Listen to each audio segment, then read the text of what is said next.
is 105.3 The Fan. Go low, baby. KRLD-FM and HD1, Dallas-Fort Worth. An Odyssey sports station. Driven by our D&M Leasing Studios, this is Sean and RJ on 105.3 The Fan. Cruz to the plate. A swing and a ground ball, base hit through the whole left side.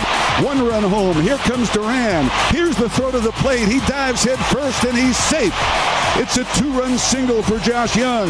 He has a 9-game hitting streak, and the Rangers have a 2-0 lead.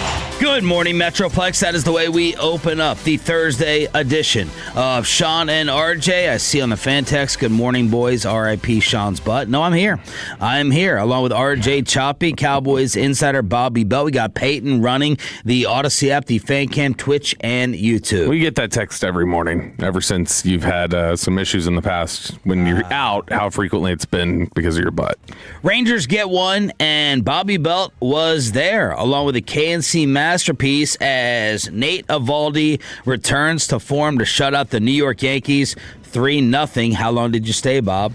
I stayed until the end of the 7th, and then I had to book on out of there, and I was barely able to get home in time for me to start my email at 5 because it was that Arlington traffic. Even leaving when I actually got in the car at 4 and then got back to Louisville at 5. And so, I mean, even leaving ahead of the traffic, leaving the game, it was still an hour.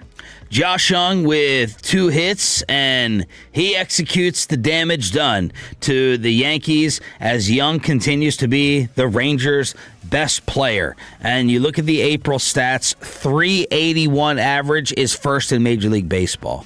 His 32 hits are tied for 4th.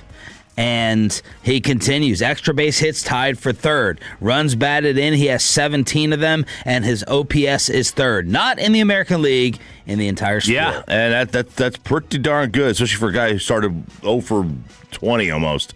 And that was a big-time hit. They had to have it. Had to score runs there. Offense hadn't done anything. Scoreless in the 5th, the entire game. And quite frankly, should have gotten more. Well, quite frankly, it felt like that game where it was one of those, just get a couple here because Eovaldi was A, dominant, and B, the Yankees really hadn't done much either offensively. It was scoreless. But even in the game before, against DeGrom, I think DeGrom and Eovaldi combined to give up 1 run in 13 innings. That's pretty good. You do that, you're going to win a lot of baseball games. There are 14 runs scored in the entire series. This was not a big time scoring series. I could not believe how slow that game moved though, compared to it was nothing in the 5th. I'm saying it's nothing in the 5th, and it was an hour and a half, hour 40 into the game. You said the games are longer now. We're going the wrong way. Going the wrong way. We're seeing about average of 5 more pitches per game, which not a lot, but a lot of these things add up, right? You get 5 or 6 challenges per game. They take about 8 seconds. That's another minute. Whatever, close to a minute. You get 5 more pitches a game. Add that by 20 seconds. Now you're looking at another 100 seconds or whatever, maybe a little bit more. You get 6 more pitches. And then you've got, obviously, your other challenges. And then you've got some teams where the managers are calling pitches for the dugout. That adds about 1.5 seconds per pitch. So if you're looking at 150, 200 pitches a game, that's another 5-6 minutes. So now we're creeping up there. It felt like it felt like when it's nothing in the 5th inning, I shouldn't be we're on pace for a 3-hour game. How the hell is this happening, especially without any pitching changes at that point? Nothing in the 5th inning should be a 90-minute game, total. By the way, Sean, you talked about the resurgence of Josh Young. I was just curious. I was looking at his StatCast page. I was trying to say, all right, but how close are we to getting these metrics reversed? So last year he was 41st percentile in whiff percentage, which means that basically he's striking out more than, swinging and missing more than 59% of the league. This year he is 88th. So he is way up near the top of the league in terms of whiff percentage, and his strikeout percentage is 16.5%. Last year it was 25%. So he's significantly reduced his strikeouts. That's the biggest thing for him. If he's making contact more consistently, you can live with a lot of the other things that come with Josh Young's plate approach. And yesterday, Brett Boone talking about the hitting adjustment. Yesterday, you saw Corey Seager. He tried to move his front foot more towards the dugout, so he's trying things. And narrow the stance a little bit, too. Didn't work when he struck out with 2 on after Young chased Rodriguez. It looked like Rodriguez was going to be the story as the Yankee rookie was shutting down the Rangers lineup, and then Jock with a fielder's choice, Berger with a fly out, and I was sitting there saying, oh, you did not get enough in this inning when you had bases loaded, no outs. It was enough. And you know, sometimes you get a guy who never has pitched before and you've never seen, there's very little, I mean, there's scouting reports, but they're minor league scouting reports, and no scouting report can make up for not seeing it. And not seeing it, especially with a guy who throws across his body the way he does, coming from so much from third base, and using an illegal glove, Bobby Belt. He was using an illegal glove. You didn't pick this up. They changed it. Yeah, he changed the glove. I knew there was 2 stoppages, and one of them I didn't understand was what the hell happened was it the first inning when Nimmo just stopped running? When he's on the move, they end up challenging a strikeout call, and then Nimmo just stopped running to second base because I guess he thought it was a walk, but then they were able to just strike him out, throw him out. Well, he stopped running to third eventually because the bad news is he leaves with right hamstring tightness. That sucks because this is a guy that's been the catalyst for just about every big inning this team has had. Big inning is relative with this team. And now you wonder, like, hamstring tightness, like, oh, crap. Could this be 3 days? Could this be 3 weeks? You never know. You never know. These things linger. Ask Miles Austin how long a muscle strain or pull can linger on you. But no, the glove, that stoppage, I think he thought it was a walk because the Yankees had challenged that pitch. It's like run it out anyway if you're stealing. Right. So they had challenged the pitch, and then they wound up getting the challenge, so they strike him out, throw him out. But the glove, he came in with a blue and red glove that had a flag. There was the Puerto Rican flag on it, and that's it's a beautiful white. Flag. Brian Rada says that's what Batsick said. It was a beautiful flag. Whoa! Wow! Yeah, I know, right? Well, it was. Never mind. But it's got white on it. You're not supposed to have any white on your glove as a pitcher. Rangers are 15-16. They're third in the West. They are off today. The Athletics are in first place with a -8 run differential. The Rangers have a +8 run differential. The Yankees are still in first, leading the American League in run differential with a +47.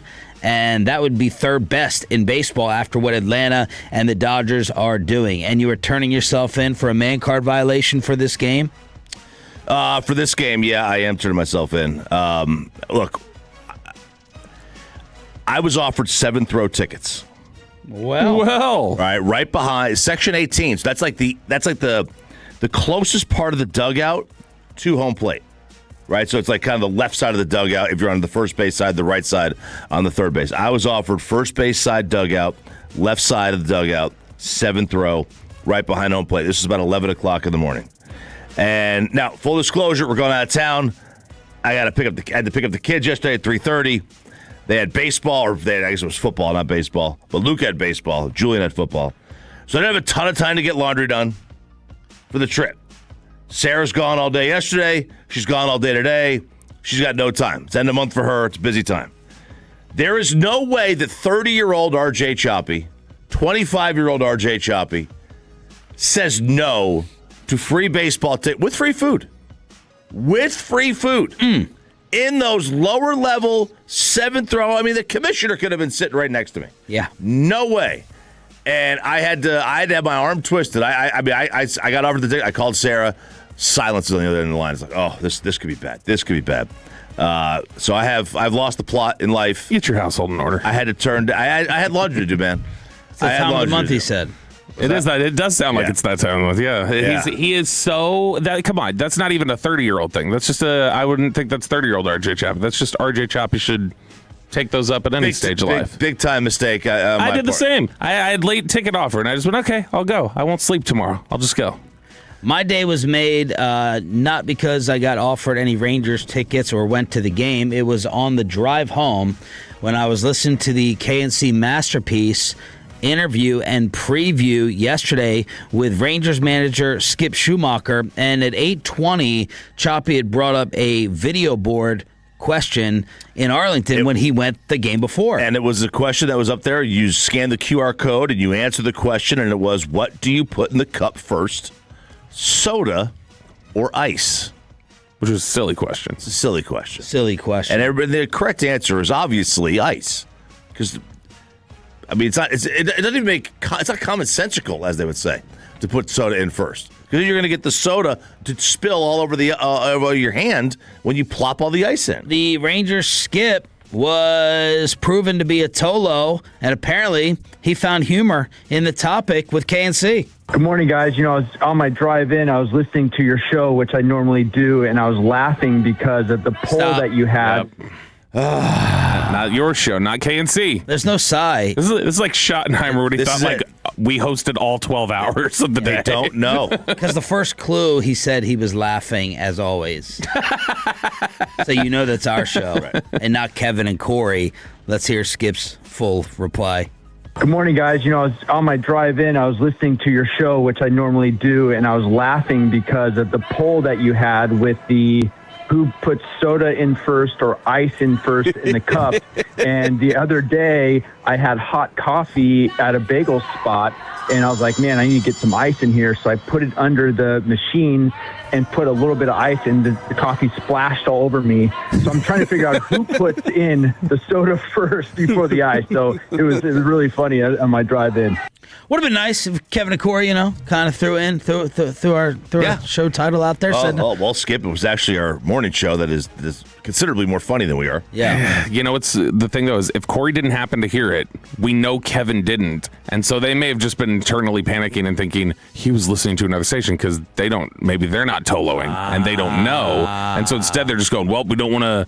Maybe he was listening to somewhere else, and we're going to end up giving them credit. Could have been. So Rangers get one. They are off today, and then back in action tomorrow right here on this radio station, your home for Rangers baseball, 105.3 The Fan. In the association last night, Austin Reeves returned, but it was not enough as the armpit stays alive. The Rockets beat the Lakers to force a Game 6. That'll be back in Houston, and they did it without Kevin Durant. So they win. Cleveland beats Toronto, and the number one seed, the RJ chopping betting slip, still exists as Cade Cunningham drops 45, and the Pistons beat Orlando. So that series is 3-2, and Cleveland-Toronto is 3-2, along with Houston-LA. Good first-round series going longer than many would maybe think. Which team are you giving more of a chance down 3-2, Lakers or Pistons? Lakers are up 3-2. Rockets or Pistons, sorry. I'll say Pistons. I mean, that's the easy answer. Yeah, Pistons, just because they've been the best team the whole way. But I don't know. I mean, the Lakers, everybody seems stunned the Lakers were even up 3-0. And so, I mean, now it's... It was stunning. It was. Your bet slips will show how stunning it was. But it was one of those where it's... I mean, Houston, I would imagine, they've got a shot. I would assume that gets done Game 6, though. Whereas Detroit, I think Detroit's coming back. I guess Adam Schefter can finally say he was right when it's really been Todd Archer right the entire time, because George Pickens has officially signed the franchise tag. Where do we go from here? That's next and Inside the Star, the home of the Cowboys, with Sean and RJ. But what have you been getting from Hurtado Barbecue, the official barbecue of the morning show?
us go inside the star on 105.3 The Fan.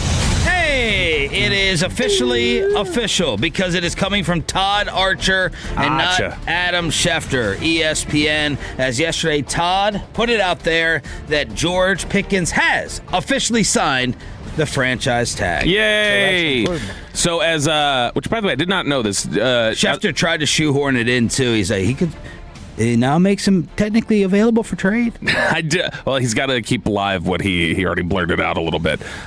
So Jim Bowden, the former Nationals GM, that dude is a Cowboys tweeter. I guess he is a Cowboys fan, so he will randomly start tweeting George Pickens thoughts as if he's a reporter covering the NFL. It's kind of weird.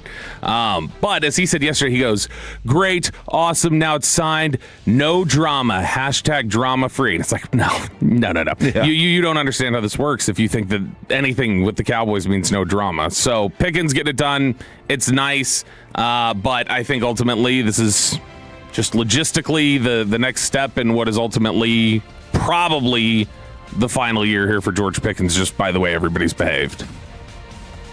You don't think that one more year of pretty good to very good behavior can change things? Sure. It could. It just... Because I think...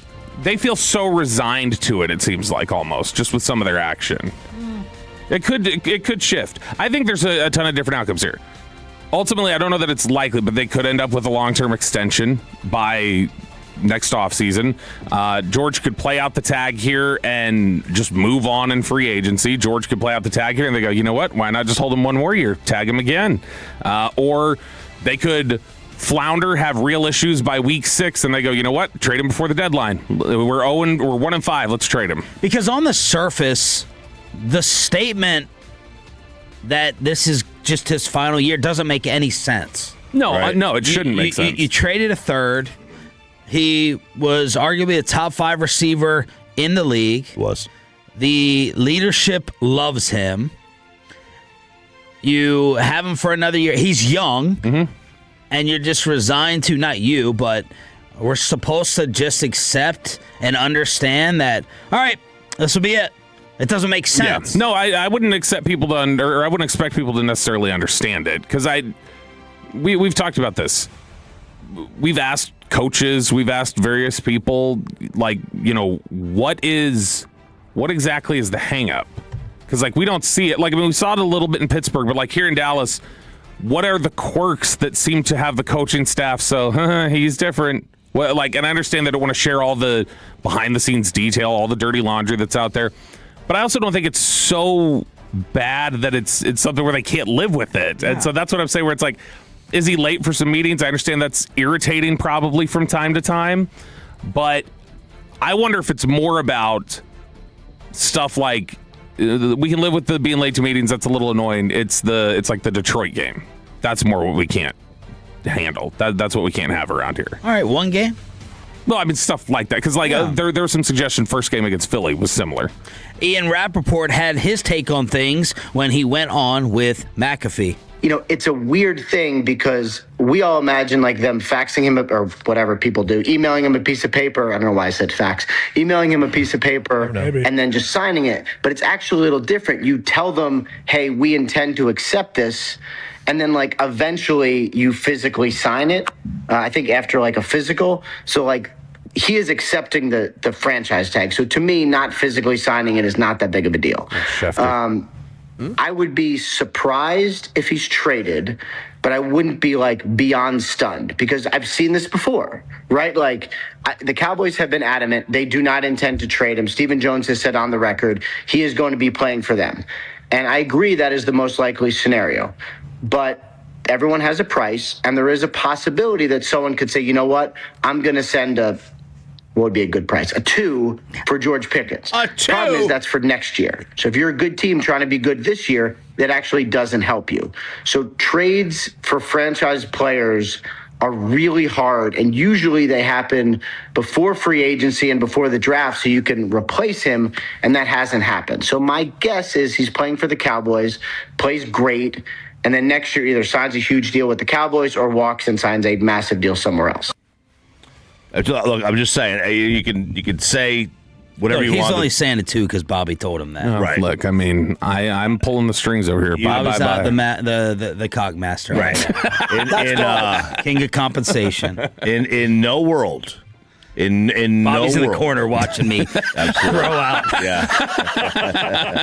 He's watching me name He's in the hotel compensation. chair watching me tell you how much he's going to go for. When Jalen Waddle gets a 1 and a 3 and a 4th-round pick swap, George Pickens just gets more. And if you want to hang up on, oh my God, what's his attitude like? Is he gonna show up late to him? Is he time blind? Okay, is he time blind? Is he gonna show up late to a meeting? These guys are focusing on the wrong thing. It may not be right. It's similar to like discussing with Broadus over the whole idea of small players. Like it may not be right, but is it how they do things? It is how a lot of teams just do things. They don't like when you're not on time or you're not falling in line. I get you. I don't care how a lot of people. I don't care how the cops do things with their speed limit things. I don't agree with speed limits or English. I don't care or English. Right? I don't care about that. I don't care what your little. I should get 15 over if I'm going left lane and I'm trying to pass somebody. I should be able to go as fast as I want to get past that person. So then I got to slow down. So now that it's signed, give me the percentages on it was signed to maybe deal him after the draft is done or signed to, hey, let's get into camps, let's participate, let's play. So I like the way Ian frames it, I think is right. Which I'm thinking is like 90-10. That he's playing? Yeah. Yeah. No, I would say or it's that probably he's not more. demanding a trade. He is not. He himself is not demanding a trade. But his agent demands a trade? I don't think his agent is demanding a trade. I think his agent is going to do what he wants. And so I think that Ian's right in terms of trade as a possibility. It wouldn't stun me. Yeah. It wouldn't be the biggest start because the Cowboys have shown they're willing to do this before. The difference is last year when they were not trading Micah, behind the scenes they're going, all right, what are we going to do about Micah? This, behind the scenes, they're telling people, all right, George is here. We're planning for George being here. Just know he's in the fold. When you're doing all your planning, you're looking at things, do it with him in mind. So I would say, 90. I'd say 95-5 that he's playing versus getting moved. You surprised he signed it this soon? After yesterday we talked about making the Cowboys as uncomfortable as possible and waiting. I kind of wonder if that weird deleted Schefter clip may have just been like, let's move it, just get it done. Like put pen to paper and get it done. But we said it yesterday. It was like, and I didn't know it was coming later in the day, but we said he could sign it today. He could sign it July 15th. It's totally just on his terms at this point when he wants to get it done. And now let's just assume that he is here and he's going to play. Pete Prisco already calling the Cowboys Super Bowl contenders from CBSSports.com. Have they been thrown into a long shot category? The 4 best long shot bets have a heavy NFC East flair. And the Cowboys have been thrown into this mix. So all 4 of these teams are 22 to 1 or better, or worse, however you want to look at it, in terms of their odds. Cincinnati. Who Bobby called the Cowboys yesterday. Which offended some people on Twitter really bad. How? They were like, boy, you're trying to really go the opposite direction of that homer angle now if you think the Bengals are in the same conversation with the Cowboys. And I was like, I mean, I think they're pretty close to what they did last year. If Burrow's healthy for all 17, which one are you picking with a better record? Yeah, I mean, if their defenses are both just kind of a little better, then they're both going to be competitive. They're obviously notable additions: Dexter Lawrence, Jonathan Allen, Boye Mafe, Cash Howell. They're right. They start right off the bat. They have the bones of a Super Bowl contender, and with obviously Chase and Higgins and Joe Burrow. Next up is the Cowboys at 25 to 1. The write-up: Cowboys spent the last 2 seasons of the outside looking in. Similar to what we witnessed and discussed with Cincinnati, the blame largely falls on the defense. Most points per game. In the 9 games, Dallas surrendered 30 or more points. The club went 2-6-1. All that came despite an offense that scored 28 a game, 7th most in the league. So obviously you get into all these defensive, they start talking about league high 4,200 yards, yada, yada, yada. And then all these changes should elevate the defense to a respectable level. I mean, that's all it takes. Respectable level. Well, I should hold on. Respectable level is in theory all it should take.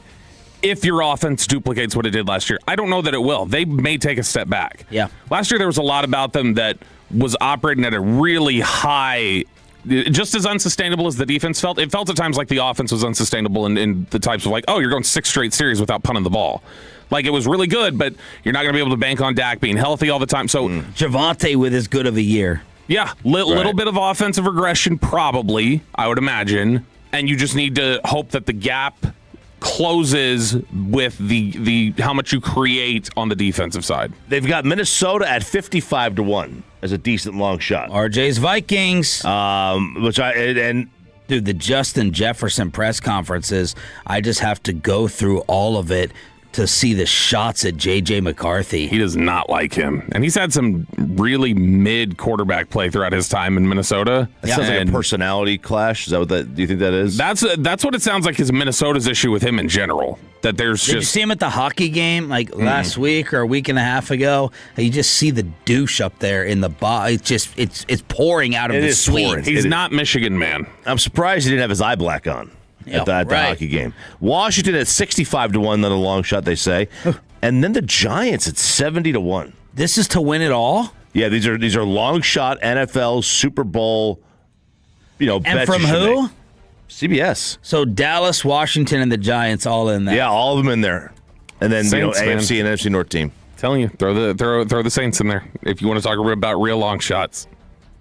877-881-1053 in order to hit us up here on DFW Sports Station. Deshaun Watson, Mary Kay Cabot lighting up Cleveland Twitter yesterday. The Browns insider saying that Deshaun Watson took the lead in the quarterback competition after last week's voluntary minicamp and now has the inside track to be their starter in 2026. Shador got a lot of first-team reps as well, but right now Watson leads the way. And then she doubled down and said, let's just stop all the drama, name Watson the starter, and let's go ball out. Okay, that's given what we've seen from him, that's I don't know that he's just defaulted. You get everything. He is. I understand that whole situation that came about with all the accusations and all the various civil suits and everything else is like a big deal that would weigh on anybody. I don't understand how it would break somebody in a game as badly as it did, which makes me think like he's broken in some other way. All right, so you're a Browns fan. Be a member of the Dog Pound, and you got to answer who you would prefer to start the Browns season. I'm going Watson. I don't believe in Shador. I don't think Shador can be the guy. Deshaun is just 30 years old. We paid him all this money. Let's see if we can get this thing going for four or 5 years with Watson going back to his Houston days. I would root for Deshaun to win it. Now, you could say in your mind you're mentally detached and you already decided Watson's done, so let's roll the dice with the young guy. Where are you going? Or Dylan Gabriel? I'm going with neither. Now, Deshaun will start the year. He will win the starting job. By the end of the year, this is Taylor Green's team. Oh, my God. Stop. Call the Hogs. Who he play for? He's a pig. He's for the pig people. He's the Arkansas quarterback. He's the Arkansas quarterback that just got picked at like the 7th round or whatever it was. He will beat them all out, and he will be the starting quarterback. Feels like December. your Patriot call with that Bailey Zappi. I mean, that worked for a couple of weeks. For a couple of weeks, that worked. Okay, who's your answer? If I'm a Browns fan, I got to look at myself and say, like, I want a Super Bowl. So who is going to put me in the best position to have a happy ending as a Browns fan? And I'm going to say that would be Watson. That'd be Watson. You want a happy end? Yeah. Was that your joke you were leading up to? Yeah. No. Just I'm thinking like, hey, I'm tired of all this misery. How do I enjoy some success? I think Watson gives me the best chance with a chance to pivot to Shador if it goes bad early. I'm going Deshaun. Don't feel great about it. Deshaun week 1. He's got to win the job. I mean, you're spending all this money. You absolutely want him to win the job. I mean, nobody else has been broken like that before in sports that I can remember. Bellinger, maybe, that'd be it. Lee Bryce ticket giveaway in the 7 o'clock hour. Lee Bryce himself will join us at 8 o'clock. Monster X tickets in the 9 o'clock. And yes, Tolos, RJ will comment on the Grapevine situation in the Neighborhood Watch at 7:40, but it's a Thursday at 6:40. You ever lie about your drink at the fast food place and you're like, I want water? and you steal some soda, that could cost you your life, and how everyone can get pizza from the ABS at your next Major League game. The Payload with Peyton Russell next. After we get you over to basepowercompany.com/thefed. You know, it's almost summer. Do you know your electricity bills?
Coverage of tomorrow night's game gets underway at 5 o'clock on 105.3 The Fan and the Odyssey app.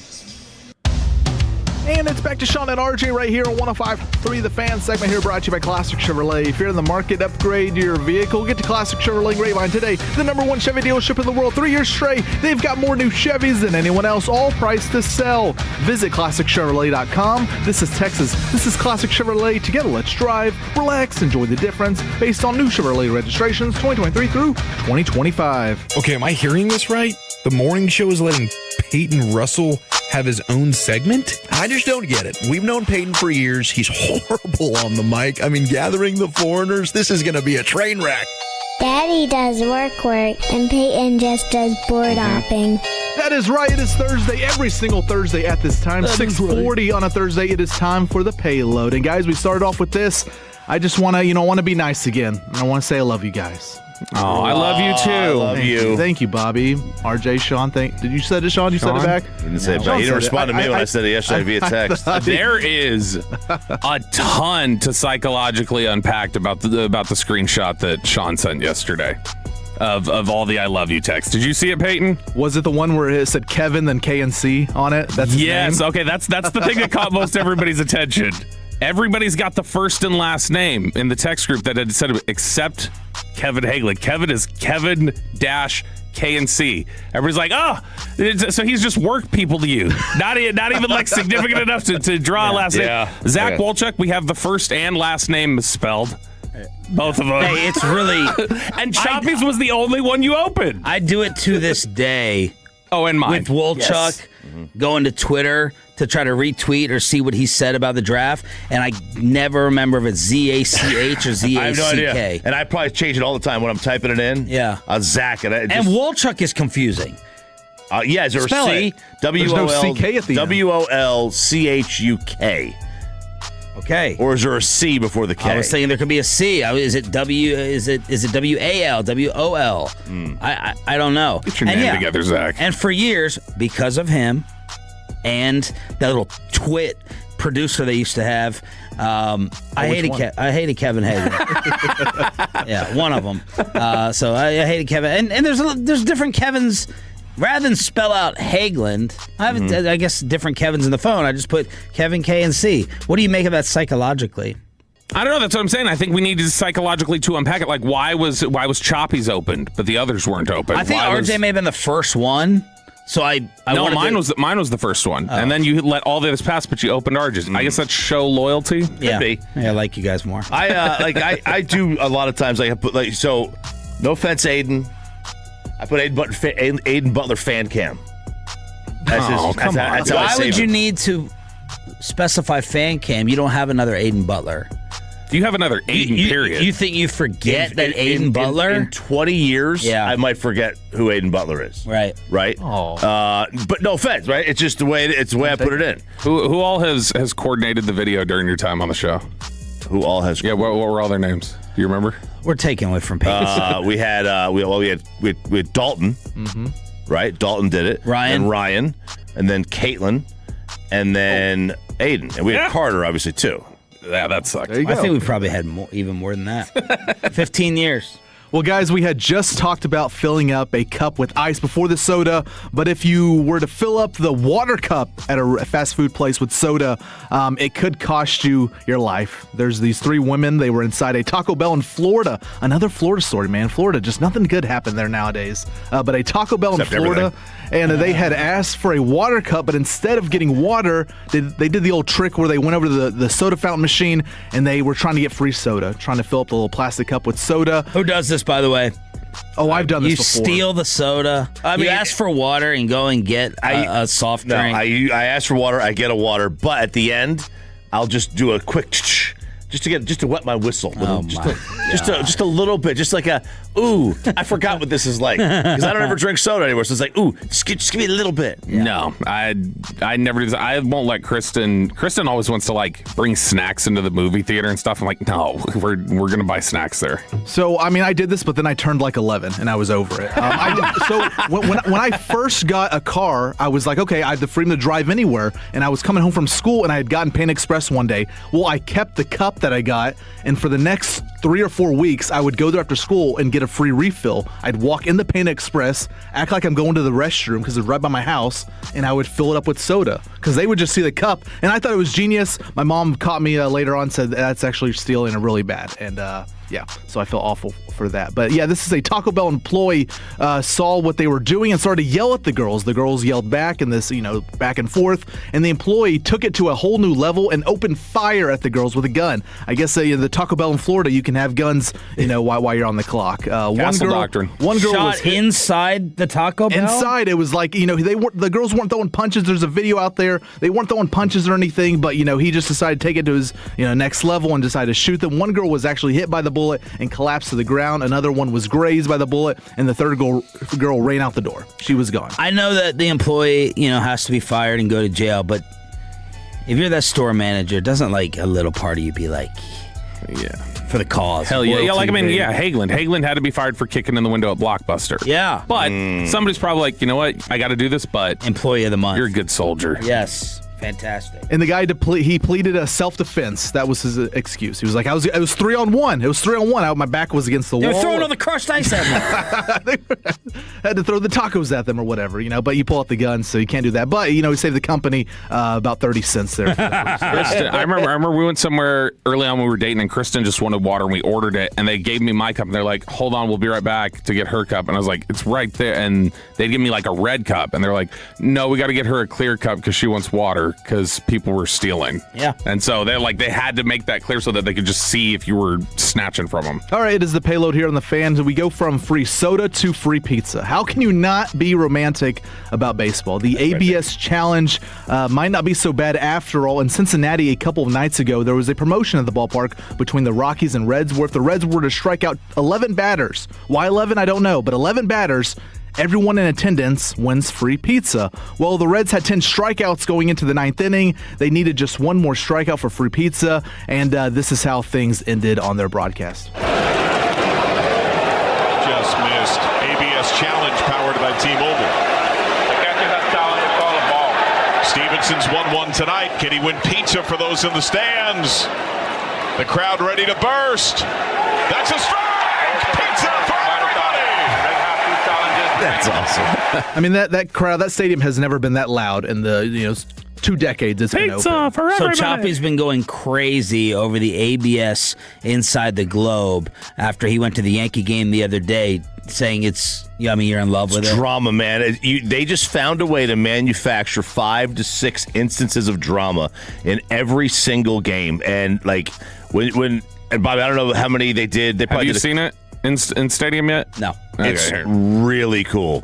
Let's just see your challenge in it yesterday. Yeah. So they just tap the head, and the umpire turns around, makes the announcement, and then all of a sudden everyone looks at the Jumbotron, and it takes 5 to 6 seconds, right? Not very long, and all the bam, and the whole crowd goes, yeah! Yeah, you get the live reaction. You'll see if it ends in the zone or not, and so you know instantly before he answers it whether it was a strike. And it's like, man, that's cool. That's fun.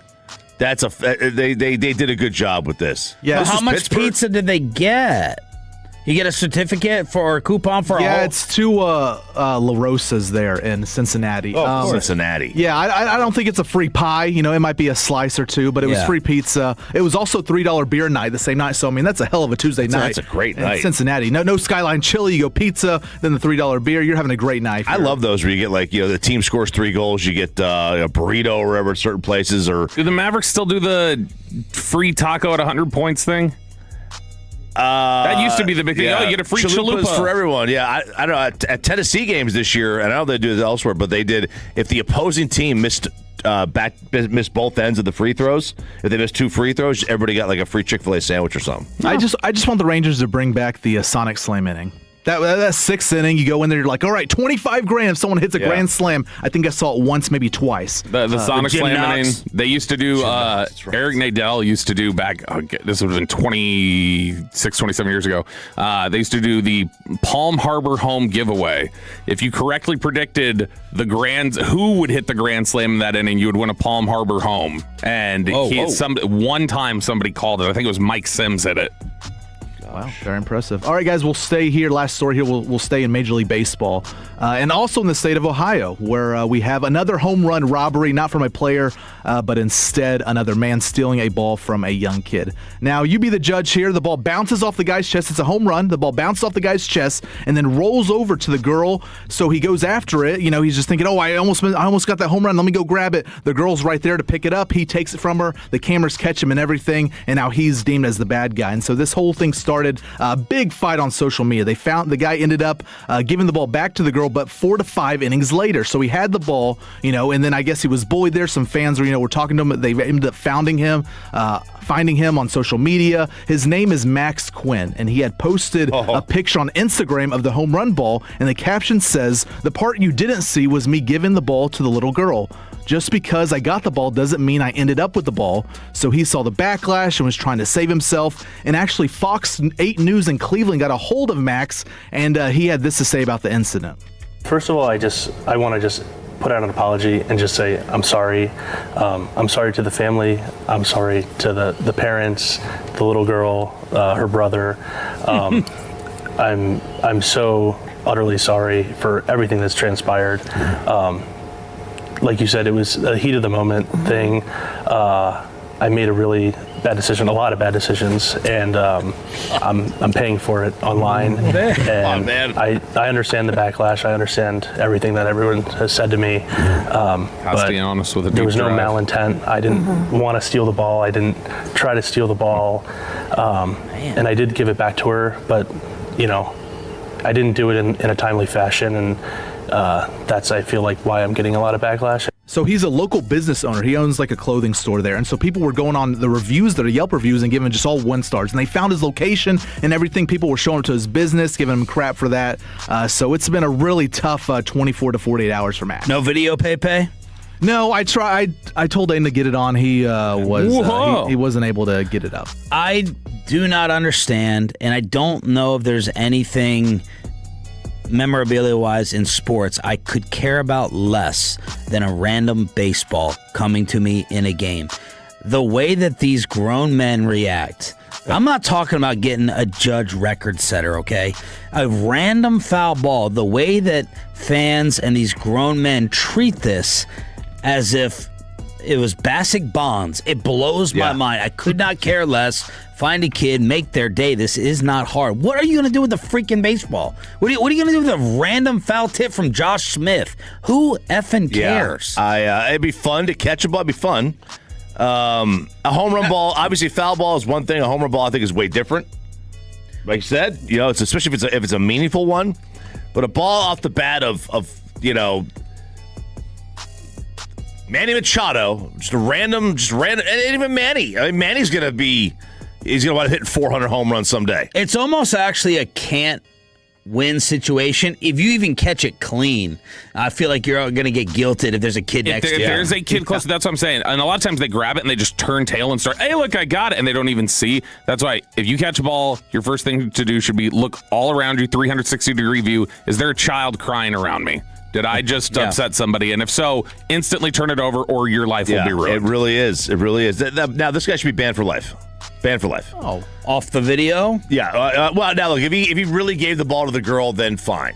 But if he didn't... Well, I saw the team give her one. Yeah, so the team come on over. Ray's broadcaster she curled up bad. like into the parent's arm. Right. That was tough to see. Yeah. Now the ball did bounce off his chest. It's one of those where like, I almost had it. I'm going to get it. It's just the heat of the moment thing. But man, the cameras were on him for a good 15 seconds. Like, all right, are you gonna do the right thing? They saw him go back to his seat, and then you're crap for that. It's the payload every Thursday at this time. We got a Lee Bryce ticket giveaway and Lee Bryce himself coming up. Neighborhood Watch with the local sports scandal. And RJ's trying to create a national scandal by getting this owner fired. Anthony Davis making Bobby laugh. And LeBron has weighed in on the MJ comparison. Next on Sean and RJ 105.3 The Fan. But let me go ahead and get you set up with a Tolo team of attorneys.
exclusive home of Dallas Cowboys football. KRLD-FM and HD1, Dallas, Fort Worth. Let's go, Cowboys. An Odyssey sports station. Driven by our D&M Leasing Studio, this is Sean and RJ on 105.3 The Fan. Facing elimination for the second time in this series, the first time in Los Angeles. It's another Rockets win. Final score, Houston 99, Los Angeles 93. Gosh. You can't have a call like that when you're down 3-2. Just another reason to hate the armpit. The Rockets stay alive. The Lakers still lead the series 3-2. Austin Reeves came back but had a terrible shooting night. This is Sean and RJ along with Cowboys insider Bobby Belt here on 105.3 The Fan. Cleveland beats Toronto. They lead that series 3-2. Detroit stays alive. Cade scores 45. They still trail the Magic 3-2. You got the LeBron haters just waiting for LA to blow a 3-0 series lead so they can compare it to Michael Jordan. And I guess LeBron has been doing these series of interviews throughout the season, just in case, I guess it's possibly his final year. And, of course, he's asked about the MJ comparisons. He's not trying to really touch it. He's like, what's going on? Nothing. My child just had, again, no idea. Answer it. What we did. It's already Put him on speaker. Oh, he's looking for his backpack. Backpack. Where is it? Well, I don't know. Must be my truck. You have the truck? Yep. Oh. Whoops. Okay. There you go. LeBron trying to take the high road. I hope I made him proud at least wearing that number 23. I've never compared myself to MJ because our games are totally different. I've been a point forward my whole life. I've always looked for the pass. MJ kind of looked for the shot. Not kind of, he did. He looked for the shot. A lot of things I would say my game is a lot different and a little better than, but hey, he was blanking great. We're both great. We're both great basketball players. There's a lot of things that MJ did better than I do, and I think there's some things that I do vice versa. That's just how the game goes. So we know that we are two of the greatest players ever. I think his mid-range jump shot was unbelievable. I grew up analyzing everything he did. Obviously, his post-game was elite. His will to win, I think it's a trait that we all know we all wanted to be like. His determination, all that GOAT stuff, his very tiring conversation, and barbershop discussion. I hate this. I absolutely hate this. I loved life much better when I thought these two absolutely hated each other and there was a rivalry. Even though they never played a single game against each other, even though the last time Michael Jordan laced it up on a professional court, LeBron was like a sophomore. I hate this. You buy that there's no real, sort of animosity? This is. I hate growth. I don't know what this is. His compliment to him was, boy, he was the best in the world at the most inefficient shot in basketball. I get why Charles did it. Charles wants to play golf at the Grove. You know, Michael's course, they fly the food out on drones. LeBron's got no reason to kind of kiss the ring. Oh, I'd say if anybody has an argument to have more resentment, I think it's probably LeBron towards Michael. LeBron's got, I think, a decent case to have some resentment towards Michael. Why? Because there has been a lot of talk about how Michael behind the scenes has been much more chilly towards LeBron than he ever was to Kobe or Luka or other people like that. Yeah. Michael Wilbon on ESPN said, no, Michael doesn't. He's not sharpening the knife behind the scenes. I remember having a conversation with Michael who said, hey, take it easy. When you talk about this tomorrow, take it easy on this kid, and here's why. And Michael had a list of reasons of things that he really liked about LeBron James. He didn't have to do that, but he understood what was going to go on publicly because he'd been on the other end of that early in his career. People don't remember this when folks said, oh, the scoring champion can never win. A guy who shoots, couldn't beat Detroit 3 times, lost to the Pistons in a row, by the way, in the playoffs. So Michael understood that. Talk about despair in the playoffs. And so he wanted to soften that blow for LeBron James, who was coming up later. So if people think that Jordan has somehow resented LeBron, they're wrong. False. You know, Stephen A., because we've had these conversations where he has said, hey, I've had him with Jordan. Don't let the narrative be this on this kid. Look, I like Michael Wilbon. He'll text back. I appreciate it. He comes on whenever Chris Arnold calls. Stephen A., we've developed a good relationship with him over the years. They're water carriers for Michael. I would be too if I had the relationship, to be clear. All it is, it's an opportunity in a race to see who can name drop first, that they had a conversation with MJ that they can relay on the year. Don't tell me that one of the pettiest dudes of all time, that's why I said the other week, when he goes, oh, the all-time great discussion, that's just ridiculous. You can't have it. You can't have it. But anytime someone says something or looks the wrong way at him, he goes, let's go right now so I can sun you and humiliate you and shut you out. You don't believe Michael Jordan believes he's the greatest? You don't believe LeBron believes he's the greatest? Of course they do, as they should. I love it. Michael is the greatest. Michael Jordan is my favorite athlete of all time. It's the game or attitude. Just watching him play. That was my favorite athlete in any sport ever to watch. That was my earliest memory of watching sports and just being like, oh my gosh, nobody can stop it. Nobody can do anything better than him. Like, he was like the idol. Objectively, from everything we know, he sounds like he's an ass. Yeah. So, I think those two things can be true. I love him. I don't think I'd ever want to meet him.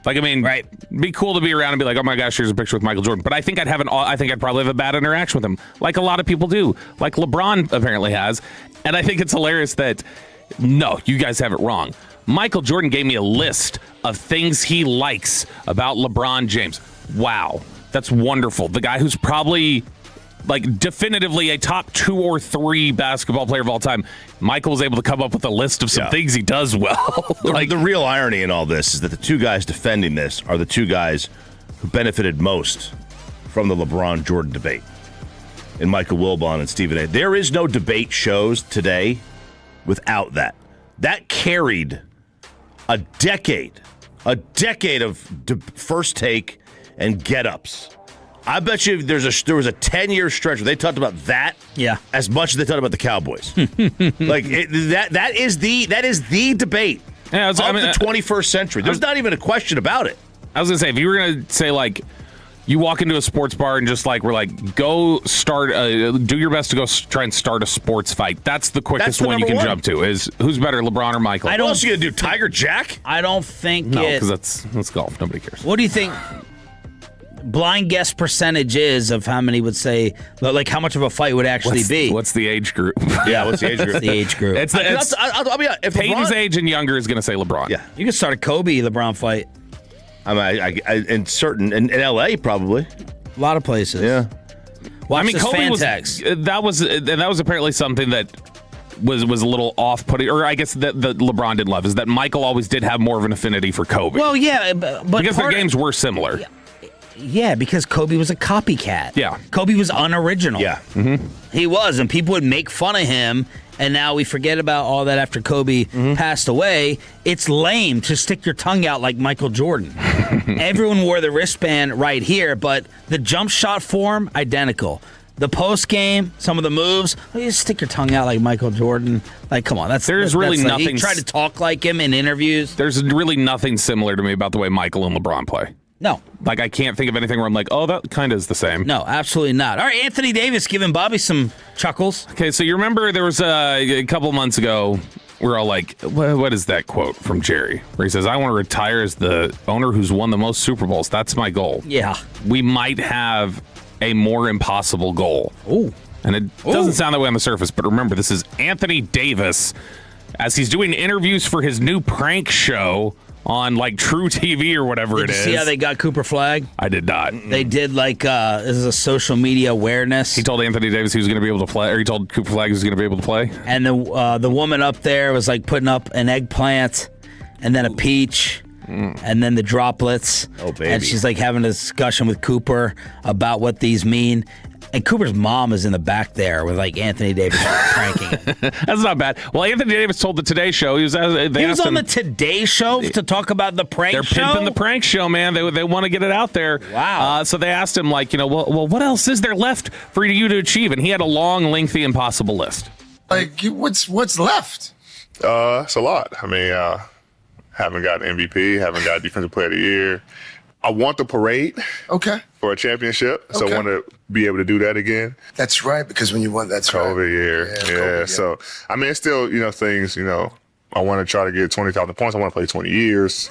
So you got a list. So I want you to play 20 games, bro. Put them in order. 20 years. Put them in order of least likelihood. I could see he can him win another title. I could see him winning Defensive Player of the Year. He's not going to play enough.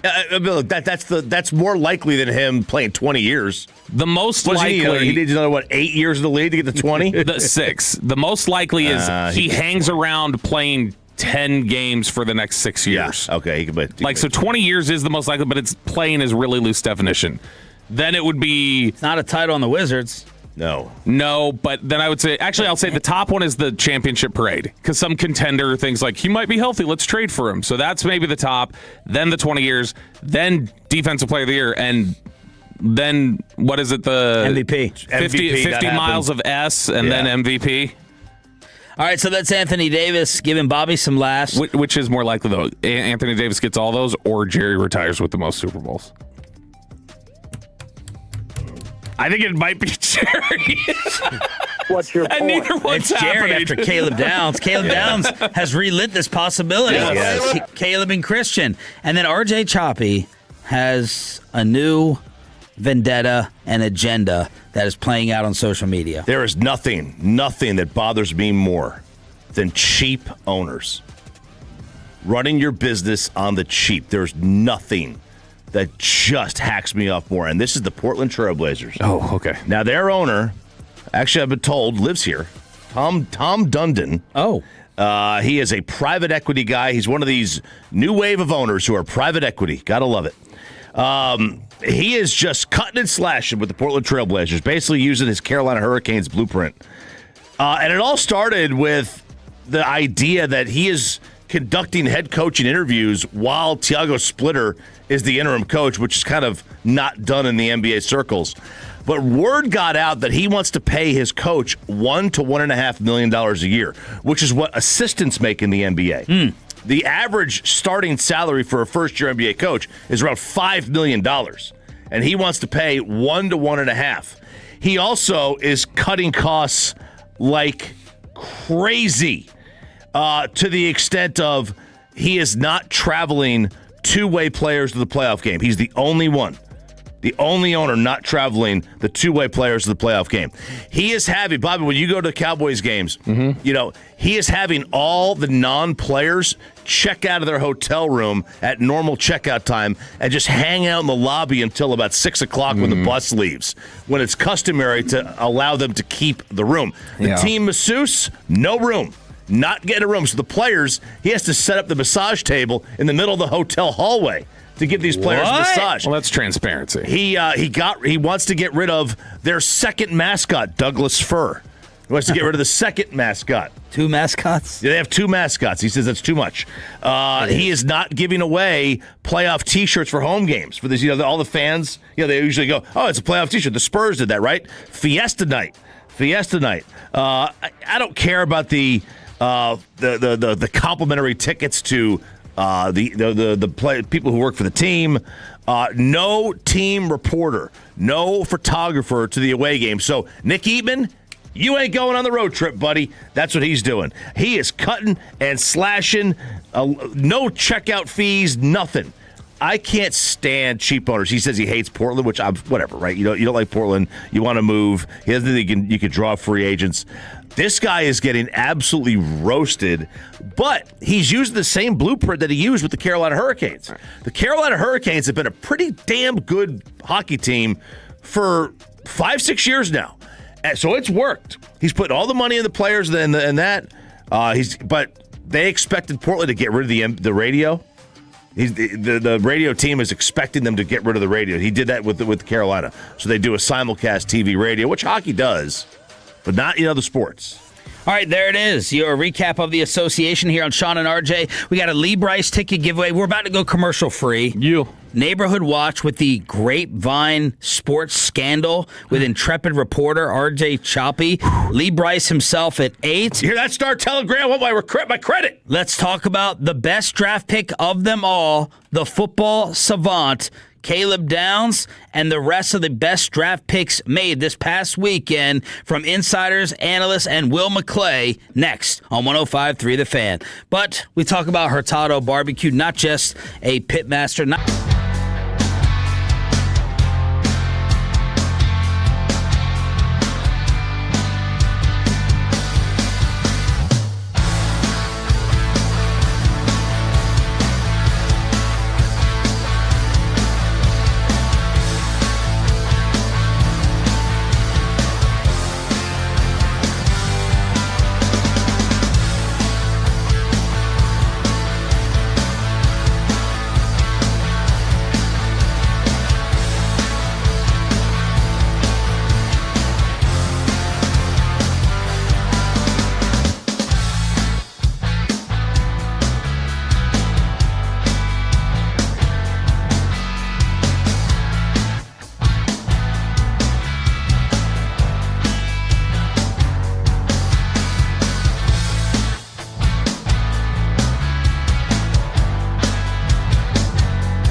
place for Rangers coverage right here on The Fan.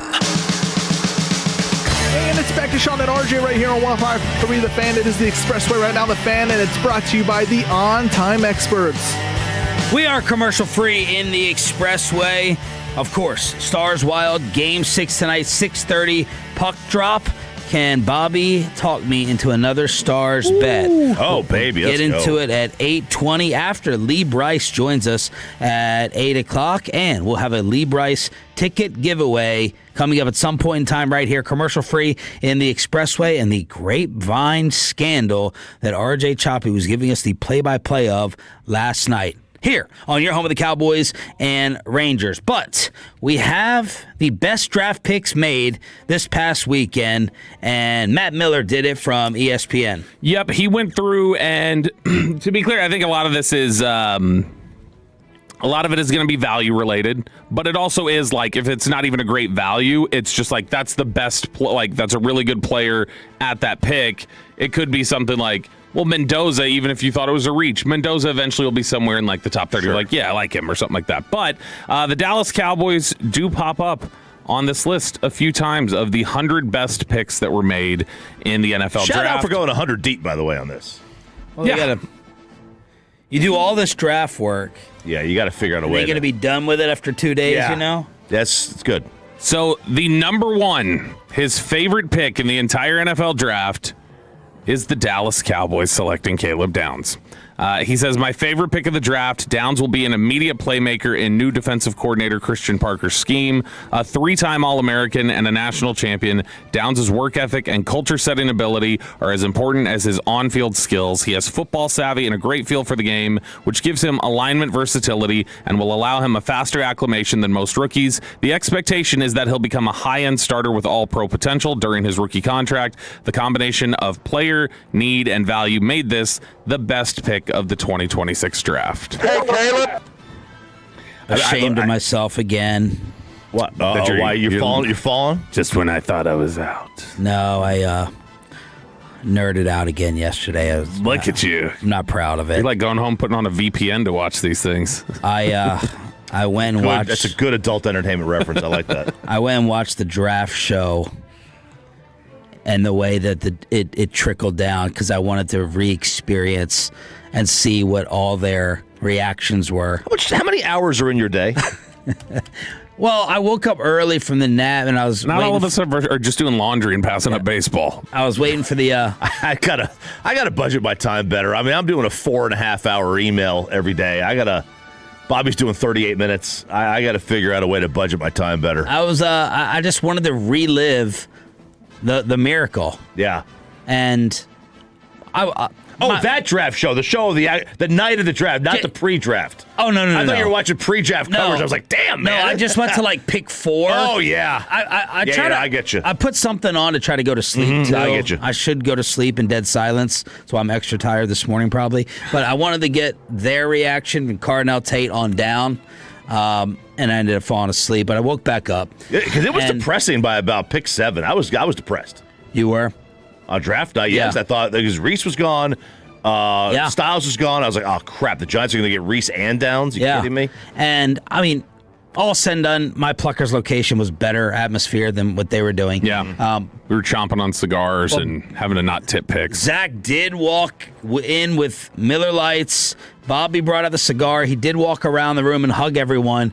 But the war room reaction, and I know Bobby's already referenced it last week afterwards, it's almost worth it to go and watch, y'all, the 10 minutes of euphoria and watching them go nuts and celebrate. It's like they had won the Super Bowl. And we've covered drafts time or two during our run here, and I've watched plenty of War Room Cam. And nothing comes close. Nothing at all. It was insanity. So I nerded out and wanted to kind of relive the scenarios and the drama of Caleb Downs falling. They were, when you watch them in there, they are so, like you said, it's like a Super Bowl reaction. Almost everybody in there just so super pumped. We played that clip yesterday from the National Scout Ross Winchie, who had said, like, if you play that back, if you play that clip, they're going to have to bleep it because there were a lot of expletives being dropped. Everybody was so pumped. Will McClay went on All City and talked about their new football savant. Then he came in here for a 30 visit. Not only did he talk about Alabama's defense, that he learned 3 years ago, he broke that defense down. He broke down Ohio State's defense, and he talked about our defense. So that lets you know that brain works. So he already had an idea of your defense? Yeah, he understands concepts. And, when you say what type of scheme you're going to run, he understands how the different pieces work and fit together. And it's almost, he's a football savant because things just work that way in his head. That's something that you'll hear every draft pick almost. Yeah, he's a smart kid. They'll say that. It's impossible to look at the way they're talking about him as an organization and not realize just how authentically they are gushing about. He's so smart, and this is so exciting to us just how smart of a football player he is, because we don't typically have that around here. We haven't had that on that defensive side of the ball a lot. Shots fired. Yeah, it is an offense. Tommy Yarsh, DallasCowboys.com, kind of recap the process of getting Caleb, and what some people within the Star said was Saban will tell us sometimes, yeah, this guy, he's pretty sharp. He's not going to blow you away mentally. And pretty sharp from Saban's players blows the majority of everyone else away. So when Saban goes, this is the valedictorian, that's why part of the reason why our expectations are so high. Yeah. But your Saban, and there was one other coach. He was saying, when we get these guys, they're a cut above. Kirby, Patricia. Kirby. Yeah. It was Kirby. So, and it's something that when you look at him, my expectation for him at this point is, I said in my email yesterday, is hopefully you've gotten defensive back Luke Kuechly. That's what it feels like with the way they talk about him as a mental processor. How truthfully? Well, Neighbors said, I got to face that thing again. Yeah. He was calling out all of our routes in college. How undersized is he, truthfully? He's smaller, and weight-wise, he's smaller. He's a little under height, but the thing is, he's 5'11". He looks like a brick out there. He does look like kind of bulky, but it's not. But he's not heavy for the position. In fact, I can tell you what it is right now. It's noticeable to me that he's shorter. It is. I can't lie. Shorter, yeah. He looks like Which I guess that could be. You covered tight ends could be a problem. It's not Bob going up for a jump ball. Yeah, it's not Bob Sanders obvious, but it's close. Like in terms of him looking smaller. What about him? Stood side by side with Buddha. Yeah, he'd look similar. He's a little taller. The comp the guy that we had on the first year, Trevor, is it Trevor? Who did the show with Micah and Malik? Oh, Trevor Sikkema. Trevor Sikkema says Antoine Winfield Jr. That's his comp. Yeah, and Winfield's a small guy. So I just looked it up. If you look at Mock Draftable has the percentiles that they fall into relative to the rest of the combine participants over the last 30 years. At safety, he is the 48th percentile in weight. He is the 28th percentile in height. So he's smaller. Yeah. He is smaller.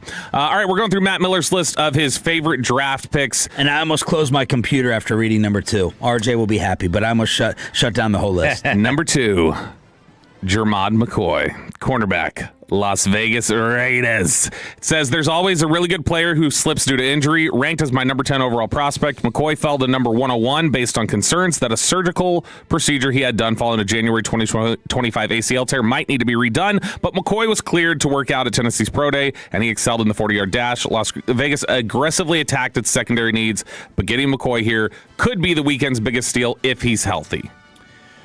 I probably wouldn't have put it number 2. I would have easily put it in the top 10. I think you have to. There's a value to it, just on the off chance of, hey, maybe. At 101, it's really good value. Yeah. Sure. So if you're just doing this is my favorite pick in terms of steals, it probably is well, I don't know if it's the biggest steal of the draft. Actually, it might be just based on pick value, because you just don't know. Yeah, close. There were some guys who slipped, I think, but if he plays 6 years, I think you look at this and you're like, holy cow, it's a steal. If he plays 10 years, if he plays 2 years, it's like it's a fourth rounder. The rest of his list is a little odd to me because of the way that he's stacking this.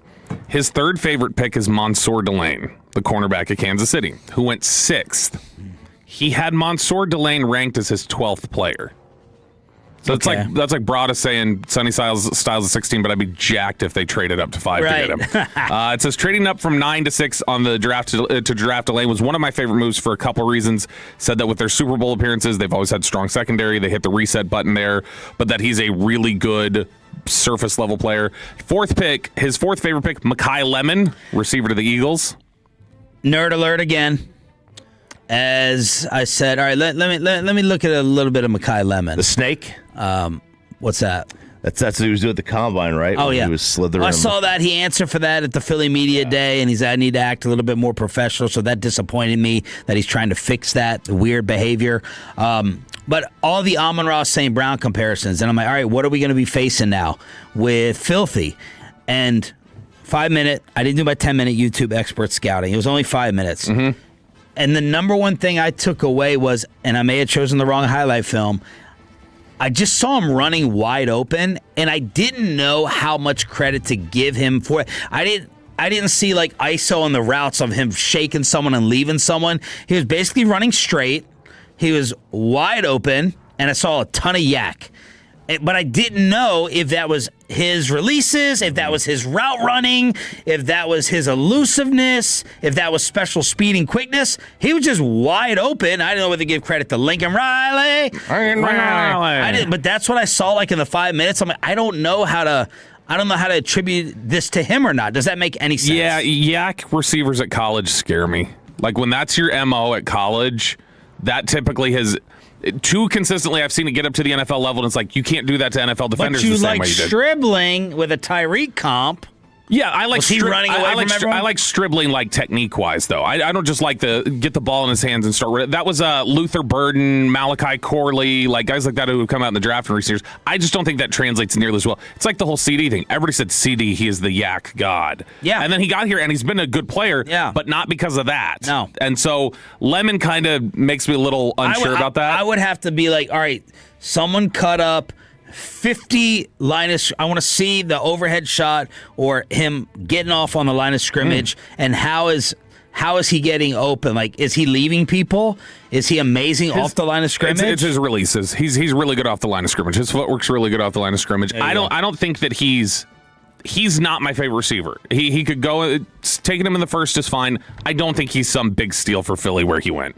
Number 5, Omar Cooper, the receiver from Indiana to the Jets at pick 30. He Cowboys had him 15 liked overall. him. Yesterday when you were trying to fill time on the draft show replay, and I knew that you guys cheated and got the tips, the picks tipped to you off that special computer. No. I got some texts. Okay. And you guys were like, all right, well, Tommy Yarsh is trying to be, Kyle was trying to be radio host and saying, all right, what if it's not? What if it's just not Downs? Let's just say that. And everyone's trying to come up with a name, and Bobby's like, well, they did like Omar Cooper. They did, yeah. Throw that out there. Hanging with Mr. Cooper. Number 6, David Bailey, edge rusher to the Jets. So 2 Jets picks back-to-back here.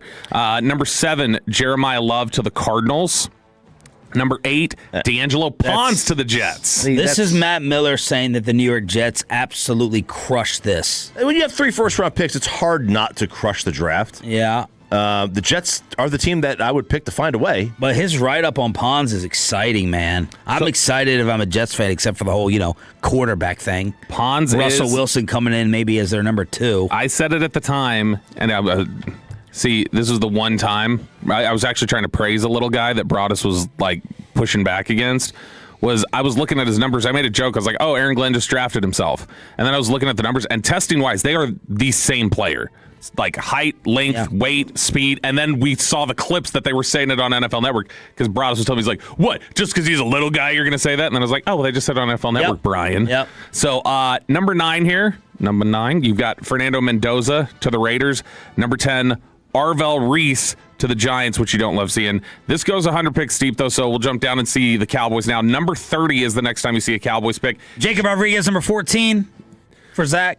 And they're going to be right on that. I'm Team Wolchuk against Bobby on Rodriguez. Jay Sean Barham is the 30th favorite pick on this one. His overall ranking was 59 on Matt Miller's board. He went 92. He said, good luck dealing with the Cowboys when they get into nickel defense with downs in the box and Barham coming off the edge. A former linebacker at Michigan. He will start at linebacker here in Dallas, Matt. He made the move to edge rusher in 2025 and was fantastic. Playing in a pro-level scheme under former NFL defensive coordinator Wink Martindale, Barham thrived after making the position change in week 3 with 10 tackles for loss and 4 sacks. Getting Barham in round 2 would have been a hit. Drafting him at the back end of round 3 is a steal. All right, there it is. Matt Miller. He has any other Cowboy selections? One last one that he has on here, 57, Malachi Lawrence was one of his favorites. Talks about him just being one of the hottest surging names in the draft, talking about him being a speedy rusher who can unlock tons of potential there in Dallas. Your boy Eli was at 27 for the Eagles. Stowers. Yeah, they had Cole Payton. They had 3. They had Cole Payton in the 90s, the quarterback out of, North Dakota. Is that right? North Dakota State, Cole Payton. Yeah, Broadus is going to have it. Broadus' whole list would just be who all was under 6 feet tall. We will never have higher ratings in Grapevine, Texas than today because of Neighborhood Watch right now. We need to take people out of their bubbles and their safe place and make them think about the world we live in. You are fake news. So what do you guys hear? What's the scuttlebutt? Man, there's so much drama in the ISD.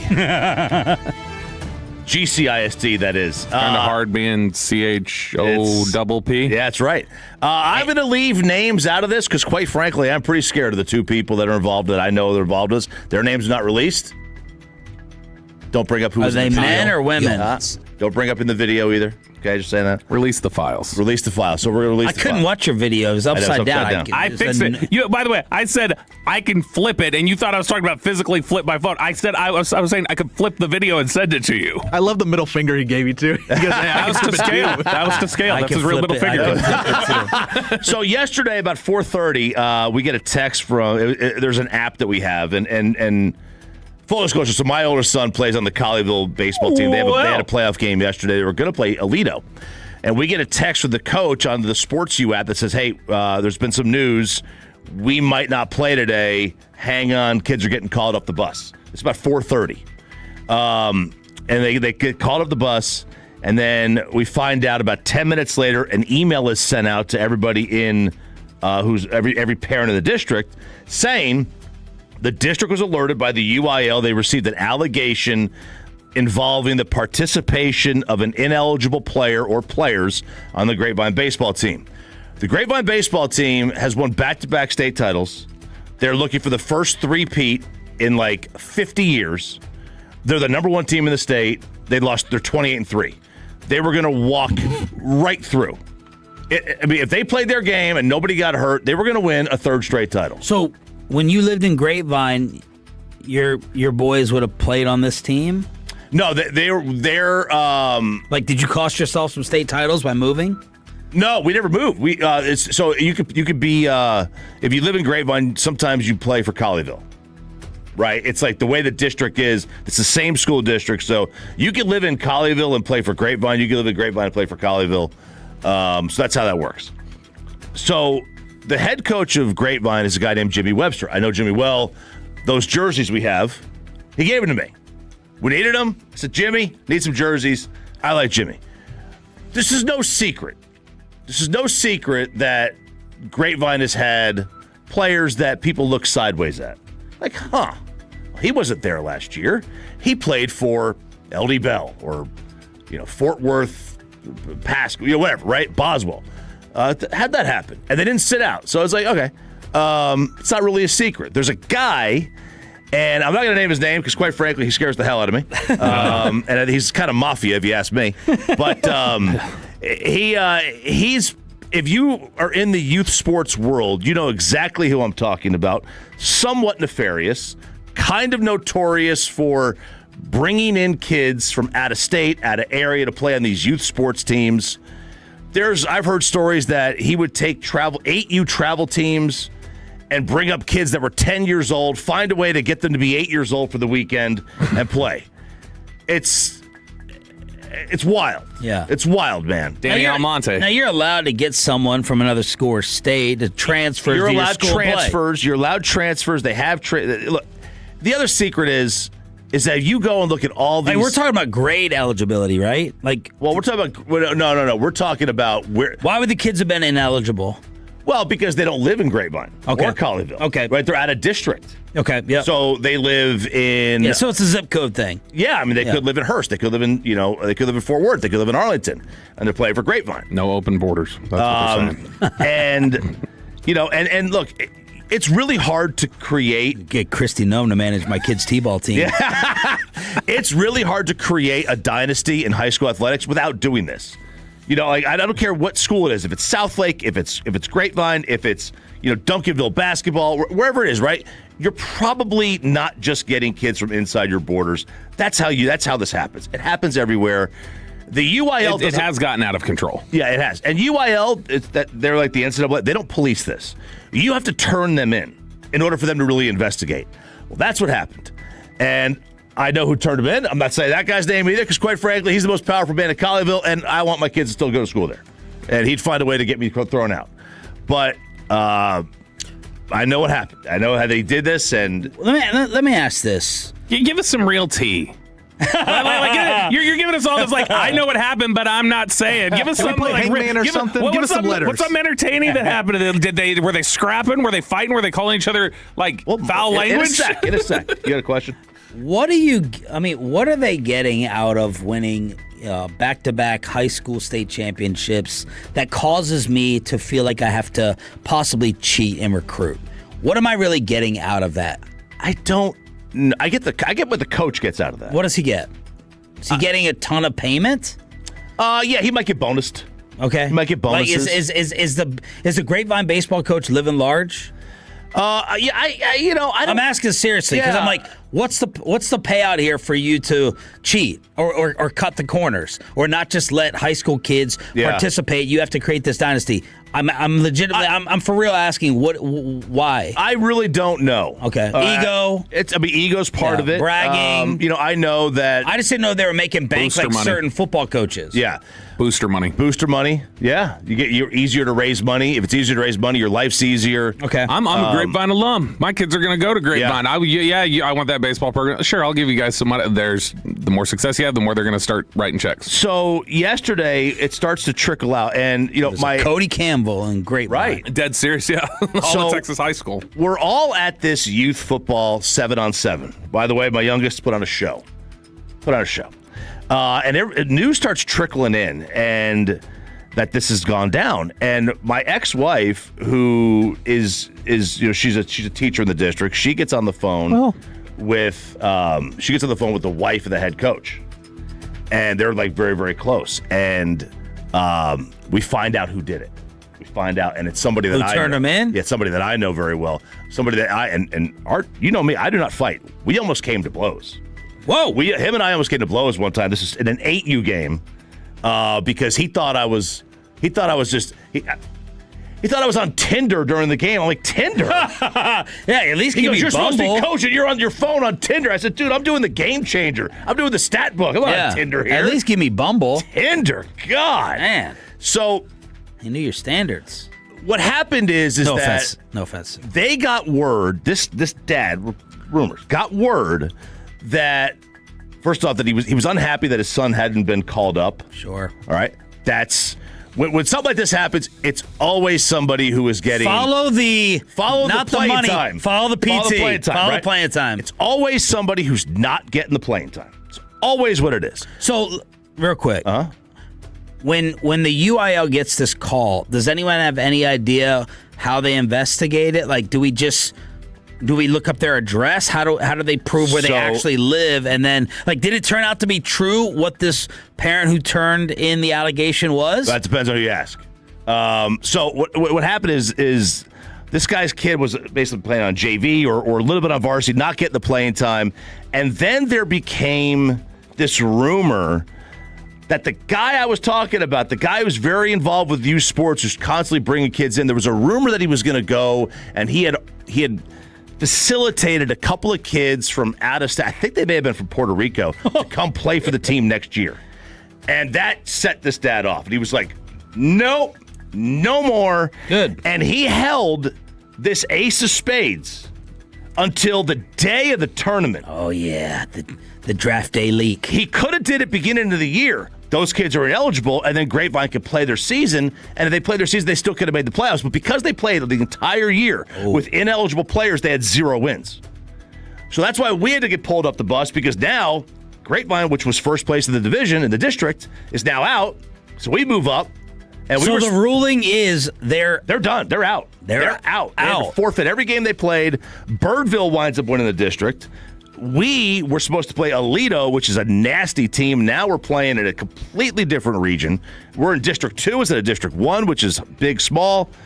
Well, so I guess the way they found it out is someone just texted me, a local well-known high school has brought in a wrestler from Pennsylvania. They do this all the time. Kids from all over the country brought them in from Pennsylvania for wrestling to dominate. So my understanding of what happened is, and how they proved it, there was somebody who had either a house or an apartment. Either they own the apartment complex, or they own the apartment, or they own the home, that used this as the address of a player or multiple players. Now, I know the head coach. Did a residence check. So he goes to the residence of all the players on the team, make sure they live where they say they live, that it looks like there's a house there, that they're in the house. Well, it turns out the way they found this out is whoever owned this home owned other properties in the state. And they had their homestead somewhere else. The homestead's your primary residence. Yep. Your non-homesteads are not your primary residence. So they had 1, 2, 3, 4 kids using this address as their residence, and it's not a primary residence. So they know it's not where they're supposed to be. And that once that happens, it's like, oh boy, you're in trouble now. So did you show up yesterday and was the Grapevine team there along with the parents finding out they're disqualified? So we were at a 7-on-7 football thing for middle school matchup or whatever, and it was the Colleyville schools and the Grapevine schools in middle school were all there, and all the parents are freaking out about this. The wife and the son, and I feel really bad. So the son, like Tolo Chris Navarre just sent us this as a news story. Yeah, the son of the dad who turned them in, I talked to him last night, and I feel really bad for this kid because he did not ask for this. And he's like, I don't want to go to school tomorrow. He's like, I'm going to ask to do online school the rest of the year because he's just scared of what they're going to do. And that's not right. Right? That's where this whole thing, and that's why it's like, come on, man. At what cost? You know, what cost is? But at the same time, and I like the head coach of Grapevine. He's a friend of mine. You can't. This is not. You should be ashamed. You're not on the high horse. You should be ashamed. There are no high horses here. Everybody's in the mud here on this one. You travel team T-ball people. You go in and you get your rocks off because you look like the Texas Rangers out there against kids who are trying to figure out the positions or how to throw the ball to first base. Just go watch Friday Night Tykes. There's a reason that show got laughed at because of those losers who took it way too serious. You transfer people. You're setting up Donald Sterling housing to go ahead and hide home. What are you doing? What are you doing? Yeah. How freaking pathetic you are. It's bad, and it goes on. True, at all these. It goes on everywhere. It goes everywhere. Kevin is saying UIL sucks. Is usually powerless. Can barely keep up with transfers. Have elite. Well, this football program has been transferring players from around the country for almost a few decades. The school district just offers up district jobs. The families of a player, boom, new address. Yep. Ways to do it. A lot of school districts will have a specific house that they use as an address. And it's not just football, baseball. No. It's all sports. Here it is, wrestling. Yeah. Every sport. There was stuff about I'm trying to remember, soccer's had it happen around here. There's been a lot of chatter about it happening with softball and other there was one school I remember a couple years ago who they were like, there was chatter about in softball. They were like, they won state after they weren't any good the year before. All of a sudden they walk in with 9 new starters in their starting lineup and they win state that year. The monetization of all this messed everything up. We should have gone back to when we were growing up. We were all on our separate Little League teams. Rec ball. And we had all-star teams. All-star teams. And the tournament was just the all-star team of the local district till you were eliminated. Yep. And now you don't even have like legit local teams because everyone's on the specialized team because everyone thinks that they're going to play at Vanderbilt. Man, and everyone on the fan text is they're spot on with naming names. I'm not, they're spot on here. Oh, they got it. They know. I mean, look, it's hard not to. If you're in the youth baseball world, you know exactly who the worldwide west of youth baseball is, and it's exactly that guy. He's been doing it for years. He's been doing it for a long time. And what's he getting out of it? Well, his kids are really good. They're on the team? They're on the team, and they're going to be drafted. They're going to be drafted? They're going to be drafted, or they're going to go to major D1 schools. What is he? I mean, he might get ego. Yeah. Ego. Maybe he gets like you paid. walk around Grapevine knowing you're the fixer for high school baseball. Whoop-de-freaking-do. Congratulations. Listen, everybody's got to have a goal. Everybody's got a goal in life, right? Yeah. Well, you get free big league chew. Whoop-de-doo. Free big Congrats. league chew. Well, I love this dynamic of he doesn't even want to name them, and then you're trashing them, and Chop is just like, they may be listening. Just he's so uncomfortable over here. I mean, I'm not trying to put you in a bad spot. It's just pathetic. Yeah, it really is. It really is. And I'm in a weird spot because the guy who turned him in, I don't like. But I think he's kind of in the right. And now he's not in the right. It's also stitches get stitches thing. Yeah. He's not in the right, but, and I like the coach. The coach is in the wrong here. Yeah. Even though it goes on everywhere, you got caught. Do you believe that they were guilty of it? I mean, it's the worst kept secret. And yeah. And because, I think the rule is when you get a transfer, you're supposed to sit out a year. In high school? In high school, yeah. You got to sit out a year? If you transfer, if you move or whatever, you got to, even if your parents, if you live in Fort Worth and you get a job in Frisco and your mom and dad moved to Frisco, I think you've got to sit out a year as a I think even then you have to sit out.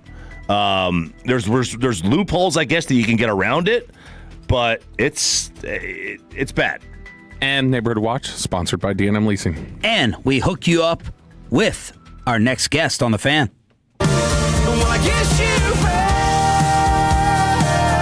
All right, Tolos, that's right. Right now, caller number 10 at 877-881-1053 wins a pair of tickets to see Lee Bryce at Billy Bob's in Fort Worth tomorrow night, and you will also receive a meet and greet opportunity. That's caller number 10 at 877-881-1053. And Lee Bryce, been on the show before, absolutely fantastic, huge sports fan. He joins us next on Sean and RJ.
driven by our D&M Leasing Studios. This is Sean and RJ on 105.3 The Fan. Be your best friend, tell the truth, and overuse I love you.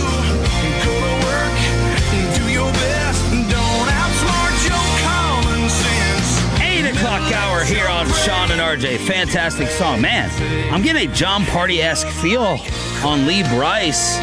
I didn't realize how many hit songs that I absolutely Bangers, know. Man. He's got plenty of them. He's stacking hits on hits. I think this was the last song he did. Last time we saw him, I think this is what he closed with. And he's going to be at Billy Bob's tomorrow night. Bobby Belt is going to be there with the wife, one of her bucket list shows. Tickets available at BillyBobsTexas.com. And joining us now here on the home of the Cowboys and Rangers, Sean and RJ, is Lee Bryce himself. Good morning, man. How are you? I'm good. How are y'all? Doing well. Where are you right now? Right now, I am in my studio that I built here on the farm. So I'm looking out across the fields while I'm talking to y'all, just seeing if I see a turkey's head pop out somewhere. And we know that you're a football guy. You played at Clemson, some linebacker until the injury. Are you an NFL draft fanatic? Did you take it in last weekend? I did take it in. I haven't always, depending on what I've been doing over the last few years, sometimes I'm just not available. But, boy, this year we were on, this big 3-week run, gone, kind of hard on the family and stuff, but it was a great run up through Canada. But either way, I was 2 events, Augusta and the draft. I got to sit and watch every minute of both. So I was excited. Have you been to Augusta? Oh, I have. I've actually got to play it twice. Oh, yes. Yeah. Why not 3 times? Well, I have a third. I have a round still that a Kisner owes me a round there still. So I still get to play again. One more, at least for now, I know I have at least one more round in me that I know that somebody owes me. So there you go. I can't wait, buddy. There is nothing. Of course, there's nothing like even being on that course, to watch, much less you get to go play it. Yeah. Now, has Kiz taken you to Sage Valley? No, he is not. But he loves to have fun. He's from where I'm from. He's from South Carolina, Aiken or somewhere like that, or Greenwood. And so he's just a good old, he is a little redneck dude, I'm telling you. You don't look at those golfers and think they're these sort of you don't necessarily see them as being this redneck dude with a, whatever, dipping chew in his mouth, shooting, guns, but they are, Hey, I noticed now a lot of times when we start the show at 6 o'clock and before that 5:30, I kind of got that morning gunk with that cough that I hear you dealing with right now. What happens when that takes place on stage? Is that worst case? I know losing the voice probably number one, but what happens if you just got that little something there in the throat that you're dealing with? Is that the second worst nightmare? No. Well, normally, and so right now you are hearing that because I got back from Canada, and Nashville is if you look at it on a map, it is basically a big bowl between mountains of pollen. So why Nashville is the biggest music city in the world for singers, I don't know. But usually if it's just stuff like this, it kind of gets going out in the morning, and it'll be gone and kind of get some adrenaline going. It's usually fine. But I will tell you, when I started my run a couple of weeks ago in Canada, it had really been sitting on me, all those allergies. But it got in my chest, and man, when it does that, it really starts to hit your vocals. And so it was I completely lost my voice. And so for the first 4 or 5 shows, golly, man, it was all I could do. It took every bit of athletic ability that I mustered through the years to just make sure that I got the job done, for those first 3 or 4 shows. And, but buddy, yeah, it is a nightmare because there's nothing else. If I can't sing, it's you can hunt, you can smoke, you can smoke on the grill. Yeah, I can smoke on the grill now. What's the last thing you cooked? The last thing I cooked, actually, I tried something new. I did just a roast, except I did it like you do a brisket. So I didn't you put it in the crock pot and people, do a roast, with carrots. I literally did it to the T of like how you would do a brisket. And buddy, it was insane. It was the best roast I've ever had. Wow. People are doing this with like chuck roast now. Is that what it was? Like a chuck roast? I mean, yeah, it'd be like if you were going to cook a pot roast, right? You know, with carrots, potatoes, and all that stuff, onions, but it held together, and then all the potatoes and stuff like that, I ended up cooking with the extra juices, but I didn't cook them so much where they're just dissipating. Like you could actually eat them, and it was cool to smoke a roast. You know what I mean? Lee Bryce with us here on 105.3 The Fan. He'll be playing in Fort Worth this weekend. So I'm curious. You said you mentioned there that where you got your little home studio set up there, and I think typically like whenever anybody thinks of the music industry or whatever, they think of like, oh, you're going to this like glitzy, recording studio or some record label spot or whatever else. Is that the reality, or I mean, are you recording like your whole album at home a lot of times? Like, how does that work out with your home studio? So I had a home studio like you're talking about, and it was basically big enough for me to get in and like work on stuff or like play acoustic or play like, piano or maybe vocals, But no, I built a studio, and I say that when you say glitzy, this is not that. This was a pile of 2x8s that had been sitting for 2 years that they got all this cool coloring to them. But I built a full studio. So the last couple of records that I've made and a lot of other records for other people, producing wise, I've got a full blown, but it's like, it looks more like a log cabin, but I built everything, all the baffles. I learned how, I've been doing construction and stuff my whole life. I wired it. I put the concrete down. We could insulate. I mean, we did every single thing in this studio, but I have not recorded another note of anything anywhere other than here, other than my bus.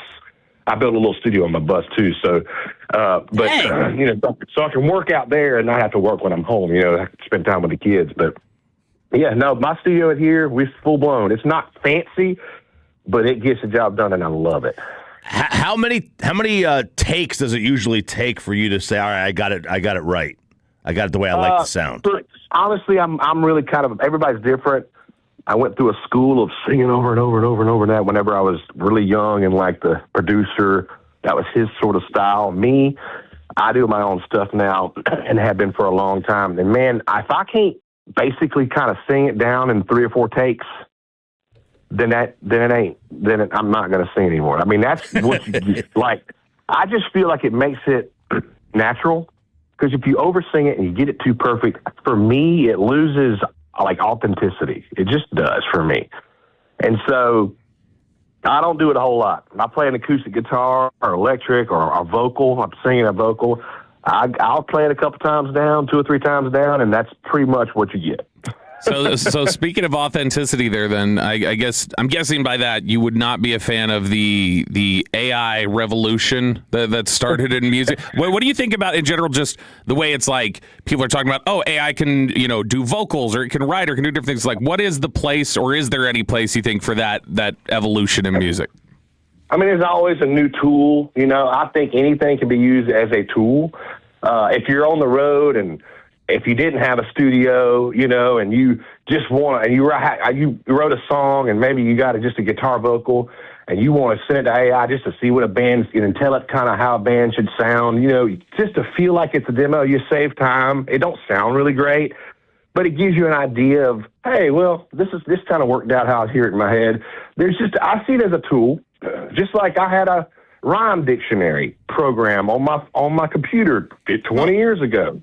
And it was just a tool. It's like, you don't go get all your rhymes from there, but sometimes it might spark something, or it might, give you some ideas, or give you something else or some other way of thinking or something, say if you're writing a song. So for me, it's just a tool.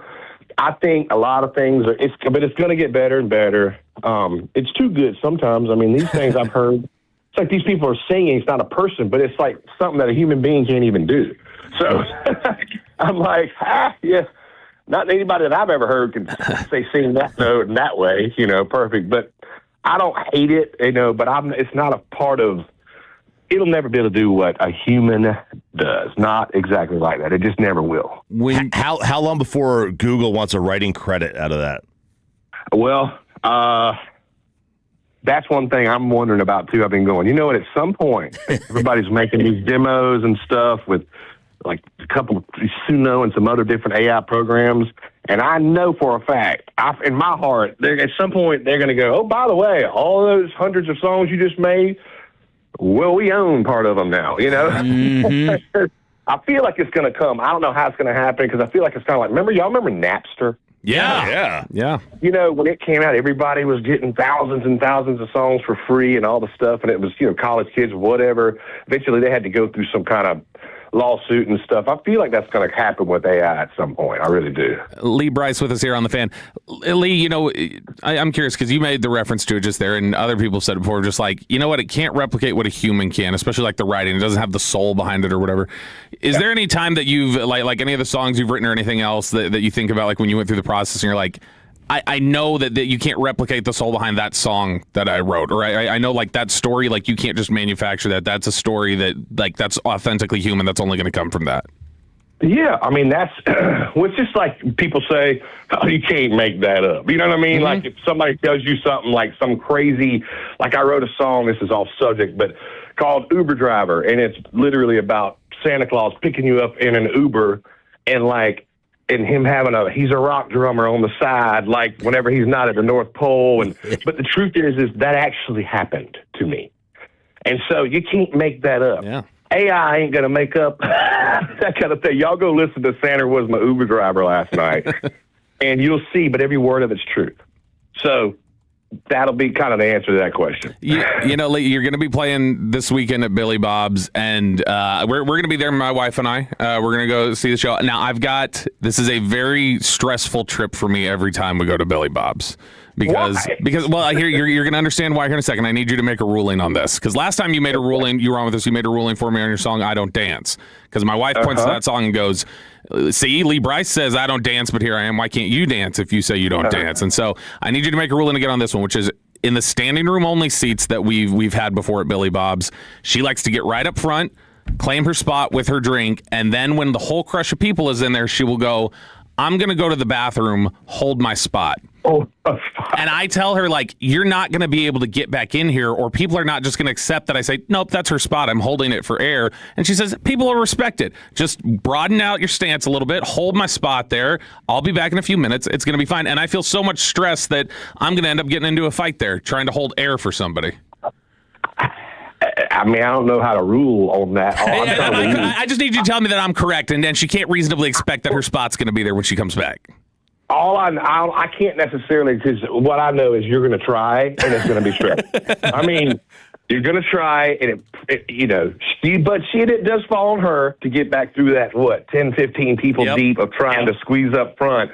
And so that's kind of on her, too. But, yes, you're just going to have to live with that stress, brother. That's just what us men have to do every now and then to make our princesses happy. What are your favorite things to do, or what's on the checklist when you come to Texas or specifically Fort Worth? Or do you not have time to run around like that? I do. I love, of all the places, I love walking around there. I mean, there used to be like a little nice shop right there. Mm-hmm. And it's gone, so that kind of disappointed me the last time I was there. But, I mean, I love to kind of walk around and look at some boots and look at and I love to go, there's a place called Lonesome Dove there. Oh, yeah. And, Tim Love. They serve, Tim Love. They serve, like elk and like rattlesnake and like stuff like that. And I love game, real wild game and stuff. So normally I'll head there for lunch, or since we usually play late at Billy Bob's, I'll maybe even go for an early dinner there. So I love that spot. That's kind of my routine there in Fort Worth. I'll hit up DiVincenzo and see if I can get an address to send you some Wild Fork Foods, because that is the protein meat company I use. I'm obsessed with smoking and grilling, and they got me hooked on duck breasts. I can't do like the elk and you're not an elk guy. And all the. I don't even like venison. It's a little too gamey for it, but they have everything, Lee. Have you tried elk? Elk is not like venison. It is. No, I haven't tried it. They got ground. They got kangaroo. They have everything. We'll send you a nice little care package. Please do. I love all that stuff. You need to retry elk. Elk is more like beef. It's just really lean like turkey, and it's not gamey. Just don't overcook it. Just remember that. You'll like elk. New single, Killed the Man, climbing up the charts. Over 12.5 billion streams. 9 number 1 singles. And Billy Bob's and Fort Worth tomorrow night with Bobby, Kristen, and all the Tolos there. BillyBobsTexas.com with the great Lee Bryce. Thank you so much for the time. The Tolos and listeners are loving you yet again. Have a great show. Man, thank y'all for having me. Always good to talk to y'all. Y'all hit me if you need anything. We'll see y'all. Hopefully see y'all there. Thank you, brother. Appreciate you. Lee Bryce here on Sean and RJ. Are you getting your meet and greet? Your cereal? I'm supposed to. I'm supposed to get it, but this is twice now. Lee's ruled in my favor on questions that I have. And will that stop Kristen and change her approach? In life? Like, would that make her doubt me less? Oh, no. This won't change her approach. And it also won't change her approach in life in terms of thinking I'm right about things. We get you set for the Stars Game 6 tonight, and has RJ made weight for his horseback ride? We send Choppy to Utah next. After we get you over to...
Sean and RJ right here on 105.3 The Fan segment here brought to you by the personal injury lawyers Frankel and Frankel. If you've been injured in a car or truck wreck, call Frankel first, 214 or 817-333-3333. With Frankel and Frankel, there's never an out-of-pocket cost. They only get paid when you win. Frankel and Frankel, the go-to car and truck wreck attorneys in Dallas. Michkov gets it back across at the line. York with a shot. They score!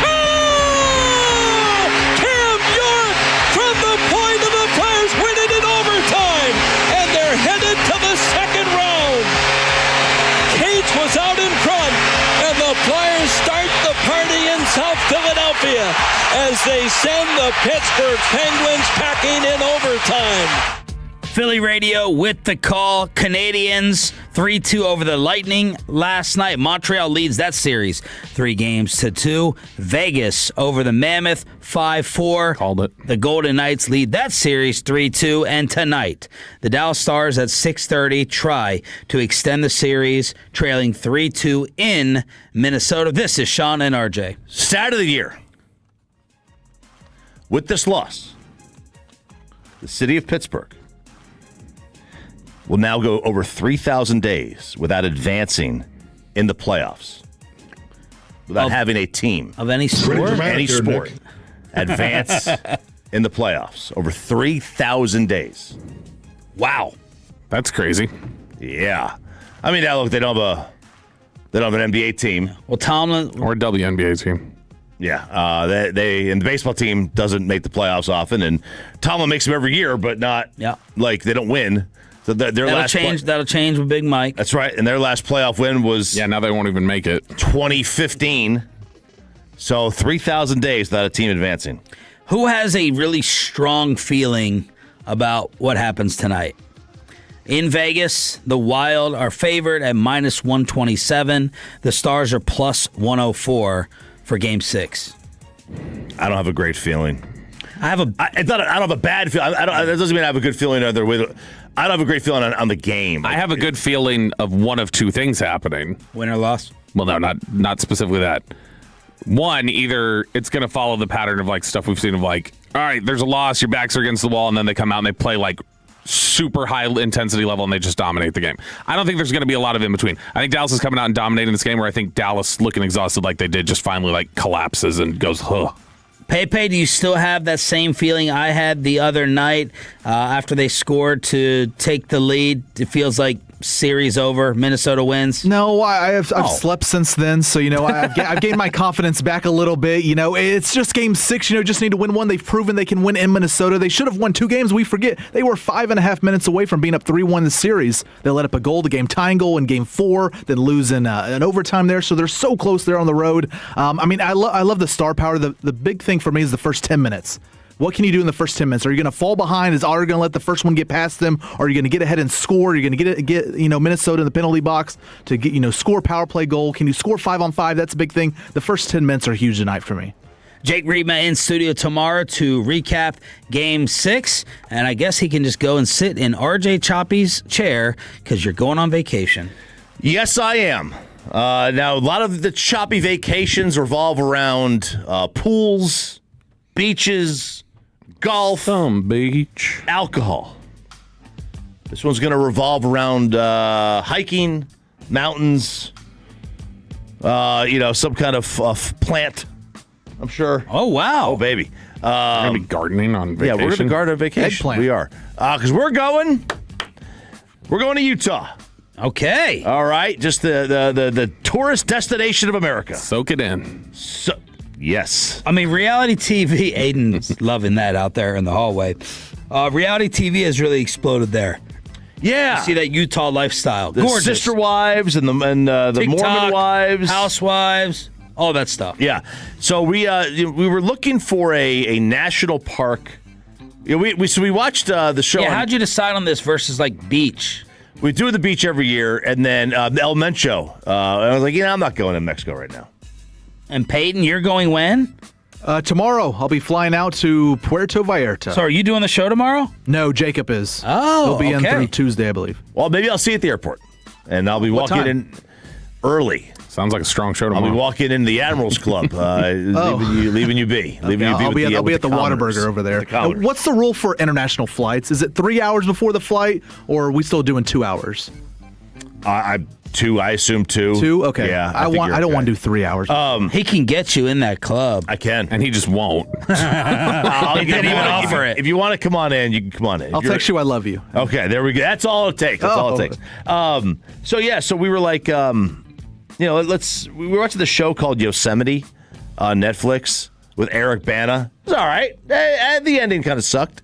But I was like, wow, this is kind of cool. This is like a really cool, the Yosemite National Park. And I've always wanted to go to Yellowstone. So we were like, we were starting looking at national parks. We looked at Banff up in Canada. Badass MFer? Yes, Banff with an N. So everyone said, and I posted this on Twitter, and everybody said, man, do the Utah parks. They're the best. And it's cheap. You fly to Vegas. It's an easy drive. So we are going to do that, and we're going to go to Utah. So we get there, and we're going to do an e-bike tour of like Zion National Park. We're just going to get an e-bike, just drive around for like 3 hours. And then same e-bike you told the boys they couldn't get? Exactly. Wow. Yes, exactly. I know. But then the next day, we're going to do horseback riding through Bryce Canyon. Very cool. We're going to horseback ride through this canyon. So she set this thing up, and on there it said, you must be over the age of 6. I was like, okay, got that beat. And then it said, and under 220 pounds. What? And I said, what? Was a Six Flags ride? And I'm like, what kind of a broke horse is this? Speaking of big guys. And I'm like, what do you mean under 200? And they said it's the 20% rule that you shouldn't have any more than 20% of the horse's body weight on top of the horse. I don't know if I like that one. And I was like, you're good, Jared. You're probably racing in the Derby this weekend. Yeah, right. I weigh. I'm quite a bit more than 220 pounds.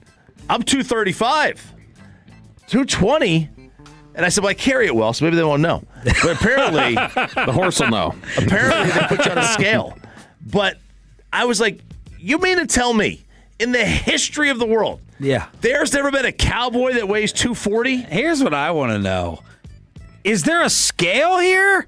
Apparently, they put you on one of those scales in the doctor's office, those calibrated doctor. You're telling me there's scales. A scale next to the horse? I guess. You're going to step on this thing and get shamed? I know how to cheat 2 pounds for you if you want. Well, how about 15? No, but I'm saying you're working on the others. If you're getting close, I know how to get Take you your just shoes off. Yeah. What's the weather? What's the weather? It's 60, 70, so it'll be all right. Take your sweatshirt off. Yep. So no keys. So what you're gonna want to do? Uh-oh. Tiptoes? You're gonna want no. You're gonna stand on it. Get your mic up to you. You're gonna stand like normal, but the back heel on the right one, you're just gonna pop it up a little.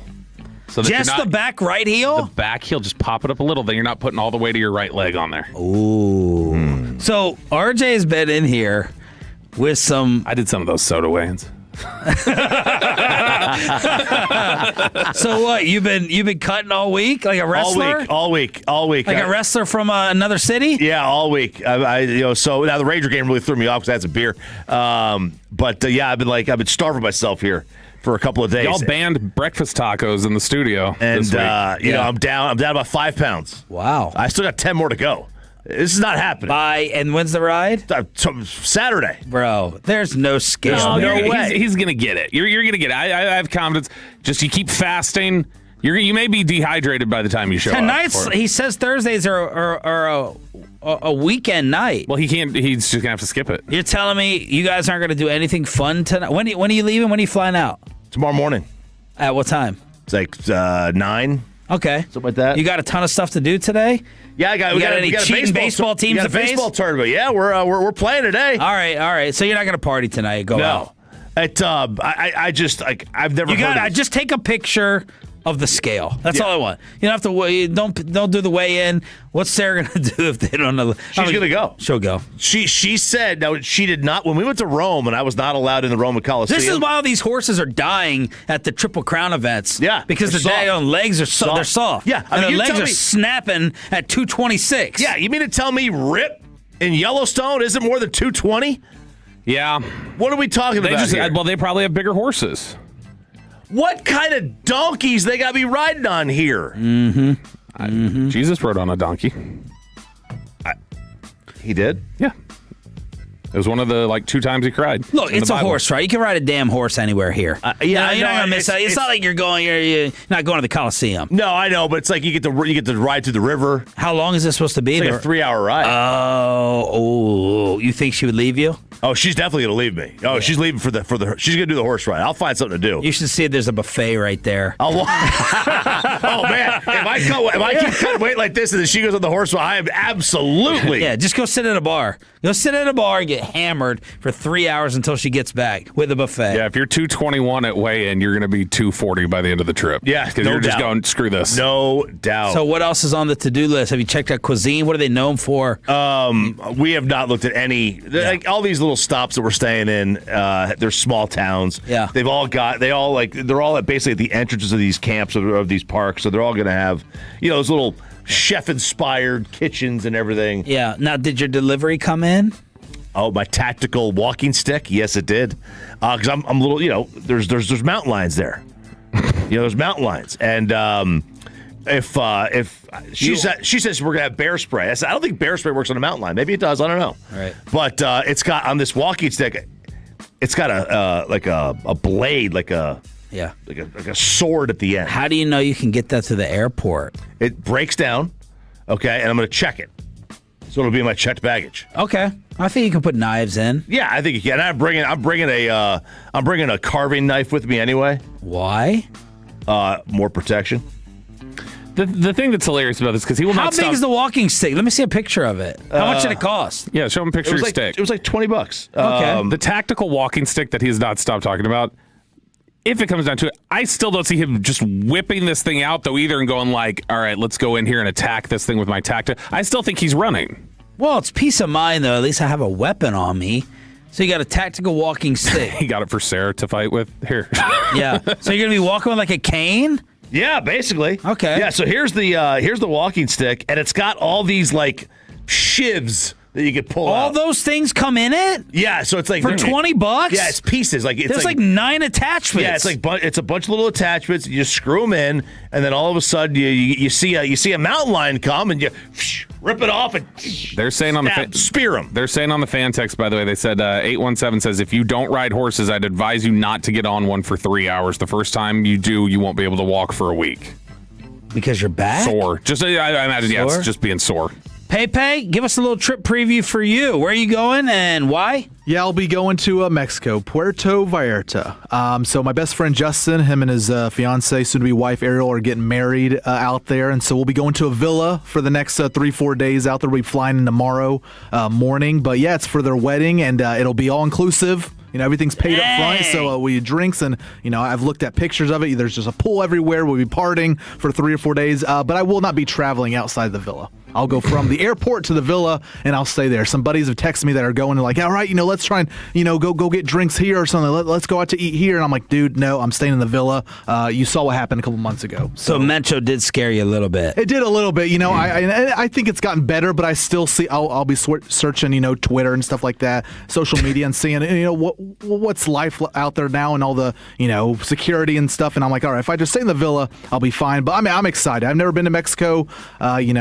Tolos of Texans saying it's 3 to 4 hours for international flights to get there before the flight. So, but I'm ready to go and I'm excited for it. How the Cowboys have undertaken an historic gutting of their defense. Next in B-Lo. B-Bell. Right here on The Fan.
market, upgrade your vehicle. Get to Classic Chevrolet and Grapevine today. The #1 Chevy dealership in the world, 3 years straight. They've got more new Chevys than anyone else, all priced to sell. Visit ClassicChevrolet.com. This is Texas. This is Classic Chevrolet. Together, let's drive, relax, enjoy the difference based on new Chevrolet registrations 2023 through 2025. The great Bobby Belt. Bobby Belt is an idiot. Don't make me take off my belt. Don't make me take off my belt. We're not. Over to you, Bobby.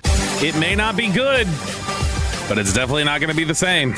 Let's talk about it here in Below the Belt, which is sponsored by Window Nation. Talking about the Cowboys defense here in just a second, all the turnover that they've had there. Before we get into that, we do have the end of all the drama. There will be no more questions. I would imagine there's no more like social media posts that will be interpreted or side comments or did you hear what this national insider said on a podcast that sounds like something happened there? Because George Pickens has signed the tag. It's done. All behind us. Only not really, I would imagine. Yeah, I want to applaud. I'm trusting Bobby here.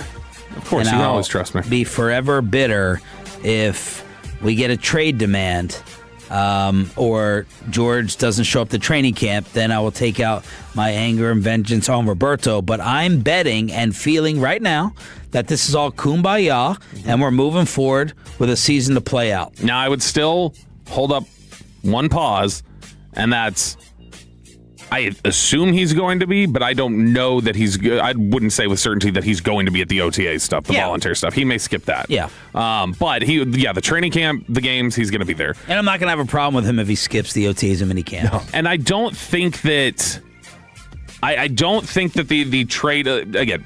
By the way, man, NFLPA, they got to get rid of this tag. Oh, yeah. Got to get rid of the tag. Or at the very least, they've got to get rid of you can do it twice if you want. Or even, 3 times. It gets super expensive, but you can do it 3 times if you can. Maybe I'm Dallas Scar, but it just feels like, it can benefit it feels like it's happening to too good of a player versus just like, well, that guy, we don't want to lose him, but he's not a superstar, so it will benefit him to make the average of the top 5 salaries in the league. But when it comes down to a George Pickens and other guys who are really being robbed of millions and millions of dollars with the potential for a second tag as well, especially when it is so, this sport. And a lot of the sports, basketball hasn't gotten down this road yet, but baseball has for sure. Teams are much more apt to, I'll just draft somebody instead of re-signing. How many guys get a second contract in the NFL that aren't first round picks? I mean, especially running back. Yeah, I mean, if you're not a first round pick, it's like less than 40% of non-first round picks get a second contract. So it has been suggested, I don't know, you can tell me if you think this is a palatable middle ground. I know that there's some who have suggested the idea that the franchise tag can stay, but it's going to have a very narrow application, which is you can only tag somebody one time at the expiration of their rookie deal, and only if they were not a 5th-year option player. So, like, if it's a 4-year only the first rounders get 5 years. Everybody else gets 4. So the idea would be the 2nd through 7th rounders or pass at the expiration of the deal. You can tag them 1 year to get them to 5 like you would a first rounder, and other than that, after that, it's over, and you don't get to tag them. And you can't tag first rounders? You wouldn't be able to tag a first rounder. It would just be because they already have 5 years built into their contract. So this would just be leveling out 5 years across the board, potentially. If, like, you get one tag you can throw on at the end of their rookie deal, and that's it. Because then the idea is they get their earning potential into their future years after that. It's early in their careers, and it's like an adjustment. All right, so George Pickens, I would expect he's going to be here. I think George Pickens wants a long-term deal in Dallas. I think George Pickens, if he's not going to get a long-term deal in Dallas, wants to work for the long-term deal here in Dallas, like whether it's with another team in the future or whatever else. I think he wants to put it on display this year for the Cowboys. I think he likes being here. I think he likes the rhythm that he's found with the guys. I think he's close with CD, close with Dak. So I would be really surprised if even if they were resigned on his side or the Cowboy side, if they were both resigned to the fact of, like, this is it. This is the farewell tour. I don't think he would look to get out of here any earlier. I think he wants to just, all right, we would just wrap this up and then we'll look to the future after that.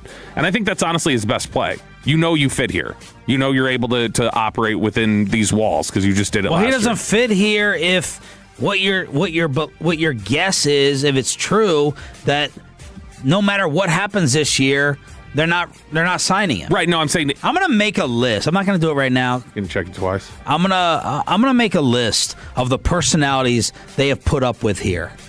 Mm-hmm. And then I'm going to compare that to what George Pickens has done. And try to figure out how they can make such a 100% determination that this is so bad compared to some of the other crap that they allow around here. Yeah, no, I'm not. If this is the case, I'm going to choose not to believe it's the case. Yeah, I'm going to choose to believe that George Pickens can have a fantastic year, be a good soldier, the Dallas Cowboys make it to the NFC Championship game, and that they re-sign him. Yeah, and I wouldn't say that it's necessarily the right way to view it. Like, I'm not saying that that's even the right way to do it. But I think that for George, when I say he knows he can fit in here, if there's whatever consternation or whatever that exists between them, fine. But I think for Pickens, he knows I can perform. I can put up numbers here. I play well within the scheme. Yeah. I've got good chemistry with the guys. And even if they get a little annoyed with me, like, I can operate here easier than I can in Pittsburgh or some of the places that are a little more strict. Yeah, I get my hand slapped every now and then, but I can put up my numbers here this year and do that. So I do think that he's ultimately here, and I would be surprised if he were to get dealt. If he were to get dealt at any point, I don't know that it would be his demand. And the Cowboys internally are saying the same thing they're saying publicly, which is he's going to be here this year. I think the only thing I could tolerate, well, you got to have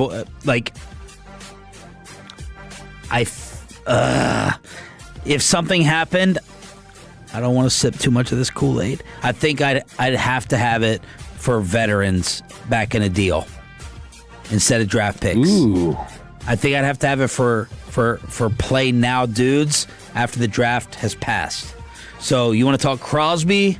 You want to talk something else? You want to talk another receiver? If they traded him for a second round pick this offseason heading into this year, I'll lose my freaking mind. I'll blow my damn top. If they trade him for a second round pick, And I'm not just talking about just because of the value. I'm talking about because of my hope for this upcoming year. Well, then what if is Crosby alone going to be good enough for you, or would you say you would take a lesser player than Crosby if it meant getting back a receiver and somebody, so that it's a receiver to replace what George was doing? Yeah, if they don't have, you would not follow up with that. If they don't have George, I don't think the offense is good enough for it to matter if they get Max or not. I think they need 2 top flight wide receivers.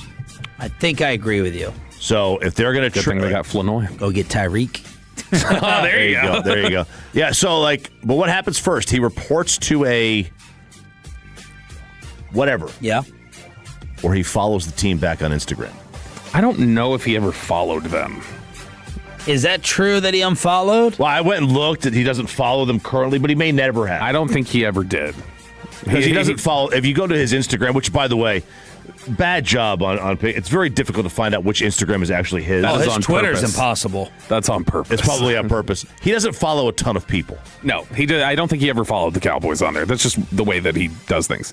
Okay, over at Blogging the Boys, they were talking about the Cowboys' defensive makeover, and this is a good one. I like this. This is from OCC, and yes, I know you always. Yes, you know me. I know you always dislike the reference to an internet name instead of an actual name. Just don't know his name. He goes by One Cool Customer on there. That's how his handle is. So OCC, as we call him, he is writing about how the Cowboys' defensive makeover is more extreme than you might even realize. And so he went back and looked at how the team compiled the roster out of training camp last year, who were the Week 1 starters, and various things like that. Listen to these names really quickly. Osa Odigizua, Dante Fowler, Jack Sanborn, Kenneth Murray, Damone Clark, Donovan Wilson, Kyrie Elam. That's 7 players that were in your starting lineup that are not here anymore.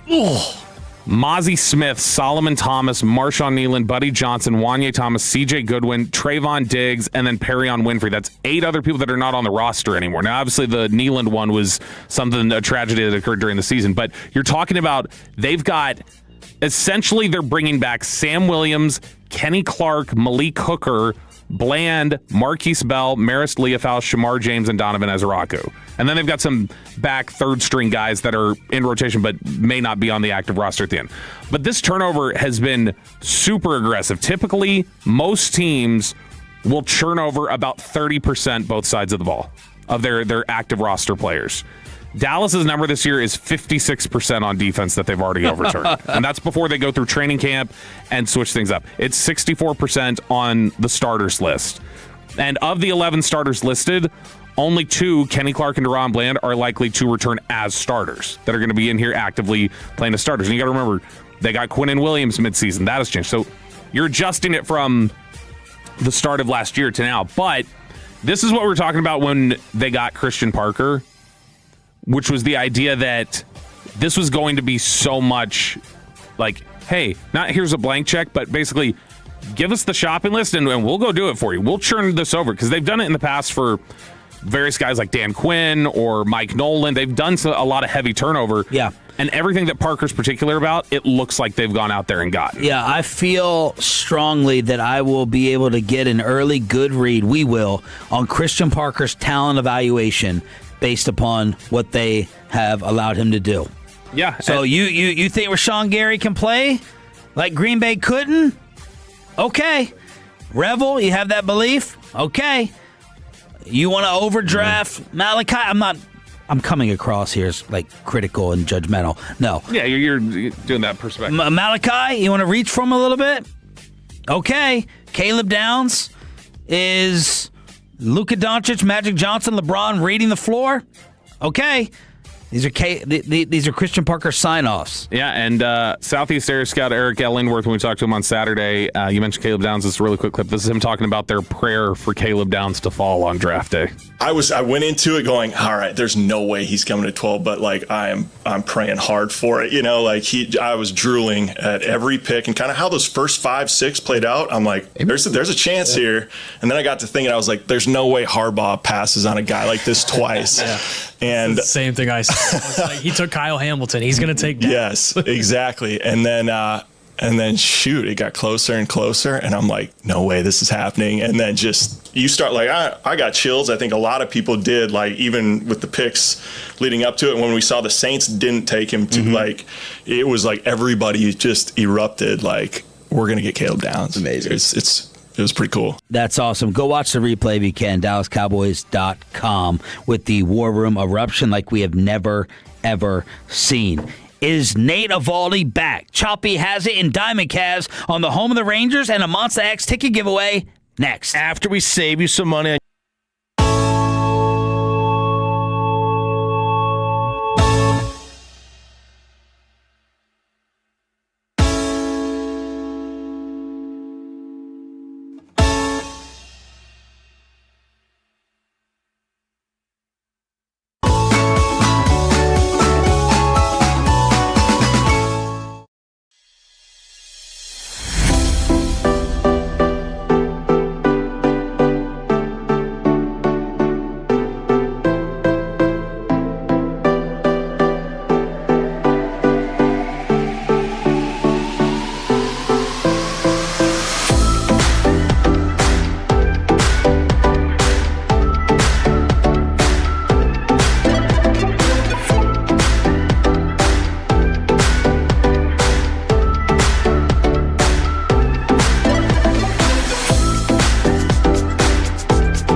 This is the exclusive home of Dallas Cowboys football. KRLD-FM and HD1, Dallas-Fort Worth. Let's go, Cowboys. An Odyssey sports station. Driven by our D&M Leasing Studios, this is Sean and RJ on 105.3 The Fan. The 1-2 on the way. And it's hit back up the middle. Diving for it. Caballero can't get it. It's into center. Duran around third. He scores easily. RBI single for Sam Haggerty. And the Rangers lead 3-0. You're an idiot and you don't know baseball. Ranger fans, you're not dreaming. How can you not be romantic about baseball? How can you not be romantic about nasty Nate Eovaldi? Nice. That's 7 innings, 7 strikeouts. I think Bassick was talking about, not a lot of fastballs being thrown early on. And at one point, he had the strikeouts working because of the split. Mr. Splitty was working big time. The first 5 of his 7 strikeouts were on the split finger. So remember yesterday, Bobby, or maybe it was the day before. Maybe I think it was yesterday. We were talking about Jack Leiter only. And Bobby was at this game. Yes, I was. Thank you to Kyle Frazier from Frazier Roofs and Gutters who had an extra ticket. Talking about Jack Leiter only getting like 8 swinging strikes. Mm-hmm. Well, Nate had 20. Whoa. He was on fire yesterday. 20 swinging strikes, 16 foul balls. So, that is 36 pitches that were either swung on and missed or fouled off. That's pretty good. And they had how many hits? They had off him 4. So they took 40 swings and 4 of them ended up in play. How full was it for an afternoon game and how many Yankee fans? Well, 4 of them ended up as hits because he had another 16 that were in play. Like, I don't know, it was like half maybe. But it was, I wouldn't say that the Yankee crowd, it wasn't like, you could hear them, but it wasn't like overwhelming. So I'd say it was still probably majority Ranger fans. And a Yankee crowd will get out of a game real quick. If things start going south, they will get out of they got to get home to tweet about firing Aaron Boone. Very negative. Nate goes 7. Latz with a nice job of finishing. Josh Young, your team MVP so far, doing it again. He now has 17 runs batted in 24 April games with a .385 batting average and an .1115 OPS. Bad news, of course, Nimmo leaving with the right hamstring tightness. Yeah, that's bad. That's bad because now you don't know what the prognosis is long term. I mean, this could be something where he's back in the next game. He could be on the IL, and we'll see him in June. There's no way of knowing with a hamstring. Yeah, and that. I know he had been struggling lately in terms of he had cooled off from where he had been, but yeah, that's the last thing you need right now with this offense. A lot of hit by pitches yesterday too. The one where Osuna got hit. He did not look pleased with that. It's almost like he thought that was on purpose. And I was looking up, I was like, it's like kind of a 1-to-1 strike to ball ratio. I just don't think this guy's good. Well, I think he was a little bit wild. His major league debut was probably a little nervous, but also I think that was the inning after the Yankee guy got hit on the back elbow, Dominguez. Whoever was right after Osuna, so Osuna gets hit, and then the very next pitch is inside on the next guy. Yeah. I think he just lost the strike zone. Like he never really had it to begin with. But the Rangers did a good job of staying on Elmer Rodriguez, who was making his major league debut, and he looked good. He did. He looked good. He looked good at times. He's got some good stuff. You could see why he was their pitcher of the year in the minor leagues last year. But I mean, there's a big, as Bassick talked about at the very beginning, big difference between AAA and Major League Baseball, or AA Major League Baseball. But and one of the meatballs told me they were worried, being a Yankee fan. They're like, we never hit Nate. We struggle against Nate. They don't. They do not ever really hit Nathan Eovaldi. But in the last 2 starts, DeGrom and Evo out there, 13 innings, and they allowed 1 run.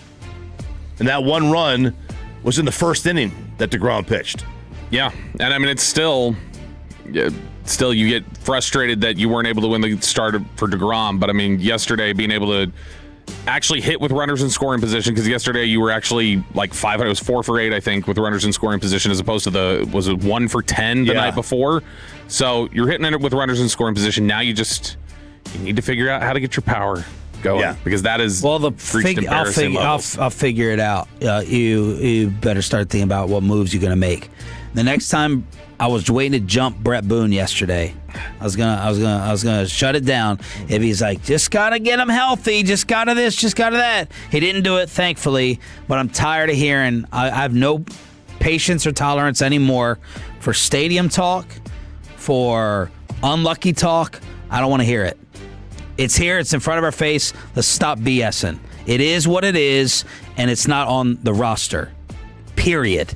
So I hope CY's got his list, his whiteboard of things to do, because it ain't happening. Well, let's hear about the park one more time. Going back to last year, the Rangers now have hit 6 baseballs over the fence in their last 573 plate appearances at home. They are hitting a home run because Evan Carter's Evan Carter's got an inside the park home run there. That's why I say baseballs over the fence. The Rangers have hit 6 home runs over the fence in their last 573 plate appearances at home. They're hitting 1 every 100 plate appearances roughly at home. There's been 4 Rangers players, if you don't include the Evan Carter inside the Parker, 4 Rangers players have hit a home run at the ballpark this year. Dang. Meanwhile, Jock, Young, Seager, and then Higashioka. Meanwhile, the Yankees had 4 different home runs that traveled more than 400 feet in this series. That's and they had juice. Their bats are juice. That's why it is the park is not great. But to your point, they hit 4 over like that distance, or 6 over that distance. That's why at the end of the day, it is still you don't have good enough players in your lineup to do it. What do you think the Rangers are in runs scored in all of baseball? 23rd. They're 27th. 27th on the dot. They've scored 120 runs. They're 19th in batting average. And then their runs allowed, I think they're 4th. So they're lucky. They're on the other end with that. I love to harp on the stadium. I do think it is a problem. It's not the problem, but it is a problem. Boone Side texted me yesterday after the show. And he said, he'll drop that name, just not the others in the expressway. Yeah, you said what? But you protect Grapevine. I'm going to protect the media member that he was going after in the text. For what? For saying that it's the stadium is not a problem or something like that. Not a problem? Not a problem. What did he say about Sean? Nothing. But we can do it Wednesday. But this is not. You said. I think it's like you said. It's like a 450 game sample size or a 350 game sample size. Yeah, the offense just struggling, being bad. It's more like a 1,500 game sample size. This is their OPS ranks from 2020 until now: 29th, 30th, 19th, 3rd, 23rd, 26th, 22nd. Do you care to take a guess on which year they won the World Series? I'm going to say the year they were 3rd. 3rd, yes. Ding, ding, ding, ding, ding. You win the fabulous prize, Bobby Bell. That is walking stick. 6. That is 7. That is 7 seasons of sample. That's 1,500 games. That's the Jets. That's the Jets on offense being bad for a decade. Maybe not 1,500. I can't really do math, but you get the point. It's a lot of games. It's a lot of sample right there. I know the common thing has been said all the time about, well, what do you want them to do? Because they're not spending. Like that's what a lot of people have said. Or like, they don't have the money and they're doing the best they can. Tax. That can't be a good enough reason to just say they can't develop players, though. Like, where's that then? Because you drafted somebody and then you immediately traded them, by the way, this past year. So, like, you're not even holding on to people. I understand it. I've been a Rangers fan since I was 7 years old or whatever it is. And this is so frustrating as a fan that it's like everybody just seems content to be like, well, they're handcuffed. What are you supposed to do? Something. Somebody's got to answer for it. Because I compare it to the Cowboys offense. In our time here, I'm trying to think of a unit that the units that will have been as wasted as this Rangers pitching. Like Cowboys offense was wasted last year. Let's see if it happens again. Dak has had, many a good seasons, but we talk about the Dirk years, right? It's like Cuban didn't give him what he deserved to make another championship run and let it rot basically at the end for Dirk. Luka supporting cast had been questioned. This has to go right at the top, if not the top, given the way that this pitching staff has started off a second straight year of dominance on the mound. Yeah, honestly, it's probably the inverse of it, which was the Rangers' offense in 03, 04, 2008. They were a dynamic offense, and they'd finish 500 because they'd give up 12 runs. So 15-16, so are the Tigers. That's who they will face tomorrow after the day off today. Right here on 105.3 The Fan. The bad news is Detroit is 10-2 at home. 10-2 at home, and then especially this time of year, you can get some squirrely weather up there. You have no idea what it could be like. It could be snowing. Love going up to Gaylord, Michigan. Arima tomorrow, recapping Stars, previewing Tigers. Yeah, there you go. It could be 70 degrees today. Could be snowing. There's no way of knowing what happens. By the way, somebody suggested. What do you guys think of this? I know you guys. By the way, we're missing Scooble. That's good. That's good. Very good. That's very good. It's just like a WBC game for him. Not going to bother playing. What do you guys think of this? So, if part, and we know that the colder it is, the less the ball travels. Yeah. I'm going back to the stadium here. What if we boosted the AC to 80? Is that a real thing? Yeah, I'll say interesting. I'll take golf for example.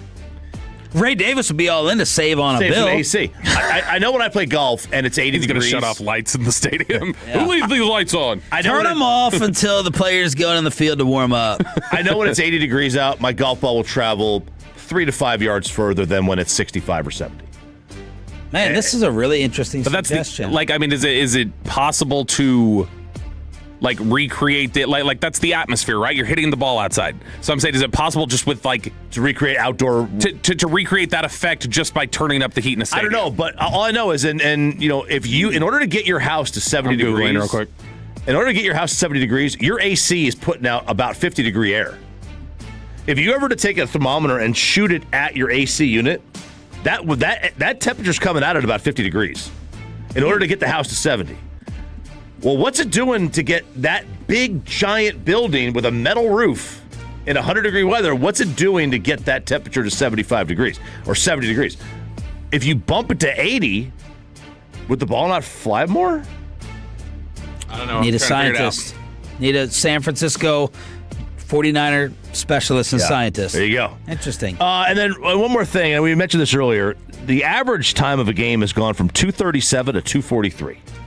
Through 421 games. There are 5 more pitches per game this year. So the walk rate is up, which means more hitters, more people batting. Pitchers are also bleeding the pitch timer more. So the batter has to be looking at the pitcher with 8 seconds left.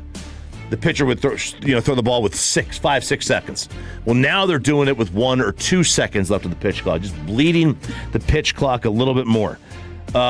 Hitters are more comfortable playing under the timer, so they're not necessarily rushing to the box and getting set with 15 seconds to go. They're waiting until 9, 10 seconds left. And then more pitchers are being called for the dugout. Marlins and Rockies are not letting their catchers call pitches. Each pitch takes about a second and a half extra.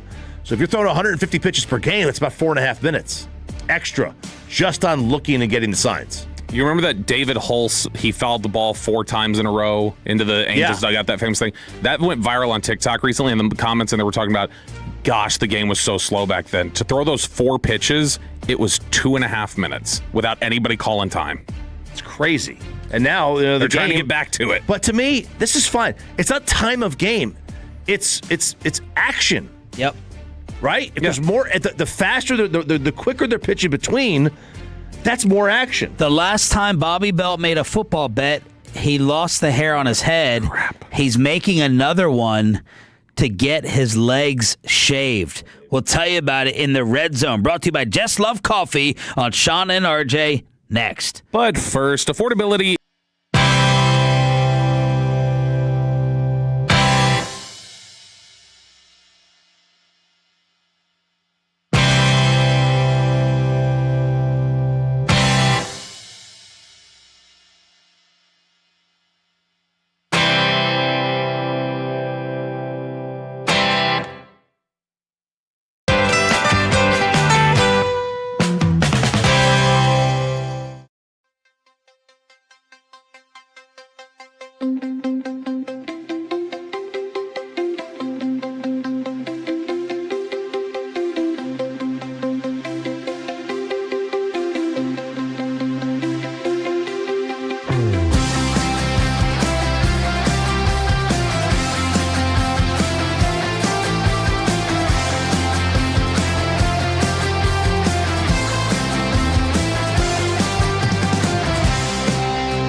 105.3 The Fan segment here brought to you by the Personal Injury Lawyers, Frankel and Frankel. If you've been injured in a car or truck wreck, call Frankel first, 214 or 817-333-3333. With Frankel and Frankel, there's never an out-of-pocket cost. They only get paid when you win. Frankel and Frankel, the go-to car and truck wreck attorneys in Dallas. How many people want to eat a W tonight? You know what I like about the media? They think you can just dial 1-800 and get a quarterback. Yeah, bingo! The Red Zone is your football fix, brought to you by Just Love Coffee here on Sean and RJ, along with Cowboys insider Bobby Bell. Thanks for being a total that stands for Turn It On, Leave It On. We got Peyton and Aiden running the Fan Cam, Twitch, and YouTube.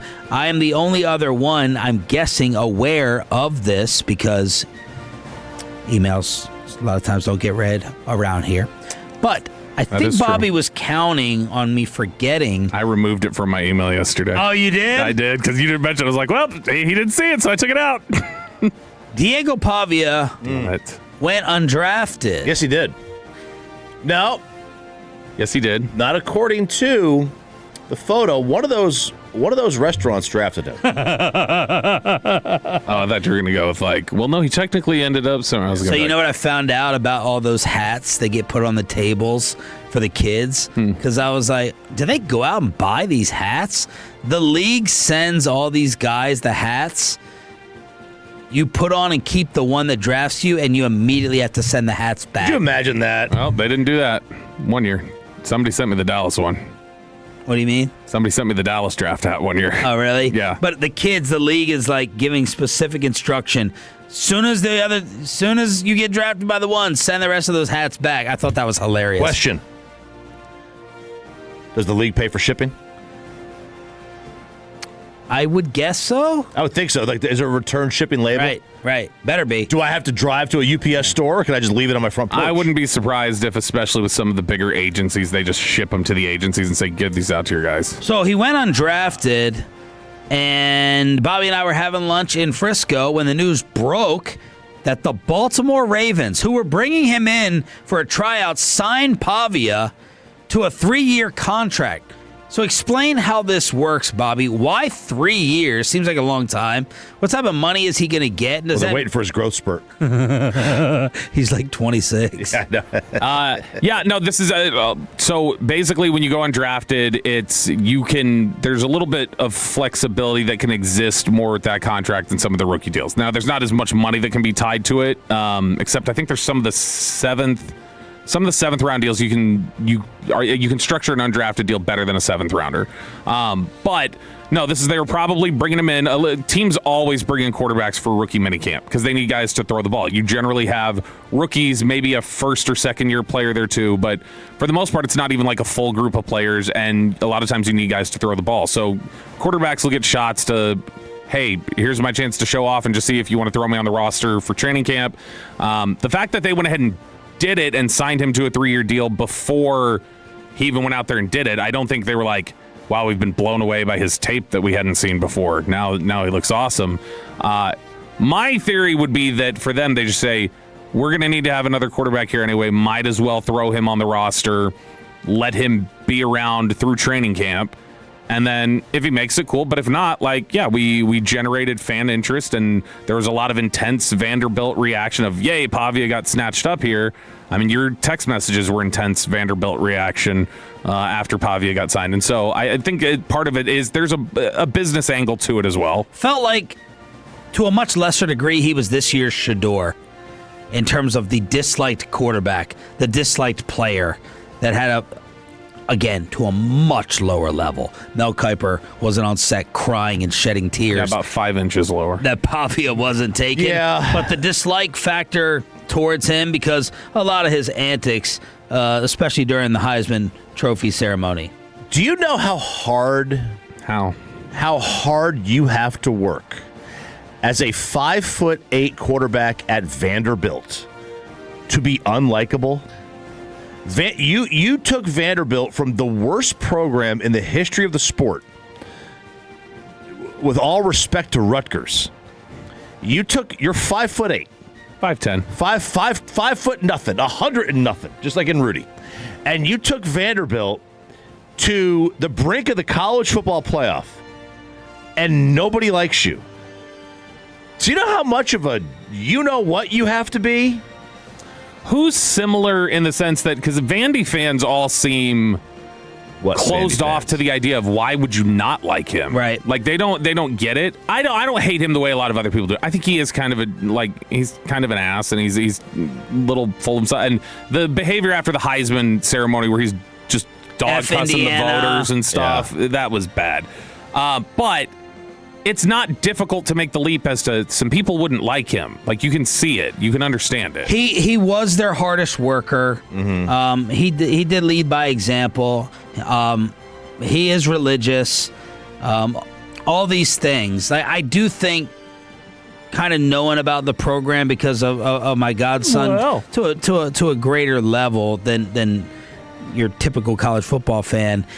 I think what he did with the antics was 10% of who he really is. Mm-hmm. And he uses a lot of that attitude and drive to make it to where he was. Hanging out with Johnny Manziel's not going to do you many favors. Old school scouts, like some of the more old school minded scouts, they did like, not necessarily him as a player, but they did like the edge, the moxie. They liked when in there. They liked that they're like, it. Be that guy at quarterback. Like they did like a little bit of like, I'm competitive and I'm leading my guys, and it didn't sound like people thought, like teams thought he was a good teammate. Like, it wasn't some of the Shador questions of like, are you bigger than them, and like some of that sort of stuff. They love him as a teammate. Yeah, everybody seems to. It's kind of like he's Diego, but he's our Diego. Yeah, and so I think that a lot of teams saw that and they liked that aspect. I'm sure that's something Baltimore liked about him. Baltimore looked and went like, yeah, kind of like the edge, kind of like the command he has with his team. I really like Gruden's suggestion during their film sit down of him being a little bit of a Taysom Hill.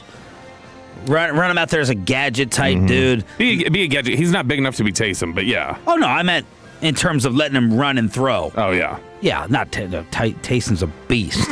Damn, Bobby. I was going to let you slide, but now I'm not. I was being clear. Here we go. It. In a Wednesday email from Roberto Bell. Oh, God. This is a cute story, but I don't buy it as anything serious. Diego Pavia is just not an NFL player. Blah, blah, blah, blah, blah, blah, blah, blah, blah. Here we go. But he's not making their roster. If he does, I'll wax my legs on the air. It's not happening. So there you go. Now you guys can vote whether you want to hold Roberto to this or not. I'm in such a great Cowboy mood. I said it. Okay. I just took it out of the email because you didn't mention it on Wednesday. Oh, God. Breaking news on 105.3 The Fan. Bobby Belt admits he was wrong without any buts or caveats. So there it is. If he makes their roster, Bobby is waxing his legs here on the air. So let's go, Diego. Let's go. I read this to Diego, Kristen. go. I said, he's not making their roster. If he does, and then I looked at her and she was like, what? And I said, what are you okay with me doing? And she's like, what do you? I was like, I'm going to write wax my legs. She's like, don't do that. And I don't remember what I said after. I said, what about, I can't remember what the other suggestion was. And she said, just say wax your legs. I said, okay. Azeez Al-Shaair, who the Cowboys were interested in to fill that linebacker room, he signs a new deal with the Armpit. Yep, he ended up getting an extension, so 3-year deal for him to go.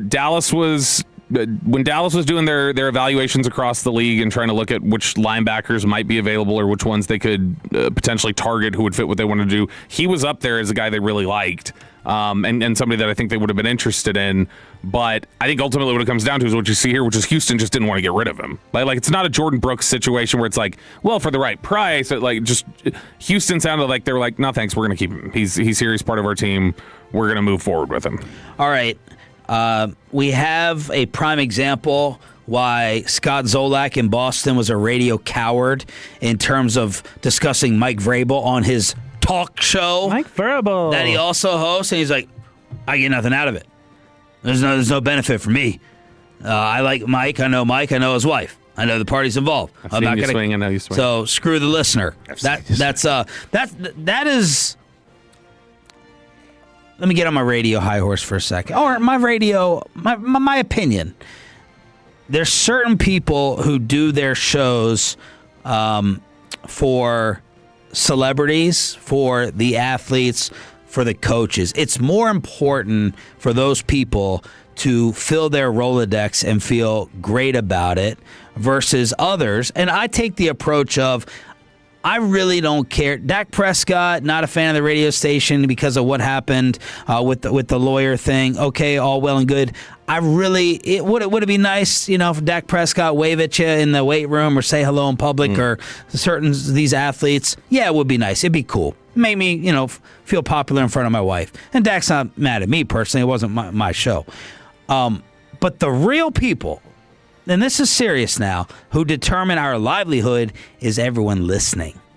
If you don't listen and you don't listen enough, that affects everything, has a ripple effect. So I don't ever want to do the show for someone with status or a millionaire or an athlete, someone who wears a jersey. The people listening and texting and tweeting and cursing Choppy and I on Twitch, that is who determines my fate. So we always try to do the show for that. So that's why I was really... Scott Zolak, it's very important for him to kiss Mike Vrabel's ass. It's very important for certain people not to burn that bridge. I view it as we have to, and I get a lot more appreciation for Jerry when these things happen. I've said it for years. I've worked in a city with Dan Snyder, and I worked in a city with Baltimore teams and Kansas City. And if this story happens with the Dallas Cowboys, we're allowed to discuss it. We have discussed things like this, not exact, but there's been a lot of stories over 15 years. We're allowed to discuss it. And Scott Zolak did a disservice, in my opinion, to his listeners and his audience of his talk show because he was a chicken ass in terms of addressing it, because he's afraid of messing up his relationship with the head coach. And yesterday, a disgusting scene, in my opinion, playing out with Patriots season ticket holders. Disgustingly, as Mike Vrabel was, and I'm someone who also said Mike Vrabel should not lose his job over this. Mm-hmm. They introduced Vrabel on stage in front of the Patriots season ticket holders. They're applauding. They're sitting in their seats applauding. Well, that meatball, Scott Zolak, get up! Let's go! Get up! Let's get hype! And has the Patriots season ticket holders give Vrabel a standing ovation at that team event. It made me sick. It made me sick. I hate Boston so much. I hate them so much more than Philadelphia. I really do. Like Philly, you go in the back seat. Boston, and now you media, and I hate Robert Kraft now too. He's a little slunched over, cool accent, Meek Mill street cred dude. I hate him. I hate the Patriots. I hate that whole city and state. It's a small town. Boston has never been a big city. It's a small town. They're very provincial. They protect their own. They will protect their own. Listen, I get this. When I was, I didn't say anything about Nancy Lieberman when I was doing the Legends games, and she was the head coach. I have no idea what you're talking about. There's no dirt. I'm just saying. The first person that came to mind. I protected Nancy. Oh, right. Yeah, you're gonna get in trouble with another local team today. Right. Yeah. No, I didn't say bad. I would never say anything. No. You gotta. I wonder if I had how much. Scott Zolak makes in that Patriots analyst role that he is in. Yeah, he makes a ton, I'm sure. He makes a ton. Yeah. Like, there's a dollar amount where I admit I will sacrifice my I don't have any credibility. I will sacrifice my ethics. I have a small amount of respect, the very smallest amount of respect, for him just flat out saying it, though. Like, yeah, I'm just protecting my neck here. I do kind of like, at least he's not pretending he's objective. He's telling you, like, I'm being phony about it because I like my life. Yeah. So did you see the standing ovation? Yeah, gross. It was gross. It's like you need to circle if anybody was sitting, like do one of those memes of like, be this guy if he's got his arms folded. It's also like that. That's the appearance he made. Of all the things that Vrabel had, that's the one. When everyone's going to kiss his ass there. Of course. Is he wearing the new hoodie? No, he got it for his wife. That's right. We assumed. We don't know she got it. By the way, does this guy have any other different clothes? He was wearing the same stupid tech vest in the airport. He doesn't have anybody to wash his clothes now. All he does is wear those stupid vests. Let's hook you up with a Monster X ticket giveaway and set you up for Game 6 tonight. Crosstalk with the KNC Masterpiece is next. But, man, now I'm thinking about Lee Bryce, and I want to send him...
brought to you by Classic Chevrolet. If you're in the market, upgrade your vehicle. Get to Classic Chevrolet in Grapevine today. The #1 Chevy dealership in the world, 3 years straight. They've got more new Chevys than anyone else, all priced to sell. Visit ClassicChevrolet.com. This is Texas. This is Classic Chevrolet. Together, let's drive, relax, enjoy the difference based on new Chevrolet registrations 2023 through 2025.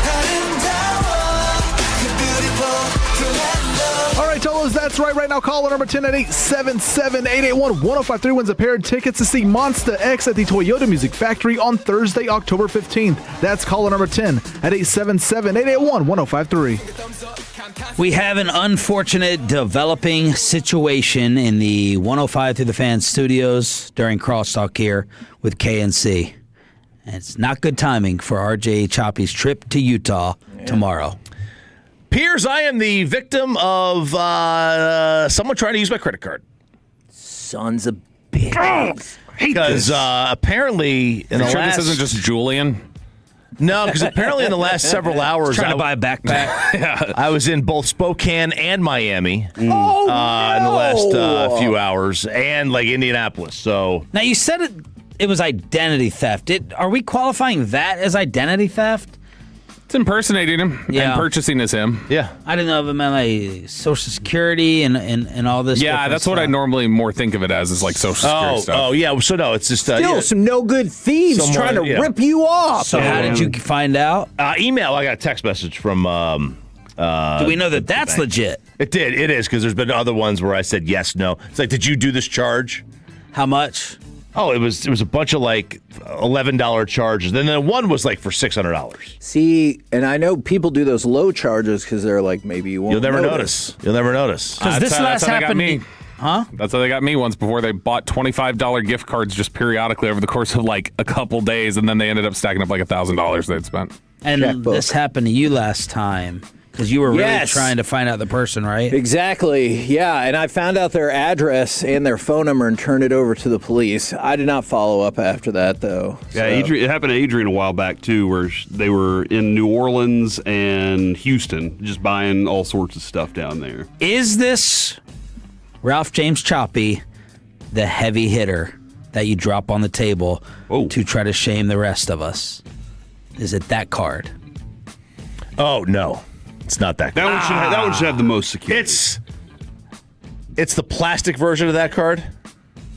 Is that the one? Is it metal? I got a metal one. Yeah, I got that one. It makes that sound. It's a little different, man. You got the same thing? Yes. Oh my.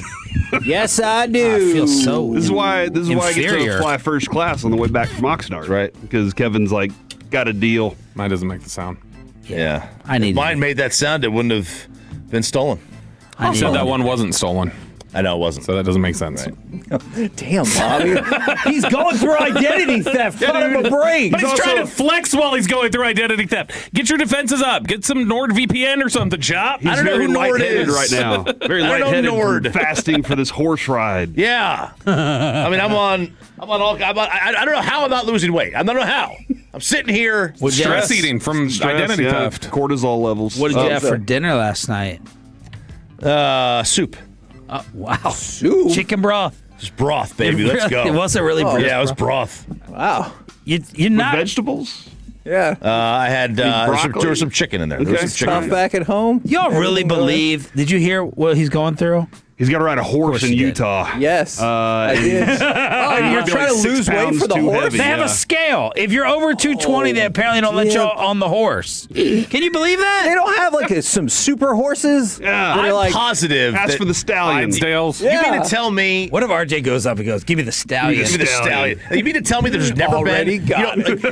military guys ride horses. Has there been a military guy that's 250 pounds out there riding a horse? Don't they have weight restrictions for military people? Cowboys have ever been 220 pounds ripped? Did you see any plump dudes out there? Jacob, not that big. Yeah, right? military guys generally are in decent shape, and Cowboys. I would say they're units, and they're 250 pounds. And Cowboys out there, a lot of times I would just assume they weren't like eating on the range a lot, like they were just riding all day and living off cowboy coffee and smoking filterless tobacco. Yeah. Okay.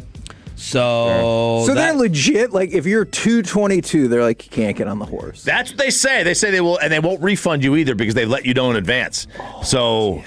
The wife will be going on the horseback ride, and I'll be sitting back. I'm For gonna go 3 hours. I'll go find a golf course. Well, wait, if they're worried about weight, why don't you just say, like, I'll ride it bareback. Just take the saddle off, and I can bareback it. Could you attach a couple of going on while we're there. helium balloons to you? Huh? And maybe that would make you a little lighter. Helium balloons? Yeah, attach a couple of helium balloons to you. That's a hell of an idea, actually. You're I like welcome. that one. What would that do? That would help make them lighter. Could I just suck helium in before I go? I don't think that works the same way, I had a but friend that's an who was a interesting wrestler hypothesis. who used to say that you could exhale every ounce of air and then flex up high, and that'll take about 1.5 pounds off. Wow, really? He was like, flex every muscle up, and I was like, I don't understand, dude. What's coming up? Right out of the gate, more helium. Rangers-Yankees series finale. The incredible month of Josh Young, but how do we keep it going is the most important thing. Keep him going on G-Bag. He's coming on today? He did this week, on. yeah. Tolo. Yeah. I saw a thought on the Instagram page, but I pulled a Kevin there. I was told on to you guys. Thank you. On the way home, and it really just made the rest of my morning as Skip Schumacher proved he was listening to the morning show at 8:20. Good morning, guys. You know, I was on my drive in. I was listening to your show, which I normally do, and I was laughing because of the poll that you had with the who puts soda in first or ice in first in the cup. And the other day, I had hot coffee at a bagel spot, and I was like, man, I need to get some ice in here. So I put it on here. So I put it under the machine and put a little bit of ice, and the coffee splashed all over me. So I'm trying to figure out who puts in the soda first before the ice. So it was really funny on my drive in. Now, the correct answer, of course, to your soda conundrum, if it's a fountain soda, is you do not need ice because it's already cold and you're just watering down your beverage and losing soda. How slowly are you going to drink it, though? You can drink it within an hour and it's still pretty cold. Ooh. That's Peyton's move. He said he just gets it already. Plus, you get more for what you pay get more for. soda. It's not getting watered down. It's already cold. I need something to break up a little bit of the carbonation. I can't just go straight soda. I need a little bit of ice. And then there are those who drink it just straight warm, which I cannot. My nephew, yuck. A bunch of people are like, oh, I'll just take it out of the pantry. How can you not? Isn't that in London? There's no ice. They like it warm, right? The beer's warm. Well, warm beer makes a little sense, at least. Warm soda does not. Warm beer gets you drunker faster. Warm beer gets you drunker Is that faster. right? Yeah. Your body. What's the science behind Your that? body doesn't have to cool it down, so it absorbs quicker. Or your body doesn't have to warm it up once it's cold. Oh, my assumption was just like it was warm beer, so you're drinking it faster to get rid of it. Yeah, No, they hate it so much. They say so. There's like food scientists out there, so they say that one warm beer is equivalent to 2 cold beers. Your face. What? Science. Man. Is there any way that you would ever put ice cubes in your beer to warm it up? No. Yeah. To warm it up? To cool it off? Yeah, I would. You would? I do put ice in my coffee. I'd rather morning. I'd rather water down the beer a little bit than drink it warm. Warm, that's disgusting. Warm beer is tough to drink. It's easier for me. I could drink warm beer over warm soda, though, any day of the week. Who has the strongest feeling about tonight? Last time we did this, I won money. So I would like to know through Underdog. Kevin doesn't look like he does. Bobby does not. I said the series was going 7. I said the series was going 7. I said you were going to split on the road when you went to Minnesota. And they did split on the road. And I still think they win tonight. Did you think they were losing Game 5? I did not. Okay. Well, I still think they win tonight. And that's where it's kind of thrown the wrench into this. Seeing how they played in Game 5 made me miserable because they looked tired. There were times where I was like, are they already exhausted? And they weren't the more physical team. Somebody in that room has to go in there and say, set the effing tone. Somebody in that room has to say, we got to hit back because they're beating us up and we look like a bunch of pansies out here. And if Rantanen's really hurt, he needs to sit. What's the speculation on that? There is all kinds of rampant speculation that when they call him Meek Rantanen is because there's something wrong with him and he never really recovered all the way from his injury. If that's the case, I appreciate your pride and toughness. Respected and noted. Have a seat on the bench. You have a strong feeling? You're the one who won me the money. Nope. I have no strong feelings, which should be concerning for you. Or it just means that it's a coin flip. No, I'm not going to bet it. Do you I wanna might flip a bet. coin? Just bet the Wild. I might bet Minnesota. That's what I was thinking. It's not a bad idea because Then you're happy either way. Then you're sad, But I'm not going to you get got as money. good a value because they're favored, obviously. Just put more money on it. Make up the difference. There Why don't go. you shut up? Oh. Stand in my wallet, Mr. Mexico. Is that your approach, though, Peyton? When That's you're what at I the do. I just tables, put more money on it. Keep putting, just add money to it. It'll make me feel better. Yeah, we're losing Chopper to Utah and Peyton to Mexico. Both gone tomorrow. Who the hell are you doing the show with? Bobby. Roberto. Me. So a How's that two-person going to show? go, Sean? As long as I'm here, again, I'm first Cavs LeBron. Doesn't matter who's here. Kind of matters. LeBron didn't win till Kyrie got there. Well, I got to the finals. So, yeah, you got there. Yeah, you did win. Yeah. That was second Cavs. So it's basically Going to the finals in the East is like being their show. Speaking, wow. Do you want me to go through the list of shows that we've destroyed already? Speaking of who winning, Skip Schumacher listen to? Hall of Famer's not here anymore. Did y'all not find it offensive that Skip thought he was listening to you guys when it was us? No, because I learned from talking with Bobby that some people in sports think it's just the same people who do all of the shows. Brian Schottenheimer. Yeah. Shoddy. Yep. He's like, wow, you guys. Y'all are on 12 hours a day? Yeah. It's like, no. Speaking of winning, we have till October. Have you started your letter to Sean's dad yet? No, I didn't know when his birthday was. October? October 30th. Perfect. I started mine already. Does it start with the line, the only thing spookier than Halloween? No, it starts would be off not with, having you Does as it take my you that dad. long to do stuff? No, it starts off with, I know every year before this the email has been very disappointing, but this one's going to knock your socks off. Oh, man. All right, boys, have a good trip. Good luck with the credit card. Yeah, the credit card. I don't use that one. yeah. I don't use that one anyway, so I'm fine with it. Somebody else does. Somebody else does. Yeah, that's for sure. But you're still going to like file Oh yeah, I dispute and stuff. filed Okay. because Okay. yeah, it's, Is that tied to like any? That's the worst. It's tied when to you- a lot of my bills. It's a lot of my auto pay. That's what it's tied to. That's the worst. That's the worst. The other one is like tied to no auto pay. This one's tied to all of it. This is 3 months later. the You're Shannon like, Elizabeth But it's okay. card. I've got the walking stick. I've got the shank, the shiv, the spear. We got the bear spray for the leopards. I got the hiking boots. I spent all this money on hiking boots. Yeah. Yeah, and I gotta drop about 10 more pounds by Saturday. Yeah, and you can't wear those hiking boots for the horse. That sound heavy. Oh, that's a good point. The KNC masterpiece is next. Go Stars. We're back tomorrow morning right here on The Fan. When sports news breaks, these guys break in immediately. You're getting your sports fix and sharing.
go, baby. KRLD-FM and HD1, Dallas-Fort Worth. An Odyssey sports station.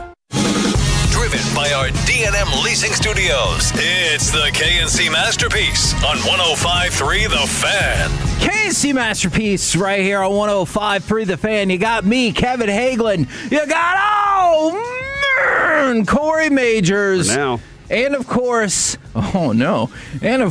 the famous Alec Bedford. Gentlemen, welcome to the program. How the heck you doing today? How the heck is everybody out there in Radio Land? 877-881-1053 in the Franklin Injury Attorney text line, or the Twitch, or the YouTube. You ever wake up and you feel like it's a slow morning? Sure. Alec? Yeah. How often do y'all wake up and you feel rushed? On a weekly basis, how many days do you think you're like, oh man, I got to rush? Maybe like 50-50. 50-50? Probably. Out of 7 days? Okay. That's not how math works, Kevin. Over 2 weeks it would be. Okay. I said for a week, but I appreciate you. I like the way you approach that. Oh, we're about to go on a tangent. Are we about to math it up? Nope, we're about to go on a parking tangent. Oh, really? Oh, no.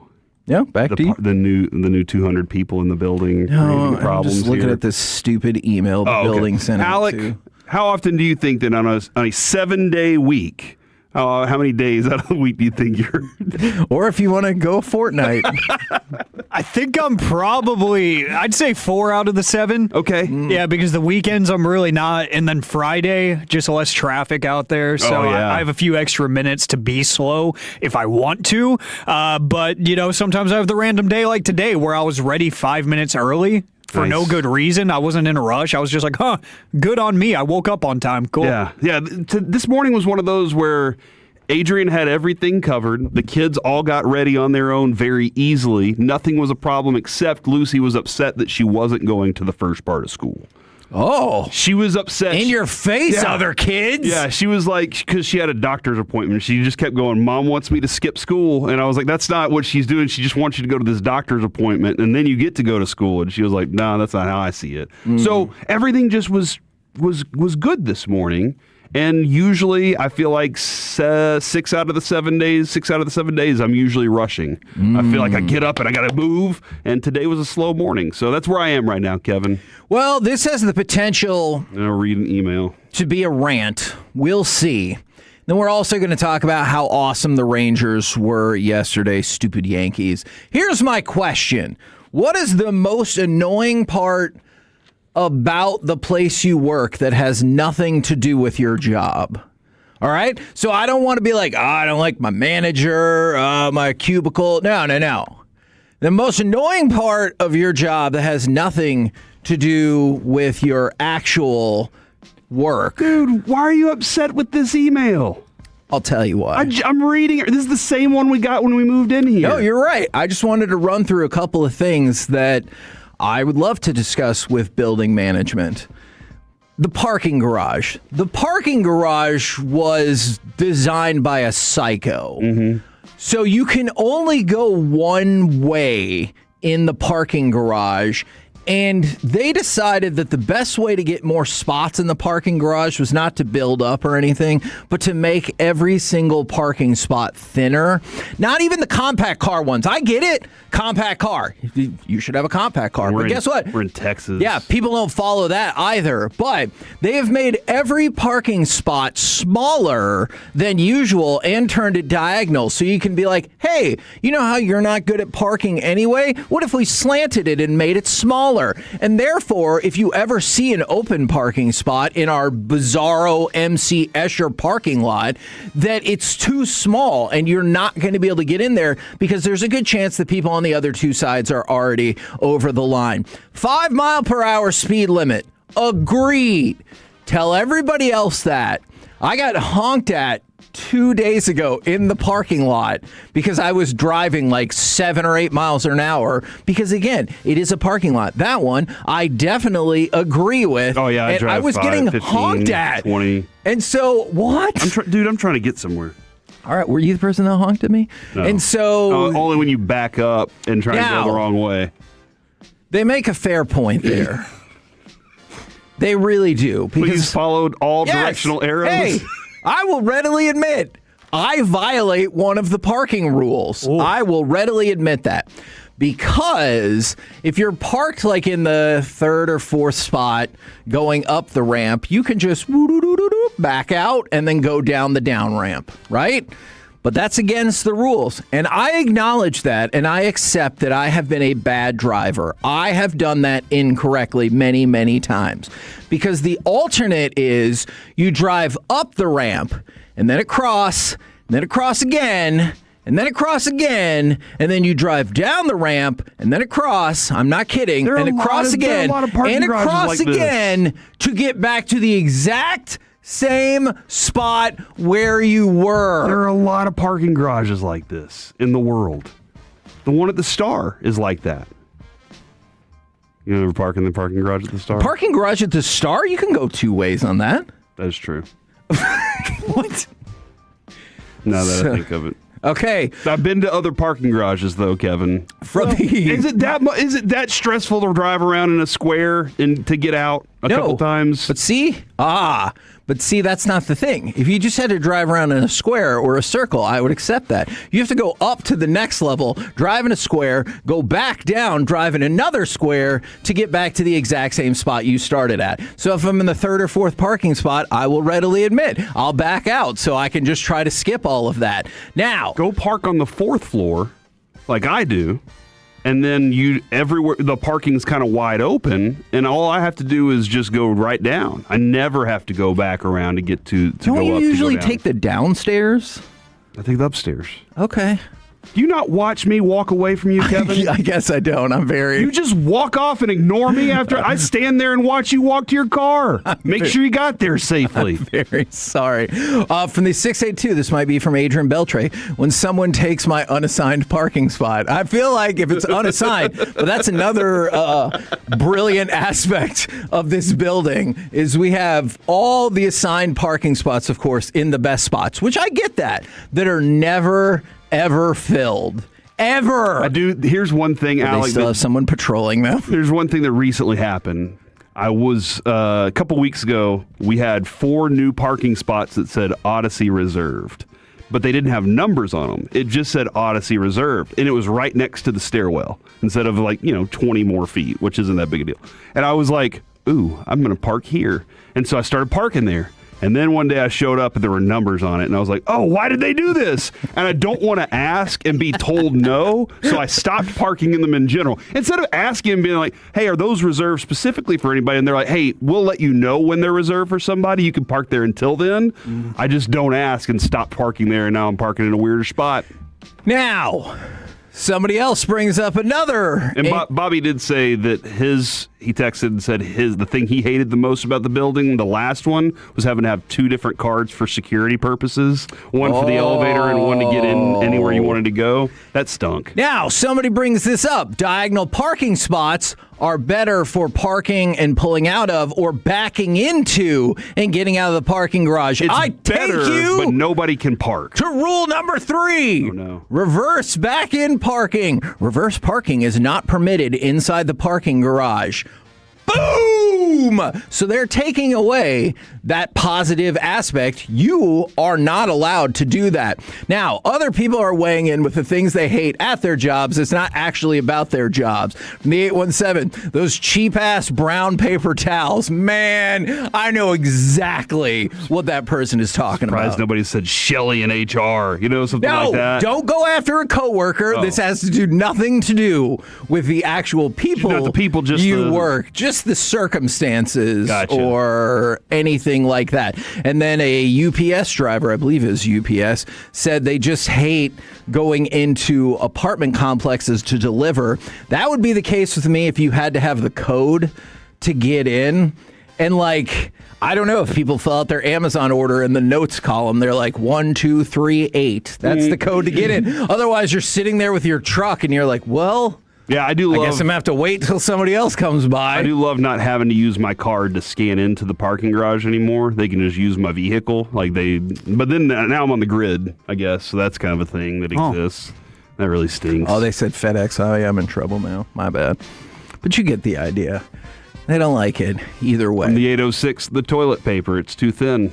So I feel like you know what level of hotel you're at. First of all, if they ever fold it in the triangle, you're like, man, this hotel's fancy as hell. What about this? What if they fold it in the triangle and then use a little water stamp to stamp it to? Yeah. I do not know if I've ever stayed somewhere that fancy. That's when I was like, this is different. This is definitely different. Okay, that is fancy as hell. Little circle water stamp on the corner of the triangle, and it's stuck now, and all you got to do is peel it off. It's amazing. So that does sound amazing objectively, but I always wonder, I get it that the one-ply toilet paper is cheaper, but in theory, don't you think I think people just take so much of that, and they're like, I'm going to use more than twice as much, so you should have just gone with the excessive amounts. With the two-ply. Absolutely. Yeah, absolutely. You're totally right about that. Or install bidets. I'm install bidets. Okay. In every single one of the hotel rooms. You have one at home. I'm just suggesting to y'all to save money. From the 214, I dislike it when I see big-time trucks parking in our parking lot in the handicap space and see someone jump out of the truck like they have no issues. That's not cool. Please don't do 806, that. I hate that I work with a lot of attractive women in the office and I can't flirt because, HR. I hope that person doesn't work in HR too. I hate how our employee bathrooms never have hand soap, but somebody put moisturizer lotion in there instead of hands. This is a concern that I think all schools should think of. I work at a school and my classroom is upstairs in a newer wing. There are no staff bathrooms in that wing. I have to walk in front of the entire school to go to the bathroom. Ooh. And I was like, oh, man, yeah, you don't want to... They're kids. Yeah. You don't want teachers and kids in the same bathroom. It's just simple. Yes, I agree. Whenever I go to Jess's school, like the very first time I went, I was like, you don't have to use the kids' bathroom, right? That feels wrong. And she goes, no, you can go in the faculty bathroom. And I was like, whew, even though I don't work there. Have you had the non-gender specific bathrooms installed in your house? No, I feel like all the bathrooms in most people's houses are not gender specific, right? You're kidding me. We don't have signs on the doors. What? Man, that does feel like that would be a good bit. The next time we have people over, I was like, all right, so since you're a man, and then I'd be like, I don't want to assume. You go to the one on the left. You, back one on the right. Just install signs at the hallway and to let people know which direction they are. Okay, that would be a good bit. I'm excited about that. And by the way, the best indication of what type of hotel is whether they use Kleenex or an off-brand. I always thought it was whether or not they trusted you with the hangers. Because you'll go to the hotel with the circle top, and they're like, you can't be trusted with these hangers. You can put your shirt or jacket up there, or your pants or whatever, but we don't trust that you're not walking away with these hangers. All right, so I don't love irons. In golf? And when you fold up your clothes and head somewhere, your clothes get wrinkled. Like that happens sometimes. So when we get to our hotels, I'll hang my shirts up, but then I want to take them off that rack, Kevin, and go turn the hot water on in the shower and hang it up in the shower so it de-wrinkles. Yeah. Because the steam will fill up the room. Now, am I wasting water? Yeah, probably. Oh. But that's the price you pay for me having to travel. So that's... The price greater society pays for that? Not greater society, but yeah, pretty much is what you're saying. From the 214, every hand sanitizer station in my building has been empty since 23. I hope you don't work in an emergency room. Because what I learned from the pit is that you have to use your hand sanitizer all the time. Do you also hate when the mechanism still makes the noise, but there's nothing in there? Yeah, they're like, you heard, he's right. It makes, I think that was right. It makes the noise like soap is coming out, but then nothing happens. And you do it a couple times because you're like, I don't know, I'll try it again. Still nothing. And you're like, well, you got me again, soap dispenser. Kevin, that was a good way to start the show, man. I feel like you wanted us to talk about something else. We have about 20 seconds. Hey, we already mentioned irons and golf. There you go. And I'll give sports. I guess I'll give you an NBA and NHL playoff update later. 877-881-1053. How did you like this segment? Yeah. It looks like based on the fan text, you loved it. Every once in a while, we start with a rant, and I can tell you this, they're never planned. We got that email 4 minutes before the show started, so I read it in the as like 2 minutes after the show started. There you go.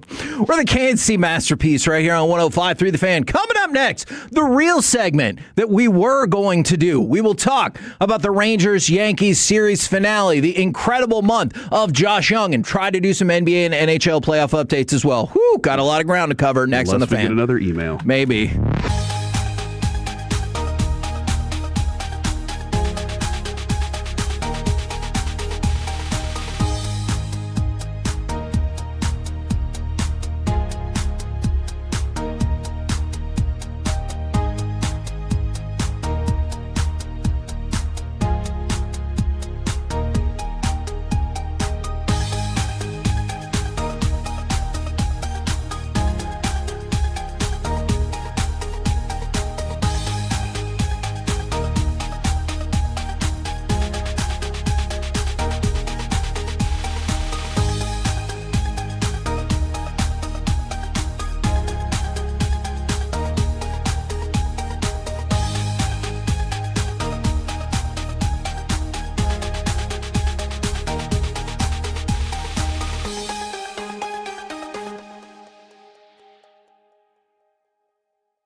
7-333-3333. With Frankel and Frankel, there's never an out-of-pocket cost. They only get paid when you win. Frankel and Frankel, the go-to car and truck wreck attorneys in Dallas. He's a 3-game home run streak with him into play here today. The 1-2. Swing and a miss.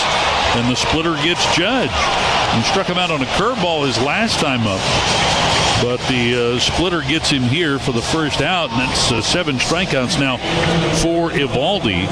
KNC Masterpiece right here on 105.3 The Fan, and Masterpiece might be a good way to describe Nathan Eovaldi yesterday. He was absolutely outstanding at a time when you really needed him to be. A tremendous 7-to-1 strikeout ratio. Wasn't in a particularly big amount of trouble for most of the day. Seemed to have command. He stayed away from the middle that he had lamented about, and we talked with Skip Schumacher about yesterday. And these are the kind of appearances that, they just make you feel so much better as a Rangers fan, because I have to admit, especially with all the home runs given up, I have been concerned already multiple times about Eovaldi this season, and so good on him for a hell of a start. All right, let me ask you this real quick then.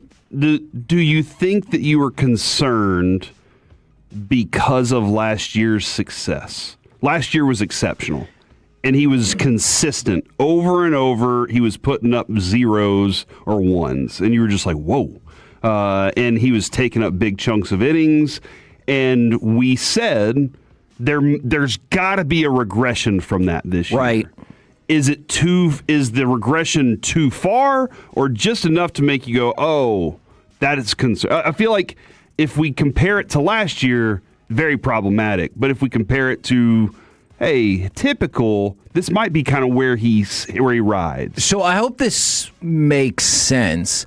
I think the reason why I have been concerned, and it's not just about Eovaldi, it's about the entirety of the pitching staff, because early on, all right, and we'll talk more about the first real month of the Rangers season probably tomorrow, but early on, doesn't it look like this offense is going to kind of sputter for most of the way, or be mediocre at best? They scored 3 runs against Elmer Rodriguez yesterday, who was called up while playing Call of Duty, according to Alec. Yeah, that's right. So, yeah. And I know sometimes a young pitcher comes up and gets the best of you because you don't really have a scouting report on him. I get that. But your pro hitters, I would like, yes, Kevin, the idea that this offense might be a little lower than I expect for sure. And so you think about what happened last year. And by the way, the Rangers have scored fewer runs than any team in the American League.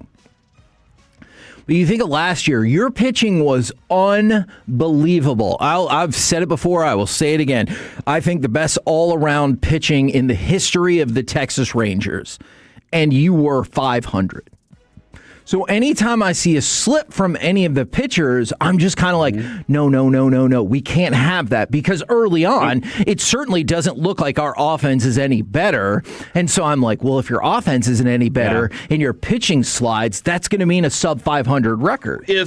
Potentially. If this season, well, and I understand where you are on that. And obviously last year it felt like you had you had Malley for a little bit, and you had Corbin going pretty strong. So you got some really good options from those guys as well. So yeah, Mackenzie Gore has a lot to live up to when it comes to Patrick Corbin's one season with the Rangers for sure. Right. And so does Jack Leiter and Rocker, who, by the way, you pointed out, like his outings, sometimes you're like, yeah, if I can get this from you steadily, we're going to be okay, buddy. Yes. But I think that this season, you might have to ride with Nathan Eovaldi with this. I don't think he's going to give you ones all season. But if you get into a position where, like you said, it was good enough to get you there, if you get into a position where you're a playoff, that's where Nathan Eovaldi seems to rise up. And that's what I think is going to happen. You're going to ride Jacob deGrom's 7 innings of success every chance you get, if you can get to that. And then hopefully you get a game here and there that's on a big stage. Hey, he was pitching against the Yankees. He knew what he was up against. Yeah. He was more prepared for it. He was sharper. It seems like that's where the adrenaline ride is for him. I think that's where you're going to ride as the roller coaster with Eovaldi, Kevin, this year of sometimes you're going to see exceptional and sometimes you're going to see good. And that's just, and I'll take that. And then sometimes, man, every once in a while you get one and you're like, you should forget about it and flush that one.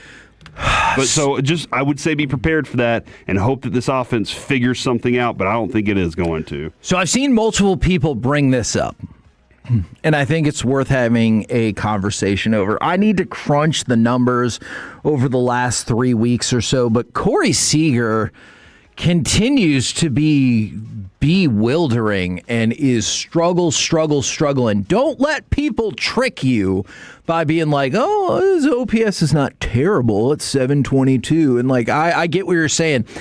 That's built on the first 6 games of the season. Like, take a look at the Philadelphia and the Baltimore series, right?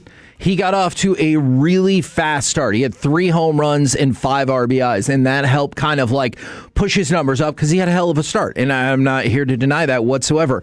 But in the last 3 weeks or so, kind of starting around that Seattle series where you hosted Seattle, or at least the second game of the Seattle series, man, he has been on a skid. You're not getting a ton of extra base hits either. I thought there was that stretch at the end of the Pittsburgh series and in the A series. I was like, all right, here we go, because he was 2 for 4 each night there. And then all of a sudden fell back off the face of the planet. And you're like, what is happening? And you're right, had a double in that stretch and a home run. And you're seeing too many nights where you're getting 2 strikeouts, 3 strikeouts, 2 strikeouts. Like, that's that inconsistency. And I just don't want 0 for 4, 0 for 5 nights from Corey Seager. That's just not what I expect from that batter. Now, here's my question to you about this. Yep.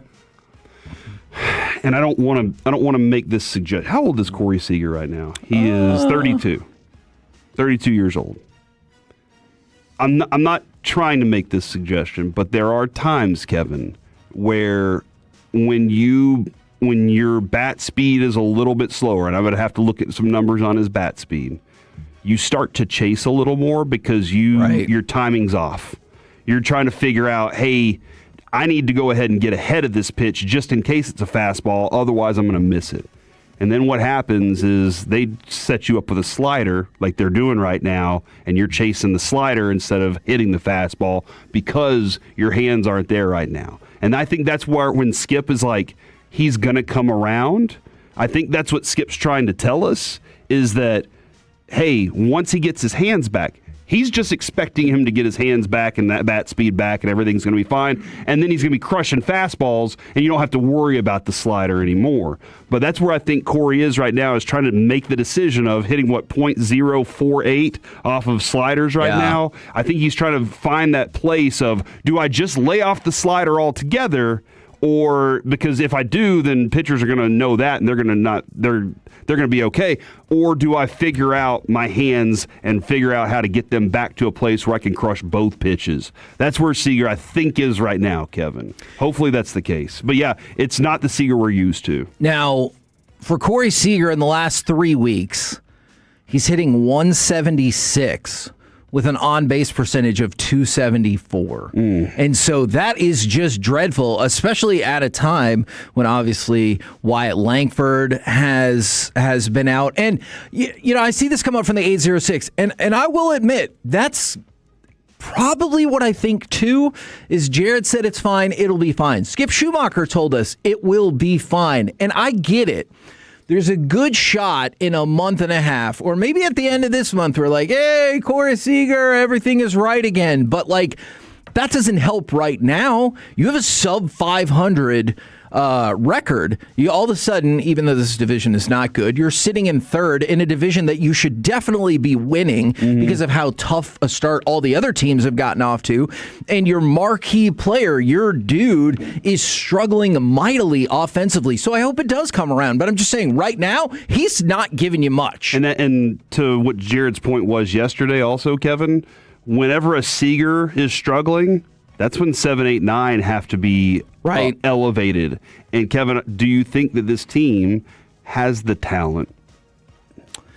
No. Has the batting talent to have stretches where 2, 3, 4 are struggling? No, unfortunately, they don't.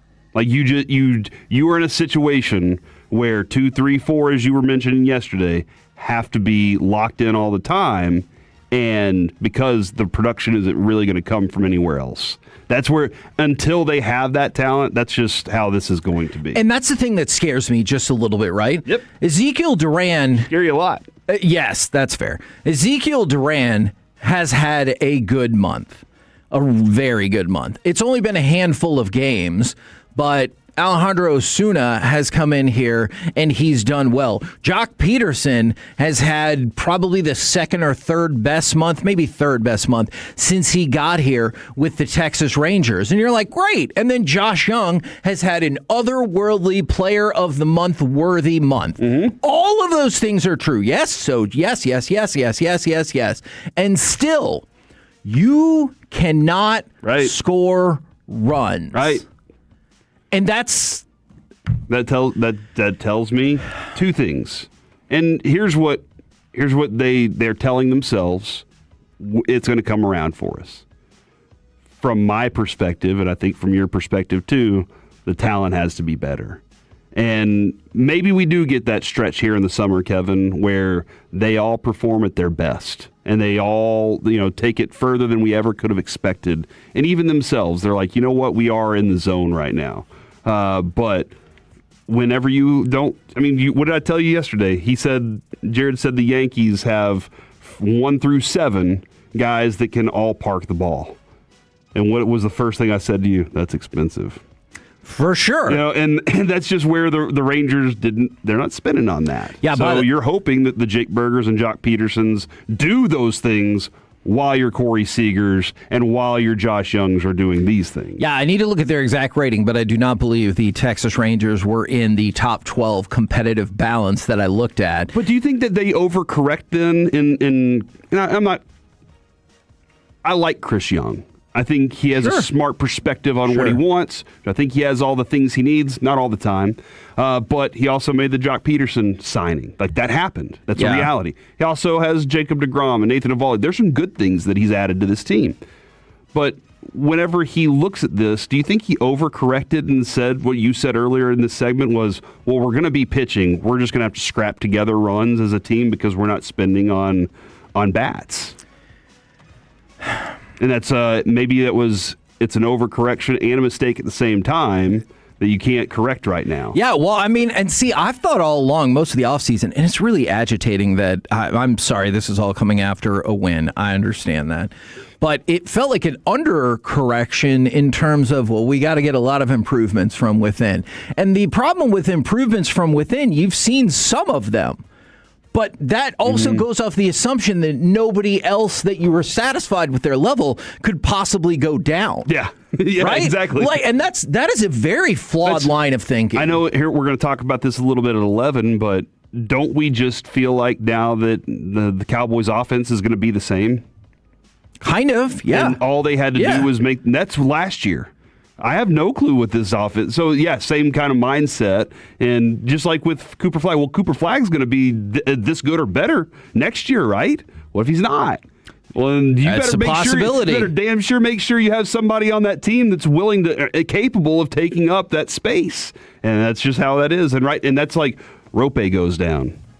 Well, what are we going to do if that's not there? What if our offense isn't going to score 3-4 goals a night? How are you going to make up for that? Defensively, Star's got to do something else. And so there's a couple of things. From the 682, guys are on base, just batting with runners and scoring position is pitiful. So I agree with part of that. And they're not the worst. Yeah, they're like 7th or 8th worst. Okay, well, then take this combination. Think about what Corey just said. They're like 7th or 8th worst. And we talked a lot about that yesterday. We talked with Skip about that as well. But when you say they're not that bad at getting runners on, that's not really accurate either. Because batting average in the league, 19th. If you're like, I don't care about batting average, all right. On base percentage, they're 21st. If you're like, I don't care about that, OPS is where it's at. Fair enough. 24th. That's where your record is.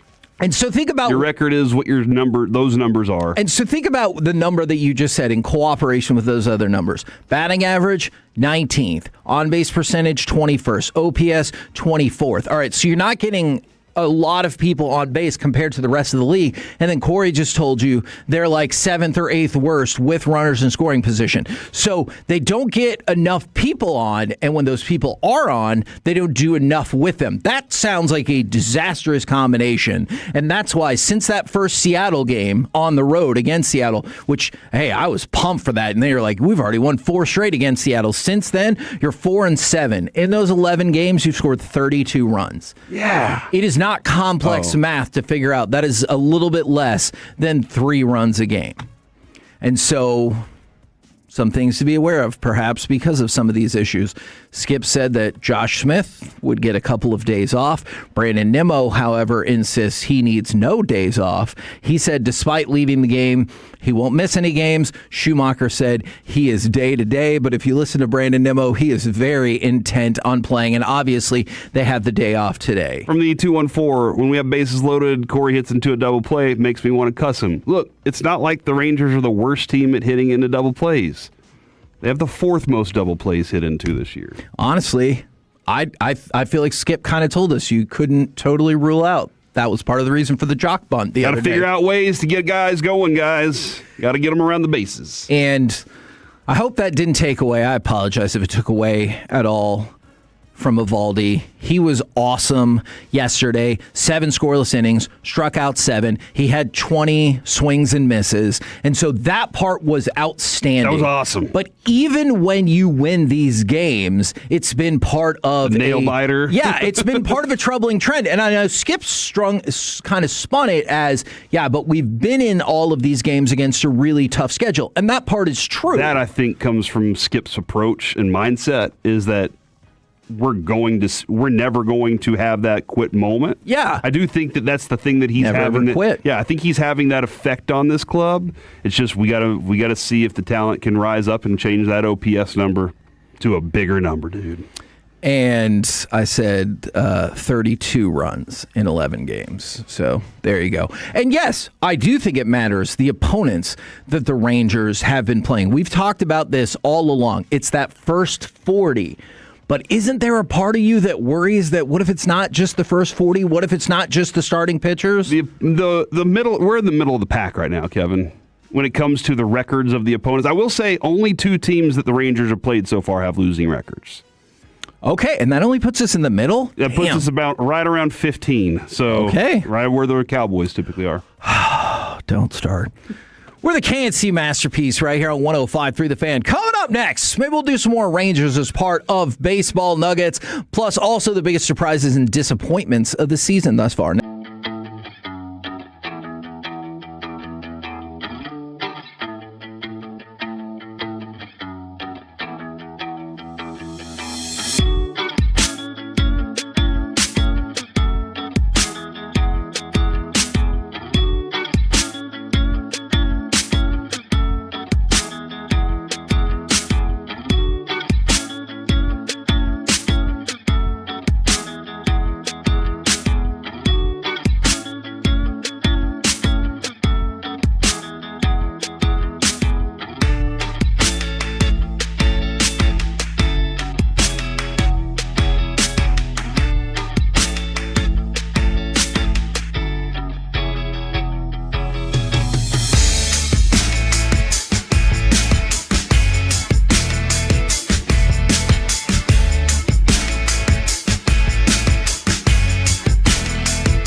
To upgrade your vehicle, get to Classic Chevrolet in Grapevine, the #1 Chevy dealership in the world 3 years straight. They've got more new Chevys than anyone, all priced to sell. Visit ClassicChevrolet.com. This is Texas. This is Classic Chevrolet. Together, let's drive. Based on new Chevy registrations 2023 through 2025. Cruz to the plate.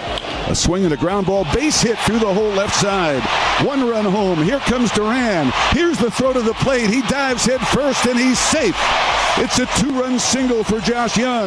He has a 9-game hitting streak, and the Rangers have a 2-0 lead. Fancy masterpiece right here on 105.3 The Fan, where Josh Young has been freaking incredible. And I will credit the continued success this week to the G-Bag bump. We talk about that all the time, especially for Rangers players that come on there. They get the G-Bag bump. There is one notable exception, but for the most part, they get the bump off of that. Kevin from the 601, Daniel just hit $1 on the Price is Right wheel spin, guys. Oh! Nice work, Daniel. We missed it! Then he hit $15K on the second spin. What? Thank you very much for keeping us updated on this. We really appreciate this. It was a couple months ago where somebody had 95 cents and then somebody else hit $1 and we were all freaking out. We lost our damn minds, and all that's right. what we celebrate good things. Exactly. Right now, let's fire up. Hopefully this is a good thing. Some baseball nuggets. And I want to start with this. Did you see the situation yesterday that Wyatt Langford had been talking about? He originally was hoping to play in a rehab game today and tomorrow, but the weather forecast for AAA Round Rock and Corpus Christi, where AA Frisco was going to play, were both sketchy. So he might not be able to get into those games because they don't have the retractable roof that usually stays closed. And so those games could theoretically be rained out. And the Rangers had considered trying to get him a simulated game in Arlington, but there's an event at Globe Life Field that would probably prohibit that. So he's like, I'm trying to get the work in, but weather and other events are conspiring against him. Thanks a lot, Weather Day. He's eligible to come back on Saturday. So Weather Day, huh? Then CBS really screwed over Wyatt Langford. I think more the weather outside. Like, who do you think controls that? Sometimes you, because you say you can tell if it's going to rain. I can tell you if it is or not just by going outside, by looking up in the sky. I can't tell you that I can't control it. I can just predict it. Okay. Well, I can't be like, hey, it's not going to rain, and then be like, now it's going. I'm going to make it rain. That's not how it works. And that segues into my biggest surprises and disappointments of the season thus far. Disappointment, Corey Majors, for not being able to control the weather. Also disappointment. Yet. Until they give me access on my phone and that app. The WAP. That doesn't mean anything else. So 16 people from MLB.com voted about who's going to win each division.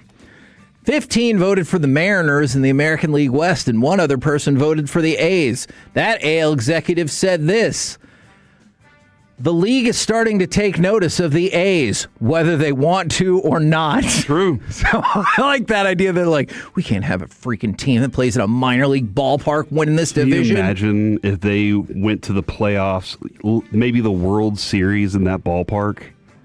You know what? I had not considered this. I'm now changing my thoughts about everything. I want the Rangers, of course, first and foremost. Of course. If for any reason the Rangers aren't in the playoffs, I would like the A's to be in the World Series, so they have to do their showcase at that S-Can field of theirs. You think they'd move it? Yes, I do. You think they'd be like, Vegas, go ahead and get this thing done now? I think they would move it somewhere, and I think that would prove the fallacy of this entire experiment if there's like, hey, there's a lot of people watching. We need to get this the hell out of here. All those new Sacramento fans that are A's fans wearing the A's gear, they're like, hold on, you're telling us now we have to fly 2 days to get to a new stadium? What if?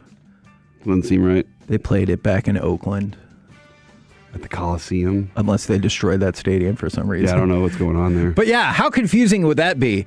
Welcome to Game 3 of the World Series. I'm assuming they don't have home field advantage. We're live here in not Sacramento, where the not Sacramento A's usually don't play. Can you imagine if the Rangers were like, look, we've traditionally opened our stadium for teams to play World Series in it. We will let y'all do it. And they won the World Series on the Rangers' soil. Well, that would be the worst. If you're the Rangers, you could spin it as, we've already had 3 World Series here since the ballpark opened. Now, as long as you have no follow-up questions, and don't look into that. Now, the biggest surprises across Major League Baseball. Good question. Where would they have the parade, Kevin? You know what? From Sacramento all the way to Oakland and then to Vegas. That's where you end it. It's the longest parade ever. This could be a nightmare for Major League Baseball. Once again, outside of the Rangers, who have my full loyalty, if something happened there, I'm going to root for the A's, absolutely. Right. Among the teams that are the biggest surprises, because they didn't listen to us before the season started, the Pittsburgh Pirates lead the way, although they are now on a losing streak, so that might hurt that just a little bit. But the Pittsburgh Pirates, for most of the early season, had been playing really well. They were 16-11, but now they're on a 4-game losing streak. Even then, they still have an above 500 record, which is good enough to put them last in their division. Let's go! Because remember, they're in the NL Central, where every single team, everybody's good, is above 500. And I want to point this out one more time. There are 3 teams in the American League that are above 500. 3. There are 5 in the NL Central that are above 500. Look, man, the AL's tough. Is it? Yeah, that's why there's so many. Opposite? No, they've just played. They're playing each other so much. It's like the whole Big 12, Kevin. Remember when the Big 12, you just be like, they're all beating up on each other. You got Nebraska and Texas and Oklahoma. And they're all just beating up on each other. So that's kind of what the AL is right now. They're all beating up on each other. How confident are you in that? I would say my confidence level is at like 12, 15%. Right now, the American League is about 25 games under 500. All right. Less confidence now? I want to know how many National League teams they've lost to. Well, I mean, wouldn't that balance out? The National League is about 25 how many games they played against 500. each other, though, Kevin. You know, what if it's just been more? We have to do more digging here. No, I don't think you can get around this. I really think you're stuck. Who's been the biggest disappointment in Major League Baseball thus far? The Mets lead the way. They got 10 votes, followed by the Red Sox and the Phillies. So not really hard to see those determinations and why certain people have already gotten fired. Go ahead. Let me know when you have a news for a hockey note. Okay. Which individual baseball players have been the biggest surprise thus far? Leading the way, Jordan Walker. In third place, Jose Soriano, which kind of surprises me because he's been unfreaking believable this Mike year. Magg showed up. Yeah, that does really help out. But Jordan Walker, at the age of 23, about to be 24, looked like he was going to take off a couple of years ago. No dice. He is on pace for 43 home runs and 108 RBIs. The biggest disappointment, player-wise, Rafael Devers leads the way with Jesus Luzardo in second place. And like I said, everybody thinks the Mariners are still going to win this division. What do you got for me? It looks like Michael Bunting was on the bin line for morning skate. Oh, are they going to finally make that happen? It looks like it is. And then Petrovic was also in a defensive pairing. So Alexander Petrovic and Michael Bunting will make their playoff debuts tonight, it appears, Kevin. All right, which means it's a great time. Should be a physical game. To go onto YouTube and look up the SNL sketch, Mr. Bunting. I'm not going to tell you anything. You told me I'm this not and I going totally to tell forgot you about it. anything else about this. Just check it out. It is tremendous. We're the KNC Masterpiece right here on 105.3 The Fan. Coming up next, what still remains on the Cowboys roster and improvement checklist? We'll do it next right here on The Fan. Our goal is to have you win.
and HD1 Dallas-Fort Worth. Let's go, Cowboys. An Odyssey sports station.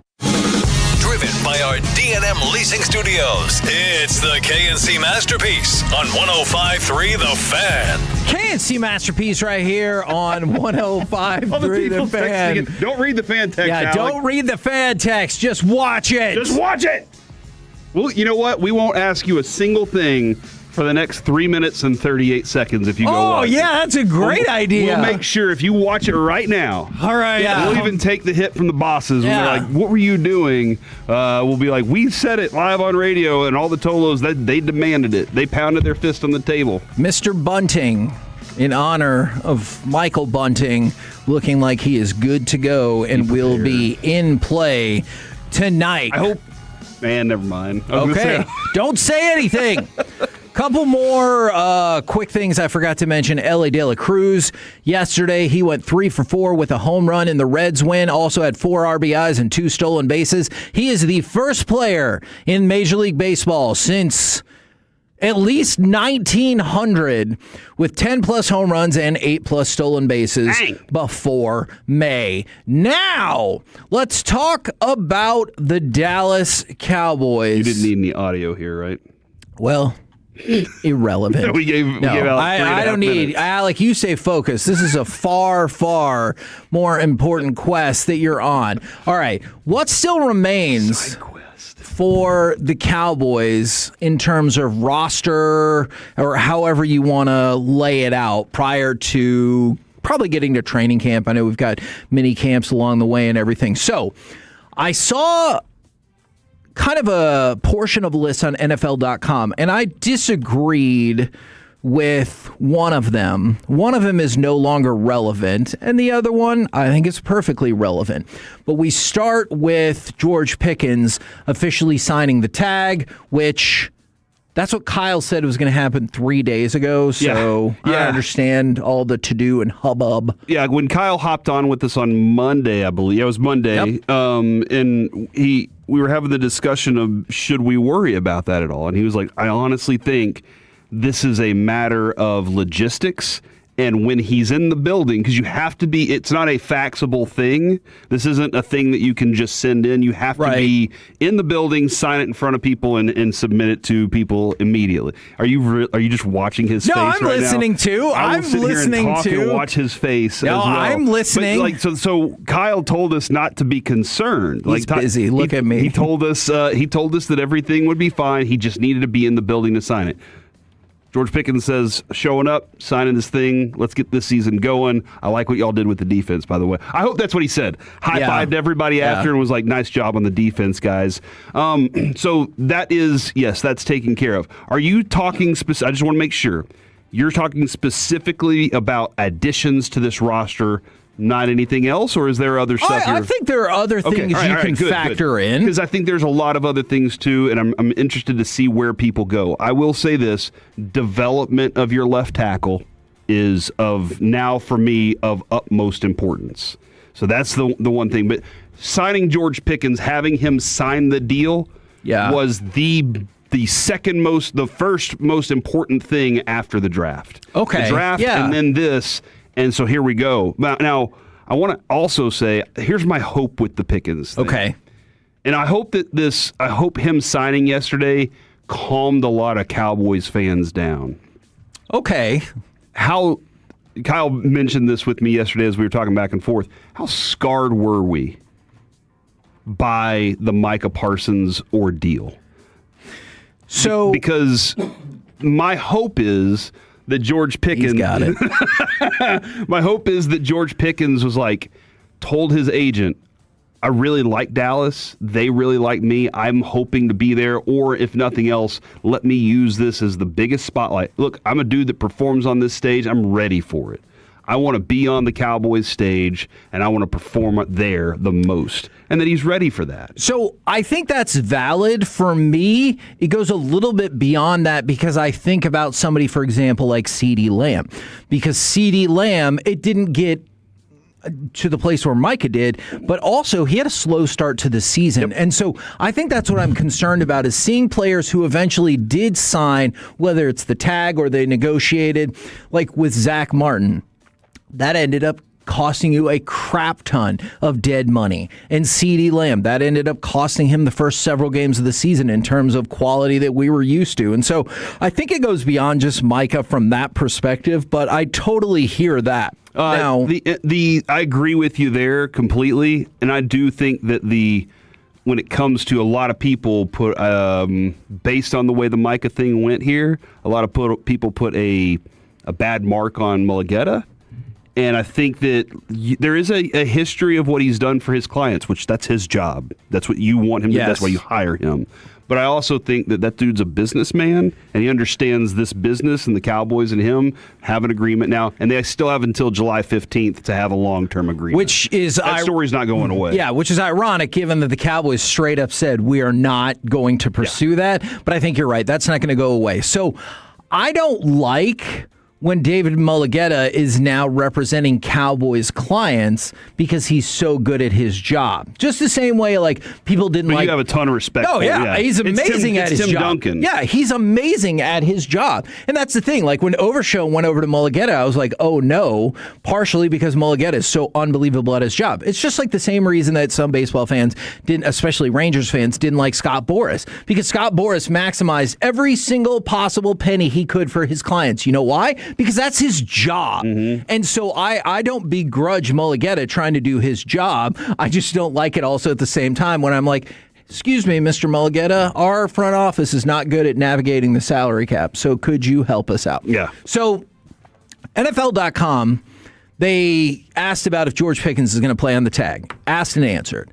They have two other things. What will the new defense look like? And you know that I think that is of utmost importance. But also they had another point that I disagree with. You need to add more running back depth. I disagree. I think you are all set at running back. And some people might not like you confident? The way it looks. I think I am, actually. Oh, I'm sorry, what? I think I am. What did you see? I saw that Javonte Williams was awesome. I agree.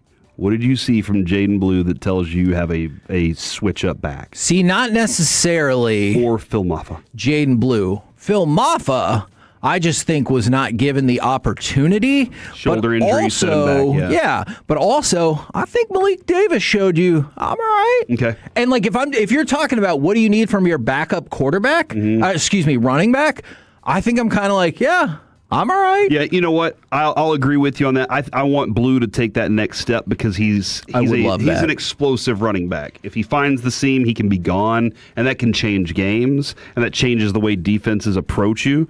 I will say this very similar, Kevin, to what we were discussing with the Rangers pitching. This is a place where even Schottenheimer said this. Clayton Adams has kind of alluded to this as well.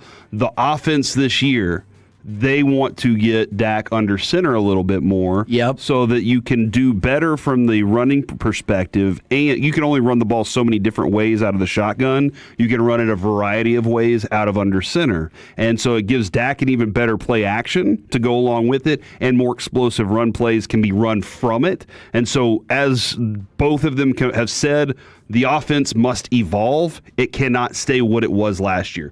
Take what it was last year and add to it. And when it comes to the running game, I hope they add a lot more to it, and that Blue and Malik Davis are a big part of it. Because I totally understand the idea of if it ain't broke, don't fix it. But that doesn't mean you can't tweak it, refine it, Add to, yeah, exactly. grow. Exactly. So what I'm curious about is what are the other things that you think the Cowboys need to work on, whether that's adding talent or I go back to the thing I do agree with NFL.com.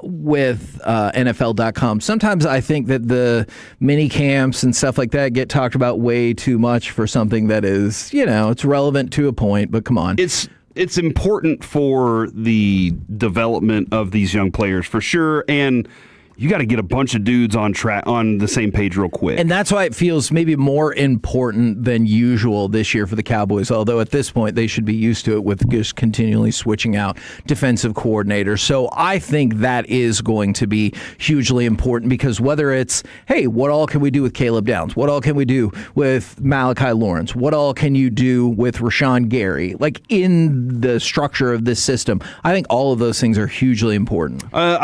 I saw this, I think it was CBS Sports that threw this out there, and I'm not a big fan of his, but he did have 5 forced fumbles last year, and I'm a big fan of that. And they said edge was still a piece that you're concerned about because they don't love Rashawn Gary that much. And they were like, Joey Bosa's still out there. And I just don't, I feel like, okay, give me more talent, throw more talent into the mix. I don't think, though, that if you throw him into the mix that I'm just relying on him to save the season. Yeah. I feel like you have a variety of people that you are expecting to play a variety of places here.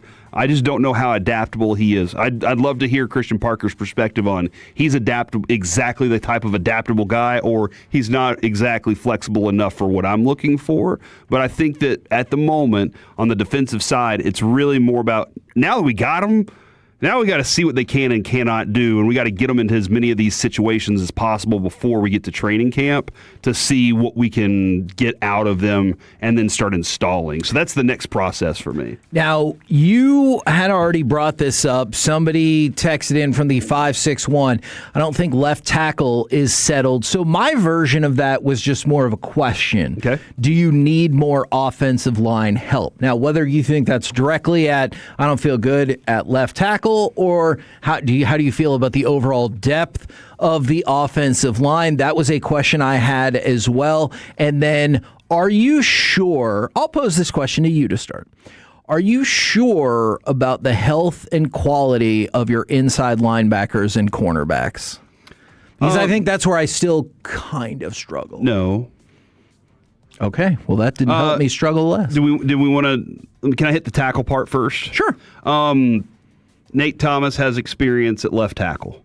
Well, hopefully he develops this offseason too. I think that's another thing that we just don't think of very much. There were moments where we were like, man, he was serviceable over there last year. Sure.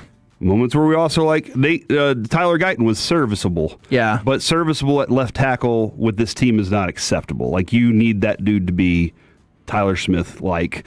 And so, like, that's what your expectation needs to be there. So hopefully both of those developed a little bit. I don't know if there's a competition still there. And when it comes to Drew Shelton, the draft pick, he has a lot of adulting to do before I'm ready to put him out there and replace. So Kevin, yes, I do think you need more help. I don't think you need more depth there. I think you need more. You need players to be better, and they're only relying from within. I don't think they're going to add any other sources outside to make that happen. So that's just going to have to be an off-season thing of development and growth. And given how much Schottenheimer talks about competition and theoretically every spot being up for grabs, do you think Drew Shelton will get like a real deal look at, hey, maybe you're ready to roll way faster than anyone could have conceivably imagined? Or do you think it's just like, well, I mean, as long as Guyton's still healthy, obviously we'll just play him? No, I don't. Okay. But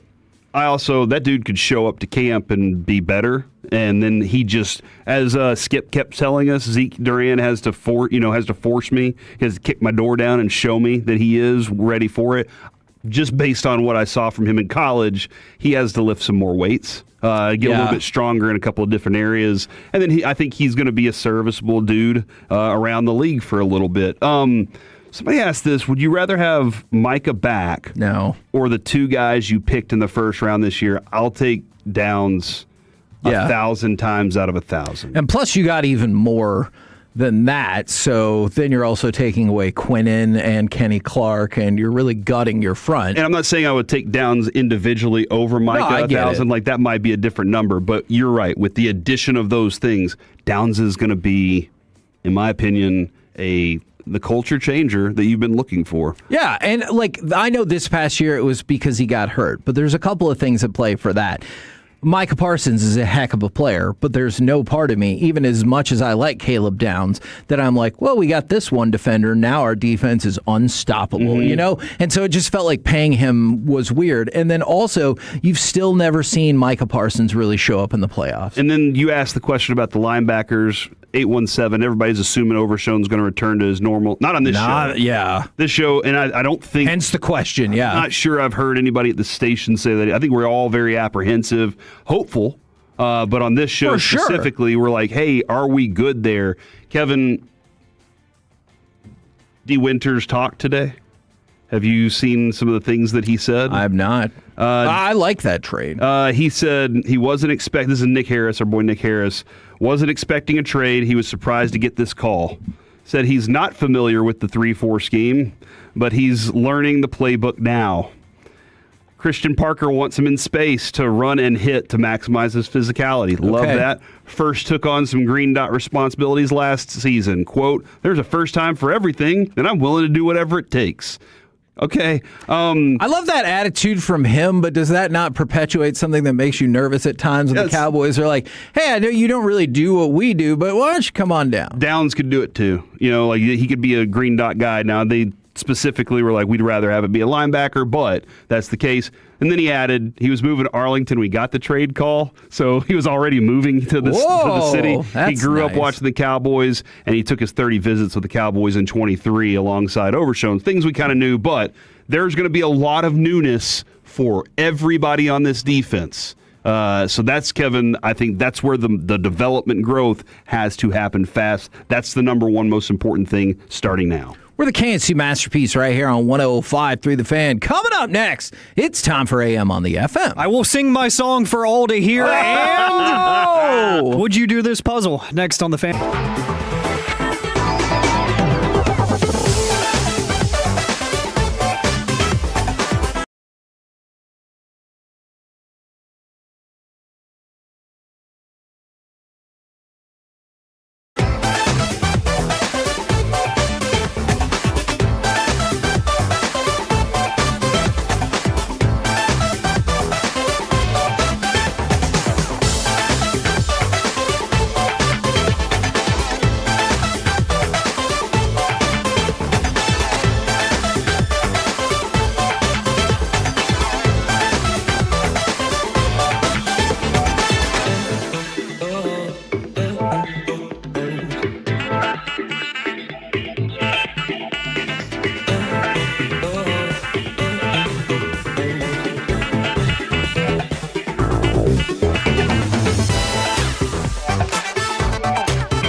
you've been injured in a car or truck wreck, call Frankel first, 214 or 817-333-3333. With Frankel and Frankel, there's never an out-of-pocket cost. They only get paid when you win. Frankel and Frankel, the go-to car and truck wreck attorneys in Dallas. KNC Masterpiece back here on 105.3 The Fan. Don't forget, in the noon o'clock hour today, we got that Billy Idol ticket giveaway. But right now, it's time for this. What does this button do? Please, please, do not push the button. You have no idea what it... Alec, you be quiet. Alec, that was awful. 1 for Alec, 0 for Peyton. Don't you dare touch that dial. Don't you dare do it. It is time for AM on the FM. My name is Alec Medford, the man that they call the pride of Mansfield, Texas, and the mayor of the Medfordplex. 877-881-1053. That is the Frankel and Frankel Injury Attorneys text line to answer today's question of the day. Or you can just tell me how amazed you are by how much blood was in that SNL skit that Kevin told you to watch. That was something else that altered my brain chemistry, and I don't think in a good way. You're welcome. We got the question of the day plus. You misunderstood what you just said. Yeah, that wasn't a good The thing. Emma Stone one is a lot more traditionally funny without the shock value of it all. What was the movie you suggested everybody watch? Begonia. No, the other one that you suggested everybody go watch this movie, and then everybody was like, what the hell just happened in that hour and 30 minutes of my life? It was the one where at the very end... Oh, Sleepaway Camp. Yeah. You should still watch Sleepaway Camp. That ending is crazy. I think based on that, everybody should have known what to expect from the Mr. Bunting thing. Fair. And Kevin's not alone, because I was watching a YouTube video where somebody made a reference to Sleepaway Camp, and I was like, oh my gosh, people actually watch this. Dude, the ending of that movie is effed up, man. The algorithms are hearing us. Yeah, that's right. They hear everything. We got the question of the day plus. Would you do this puzzle? We'll get to that here in just a little bit. But today, it's a great day.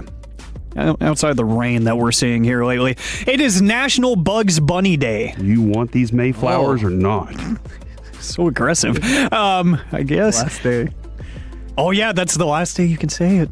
Yeah, so get out all that aggression. It's gonna be May. Oh, I gotta have that drop ready.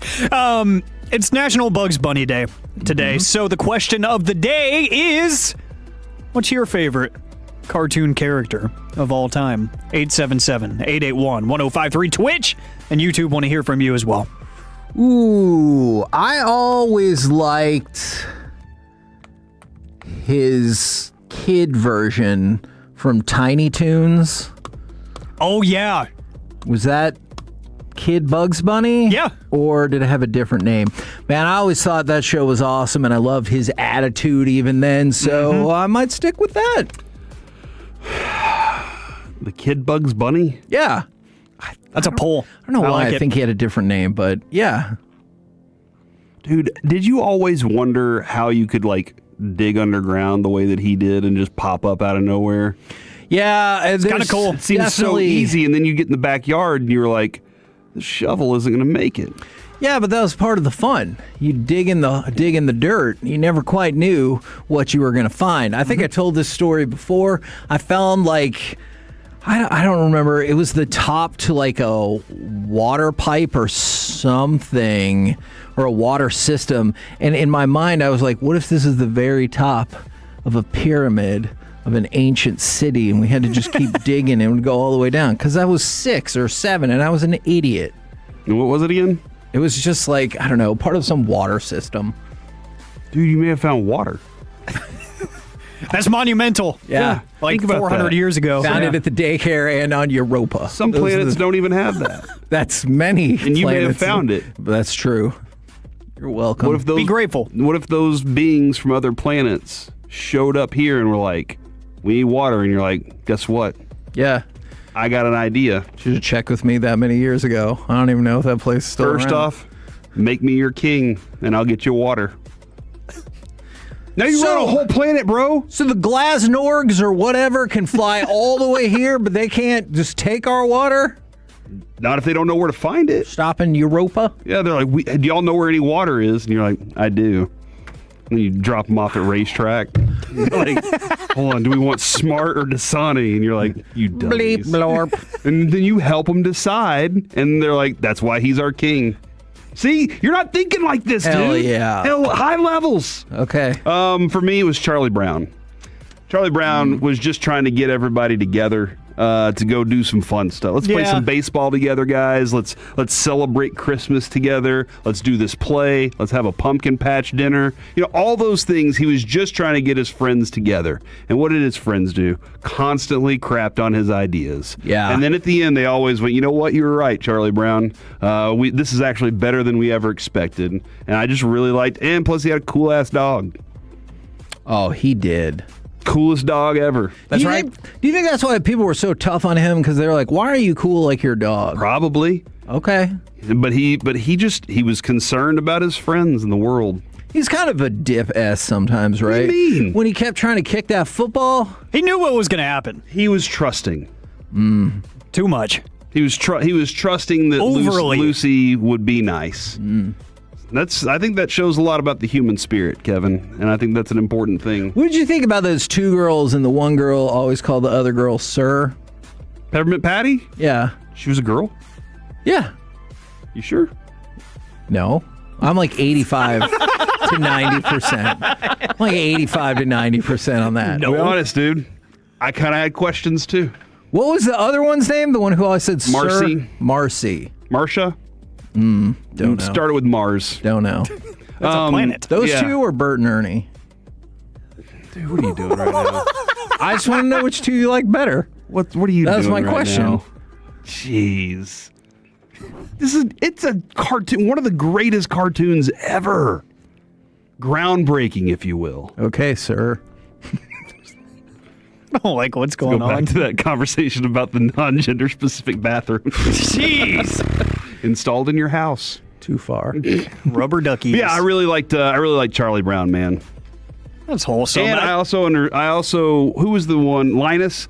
I identified with him a little bit too because I liked my blanket. Same. He's a piano prodigy too, right? That was not him. Was that Schroeder? Maybe. Dennis? No.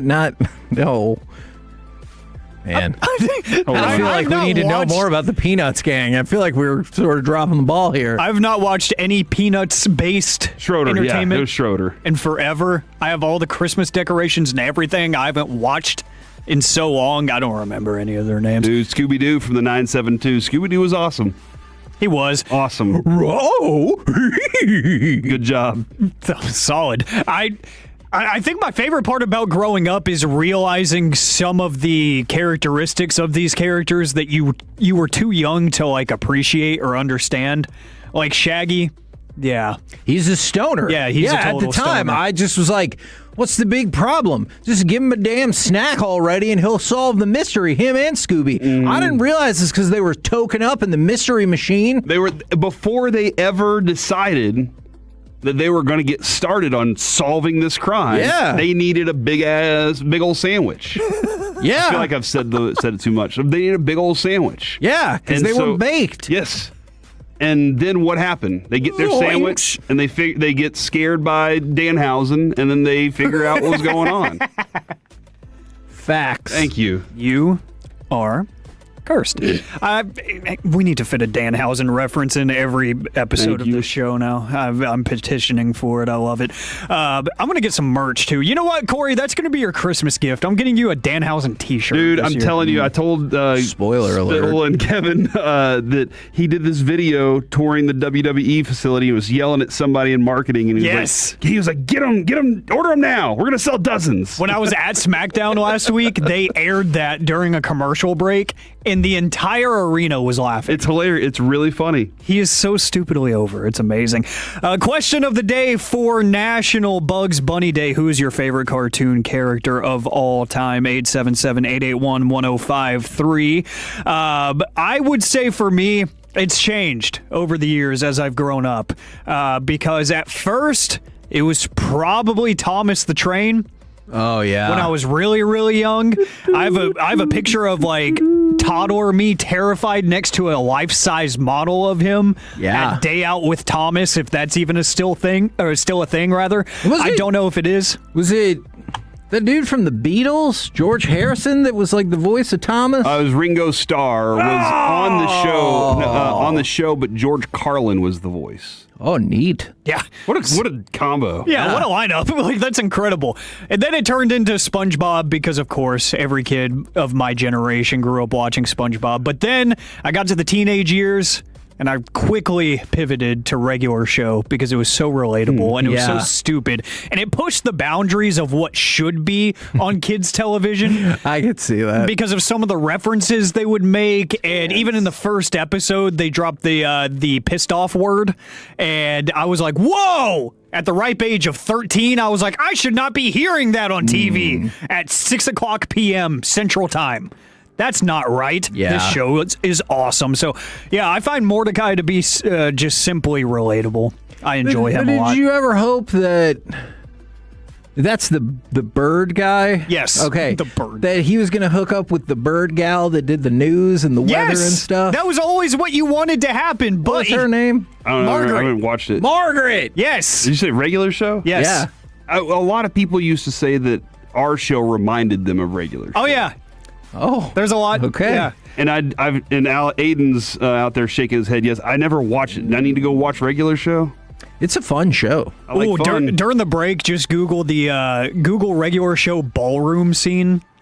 Oh, it's probably not what you think. It's not what you think. No, this is like 10 years ago. I saw the look in his face. Yes. If you're not watching on the Twitch or the YouTube, I saw the look in his face. I knew what he was thinking.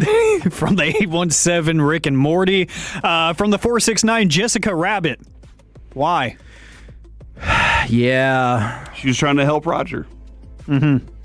Yeah. Mm-hmm. We ever think about that for a second? She was paired up with a rabbit. Good job, Corey. I don't know the cartoon dating She's landscape. a woman, dude. Me neither.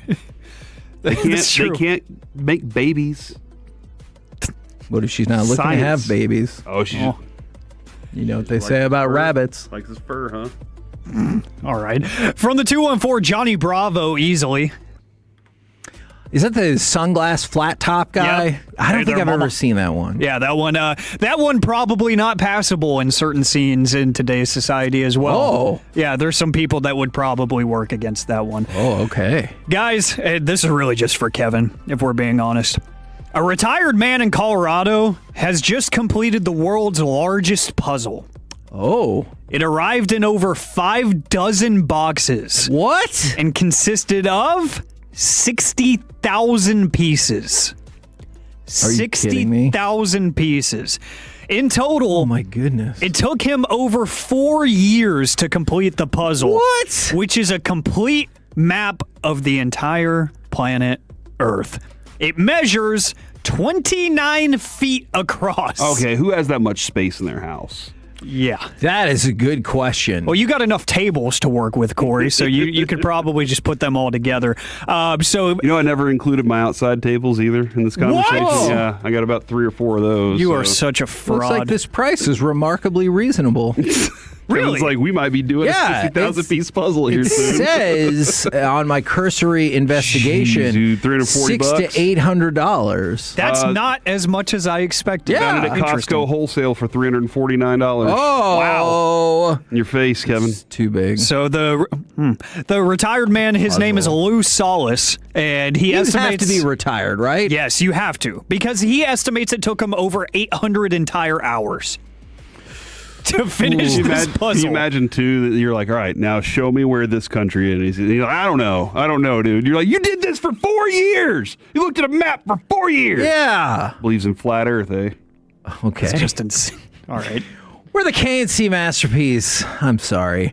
Right here on 105.3 The Fan. Coming up next, it's time for Gridiron Gravy. Are these teams next in line for an eye-opening Super Bowl run? Next on The Fan. Coming up in the next G-Bag Nation.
The market to upgrade your vehicle. Get to Classic Chevrolet in Grapevine, the #1 Chevy dealership in the world 3 years straight. They've got more new Chevys than anyone, all price to sell. Visit ClassicChevrolet.com. This is Texas. This is Classic Chevrolet. Together, let's drive. Based on new Chevy registrations 2023 through 2025. 2nd and 10. Texans bring 4. Mahomes getting it out. Kelsey quick hang on. And now Shire has the interception. Fancy masterpiece right here on 105.3 The Fan. Right now, time to go around the entire NFL and dip into some gridiron gravy. Dip it, don't slip it. And I wanted to bring up Azeez Al-Shaair because he just signed a 3-year, $54 million extension, which is part one. But also, the word is that in addition to looking around at somebody like Jordan Brooks, that this was a target of the Cowboys before they made the trade for D. Winters. Yeah, you were out the week that kind of all broke up. And that's the kind of dude right there that I'd love to have on the team. He's physical, for sure, a little too violent sometimes. But like he's one of those dudes that can wear the green dot and go be physical and plays pretty good in coverage too. But after talking to a few Texans people, I was like, not just Reggie, by the way, it was going to cost a lot for the Cowboys to snag him from them, and nothing they wanted to pay from this year. I would just still keep an eye on the Jordan Brooks conversation. I mean, that would be fine, especially with some of the other linebackers that team picked up. Maybe they think they have a surplus now. Now, we've been talking a lot about fifth-year options. The Bengals will not pick up the fifth-year option on Myles Murphy, and I know this is going to shock you. Mozzie Smith's option did not get picked up by the Jets. Why they would not want to pay him $13.9 million, I don't quite know, but they've decided, I'm going to pass on that. They want to pay him more, huh? Man, what a weird bit that would be. They're like, hey, we'll give you a 1-year, $15 million deal. And you're like, why can't you just pick up my option? And your agent's kicking you in the leg. And he's like, shut up. So I think you deserve a raise. Yeah, so there's that. But I don't. I mean, that is a way you could look at it. Do you want to hear a heartwarming story? I do. Okay, I'm glad that you do. So, a few weeks ago, there's been this discussion with this class in the greater Chicago area where the Bears will probably still kind of be. The upper middle class? Next year. No, like a school class, a fourth grade class. And they had been talking about Caleb Williams while they were like learning and everything like that. And so Caleb Williams heard about it. He'd been kind of going back and forth with this class for a while. We brought that up a couple of times. He sent them a special jersey that he autographed and inscribed for them because they had been keeping up with his numbers all the year to try to help the kids out with like numbers and math and stuff like that. And then he sent them a customized jersey, which I thought was super cool. A new jersey? Yes. That's awesome, dude. That is really cool. Did you say the teacher like let him know? Did they reach out? How did he find out? So I think it was posted across social media. Okay, so he's on social media, I guess? Yeah. Now, would some people say it says to Emily, so it's really to the teacher and not the class? Okay, what does that look? You want to stay after school is what you're saying? I don't. You can look up Emily Romano and decide for yourself. Is Ray's daughter? I don't believe it is well, I guess he's a real person. I do not believe it is his daughter, but at Harvest Christian Academy? That sounds right. That's awesome. Congratulations. Yeah, I do think that's really cool. All right, what else do you think? Congratulations. She's a fourth grade teacher. Okay. At the school. And they've been talking about it. It made waves on social media. Now, NFL.com had an interesting thing. 5 teams that could make a Seahawks-like run to the Super Bowl. Now, there's a couple of different things that this is judged by. You would not do a double take if this team made the playoffs, but you would do a double take, perhaps even a spit take, if they won like 14 games and coasted to victory in the Super Bowl. Okay. One of the things on there, each starting quarterback gets a Sam Darnold score on a scale of 1 to 10, representing how much you have to prove as a quarterback. We start with the Houston Texans. Houston Texans do feel like a team that could make the playoffs, but if you told me they were going to win the Super Bowl, I feel like I'd be pretty dang surprised. C.J. Stroud, he has a Sam Darnold score of 6 out of 10. He wasn't good in the playoffs last year, dude. No. He had, it was miserable. Some of it due to that offensive line still not being capable of protecting him. Some throws that I just thought were absolutely ridiculous. So if that's going to happen, he's going to have to grow up into that Ohio State version that you said was going to be better than Bryce Young. Still is. All right. Next on the list, the Minnesota Vikings. Kyler Murray, interestingly enough, is listed as their QB. He has a Sam Darnold score of 8 out of 10. Which does feel like he has quite a bit to prove this year, whether he starts or not. Yeah, and how fast he learns all of that. And yeah, if he can grow with that offense and if that defense can catch up speed-wise to what they're wanting to do. The Chargers are third on the list, although Justin Herbert only has a Sam Darnold score of 1 out of 10. Followed by... I got a question about the Chargers. How much do you think, Alec, that losing Mentor is going to be a big factor for them? Because they stayed close a lot last year due to that defense. It's going to make a difference for sure. I think he's one of the better, newer defensive minds in the NFL. 8th best defensive EPA for them last year. Exactly, and it's not by mistake. So I think you're going to notice a difference for sure. But do you believe that the Chargers can prevent themselves from chargering? No, they never can. Number 4, the Chicago Bears. Caleb Williams only gets a Sam Darnold score out of 3 out of 10. Now, partially because he's younger, not as much pressure on him. I think that's a really good pick because, I definitely can see the Bears in the Super Bowl or in the playoffs.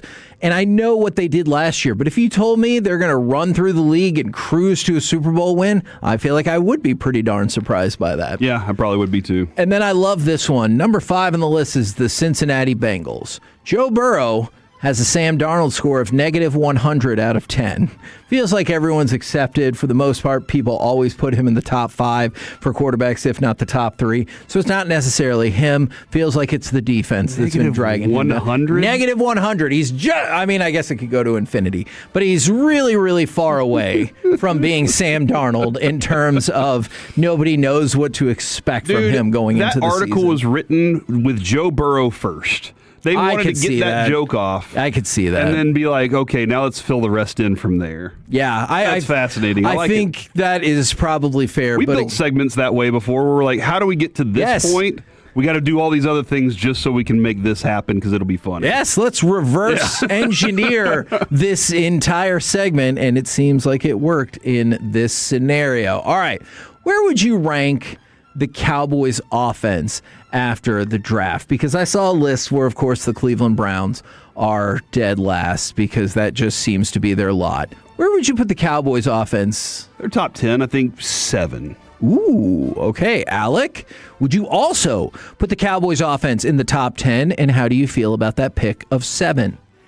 I'll go one lower. I'll even say 6. I think they're fringy top 5. Week to week, they can be top 5. And that's a great point that Corey brings up. Is that higher or lower? This is why I always say, shut up, Majors. Whenever we do over-unders for draft pick positions, I never say higher or lower. I always say better because I'm not entirely sure how to break that off. If it's like, he'll be higher or lower than 26.5. And I'm like, well, I don't quite know how you want me to answer that. And Mike would always ask on a scale of 1 to 10, 10 being the best. And you would be like, no, 10 being the worst. And we'd 10 have to is figure the best. 10 is the best. Sure. Yes, I hate it when people go 1 to 10, 10's the best. Yeah, I know. I'm a human. I live here. Philadelphia Eagles. Everybody knows how the scale works. Philadelphia Eagles are number 10. The Denver Broncos are number 9. The San Francisco 49ers are number 8. Patriots 7. Seahawks 6. Oh, dang. Cowboys are top 5. They didn't make it. No, I'm just kidding. You're lying. The Dallas Cowboys are number 5. Can't watch that offense last year and say they're not a top 10 offense. Is fair. This part concerns me, though. Key departures, none. That's good. Key additions, I don't know if they know what the word key means. Marquez Valdez-Scantling, stop it. Wrong. The Jacksonville Jaguars are 4, the Buffalo Bills 3, Detroit Lions 2, and of course, the Los Angeles Rams are at number 1. We're the KNC Masterpiece right here on 105.3 The Fan. Coming up next, puck around and find out. Looking back on the Stars Wild series thus far and ahead to Game 6 tonight. Next on The Fan. Sean and RJ, the KNC Masterpiece, G-Bag Nation, and Fan After Dark. Live and local. Turn it on and leave it.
Let's go, Cowboys. An Odyssey sports station.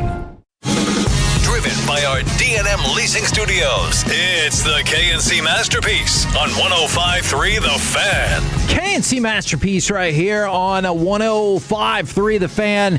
It's time to puck around and find out. So let's look back on some of the stuff that's happened in the Stars Wild series thus far, get y'all's predictions, and then look ahead to Game 6 tonight as predicted. And we might have even mentioned it yesterday. Longquist is not available for the game tonight. And I feel like when you the other day, maybe it was yesterday when you said there was more complications to it. And as soon as I heard complications, I was like, well, that doesn't sound good. Yeah, and that does that go under upper body injury? I guess so. In the grand scheme of things. I was thinking about that the other night. Is the reason behind that, because I don't know that I've ever heard a reason behind upper and lower body injury thing.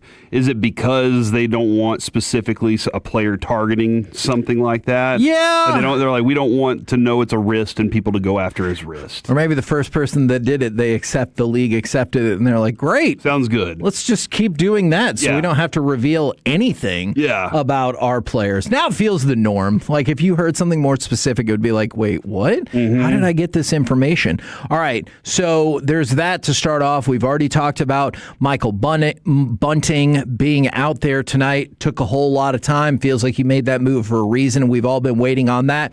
But I want to bring the spotlight back to two players that we started talking about yesterday.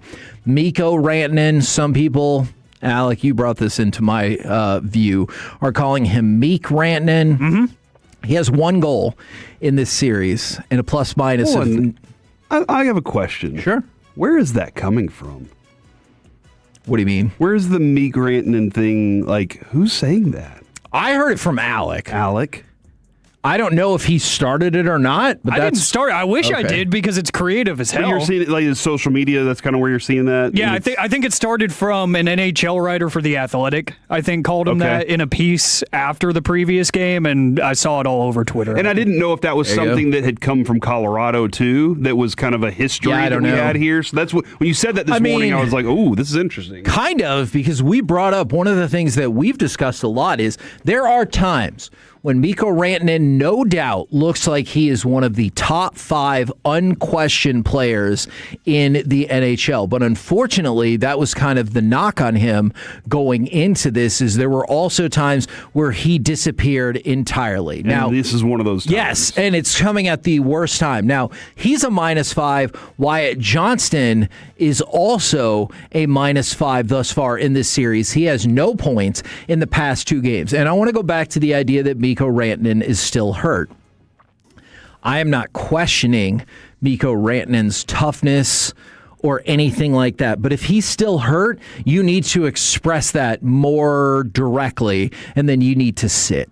Because what you're doing right now isn't cutting it. And I saw a thread on Reddit, and they're like, well, if he's still hurt, this is incredible and heroic. And to a point, yes, it is incredible. Heroic, disagree if you're slowing your team down. The team's relying on you to be that version. Yeah, and he's been nowhere near as aggressive as, for example, that Colorado series for last year. When he took over, and you could watch him take the Avalanche's soul. You've seen nothing close to that in this series. What you've essentially seen is they're all kind of going, well, we hope Robertson does it or we don't have anything else. It does kind of feel like that, or man, I hope this is Ottinger's best night. Yeah. And he's shown flashes of that, but I wonder if this is going to need to be a game where Ottinger wins it for you. I hope not, but let's take a look at the offense. You mentioned it, Robertson, who's now scored in 8 straight playoff games, extending his already existent Stars record. But in the regular season, Minnesota and the Stars were both middle of the pack when it came to 5-on-5 goals. The Stars had 170 and Minnesota had 168. Okay. But what has happened in this series? I believe it's 12-3 now. 5-on-5 goals in favor of Minnesota. Robert Tiffin dropped the note. We'll have him on the show tomorrow, hopefully, gearing up for Game 7. That Wallstedt looks like he's going to finish this series with about a 98% save percentage in 5-on-5. And the thing that's scary about that is he hasn't had to work that hard to do it. Gulletson talked about after Game 5, sure, shots get blocked. I get it. But how many shots did they just flat out miss? Well, you're right. There have been so many areas where, and he said the word of, bring yourself a sense of calm in those moments so that you don't rush it. But there are also those moments, Kevin, where they're scrambling in front of the net with a puck that's loose that they just can't put home. And you're not used to seeing that either. You're used to seeing the Stars be that. There's also Minnesota, especially when they get this advantage, when they get a lead in a game, they're doing a good job of making it easy on their goalie, and that is by pushing everything to the outside. I think it was Razor mentioned it, and then I saw Tiffin talk about it too. It's like an umbrella where you just kind of push everything out here. You're free in the middle. So what does that do for your goalie? It limits the areas where he has to be aware and cognizant of the puck coming from. He's like, I can focus here and here, and I don't have to worry too much about this because my defense is doing such a good job in front of me there that it just kind of creates less shooting lanes for the opponent. And that's what they're doing so far. And the Stars have to figure out how to force their way into those lanes, but finish, like you just said, finish those whenever they are there, because the misses were pretty bad. What was it, 2.59% they're shooting effectively on goal? In 5-on-5 situations, I believe that is correct, which, as you brought to us 2 days ago, is dead last of the 16 of 16. Yeah, of the 16 playoff teams. So what's interesting about that is look last year at the Oilers series, conference final, 5-on-5. Oilers outscored the Stars 13-5. At the time, people were quick to blame the head coach and say, hey, this is problematic, and your rush-based offensive attack just isn't working. So then Gulletson was brought in. He's provided more in-zone offensive looks. I think you have a better, in theory, defensive structure. I think those things have happened. And yet, now that you're here, your 5-on-5 game has been like a fart in church. Mm-hmm. And how do you change that? You feel like the talent's there. See, this is where the Jim Nill question that you brought up the other day, Kevin, I have a hard time with. Because if I'm looking around the league, aren't I, as most owners, going, well, I got a dude that collected the best amount of talent possible. He collected me top 5 talent. It's there. What's the problem? And then you start looking at the individual, you really do drill down into it, and you're like, well, this and this Ben line hasn't done this, and you start questioning those other things.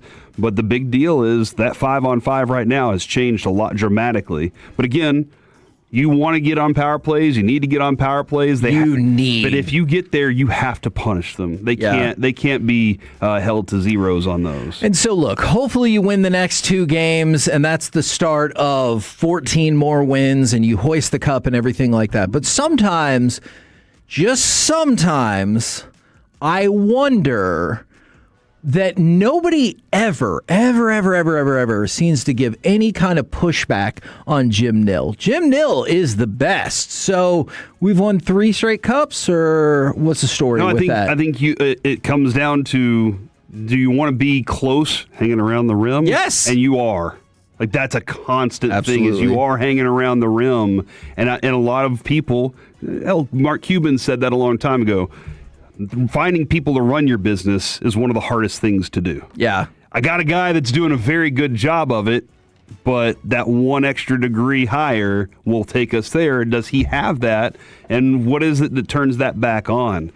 I don't know, man. I agree with you. There's a lot of ways to point fingers. I think you're right, though, Kevin, for tonight specifically. And I want to make it very clear. I think Jim Nill is very, very good at his job, but it seems like criticism of him is just not allowed, which I think is just obviously pure foolishness, because whether or not you think it's just the goalie that's not pulling his weight, I don't necessarily know if I think that's the case in this series outside of Game 1 whatsoever, but who signed the extension on that? We have the best talent in the world, except when we really, really need them to step up their game against the real best talent in the world. No, you got a good point there. It's very good talent, very expensive talent that puts you in contention, but not at hoisting the cup. Can I give you my scenario for tonight? Jason Robertson's going to get a point. That Has been the case. He's more reliable than your favorite wrench. That's just what it is. I like that. I think Jason Robertson gets you a point tonight. I think that on the penalty kill part, back at it tonight. Adding Bunting and Petrovic, you are a more physical team tonight. You are not the physical team the last 2 games. The last 5 periods, you have not been the more physical team. I felt in Minnesota in game 2, they turned it up a little in the second period, and then in the third period, they turned it absolutely up, and throughout the night on Saturday or on Monday, it just looked like they were hitting you every chance, and you were avoiding contact. Which is a shame because for the first half of overtime in Game 4, I really thought the Stars are going to win this. Yeah. But then obviously the second half of overtime turned against we them. discussed it, that fluky puck, that puts you in the position in game 4 or game 3, game 4, the fluky puck that went off of Haskinen's leg. And then Kevin, let me add this last part. You brought up Ottinger having his game. He's going up to Minnesota, where he's from. He goes to that pond where he grew up on, Kevin, and he sits down and he laces his skates up, the one that have been sitting in his room, for the last 6 years. He laces them up and he gets out on the ice. He starts having memories of his old coach telling him, a quarter of an inch this way and a quarter of an inch that way. Mighty Ducks. And he just has those refreshing memories of shutouts as a child, and he has all those memories come flooding back to him. And he goes out, Evan, and tonight he delivers a shutout performance in a definitive, and some would say pivotal. Pivotal! Game 6. Your season's over if you don't win. Well, in that case, I feel like we're going to win 1-0 because Robertson is going to get his goal. And then I'm just going to throw this out there from the 817. It's not Jim's fault. It's coaching. This is the 6th coach that Jim Nill has hired. So I just want that under consideration. Just so we can have more constructive conversations if unfortunately tonight doesn't go the way we want it to go. Minnesota is, however, a very slight favorite. So obviously, hoping the Stars can win this thing, and then you go back to your barn for Game 7. And here's the good news. The Stars, and I know they already lost Game 5, so it kind of puts you up against it. They're 18-13 all time in a playoff series that's at 2-2. However, when that series begins at home, which this one did, the Stars are 13-4 in a series that they were sitting at 2-2. So if you can push it to Game 7, just historically, this team has been really, really good, especially in Game 7s at home. Now, on the flip side, if you want all of the math, unfortunately, I will present it to you. The winner of Game 5 in NHL history, so not just the Stars, NHL history, after the series was tied 2-2, whoever wins Game 5 has won 239 of those 301 series. So that is a decided advantage. Do you think, you say Stars, what say you? Corey, Alex, Stars win tonight, yay or nay? 1-0. I'll take it. Whatever it looks like. I like the Nate Newton approach there, Corey. All you got to do is win 1-0. You just got to be 1 point better. But I think the Stars are just a little bit pissed off. Give me 3-1. Dude, I'm telling you, man, if you're not watching Shoresy all the way up to Minnesota for this thing, not you. I was going to say, sorry, I did not. If I'm coach, I'm playing it. Set the tone. Get out there and light some dudes up. Hit some dudes. Hit them for the first 2 periods, and then go score some goals. Everybody loves scoring goals. That's why you get into this game, so you can get the glory of scoring some goals. But go hit some dudes. Make them pay. Make them wish they didn't even step on the ice last night. I hope you're right. From the 817, they said that the Stars are done and get shut out tonight 4-0. If they show up with the same body language they had halfway through last game, then yes, they're done. Now, can I ask one more thing? If Minnesota scores the first goal, are you going to think the season's over? Minnesota Wild. Sometimes they win, sometimes they don't, but 24 straight Minnesota Wild playoff games have been won by the first team that scores. So if the Stars fall behind in this, did we score first in Game 4? Jason Robertson. Did we? Yeah. Okay. We're the KNC Masterpiece right here on 105.3 The Fan. Coming up next, how about we do a little NFL overreaction or reality? Plus, we have got our Billy Idol ticket giveaway coming at you. All of it gets going next right here on The Fan. Tolo means turn it on and leave it on.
Expressway on 105.3 The Fan is presented by the On-Time Experts. Quick throw. Picked off the other way, D. Winters. And he is gone. This is a pick six.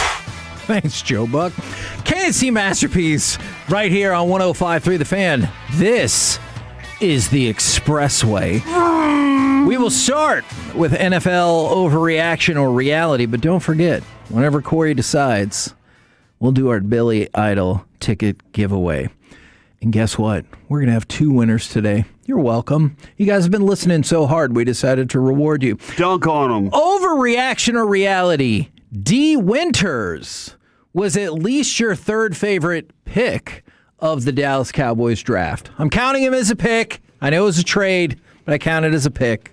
Overreaction. Oh. It's a nice addition. I can't wait to see how they use him, all 5'11 of him. I'm looking forward to that, but who do you put ahead of him? I have the first 3 picks that I'm very excited about right now. Now, okay. I still think that your 3rd round pick has some growing to do in the system and, development to do, but I'm looking forward to what his future could possibly be.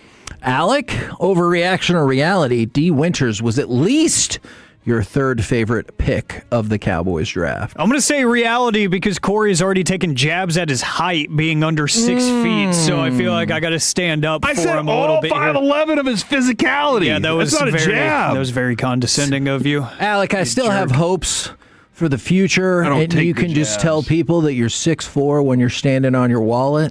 So I have hopes for that in the future. You've got some bold hopes. I actually do. I would say reality to this in all reality. The reason being, you knew that you had a massive need inside linebacker, and it was a very simple way of thinking when you made that trade. Yeah. We don't want to reach on any of these players that we would take with this theoretical pick that we traded away Too for expensive. them. So, exactly. So it was too rich for their blood, so they said, how about we get a guy that's already played in the league? And we know exactly what he's about. And hey, to put a bow on all of it, he's moving to Arlington because he's from here. So it's a cool story in and of itself, but you're addressing a need by saying, let's get somebody who can play right now. Yeah. I think I'm with you on that. I've probably asked you guys this before because I've always been fascinated by this. Overreaction or reality? You would rather go undrafted than get selected in the 7th round?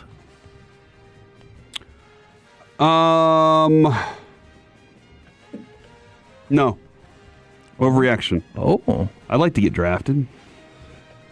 Now, that being said, there is something to say about going where you want to go. And the money can be just as good. Yeah. I do wonder, I'm kind of curious. You know how first-round picks always have the advantage no matter what? Sure. Do 7th-round picks have the advantage over undrafted free agents? I don't think so anymore. There might have been a time, but I still think you need to be at least a 5th.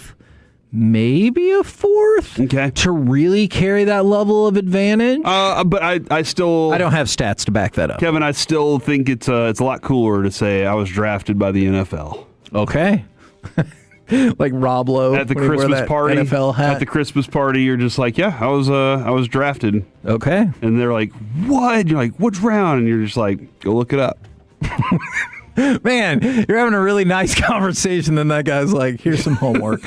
Alec, overreaction or reality to you? You would rather go undrafted than get selected in the 7th round. Overreaction. I mean, you heard it it was one of the secret audio clips of Jerry Jones from this draft cycle where he said nobody can ever take it away from you that you were drafted to the NFL. I just like that. Like Corey just said, I like the concept of being able to say that coming out of college, a team said that guy is good enough to be on my team for the next 4 years. Yeah. At least contractually speaking. Right. I like that concept that somebody saw enough in me to be like, yeah, let's throw a dart with him. Why not? I just think it means more. NFL overreaction or reality? The Vrabel Rossini drama will have exactly 0 impact whatsoever on the Patriots season. This is interesting because did you see him, was it yesterday, arriving at the Patriots season ticket holder meeting. Wasn't he like the man of the year or something? They gave him a standing ovation. Yeah. And I mean, one of the lines that somebody said was standing ovation for cheating on your wife. Yeah, I want to just interview those people, and they're like, is this standing ovation because he's your coach and got you to the Super Bowl? You're just supporting. Or? You're just being a supporter because you're like the ovation for getting to the Super Bowl for sure. I get that. I have some other questions on that, but what was the question? It will have zero impact on the Patriots season. Overreaction. I think it'll have a little, if not more than that. How so? Just questions. Questions that he has to answer. The way that they handle media from here on for this year and then into the future. There might be dudes inside that locker room that don't like it. There might be dudes inside that locker room who every time you try to dress them down, they bring something like that up and then they lose respect for you. So I think it's a business and everybody goes about their business a certain way, but when leadership falters, people have questions and that's going to affect it. All right, Alec, the same question's going to go to you, but I have a bonus first. Oh, no. Rick bonus. Stop that. Overreaction to reality. This is a fair follow-up question in a press conference. If the Patriots got a really bad call and Mike Vrabel says, I really feel like we got cheated out there and it's not fair, and then one of the press people goes, yeah, it really is tough when a game or a person that you trust cheats on you, huh? I mean, I think it's fair reality because I want to be able to play that on the show the next day. So I think it's. Doesn't it feel like the camera should pan over to Jim real quick and he's just like. Yes, yes. That is a valid fourth wall breaking moment right there. I'm totally okay with that. But to the more pressing question, Alec, overreaction or reality, the Vrabel-Rossini drama will have zero impact on the Patriots season. Overreaction, it'll have some sort of impact. I mean, I don't know how much we trust the Daily Mail as a NFL source, right? But that piece that they had on him about how he's just not the same around the facility anymore, and it's happened so fast. Yes, I was reading it. I want to say maybe 2 days ago. They're like around the facility, he just doesn't have the same energy. Bobby brought up yesterday on the show. He was like, he's kind of known for being a bit of a bully. And I think whenever a bully is in a situation like this, he doesn't feel like he's right and justified by everything. And so now he doesn't feel like he can use those same tactics that he used before. And if that's the case, that makes a lot of sense into what Alec just said. Yeah, I think the dynamic has to change just a little bit. It has to. Okay. Oh, man, fascinating. I like that answer. Overreaction or reality? Drew Aller will be the Steelers' starting quarterback by no later than 2027. He's going to get outdone by Draw Aller. Really? That's what you're doing? Yeah. Where's your boo for that?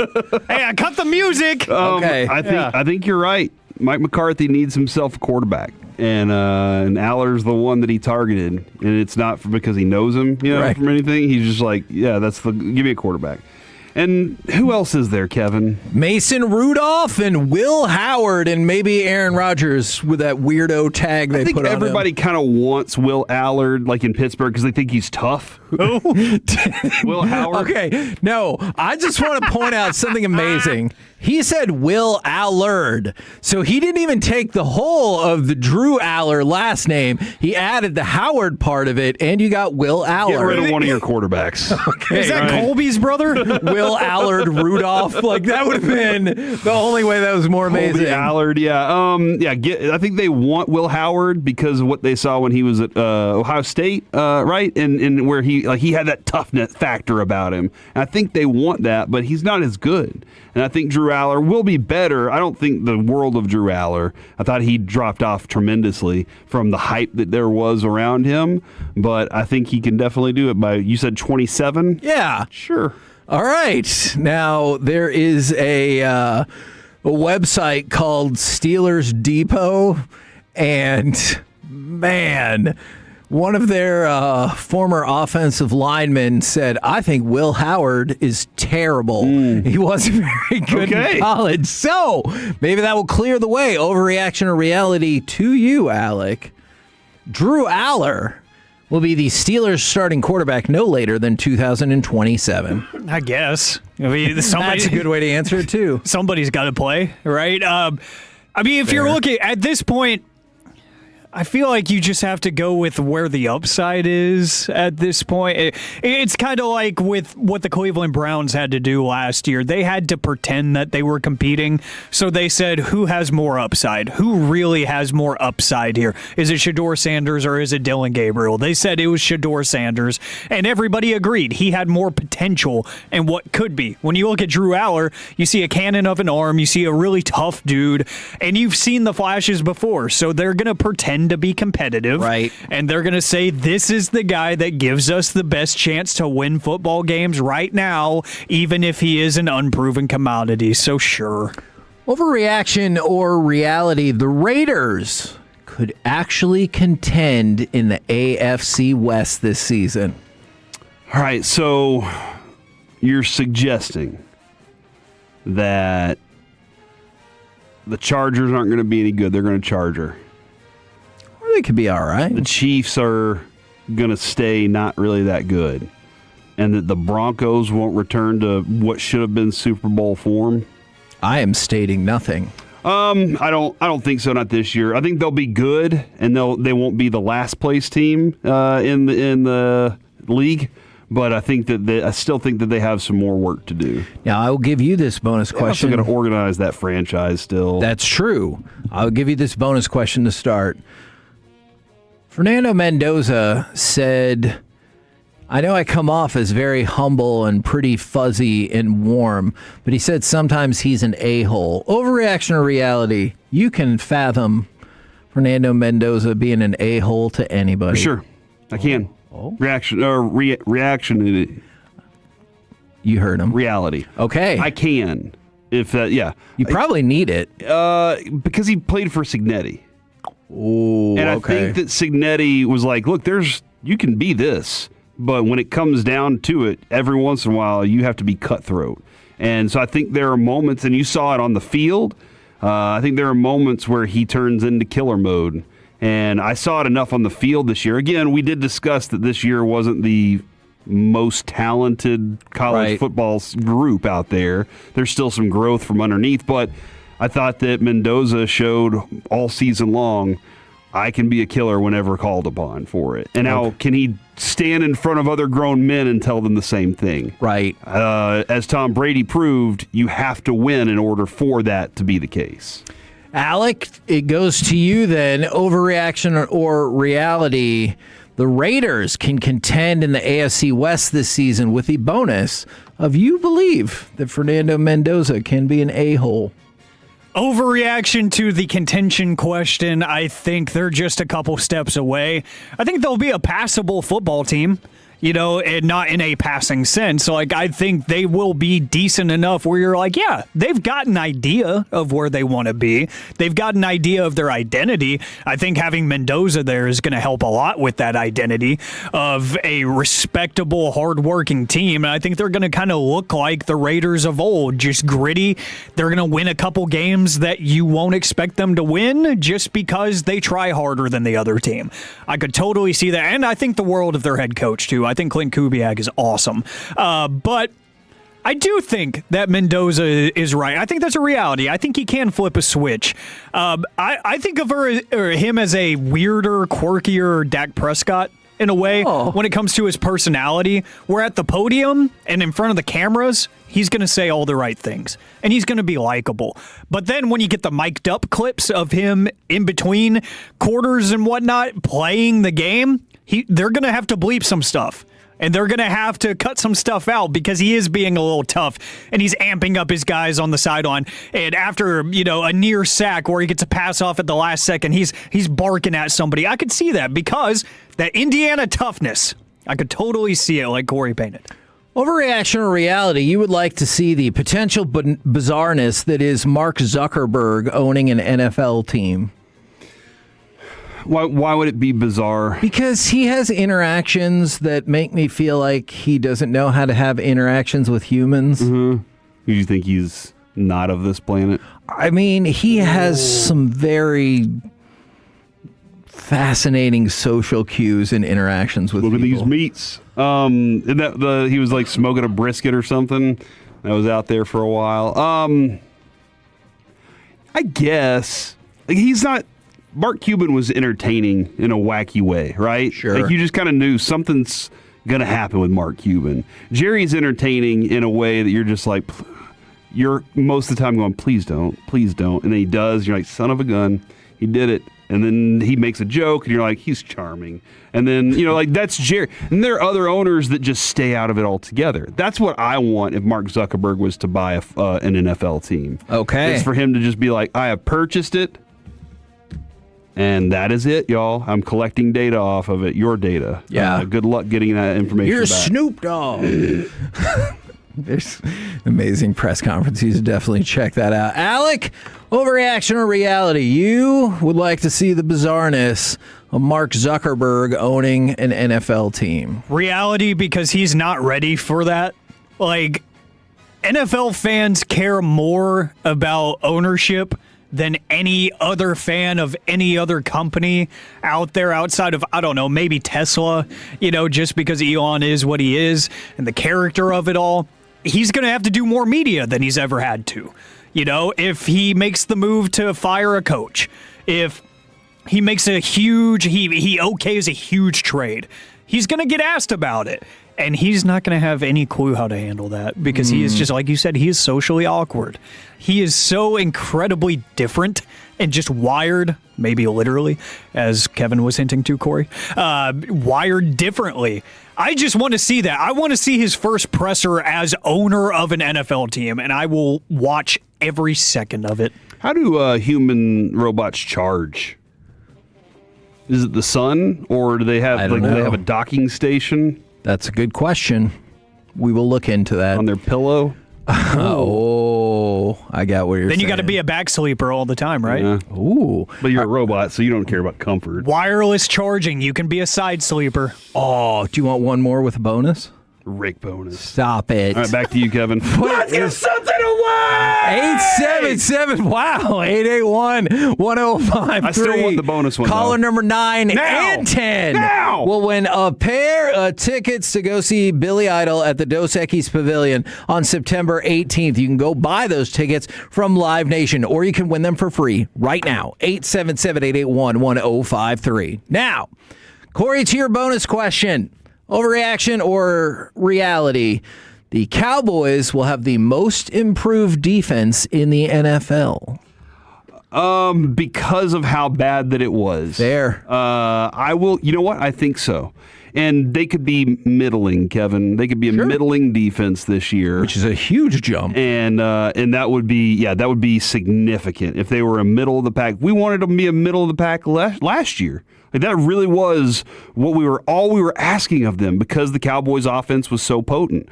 So I think that because of the things that he's going to implement strategy-wise. Now, here's the thing.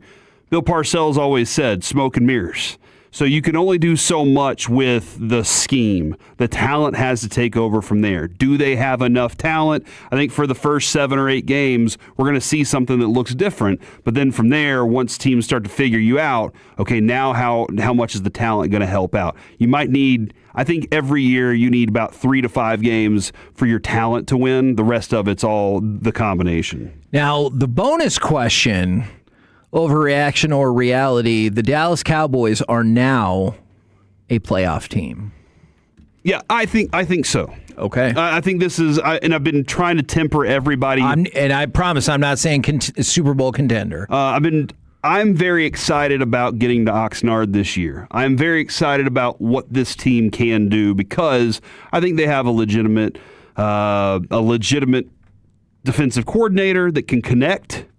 A guy that can get the room together. I think the head coach can get the room together. He built a good foundation of what he expects. And so I think by having those two things, it's good. But It is a dude that's never called the defensive plays before for this team, and he had a lot of space to say what he wanted to about who was on this team. So now it's all on him. The accountability is definitely on him to make sure of that. So there's a lot of pressure that comes with that too. So there are some questions that I still have, but I'm very excited about the potential of it. But I do temper that with, I think they are a playoff team, but I do not think they are a legitimate Super Bowl contender yet. It'll be before we get into, or sometime into the season before I can even get close to making that decision. All right now, we're going to fire up some My Buddies an Idiot, 877-881-1053. If your friend has a terrible sports or pop culture opinion, let us know. And Corey, I would like to start, maybe you think this is unfair, with Anthony Davis. Is Anthony Davis an idiot for saying, here are some of his goals before he retires? He wants to play 20 years, not 20 games, 20 years. He wants to win MVP, Defensive Player of the Year, and another championship. Before he retires? Before he retires, and get to 20,000 points. He, of course, has played 71 games total in the last 2 years. All right, so you started at 19. And he's 32. How old is that, Kevin? How many years is that? What? Anthony Davis? He has played 14 years. 14 seasons. He started at age 19. I understood. And now he's 32. He would have to play 6 more years. Okay, 6 more years. To get to 20 seasons. I don't think you... at the rate that he's going, yeah, he can be around for 6 more years because he's big. Right. He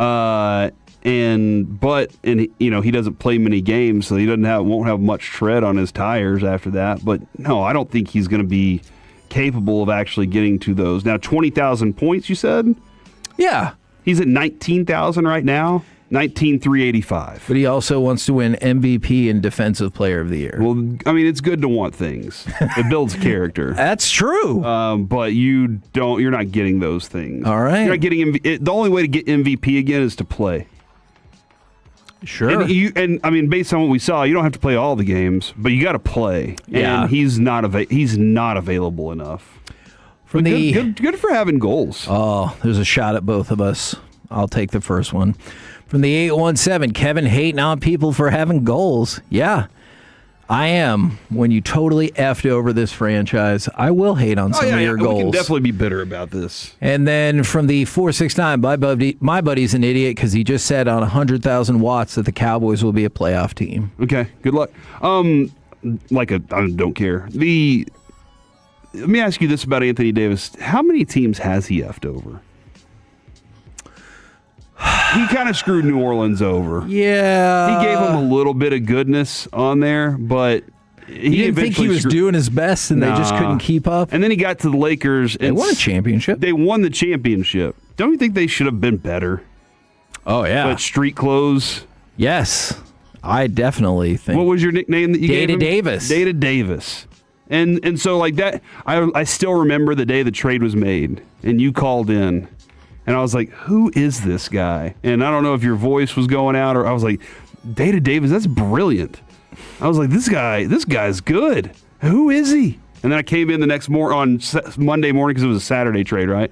I came in on Monday morning, and I was like, Kevin, somebody called him Data Davis. And you were like, that was me. And I was like, no, it was somebody else. And you're like, well, then they stole it from me. And I was but it was at this time. And you were like, that was me. And I was like, no, I've known you for almost 20 years, and that was not you.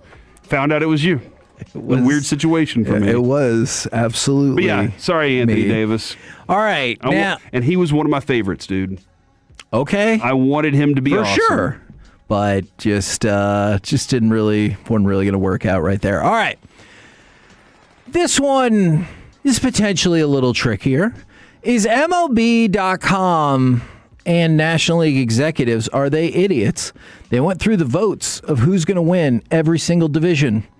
17 people voted on the National League side. All 17 voted for the Dodgers. And one NL executive said, do we really need to ask this question? Right now, the San Diego Padres have the fourth best record in baseball and are only half a game back of the Dodgers, I think it's at least a fair question. No, it's not. What? No, it's not. You don't think there's any chance the Padres could win the division? Nope. Or a team that's not the Dodgers? Playing your best while those dudes play as hard as they have to be ahead of you, you're gonna max out at some point. I know, but that's why I think they could win. No. It's because they'll give it all they got, and the Dodgers are like, "That's cute. Yeah. I'll see you in the playoffs." Okay. And so the Padres could win the division. You know what? Maybe so, Kevin. Yes. Probably not, though. Oh. I would give it a 100% chance that they don't. And here's again, I think it is because you're playing very hard. You're giving it everything you got. And you just get gassed in the summer, dude. This is a long season. And you just get gassed at some point and you start to lose ground to a team that doesn't even have to try that hard to win. They don't have to try that. And then when they decide, let's ramp this son of a gun up, then you're like, well, what else do I have left in the tank? So that's what I just don't. I think that's been the Padres' downfall the last couple of years. Is the Dodgers have just been that other team, and the Padres are like, how do we keep up? And they can't. Sorry. All right. You know what, man? I'll give you credit again, Kevin. I feel like my feelings are hurt, and I don't even care about the Padres. So maybe I don't want to see you hurt. Maybe I'm an idiot. I don't want to see your feelings for that. hurt. All right. Let's see if we can find one that we all agree on. Gianni Infantino, the FIFA president, he asked for a level 4 motorcade.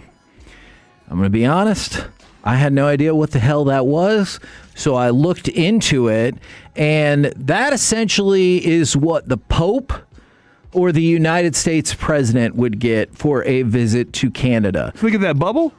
Not necessarily that part. With the extra space for the hat? I think specifically that's just the Pope Mobile. Oh, okay. And so he asked for that level 4 motorcade for the governing body's annual Congress visit in Vancouver. He was because he's scared. Rejected by the local. Yes, pretty much. He was rejected by the local police. So is it the Vancouver police or Infantino that needs to be the idiot in this scenario? It is wild that a child is running that. It's not. A young child. No, that's just his last name. A teeny young child. Oh my gosh. Infantino. It is just his last name. He is not a little baby. Is he an idiot for asking for it? Yeah. Or do you got to ask or else you'll never know? I think that's a good point. No's are free, bro. No's are free. Uh-huh. Like if I'm at a bar and I want a double pour for a single price, I can ask. They can say no. That's true. You know what I mean? Okay. So he asked. Now what does he get though? So here's what you do, Kevin. You're setting the standard at I want that. Maybe he really just wanted level 3. Okay. And they're like, we'll give you level 3, but not level 4 motorcade. And he's like, suckers. All right. You know what I'm saying? Okay. Maybe. Now. Or maybe they give him the level 4 and he's like, well, bam. They did not. They did not. That's for sure. So this is another tricky one where does it just go on the players or is the NCAA complicit in this as well? Former Fordham players Elijah Gray and Will Richardson, well, they allegedly communicated with known bettors and a former NBA player to throw a game against Duquesne in exchange for $10,000 to $15,000 payments each. Is that strictly only on the players? I know they did the wrong thing. Or do you think the NCAA is also somewhat complicit in this for bringing in so much betting into the game and so much other money into the game that perhaps the Belmont players don't usually get? I absolutely think that once you start aligning with things that you're giving a lot of mixed ideals about what you can and shouldn't be. If the league itself, I understand the rule is the rule and you should follow the rule. Sure. But it does blur the lines a lot when you're saying it's okay for this but not for that. And so I think a lot of people are involved in that conversation. And I just don't, Kevin, I don't expect it to get any cleaner in the future if they're going to. But I also didn't think it was that clean beforehand anyway. So okay. I think maybe it's always just going to be like that for me where I'm suspicious of it all. Bonus question. for both Elijah Gray and Will Richardson said they have ultimately reconsidered and played with normal effort. Now, it is true, Fordham did win that game against Duquesne, but do you believe that both of those players really tried their best and that's why they won the game? And it's not just that they're making that up because they got busted. Or do you see their lines? Have you seen their lines? I haven't looked up the box score. I'd have to see the lines. But that's tough, too, because you could have just had a crap shooting night. You could have been 5 for 19, but you were trying your best. Or let's say he was 5 for 25, and he was trying his best. It could be. But he also averages 9 assists a game, and this night he averaged 2. And you're like, hold on. Yeah. Why is that? And he's like, you shot more than usual and missed those shots. See, I would try to hope my team got in a really big hole, and then I would start scoring a ton of buckets, and then I'd be like, "What? I shot 7 for 10." Yeah, and you're like, "Hold on." Guys. And then finally, I was trying to be a facilitator all night, and these guys suck. Finally, former Atlanta Hawks finance executive Lester T. Jones. He's an idiot. He was sentenced to 3 years and 5 months in prison for embezzling money from the Hawks. $3.7 million through fraudulent expense reimbursement requests and misuse of corporate credit cards. So he's clearly an idiot. But do you also think that the Hawks are idiots for not catching up on this at some point? He paid for travel, luxury apparel, jewelry, car expenses, tickets to sporting events and concerts. Nobody saw that. Who embezzled more money from the Hawks, him or Trae Young? Oh, Trae Young. That's a Kevin question. It is Trae Young. That was just to make Kevin happy. For sure. We're the KNC Masterpiece right here on 105.3 The Fan. Coming up next, it's time for the C Block starring Corey Major. Steroids, men crying, and is this the perfect center? Next on The Fan. The more time you give,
Go Cowboys. An Odyssey sports station.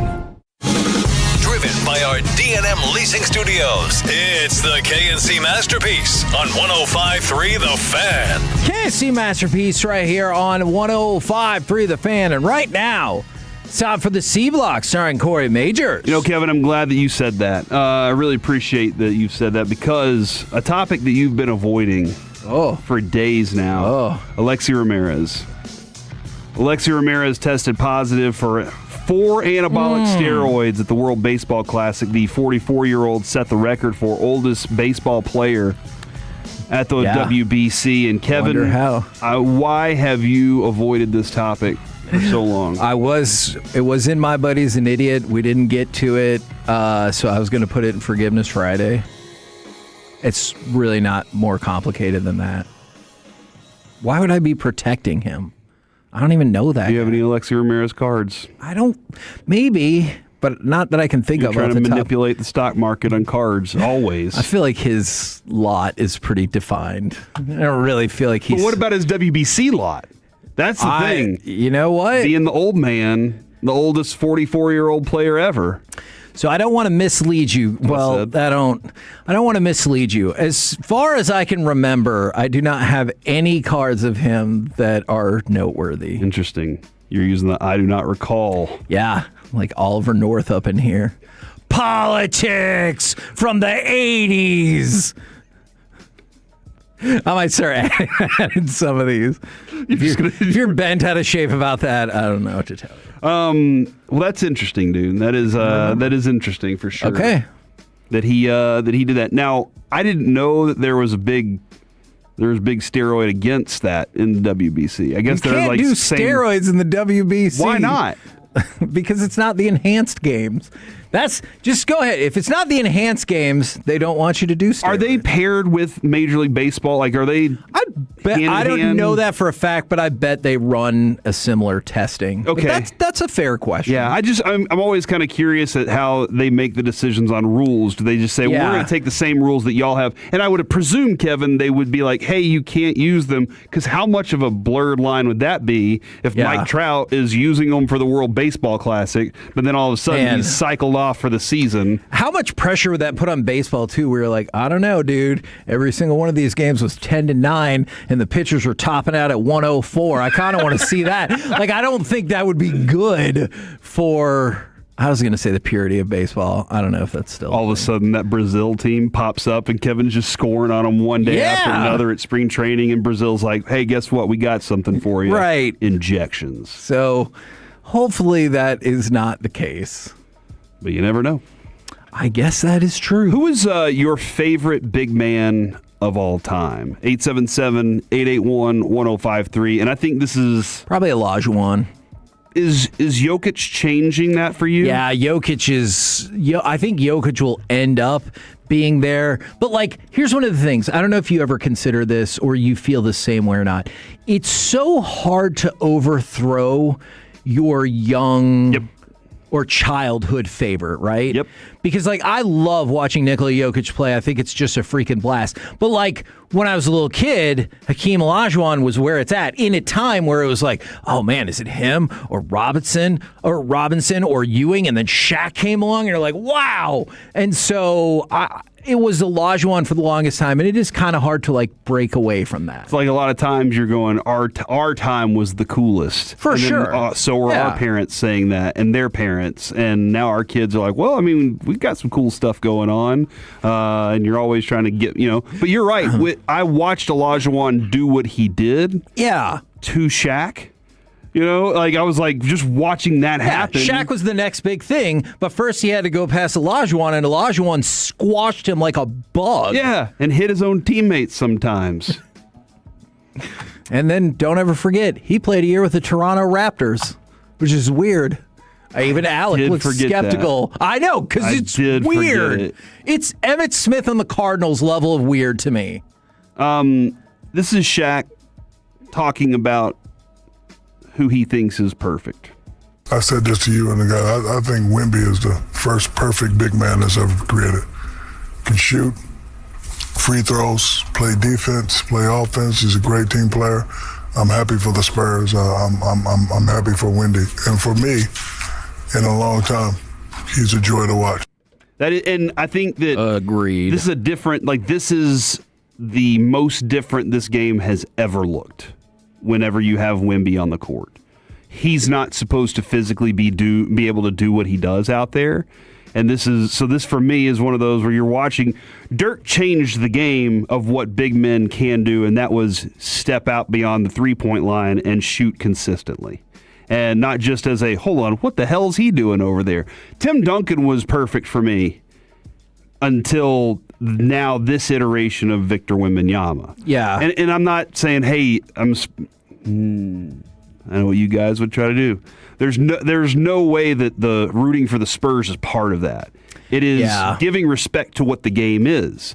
Dirk, as great as Dirk was, there were some defensive liabilities with him, if I'm being honest. Yeah. The athleticism and explosion, I felt left him a little too early. We saw the best of Dirk whenever he used his brain and efficiency later in his career even more. You were like, that's a great version of Dirk, because he was, like I said about Victor earlier in the year, fully realized. And maybe Wembanyama's still not even fully realized. I don't think he is. But he's scratching that surface so well right now that you're seeing it. And that's why I was kind of looking at this going, Wembanyama at the moment has everything that all of the other big men wish they had, maybe except for his ability to just absolutely dominate with his back to the basket like Shaq did. He could just back you down until he wanted to score. That's what Shaq could do. But Shaq sucked at shooting free throws. Right. Wasn't going to shoot a three-pointer. Those are just things that Shaq, and that's why he's giving the credit to Wembanyama for being the all-around player that he is. Maybe he's not better than every one of these guys like Kareem at all these things, but he's so well-rounded, he is what you want a big man to ultimately be. And then with the length that comes along with it, dude, the guy can block your shot when you're at the basket when he's at the top of the key.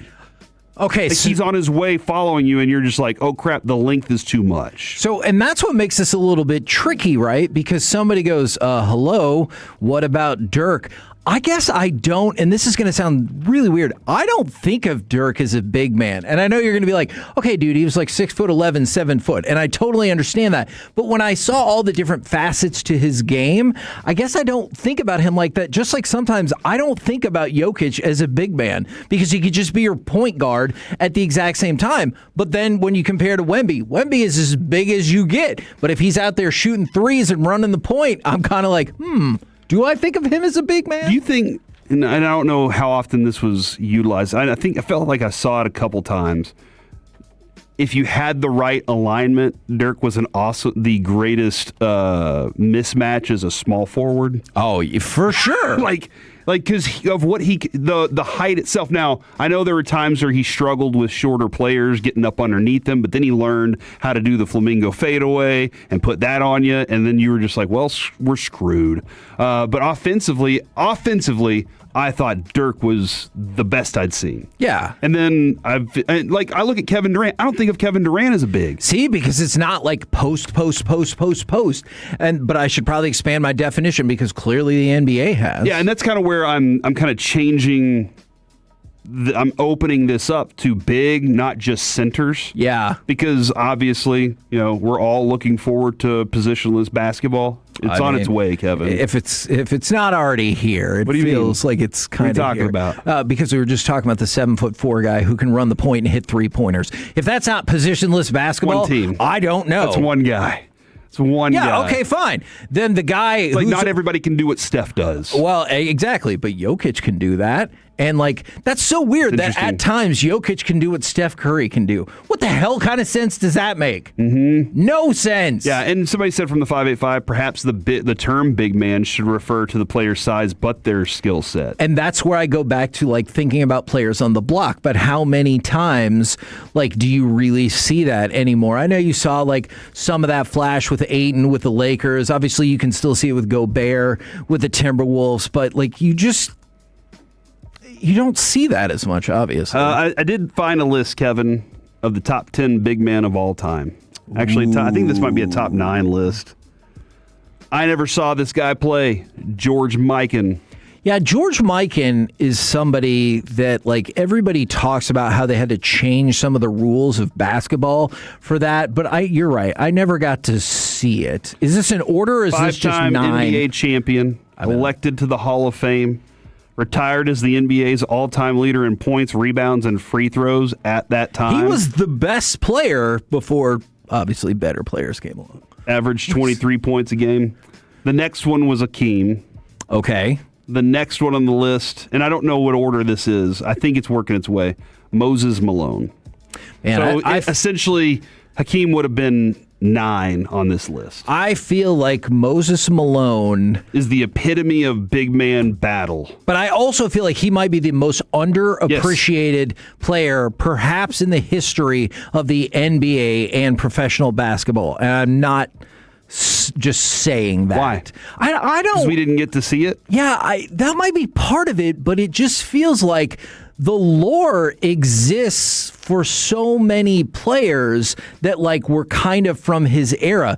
Man, people forget how freaking incredible that 1983 76ers team was. You know how, like, Showtime Lakers, team of the 80s, everything like that. That Philadelphia team beat the brakes off of that Lakers team, man. They whooped their ass. But for whatever reason, that team feels like it gets lost to history when it comes to, like, their greatness. And Moses Malone being there was a huge part of it. He was the finals MVP. He was the regular season MVP. Yeah, his ABA stuff crossed over too, and so people might not give credit for that. But then what about Dr. J? Dr. J feels like he carries over the credit of the ABA. Well deserved. There was a time, he was part of that team too. There was a time in basketball history where Moses Malone was either number 2, 3, or 4 in like almost every one of those statistical rankings, and you're just like, oh yeah, that's great. Tim Duncan is, I think, when we talk about the Mr. Fundamental aspect of it, he was so boring, but so consistent. He was. And that was where I was like, that's just what he is. I don't have to like how good he was. Yeah, I hated it because I had to see it. Shaq, obviously, as we discussed there. Bill Russell. Which, didn't watch enough Bill Russell. Sorry, guys. Same thing with Wilt. Wilt, same thing there. Bill Russell and Wilt are at the top. Karl Malone was interesting. And again, Karl Malone's, what we find out later on in life is like, okay, we judge a lot of that, but personal bias is hard to shake the off. Offensive power and prowess that he had with John Stockton in that 2-man game, he was almost unstoppable on his way to the rack. You didn't want to get in his way because he was so powerful, and he had a jump shot to go along with it, and there's a lot of in between, but he wasn't standing out on the perimeter dominating. That wasn't part of his game. So, like, that's another thing when you look at what the game is turning into.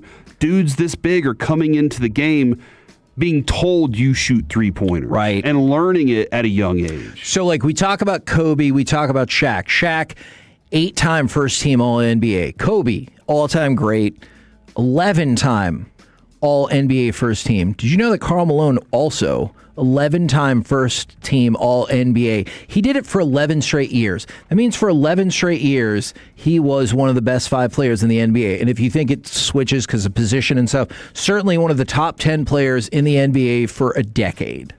That's pretty damn incredible. I'm kind of curious, does Giannis go on this conversation yet? I think he will, but I think his trajectory has definitely lowered. Because right after the championship, weren't you like, holy crap, this dude's maybe going to be a top 10er? Oh, for sure. And then, that was like, look at how many teams of late haven't dominated with a big man. And the Boston Celtics didn't have a true big that you were afraid of. They were just like spread it out and attack from all angles, be good defensively there. Anthony Davis, we thought would be it. Injuries were like he was built as the one of it all, right? Yes. He could play low. He could play outside. He's a really good defender. He had all these things that you liked. Injuries were just the problem for him. And then there was the great Greg Oden that just never saw his talent fulfilled. You know, it's really funny. Because of what a bust Greg Oden was, I came across a jersey card of his, and I was like, I want to keep this, just so I can remember the time when it was like Greg Oden or Kevin Durant. Kevin Garnett was asked about. And somebody said, would you consider him a big, or do you kind of put him in that same dirt category of the skinny power forward? See, I think he moved a step. Like if Dirk was the evolution of that period of basketball, I think Kevin Durant moved us a big step towards that, and then Dirk was the next like evolution of that. Yeah. So I think I would put Kevin Durant in, Kevin Garnett in that. But one of the things I did decide right before Dirk's championship was I was like, I'm just going to say this. I don't care if he ever wins it, but night in, night out, I get to watch great basketball. I get to watch something special. Right. And right now, a lot of people, I wonder, are they ignoring what something special is happening in San Antonio, or are they all being able to see it? And then after the game, he was crying and people were dissing him about it. And his line, Kevin, did you see what his line was? I did not. His line after the game was, I refuse to carry the burden of hiding my emotions. And I just had a little bit of respect for a young player with that kind of game and that kind of feel. So, and I think people are appreciating Wemby because remember when he had the concussion, everyone's like, oh no. Because that's one of the big stories. Like, for sure. Obviously, if the Celtics can come back and do it, will the Thunder continue just crushing everybody? But I think the rise of Wemby is a huge part of this playoffs. We're the KNC Masterpiece right here on 105.3 The Fan. Coming up next, what in the world is happening in Grapevine? Plus, we will talk with FC Dallas keeper Michael Collodi next right here on The Fan. Take us with you wherever you go. Now heard on the iHeartRadio app, YouTube.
Only get paid when you win. Frankel and Frankel, the go-to car and truck rental attorneys in Dallas. The 1-2 on the way.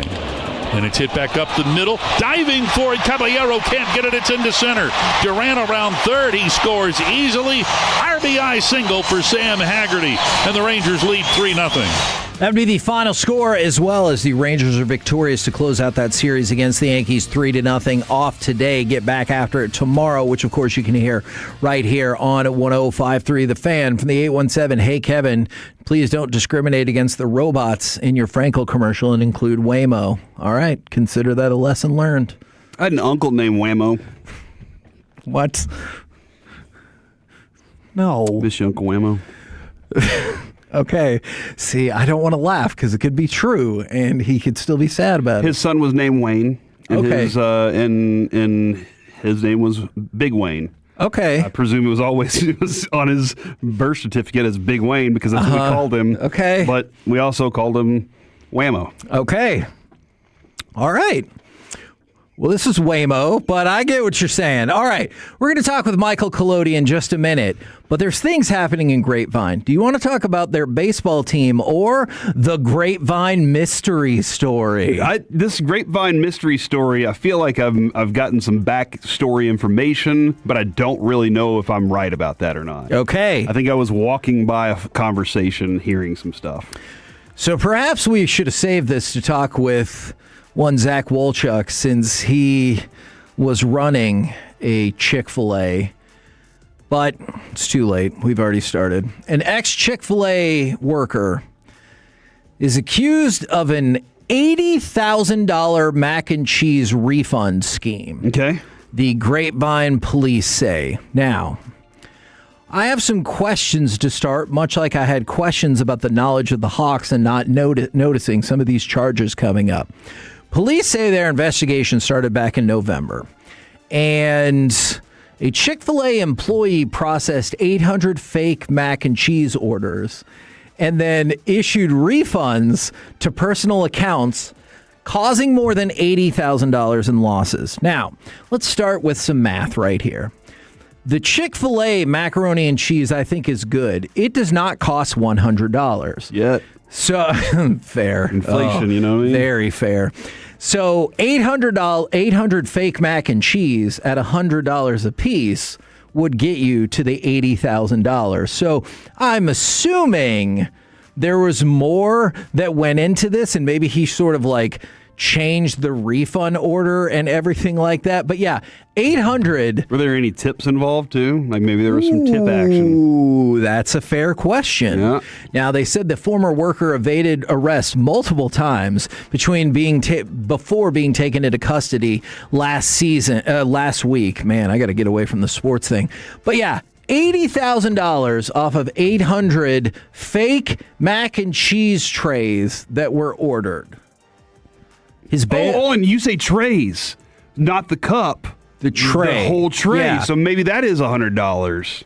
But still, wouldn't you notice at some point, hold on. What's happening with all these mac and cheese situations? I feel like if you were like, hey, why do we have 5 mac and cheese tray refunds?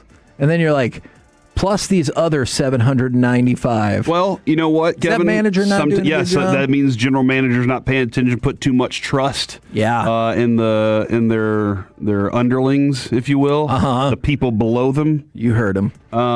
Maybe there's a little too much trust being added there. Well, he decided to add a few more because you have, that level of fraud and theft. And then also he attempted to evade arrest, like I told you. And also he had unlawful possession of a firearm, which is compounded by the other things that he went through. And his bail was set at $117,500, which, of course, even if he got to keep all of that money, that wouldn't be enough to pay the bail. From the 817, I just saw a Waymo car in Austin. Y'all spoke it into existence. Watch out. From the 214, am I the only one that eats $100 worth of mac and cheese at a time? Isn't there mac and cheese like $4.95 or something? But a tray of it. Yeah. What if you don't eat a tray of it at a time? Let me ask you a question regarding mac and cheese. Now that we're on this subject, yeah. When you make a box of Kraft mac and cheese, for sure, do y'all doll it up? No. Or you just make it the way it is and eat it that way? See, and this is where Colby and I would have our breakaway, because he was like, yes, and then you do the breadcrumbs, and it's he described like 18 extra steps that would take you an hour and a half. I didn't buy that box of Kraft because I was looking for a sumptuous feast, all right? I was like, this tastes good enough for $1.39. You know what I'm saying? You don't take a little handful of shredded cheese and just drop it in there and stir it in until it's a richer? Oh, that's fine. If that's where it stopped. That's about it, yeah. But you know that's not where it stopped, because then he would be like, and then you need to hand cut these things and mix it in for your homemade breadcrumbs, and then you throw it across this, and then you bake it, and you're like, what are you even talking about? And then you throw some chives across the top, and then you spray it with the essence of seawater. That's what it felt like every time Colby talked about macaroni and cheese or ramen or whatever. And you know what? This is the perfect time for this, because right now, whether he wants to be part of this conversation or not, let's bring in FC Dallas keeper Michael Collodi. Good afternoon, sir. Afternoon. How are you guys doing? We're doing good, and I know we're supposed to ask about soccer and stuff, and we'll get to that in a minute. But when they ask you to do this interview, do you go, this should be interesting? You never quite know what's going to happen. That's fair. And I'm here for it. That's what I'm talking. You got to be reactive sometimes, Kevin. Do you feel like exactly some of your teammates turn it down and they're like, well, Michael will do it? Yeah, I have no idea. They just ask me and I say yes, and there we go. Let's go. All right. So we were just talking about macaroni and cheese. If you get now, you're a finely tuned athlete and whatnot, so maybe you don't eat this kind of stuff. But if you're eating some like $1.39 box of macaroni and cheese, are you just eating it as is, or are you trying to make it fancy and add some extra touches and whatnot? I am fully against the powdered cheese. Interesting. It's an interesting approach. I'm all or nothing with the cheese. Okay, so then we'll ask you this.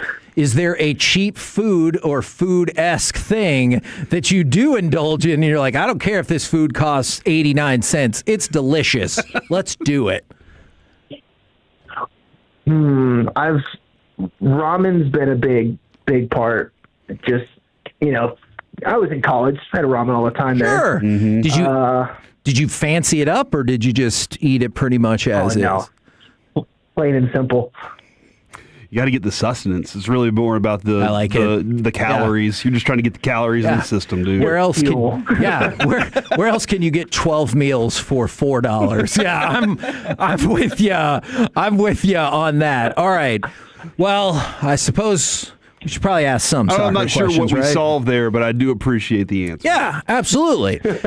Now, always. Thank you. This is always something I've wondered specifically for defenders, and then obviously you as the keeper. Do you feel like your level of play and intensity is going to be consistent and the same no matter the situation or the opponent? Or are there times when you're like, well, our offense is kind of struggling a little bit, I'm really going to need to step it up?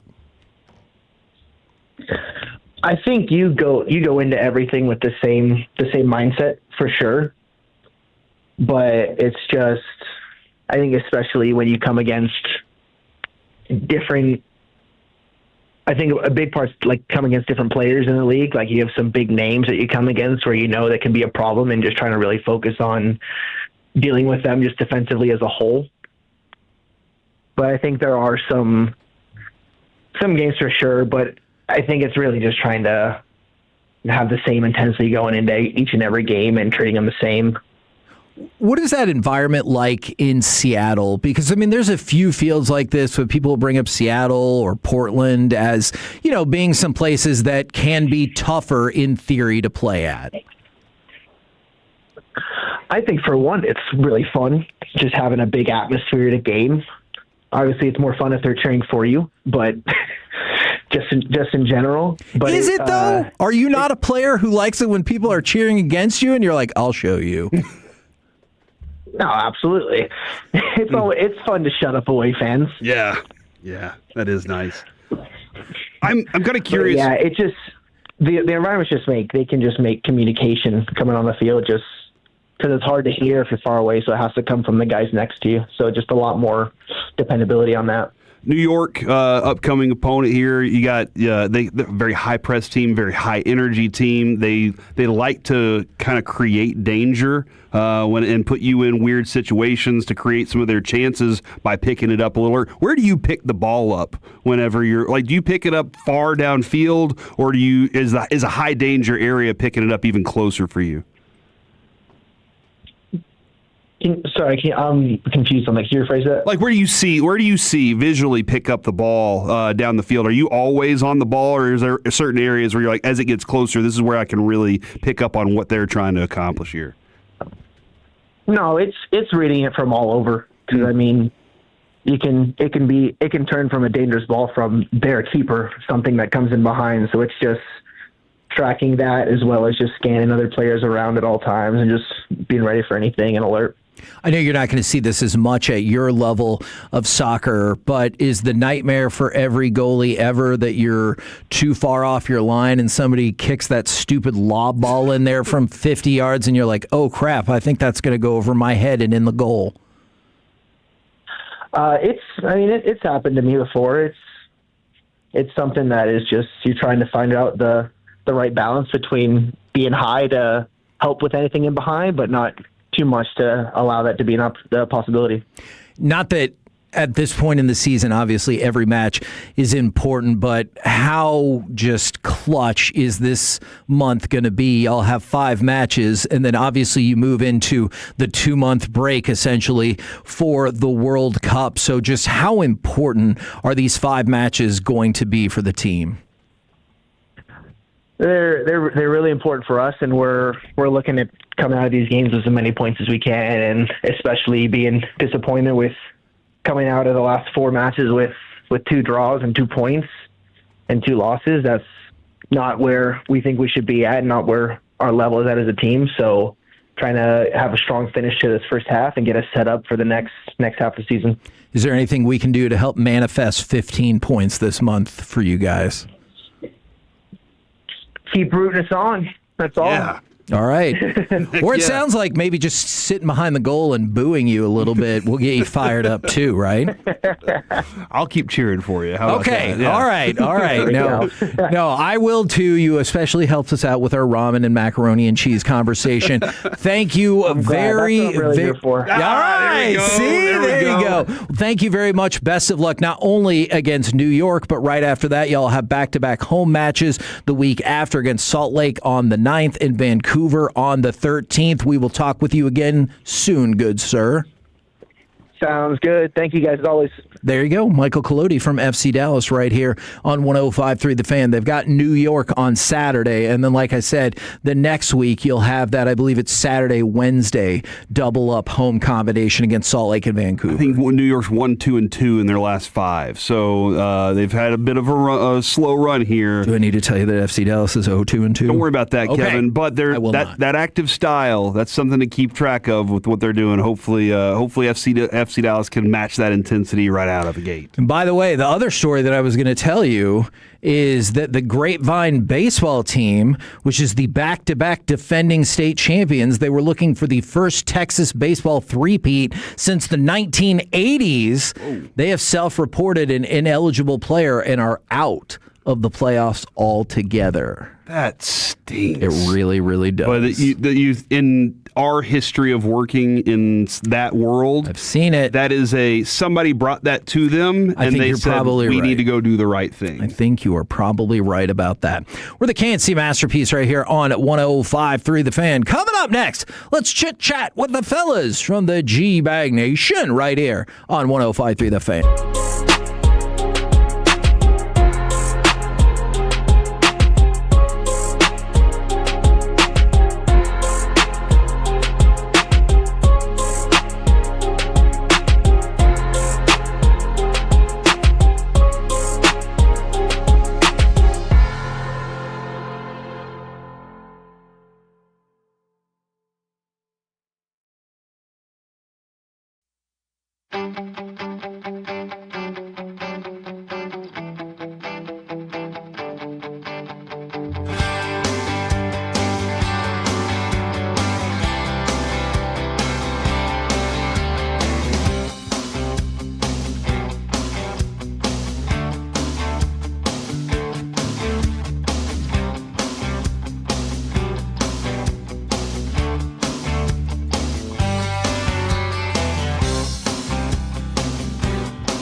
Grapevine, the #1 Chevy dealership in the world 3 years straight. They've got more new Chevys than anyone, all price to sell. Visit ClassicChevrolet.com. This is Texas. This is Classic Chevrolet. Together, let's drive. Based on new Chevy registrations 2023 through 2025. Guides to Johnston. Fires off the inboards. Star on the carom. Blackwell was net side. But Johnston gets the goal. The early lead to Dallas. KNC Masterpiece right here on 105 through the Fan right now. Courtesy of D&M Leasing, it is time for our chit-chat with the fellas from the G-Bag Nation. Gentlemen, how is you today? Pretty good, Hagee. How are you? I'm doing better now that I see that Wolchuk has a star sweater on. We are here to course correct this. Yes. What is y'all's confidence level in the Stars this evening? Not a single doubt that this is coming back to Dallas for Game 7. Yeah, I mean, love it. I felt this was going 7 the entire time. I love the fact that they have acknowledged that Tyler Myers needs to be a scratch, and you will get Petrovic, who played really well in the postseason last year. He'll be back. Him and Bichel together, I thought, ended up being a solid defensive pairing. Bunting in for Huru. Now, that's a bummer because he was really, really good since playing from Game 2 on. But I'm excited to see what Michael Bunting can do. Maybe he's a guy that can add a little bit of juice. I do think what you were talking about earlier, the criticisms of Jim Nill, he's made, and we'll see what Bunting can do. Yeah. But as of now, his trade deadline was an absolute fail. Like a dud, It was a fail. Now, he probably was a little bit restricted on what exactly could he do. Agreed. I get that. But it's also, if they go one and done this postseason, and you got to give Minnesota credit. They are a hell of a team. They can go on and win the Stanley Cup. For sure. But it goes back to every year what we've talked about when they've come up short. It's kind of just the construction and makeup of this team. And I think he's a damn good GM, but people act like you could never say a bad word about him. I mean, he's the one who's keeping Jamie Benn here and adding those $2 million of incentives to next year's cap. And then somebody else said it's the coaching, and I was like, this is 6 coach he's hired. Yeah, it's not the coaching. And he's obviously put together a super talented roster. They've developed as good, if not better, than anybody in the league with guys like Robertson and Wyatt Johnston and Thomas Harley and Bichel. And now you're starting to see Huru and Maverick. Where's Maverick Bork been this postseason too? He's a guy that I was really excited about. He hasn't played, but all these guys have come up the pipeline. They've done an excellent job. But if you go back and you look at the teams that he won cups with in Detroit with the Red Wings, like those were not big, brawling, physical teams. Those were very Fedorov, right? Iserman. What are Chelios. the Russian players you want to name? Yeah, all the odds, right? How many Russian players we know here? 100%. So to me, like he's kind of trying to emulate that, and it does work to an extent. Obviously, you've gone to 3 straight conference finals, but to jump over that hump, when you look at a Florida team that went to 3 straight cups, won 2, Vegas who won a cup before that, you got to have some size, you got to have some bruisers, and that's why when I've pushed for like a Robo Kachuk type of trade, if that's even in the cards, it's nothing against Jason Robertson, and he's been your best player this postseason. Absolutely. Shout out to Robo, but you've got to do something to maybe shake up the makeup and how this team's constructed because they're really good, but they're not good enough right now. Which y'all's confidence? Why are they so good during the regular season and when playoff times? And I'm just talking about this year because really, you know, it's strange that they're this juggernaut on offense, you know, and they lead the league or near the top of the league when it comes to goal differential and all that stuff. They were really good down the stretch. And then it turns into and then someone kind of figures you out. And I don't know if it's about the physicality. Why does it look like that Minnesota has a little bit more skill than we do? Looks like our skill is not. You see the skill against Calgary on a Wednesday night game. Yeah. But when you need it in a big game, I mean, I felt like our skill's not showing up, right? Not at all. Not at all. Yeah, we don't seem like, you know, it's like we keep the whole thing in the entering zone. It's just the drop pass, the drop pass, the drop. God, they love the drop pass. And why? Just get in there and get set up and go. Yeah. Everybody's standing at the blue line waiting for you to enter. And then the one thing that Minnesota's done a really nice job is standing up at the blue line and not letting you get in there. Yeah, the Wild are doing a really good job right now of creating smaller space for the Stars to work within. Mm-hmm. And that skill that you're talking about is a lot better when the space is wide open, but they're not giving you the kind of lanes. you got to force it sometimes. And that's where we've talked about this team being a very skilled team. Sometimes you do have to be the more physical team too. That's what's been lacking yet again for me with this team in this playoff. And I know he won't say it, but if Rantanen is banged up to this point, then you got to tell people that you need to sit. And otherwise, if he's not, where the hell you been, bro? Time to show up. The series is here. Yeah, if you're going to cut your finger off, go make a play. Yeah, and I think Mark Lazarus had a really good article out on The Athletic today, like different stats. And Mikko, he's getting, he had 5 shots. He only had 2 that even reached the net. Yeah. And some of that has to do with Minnesota blocking 26 shots. Like, they've done an excellent job getting in the way of pucks. But at some point, it's like, dude, we've seen you go superhuman before. And in Game 5, we just ended up missing the net on so many times when we did avoid the block. The numbers on 5-on-5, when he broke it down, the Stars are actually not far off. They're actually creating better high-danger chances. They're just not finishing. Yeah. Stars have played their best hockey in this series up there. I can't imagine the officials allowing Minnesota to beat up the Stars and eliminate them tonight. I think the officiating will have a massive impact on this game. I think there's going to be enough power play opportunities to feel very good. And that's where you have domination. Your special NHL teams wants a Game 7. dominated. Your power play is dominated. Your penalty kill has dominated. So I sure as hell hope that is the case. Yeah, the NHL definitely wants a Game 7. They're well, especially with 2 teams that swept in already. Yeah, yes, that's true. How you feeling? And can goalie maintain the DeBoer Game 7 dominance? You know? Hopefully we get to that point. That did not sound very I don't know, man. Hopefully we get to that point. He's a big fan of 6 on the ice every once in a while. Maybe we should just start off the game. That would be a good place to start. Hey, we're allowed 5. I know you need the extra attacker, but you have to pull the goalie to do that. How disheartening was that feeling whenever you were like, we're 5 minutes left? You can see it every time. And you're like, they're throwing it out there, and you're not getting anything. Let me tell you what was more disheartening is seeing Jamie Benn just take his stick across that guy's head the way he did. Late in the game like that.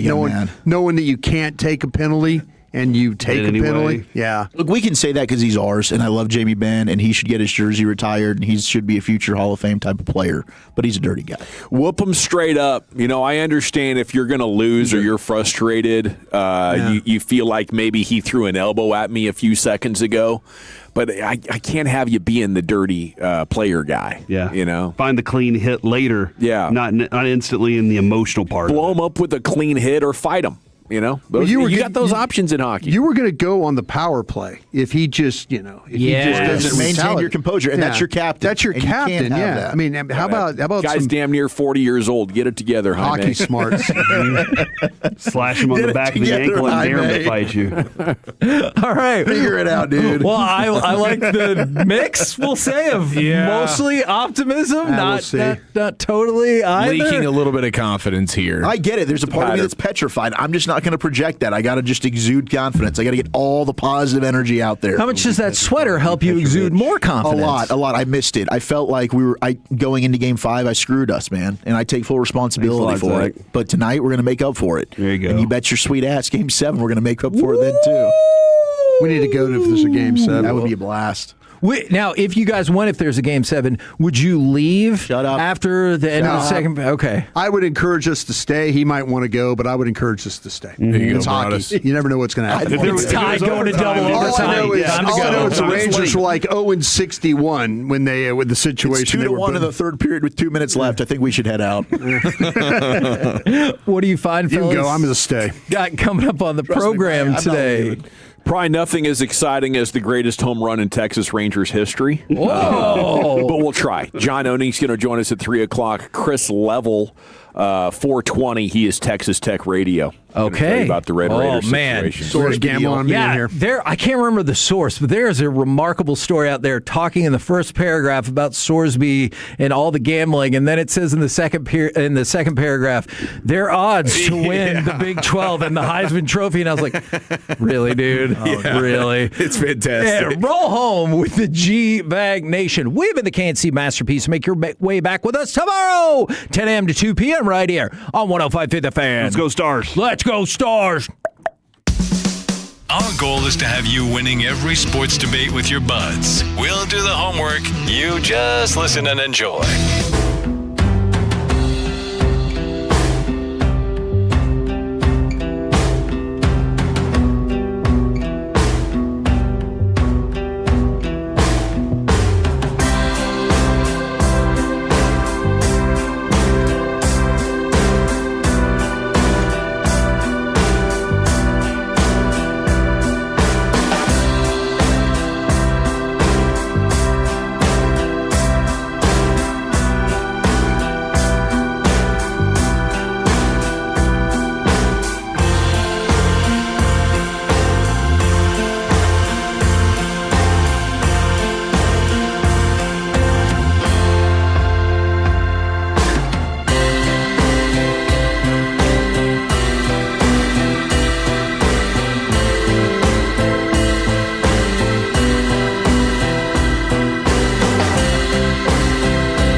KRLD-FM and HD1, Dallas-Fort Worth. An Odyssey sports station.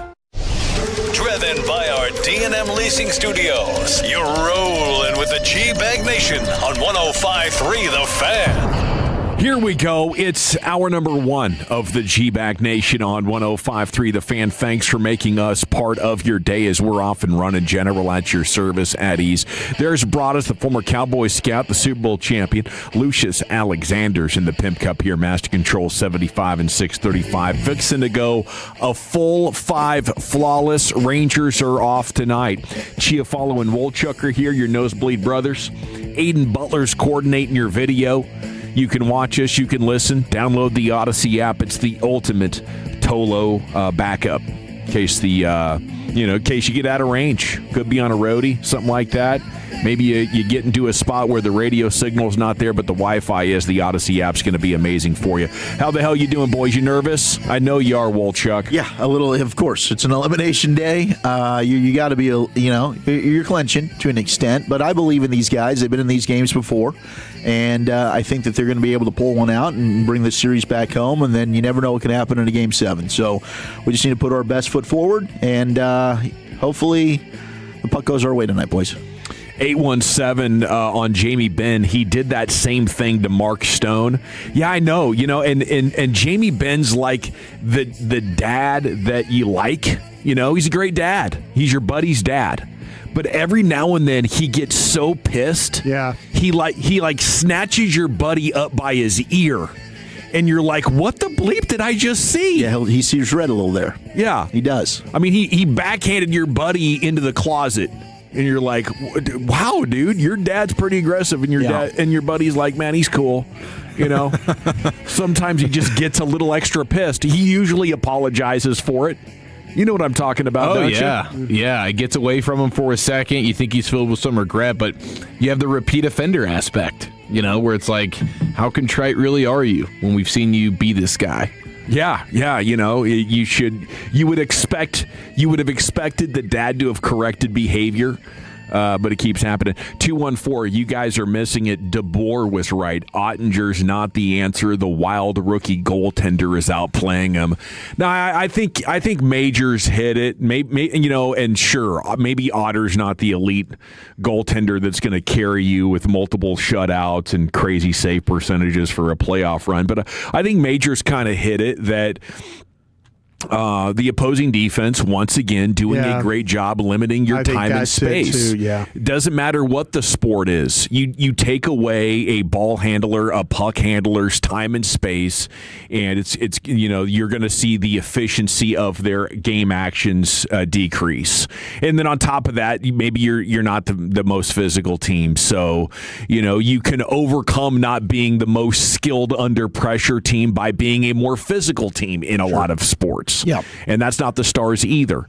But they're so damn good that when they're healthy, we're used to seeing them win a lot of these types of series. But maybe you had one more coin flips in the last couple of years. Since 2022, you haven't been first round fodder, but this Wild team is very good, and it wouldn't be that much of a surprise to see the Stars lose. Like, you line these teams up and you play 7-game series time and time again. I think we're confident the Stars would win 6 or 7 of the series, but maybe this is one that the Wild gets. So the puck's going to drop tonight, 6:30 at Grand Casino Arena.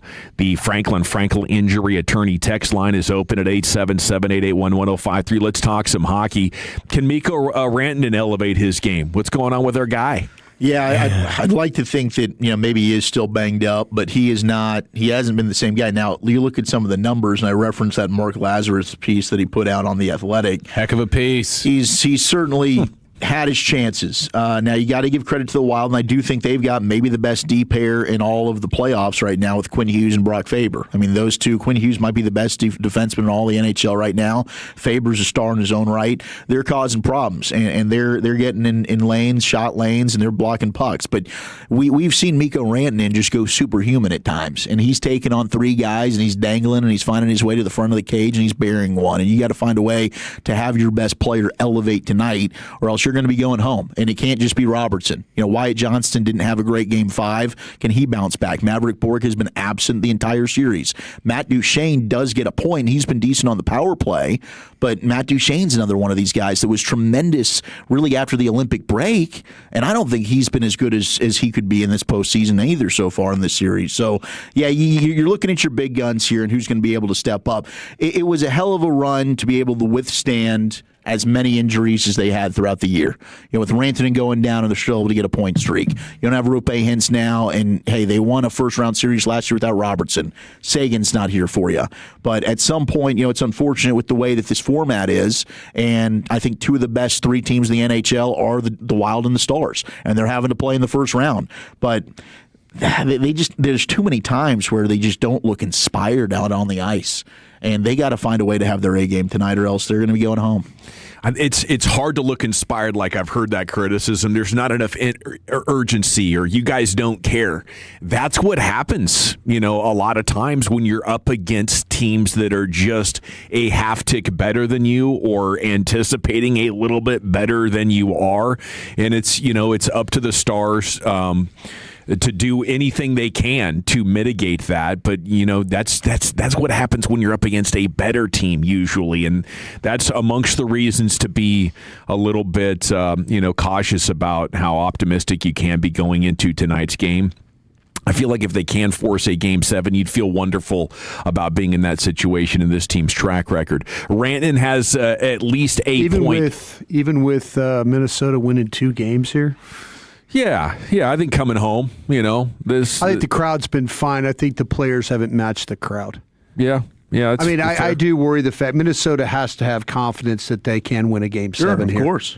Stars fans are going to be very confident, if you win tonight. Yeah, and Stars fans, I think, have been outstanding, and I'd like to believe that they could carry this team, and I think there's been times where they have, but they've been trying to get a team that looks, like we said, the word very uninspired. They just have not played it. It hasn't been an attacking style of hockey. That's the one thing that we're so used to watching the Stars, is how they just come at you in waves and waves, and then you look at what Minnesota's been able to do defensively. It's very reminiscent of what Edmonton has done. Yeah. When Edmonton would play Dallas, and then Edmonton has all these stars on offense, and then even their role players find ways to contribute, and players you're not even thinking about. But I don't know how confident I am right now. I was saying that Dallas could win 3 straight games, and they were 8 minutes away from getting a chance to put these guys away. I think they've given Minnesota life. I think Minnesota feels like they can come here and win if they have to. I think you're gonna have to play your best tonight to get it to a Game 7, but to me, that's no guarantee. Man, these texts are tough. Very polarizing. Is Ottinger the most polarizing player in DFW sport right now? He might be. Look at these. Dak Prescott. Dak, yeah. 4-4-3, Otter is ass, and the team is soft. I think Dak's a good comp. Yeah. 100%. For how polarizing this is right now. That texter is dumb. Watch the game. Facing more shots and heavier pressure. It's on our defense, not Otter. 817. I'm on the app right now in Tucson, boys. That's from Miguel. Salute to Miguel. Yeah, Rantanen has at least a point in each of his past 11 games when facing elimination, dating all the way back to 2019. Tied for the 4th best streak ever, with Wayne Gretzky holding the mark of 14 in a row between 80 and 89.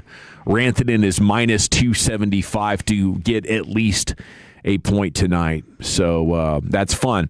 Another big question is, how many power plays will the refs give you in a game of this magnitude in Minnesota? The Stars have not scored a 5-on-5 goal in the past 3 games.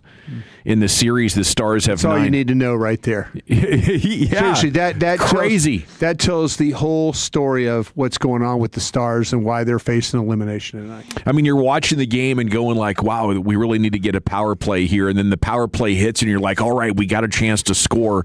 They need to take care of that. I mean, they need to eliminate that feeling from us if they're going to have a chance to win this series. What role will the fans play? The last time Minnesota had a 3-2 series lead was the first round in 2015. Yeah.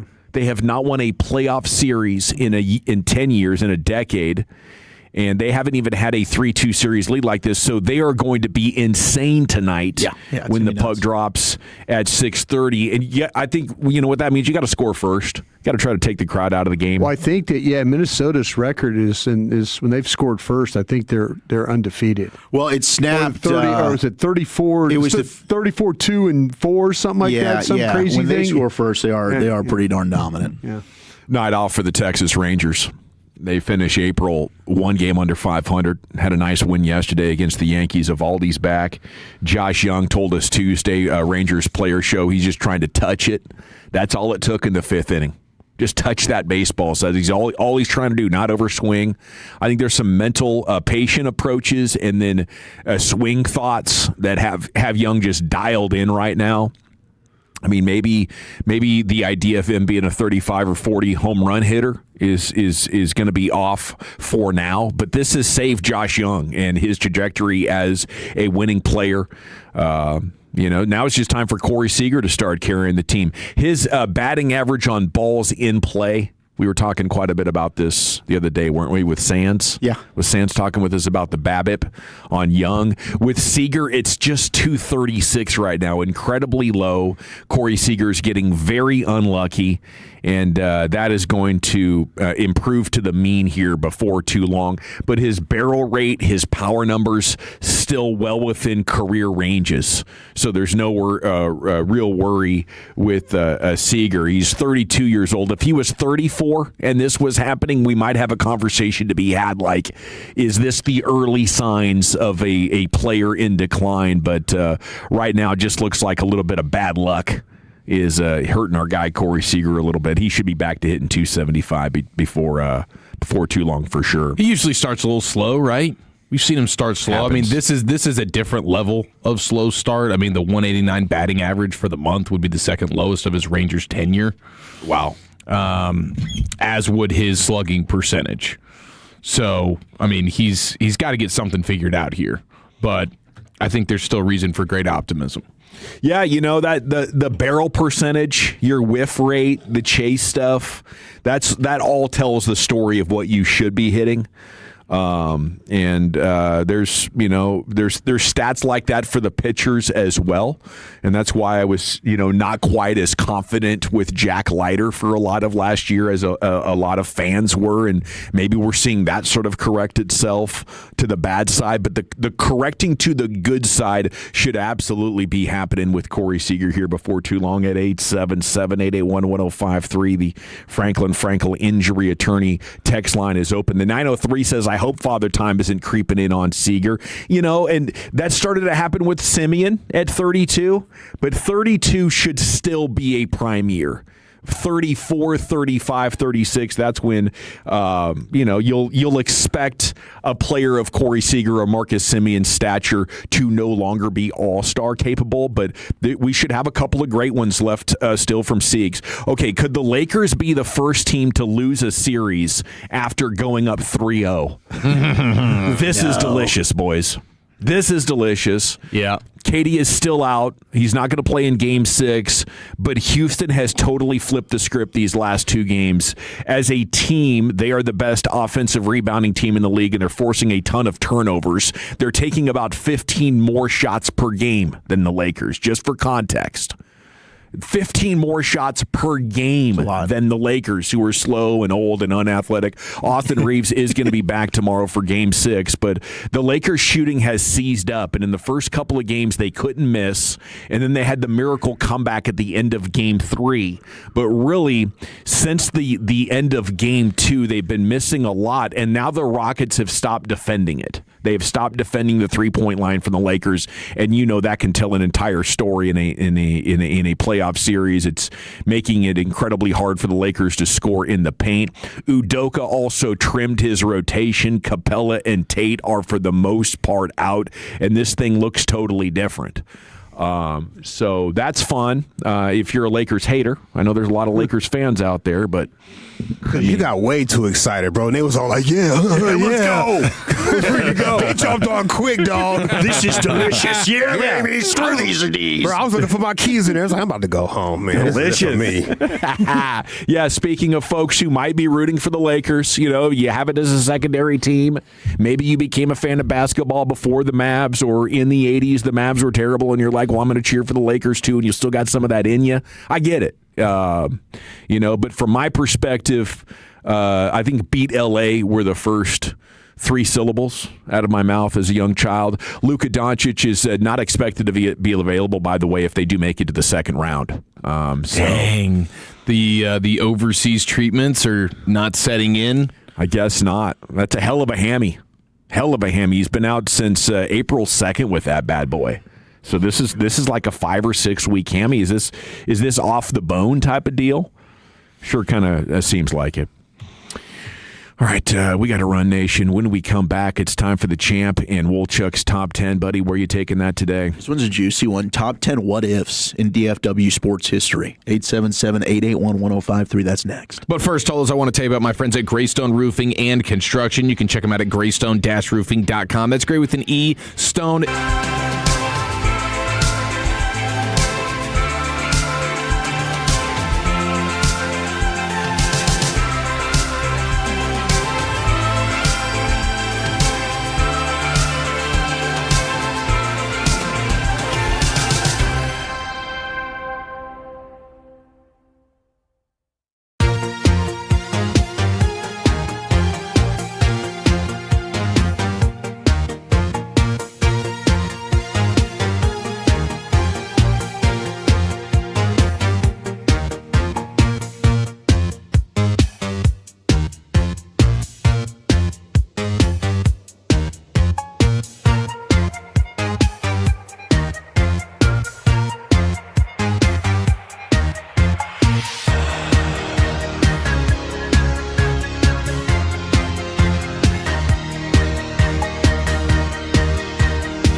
Brought to you by the Frankels. If you've been injured in a car or truck wreck, call the Frankels first, 214 or 817-333-3333. There is never an out-of-pocket cost. They only get paid when you win. It's the Frankels, the go-to car and truck wreck attorneys in Dallas. It's time now to go into the Pimp Cup. Here's Lucius, your champ. Yeah. Shout out to all you blue-collar ballers out there. This is going for day 3 of this piece of audio today at 5:30. Stick around for that.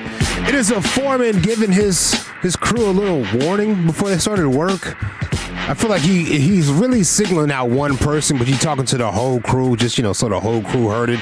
Foster especially. Foster's getting an earful here. Yo!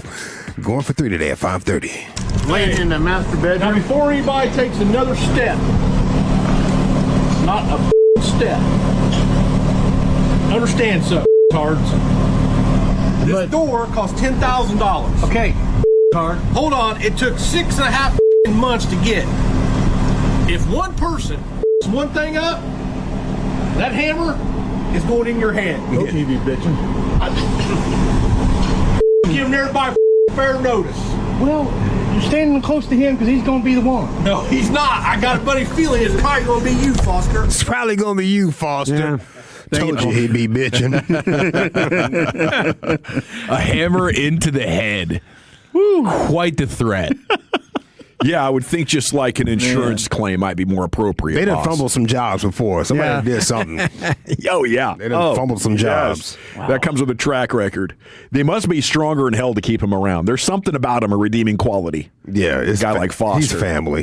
He's family. He's family. That's it. Okay, it's time not for blood family either. That's by relation some way. So you don't want to mess the other side of the family off. Yeah. That's why they call him by his last name. Yeah, Foster. So Foster right over there. Foster, come on, man. Hell, need a few more Smiths around here. Less Fosters. It's time for Wolchuk's Top 10. Here he is, back with an age. All righty. Top 10 what-ifs in DFW sports history. 877-881-1053. Man, this one's gotten a lot of feedback on the text line. And sure did. There's a lot of good ones that have come in. I had some people on X. We got the gauntlet from Joshua Slinkard. Said, what if Luka didn't get traded? What if Dez caught it? And what if Romo didn't bobble the snap? Yeah, there's a lot of those. That Romo bobble, man. That's a team that really could have gone on a run. I mean, I remember that DeMarco Murray fumble in that game was even worse. What if DeMarco didn't fumble? Yeah, it was really the Packers, right? Peppers. That was 2014. But that 06 Cowboys team beat Indianapolis at home to ruin their perfect season. Did Sean Lee get a great interception? Sean Lee wasn't on that team. Okay, yet. that was later. There was one he did against in Indianapolis. Indy. On Peyton, right? He did. Yeah. Rookie year. I mean, I think they had beaten Chicago in the regular season as well, and that's who they would have played the next round. That's where Seattle went and played. So that's a team that they could have got on a magical run. Possibly. They oiled that ball up, though, man. It had too much shine on it. Damn K-balls. Or no, that was what necessitated the K-ball? That was a K-ball. Yes. No, that was a K-ball. Yeah. I thought that was. I know they changed the rules of where, like, that did change the rules. That changed the rules. Yeah. Because they might have had the K-balls, but that one definitely was right out of the box. It was bad.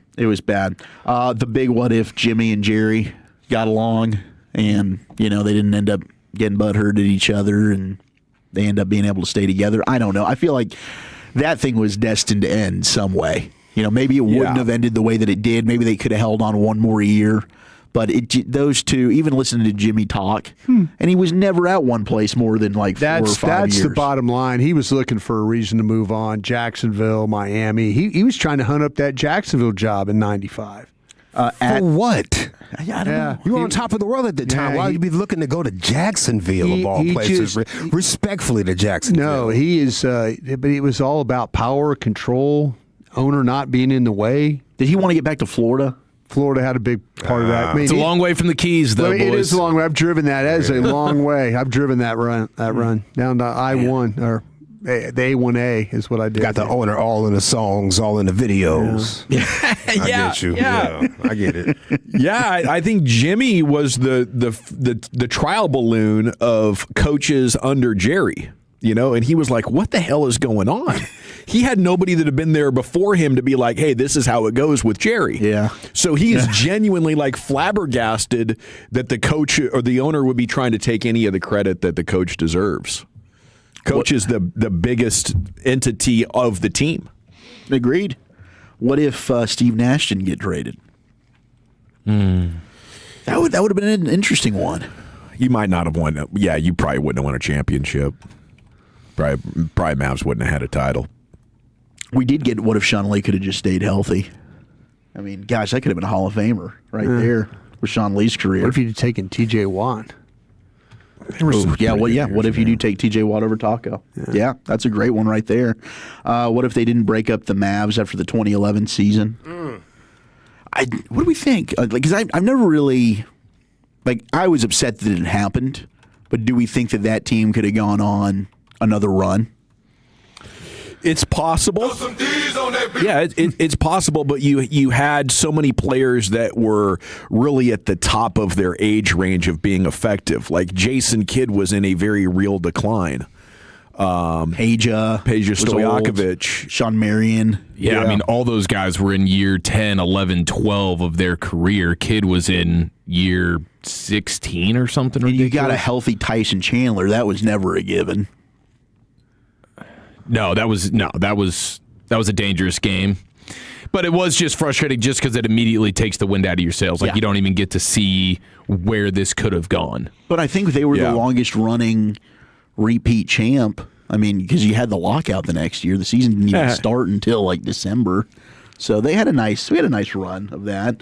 It was incredible, and obviously hindsight 2020, they should have brought everything back and seen what happened because their plan to get Darren Williams and Dwight Howard just massive fails. Yeah. What if Patrick Creighton caught that pass against the Giants in 2007? He'd still be running. Didn't Miles Austin miss a pass too in that game? He did. There were 3 consecutive NFC East title games. Miles Austin's missed catch was in 2011 or 2012. Yeah. I remember the Miles Austin one where he didn't track it very well, right? That was another There was one. I think that was a regular season game with Miles. It was week 17 against the Giants. Yeah, there you go. There you go. Playoffs. You're right. Yeah. Creighton, though, my gosh, it was right at the 25-yard line in the second half. He catches that, he's gone for a touchdown, and that 2017 probably still wins. What if DeMarcus Ware doesn't leave? What if he did this? Ooh. What is that? Would that mean he goes out and wins the Super Bowl? Could have changed everything. Patriots might have beat Denver in the AFC title game if Ware hadn't been playing for the Broncos. There's a lot of impacts there. They played. Yeah, it's an AFC Championship game. Was it AFC Championship game? Yeah. Then Nelson Cruz, what if he makes that catch? No double. What if Naftali Feliz been the most common name on the text? Get a strikeout.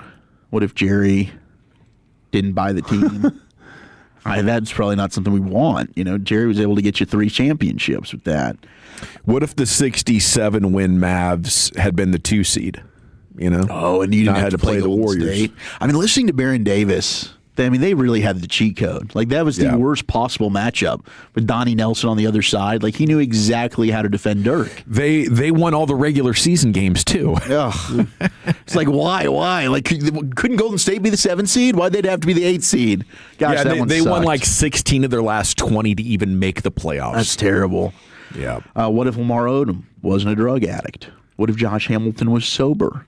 What if Karl Malone was drafted instead of Detlef Schrempf from the 817? Well, you would have never got Josh Hamilton if he wasn't a crackhead.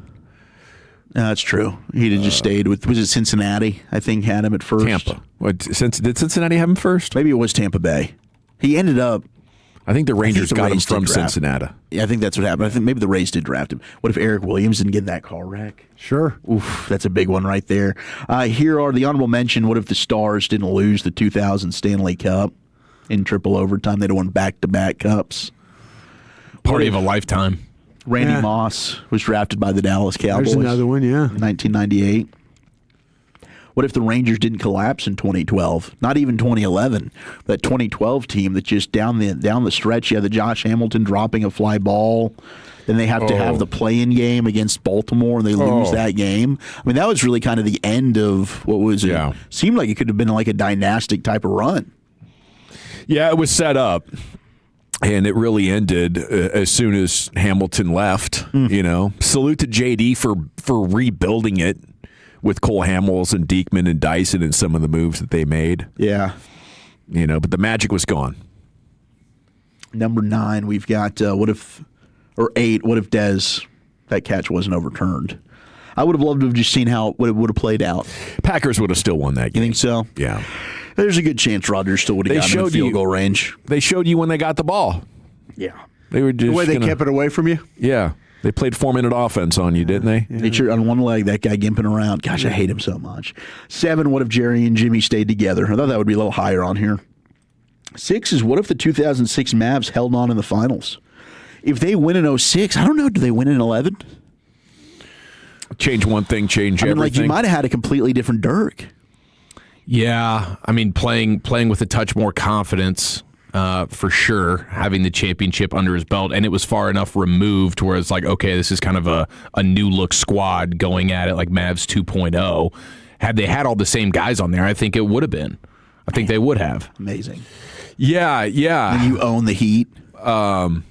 But how differently would a Mark Cuban have approached it? Yeah, that's true. Like, did winning it change him in a way, make him satisfied, and make him try to outthink the room again? Maybe.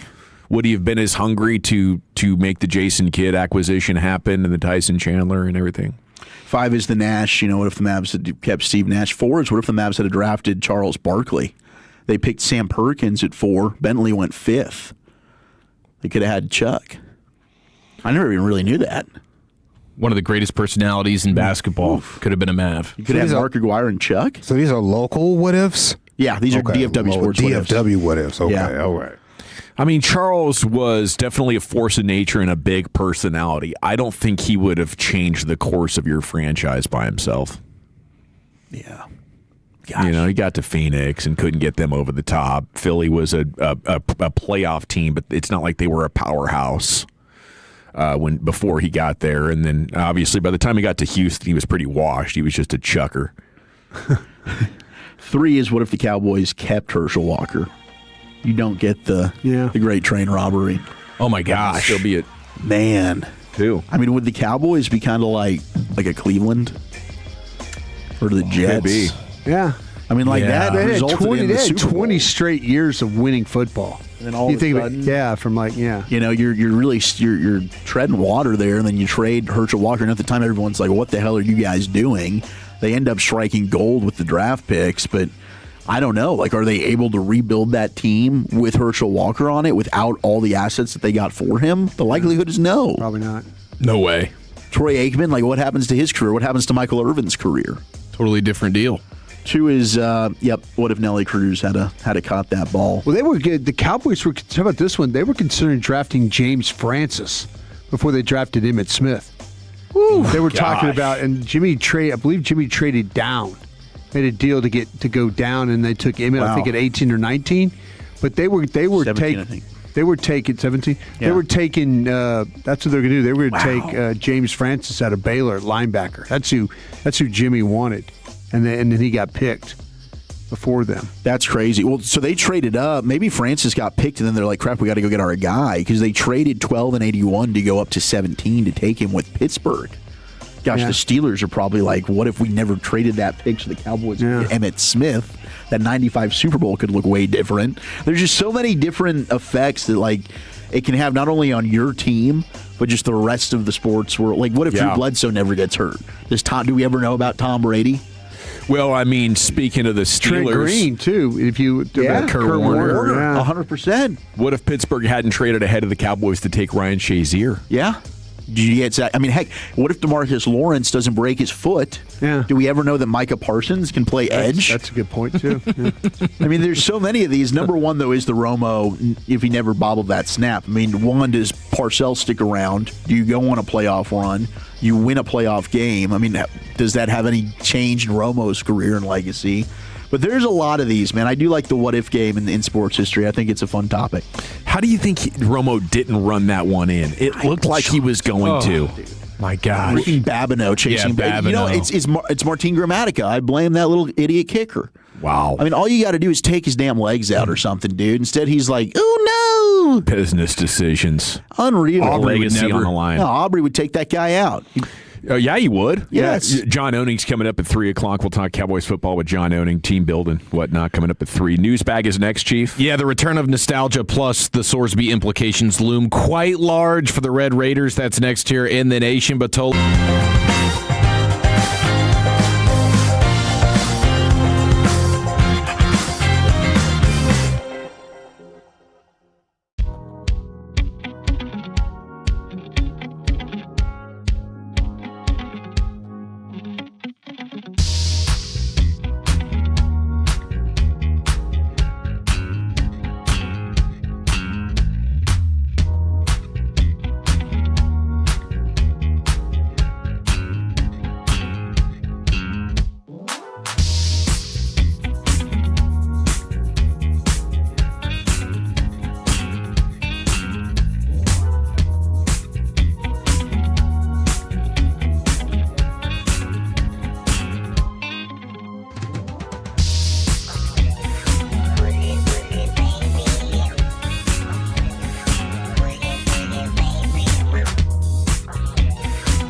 classic Chevrolet. Together, let's drive, relax, and enjoy the difference. Based on new Chevrolet registrations 2023 through 2025. Thank you very much, Lucius. John Oening's coming up at 3. Here's the chief of the news. Yes, sir. We got lots to get to today here at the news desk right after this. You're rolling with the News Bag Nation on 105.3 The Fan.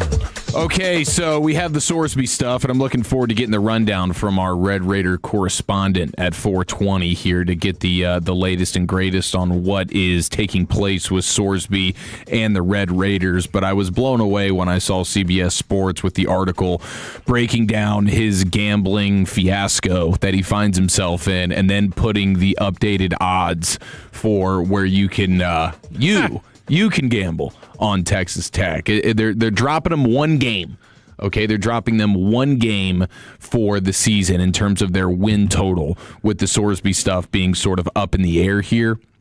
And man, the way people are talking about him, he's amazing. I know. I was kind of surprised. Yeah. It's like maybe they're just hedging a little bit in case he is still able to play. Maybe. If you find out for sure unequivocally that he is going to be suspended for any length of time, or perhaps being ineligible for the entire season, then maybe they would drop it more. But they go from 11.5 to 10.5, and he's no longer on the Heisman Trophy odds list.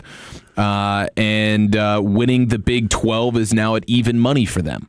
And they were, of course, a pretty significant favorite. So that's where things stand. I'll take the under, although still a very talented team. Probably just no bet it. But even for him to play, this is going to require the NCAA to sort of reevaluate their rules and decide if they want to make exceptions. Yes, yeah. Like Pete Thamel was on with McAfee today, and he said something would have to radically change for Sorsby to be eligible. And then he noted he could go to the supplemental draft and he would have to declare by June 30th. Yeah. But Pete Thamel says that there hasn't even been anyone taken in the supplemental draft since like 2019. So Sorsby, of course, would be a different deal, and at that position with a decent amount of talent there, I'm sure somebody would. Would somebody use a first-round pick on him? Yeah, I know Breer was discussing, like, would teams view him as possibly a first-round talent? Yeah. So it's possible that a team looks at him and what says, Cosell said. I was watching Greg Cosell say I was very impressed with him, thought he would be a first-round pick if he'd come out this year. See, so maybe you do. And there's a part of you that feels like, because all this. Think, was that be Steve Walsh? Was that the last quarterback? I think quarterback taken right. the first round? First-round quarterback? Yeah. I'll double-check, but I think you're right. I think it's got to be super rare. Yeah. But yeah, like, because they knew this before the season at Cincinnati, that there was some red flags that were going around here. And they let him play? Terrell Pryor was drafted, but then he played receiver. So it was a third rounder in 2011. But I'm saying a first round guy, a first round quarterback. I think actually the Cowboys got something for a first round pick from, but I thought he was a first round pick in the supplemental draft. That's what Dave Brown out of Duke. Dave Giants Brown in the first round in 92. 92. God dang, it's my first year in the league. Was he good? No, Dave Brown was like our guy at Penn State. Oh, like Drew Aller? That's how he looked. Okay. Big, throw the ball. Baby face. Yeah, kind of throw the ball. You're right. It's Dave Brown, it's Bernie Kosar, and Steve Walsh are the three that have been taken in the first round of the supplemental draft. That would be fascinating if a team used a first rounder on Sorsby in the supplemental draft. That would be insane. Yeah. But that'd be nuts. But with them knowing this, like Sorsby in his camp, like would you do that I'm sorry, but would you do that if you're one of those teams that picking in the top of you just like Arizona got their runner? Would you, if you're Arizona, would you do it? Yeah. You don't want to burn. If you're Arizona, you don't want to burn your first round pick. If you think the guy's good, but there's no guarantee. You got to determine is he better than Arch? That's probably your guy, right? Yeah, is that probably the first round? Dante Moore. Yeah, well, whover's the favorite to be the first round. Probably four quarterbacks. Yeah, and maybe they deem Sorsby is. I mean, it's crazy because you're right. I mean, going into this year, we thought that like Klubnik and Nussmeier and Drew Aller and all these guys, and they didn't. They didn't live up to the hype. So all these guys that we're projecting are going to be at the top of the class next year. Who knows? I feel like it would make more sense for if the Rams hadn't have gone with Ty Simpson. Right. And then you're the Rams who think, okay, we're probably going to be picking, like we're going to be giving up the 27th to the 32nd pick in the first round to go ahead and take Sorsby now. Now he's the guy that gets to sit behind him. I don't know. I feel like that's what I'm saying. If you're one of these teams, now got to figure out the order. They'll have an order of it. It won't be the current order. It's like a new. Oh, they shake it up. They shake it up, so it's like a new order. Like you have to tell. Like what they do is they tell everybody turns in a card. I think they do it this way still. You turn in a card. You say, "Hey, we're not participating," so they automatically eliminate you. So, but you put it on you put the player's name, and then you put the round you would take him in. So there might be a team that, like, I'm not going to do a first, but maybe there's a team that say I'll do a second. What about Minnesota? Minnesota would be pretty dang interesting. That's a for team sure. that could be a playoff team. Yeah. You know, if Kyler's healthy, we'll see what happens with JJ. But they clearly are out on JJ McCarthy, it seems like. So Brendan Sorsby, if Kevin O'Connell likes him, that'd be a team that makes some sense. Yeah, I mean, he's definitely going to be a guy that would get picked in it. It's just would a team be willing to use a first-round pick? I don't know, but I'm sure teams will be interested. It's just crazy that with him in his camp, knowing that this was sort of looming over their head since before last season, why wouldn't you just declare for the draft this year? It wasn't a great quarterback class. Like, you could have just gone in and potentially been the second quarterback taken. But now, of course, that's off the table, and we'll get our Texas Tech update live from Lubbock at 4:20. It's a really interesting angle, because if you were that player in that situation and you felt like the walls are closing in around me, I don't want to be risking complicating this. We're going to the league, you know? Yeah. I got to get out of here. My eligibility is about to be clipped. Right. If you're going back, you got to have a reason to be confident that even if this comes to light, it's not as bad. $5 million? How much is this guy making? Yeah, $5 million. Yeah. But that goes to zero real quick. Yeah. He's not making that money if he's ineligible. It is bizarre, you know, especially with Cincinnati being linked to that, and then should they be on the hook with any type of penalty? The entire thing's crazy. I mean, I am interested in what Chris has to say when we talk to him at 420. Because I know there's a ton of Tech fans that are just like grasping at straws. Like, how can we find a way to get away with this and get our guy back? Like, if he deems like mental illness, does that do it? You know, like, seriously, they're trying to throw out everything, every possibility to where Brendan Sorsby can be playing for the Red Raiders. Oh, I guarantee it, dude. Now you. I mean, it was smart to play the addiction card. You know, I think he's going right along with them. Definitely, yeah. I mean, they did that for a reason here. Let's try and get ahead of this as much as we can. Get into a little bit of a rehabilitation center and see if we can get this thing cleaned up. Now you have did you guys see the rodent infestation at Angel Stadium? I've heard about this. We were there. We were there. And it was actually a very pretty ballpark. It was a very pretty ballpark. We've been there a couple times. It was pretty if you liked the face of Shohei Ohtani, because at that point when we were there, it was everything. I mean, it was just Ohtani was everywhere in that ballpark. You wouldn't even know Mike Trout was on the team. No, it was just Angels. Ohtani. Yeah. It was Ohtani everywhere, but apparently It was like he was a dictator and we were there for his inauguration or something. Yeah, dude. It was amazing. And but they had a rodent infestation at their stadium, and they had to shut down a couple of their concession stands because it wasn't just one rodent. There was like a hole in the ceiling, and they had basically a family of rodents hanging out in the concessions of Angel Stadium. It's a really bad look. This reminds me of like the Vet Stadium stuff. Oh yeah. When I was working and the rat fell onto my administrative assistant's desk from the tile up in the ceiling. Like, she would start screaming, and I couldn't figure out what was wrong. I ran around the corner, and the rat was scurrying around on the top of her desk. And you could hear the That's cats. soft. I'd expect better in Philadelphia. You could hear the cats and the rats running across the tiles. See, at the stadium. At least they were smart enough to have the colony of cats as well. Yeah. You know?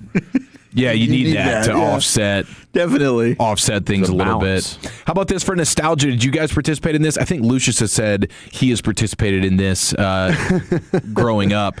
Pizza Hut's Book It Summer Reading Program returns. Which is... You get a free pizza if you read a book? That's right. I did do a summer reading program. It wasn't Pizza Hut related, though. Just like one of those little books like... Thomas the Tank Engine count? One of those little books. The same summer you're doing Fat Camp, you're also Thomas the doing Train. the Pizza Hut reading I say program. Thomas the Tank Engine. Thomas the Train, yeah. Yeah, train. Yeah, Thomas the Train.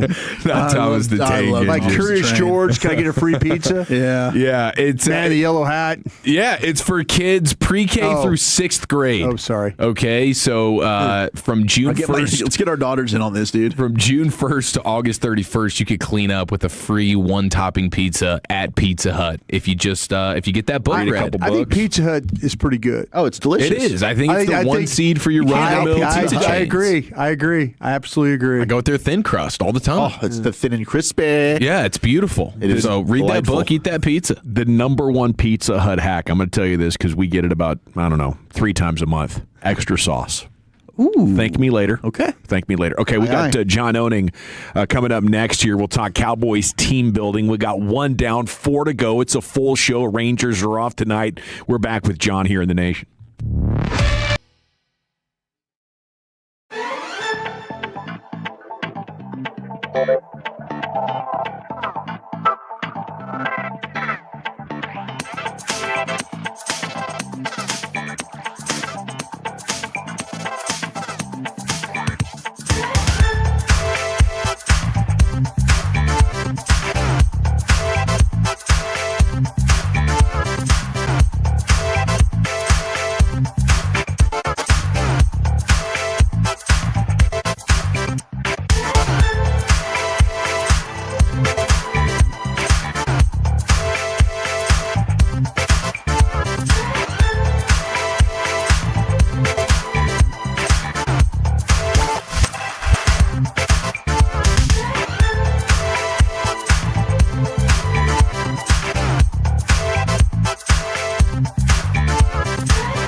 This is the exclusive home of Dallas Cowboys football. KRLD-FM and HD1, Dallas, Fort Worth. Let's go, Cowboys. An Odyssey sports station.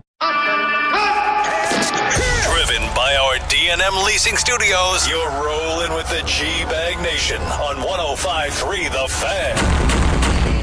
Here we go. It's hour number 2 of the G-Bag Nation here on 105.3 The Fan. Let's talk some Cowboys team building with one of our favorite guests here, John Owning, joining you now here on your home of the Cowboys, 105.3 The Fan. And a good afternoon, John. How the heck are you? Cannot complain at all, fellas. Doing well, making some pizza dough. So besides that, just hanging out. Let's go. What are you gonna put on that pizza? Homemade pizza, huh?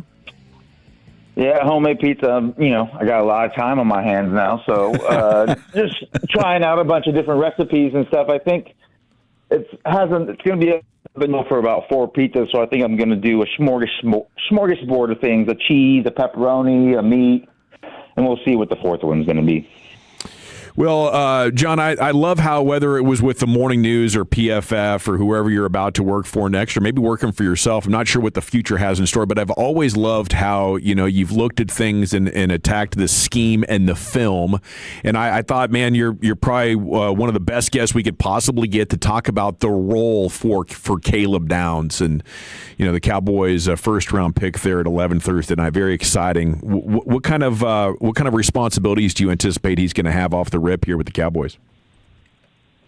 I think he's going to have a big load of responsibility, especially for a rookie. I think in Christian Parker's scheme, the slot cornerbacks have a lot of responsibility because even though they're not the green dot player, they do have a lot of communication responsibilities with the strong side safety. There's something in Christian Parker's defense called the triangle of communication between the Mike backer, the slot, and the strong safety. And that they're the people that relate the communication, the calls, the checks to all the other different defenders to make sure everybody's on the same page. And I think that he has shown throughout his time in college at both Alabama and Ohio State that he is up for the task. And every time you hear anybody talk about him after the draft, anybody in the Cowboys organization, they always talk about how much they blew them away with his football intelligences, what he already knows about defensive concepts, what he already knows about Christian Parker's defense. So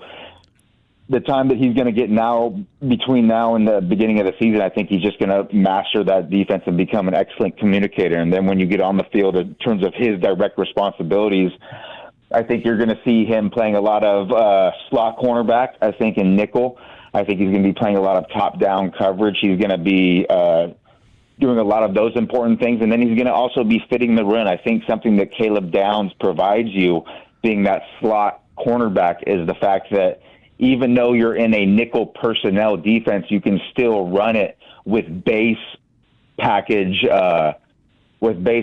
play calls. You can still fit the run as if you're in base because he's so good at he can play so well above his weight class, and he's not afraid to take on blocks. He's not afraid to hit his run fits, fill the C gap, fill the B gap, take on lead blockers. That even though when teams, they come out in 11 personnel, but which is one running back, 1 tight end, 3 receivers, but they come out, but their formations are more 12 or 21 personnel based, which are one or 2 tight ends or 1 or 2 running backs, depending on if it's 12 or 21 personnel.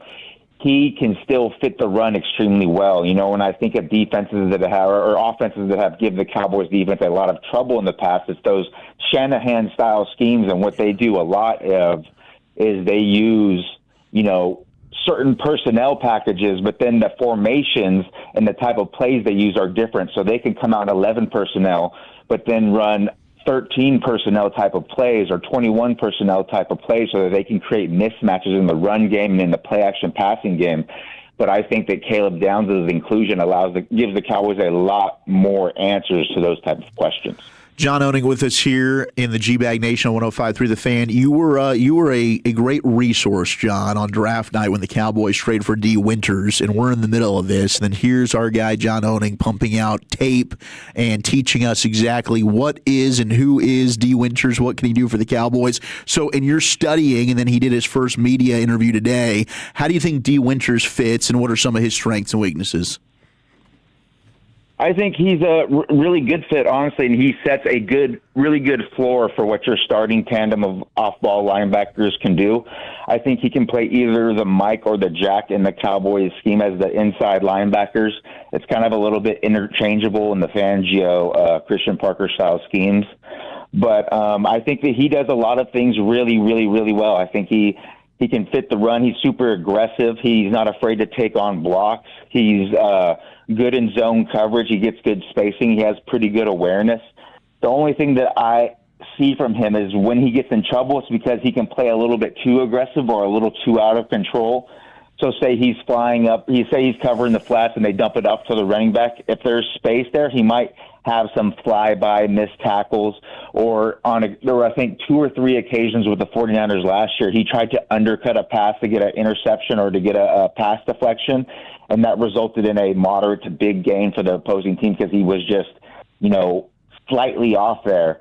And if you're talking about linebackers, I would rather them make mistakes because they are too aggressive rather than not aggressive enough. I think not being aggressive enough leads to a whole host of other problems, whereas someone is too aggressive, it's a lot easier to rein that in. So I think that him and Overshown flying around the defense with 2 ultra-aggressive linebackers, I think, and who can play sideline to sideline, I think it's going to make the Cowboys defense much, much better on the second level than we've seen in the previous couple of years.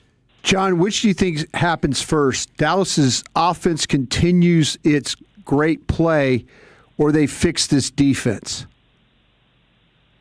Definitely, I think the offense is going to continue its great play. I don't really see a reason, especially now that Pickens has signed his franchise tag and it seems like he's going to be here for the season. I don't see a reason really for the Cowboys offense to not be on schedule unless they get hit by a rash of injuries, which is always possible.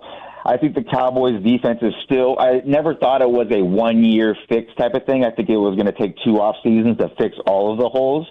I think the way we're looking at now, the Cowboys top 11, their starting unit is much, much more improved, but they're still missing depth at some key spots. And I think that's going to be hard to fill between now and the time the season starts. And I think one more offseason of a draft and free agency will allow them to fill those holes so that they can really have, instead of maybe, shooting for a top 18 to 20 defense this year, maybe next year they can try to push for like a top 12 type-ish defense. Talking Cowboys with John Owning here in the G-Bag Nation. Jayshon Barham out of Michigan, edge, off-ball linebacker. They get him in the 3rd round. How do you like that pick? And what do you think about their idea initially, at least him being an off-ball player? Oh, I love it. I love Barham just because of the violence that he plays with on every single snap, whether he's on the edge or at off-ball linebacker. He's not afraid to play physically. When he's on the edge, he's crushing pullers. He's setting strong edges. He's attacking upfield as a pass rusher. At off-ball linebacker, he's taking on lead blockers. He's blowing up climbing offensive linemen. And I think that is a really exciting add because I think those type of players can be a catalytic presence, and it can raise by, their impactful nature can raise the total play of the entire group. Obviously, that's a lot to push onto a rookie, but I think throughout maybe his, 2nd, 3rd, 4th year, he can be a real catalytic player. And I think starting him at an off-ball linebacker is probably the smartest thing because that's what he's best at currently. But I do think that he has the potential, especially with how much Parker does what he calls his walkout schemes, is when the Mike or Jack linebacker will stem to an edge defender alignment pre-snap right before the snap is called to create mismatches and to create one-on-one blocking matchups up front. And I think he will be very successful in those things because he has a lot of pass rush potential and success. He just needs to keep on working at it and continue to get more experience doing that. So I think playing off-ball linebacker and then being able to moonlight a little bit on the edge in those packages that Christian Parker likes to use. It'll allow him to continually develop until maybe he can become a full-time edge defender if maybe you have a little bit more depth on that linebacker or what have it may be. My bad. He is at John Owning on Twitter, joining us here in the G-Bag Nation. How about the two wide receivers they brought in, the ECU draft pick on Saturday, then a couple of days later, here we are on a Cowboys Monday, and they bring in Marquez Valdez-Scantling to go along with Anthony Smith, couple of downfield guys. What do you think they're trying to put together here, and what's it say about maybe some of the guys on their depth chart?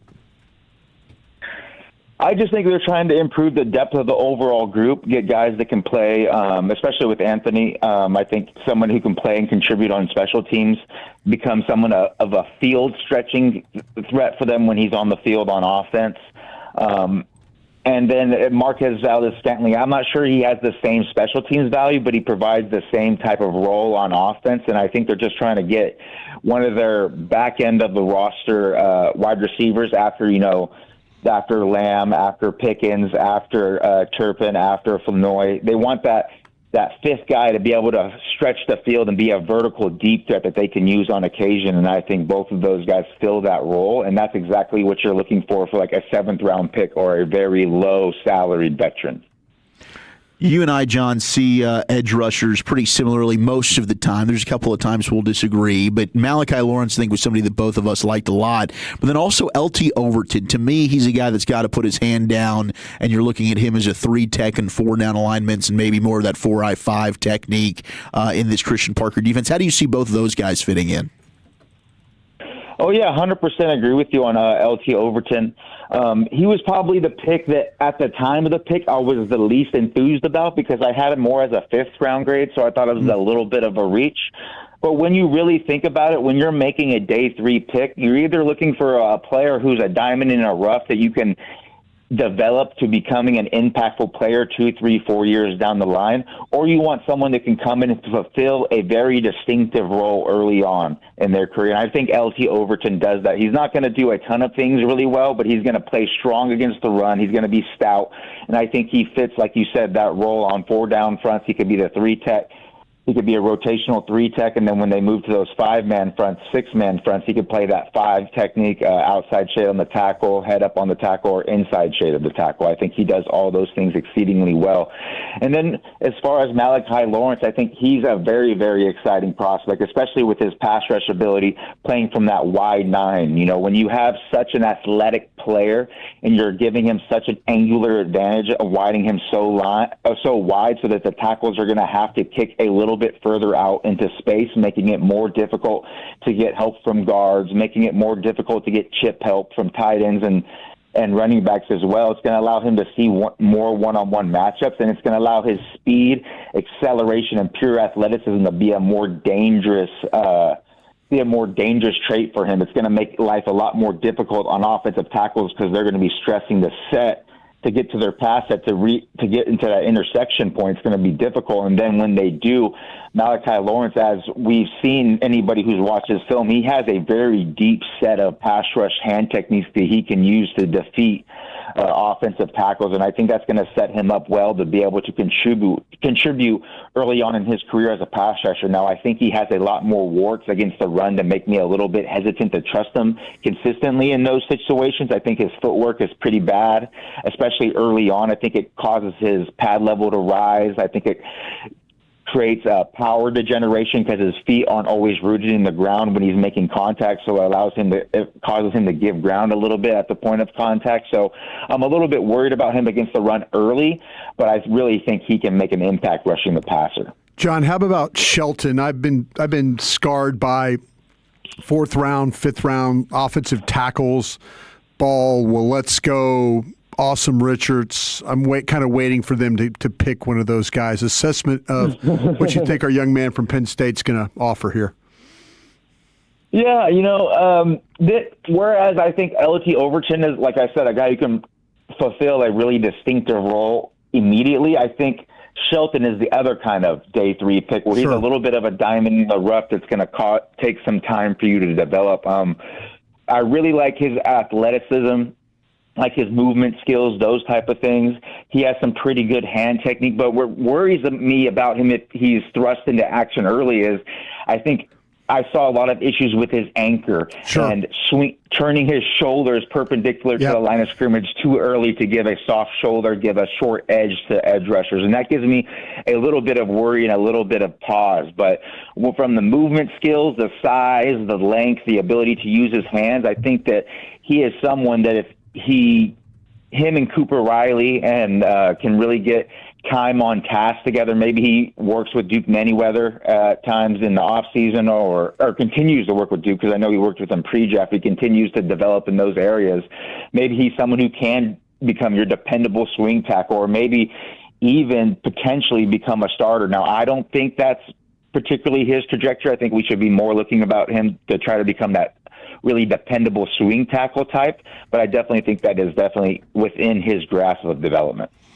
Now, John, how confident are you in nailing this crust? I'm worried. I'm trying to get is those micro blisters on the pizza. There's a Instagram account called Sour Bumpkin. Mm-hmm. Okay. Look up his Instagram account and look at the /1 pizza that's clipped on his account. That's what I'm going for, and that thing looks amazing. But this is my first attempt at that recipe, and we'll see how good and or bad it turns out to be. But not your first homemade pizza rodeo? No. I got a pizza oven for Christmas, so Let's go. So I've been experimenting with different stuff. I've actually gotten really good at Detroit style pizzas. Yeah. I've gotten okay at like New York style pizzas. So we'll see how this one goes, but I'm starting to expand my repertoire of baking. Very nice. Let's see the after pics on Twitter, if you don't mind, John. I'll be eyeballing that. What's the secret with the pizza? I don't show people my mistakes. So if it's good, I'll post it. If it's bad, no one will ever hear of this again. It'll be like a ghost in the wind. Dude, a homemade pizza YouTube channel might be an interesting pivot, and I'd watch. Hey, I'm taking suggestions. Anything that'll pay the bills. Have a great one, John. Thanks for the info. He's John Owning. Thanks, you guys. You guys have a great day. Salute. Probably going to be working for a football media operation. I would say very soon. Won't be long. Yeah, won't be long. An absolute treasure. He's too good at what he does. He really is studied. The way he explains it, I mean, he's very good at his job. Yeah. And check out the Cross Chop podcast with him and Nick Harris. They're doing good stuff on YouTube as well. The first 3 times I did homemade pizza, though, that's why I asked that question, I couldn't get the crust right. There was some sort of a mystery in the instructions that I had. And this is pre-internet. Is this like, oh, did wow. you use So we're like, what are we doing? Was it the water? The yeast? Yeah, we weren't getting the yeast or the warm water or the sugar. I mean, this is like 1996, so my memory's failing me a little bit. But there was one of those 3 things that wasn't coming together properly. I tell you need to have, if you're going to do this at home, proper pizza stone. You need the actual stone to cook the pizza on. It really helps a lot with the dough. But you got to give the dough a chance to rest, and then you get it. It's got to rise. Roll out. There's some magic that happens. There's some science. Absolutely. There's some a lot of science to it. We got the C note coming up next here. Cowboys news of the evening in the nation. But tell us, I want to tell you about my friends at Greystone Roofing and Construction. You can check them out at greystone-roofing.com. That's Gray with an E, stone-roofing.com.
Bag Nation here on 105.3 The Fan. Time to hit the C note. Cowboys news of the evening.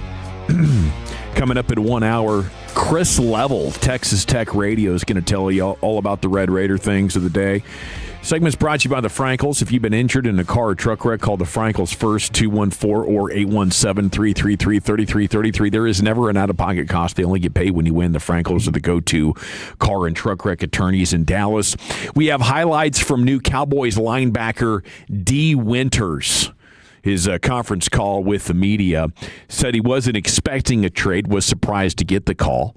Kind of a nothing burger. Said he's not familiar with the 3-4 scheme, but he's learning the playbook now. Probably matters less than ever. 4-3-3-4 type of stuff. Yeah. Most of these teams are living in 4-2-5 or 2-4-5, whatever they call it, some kind of nickel configuration.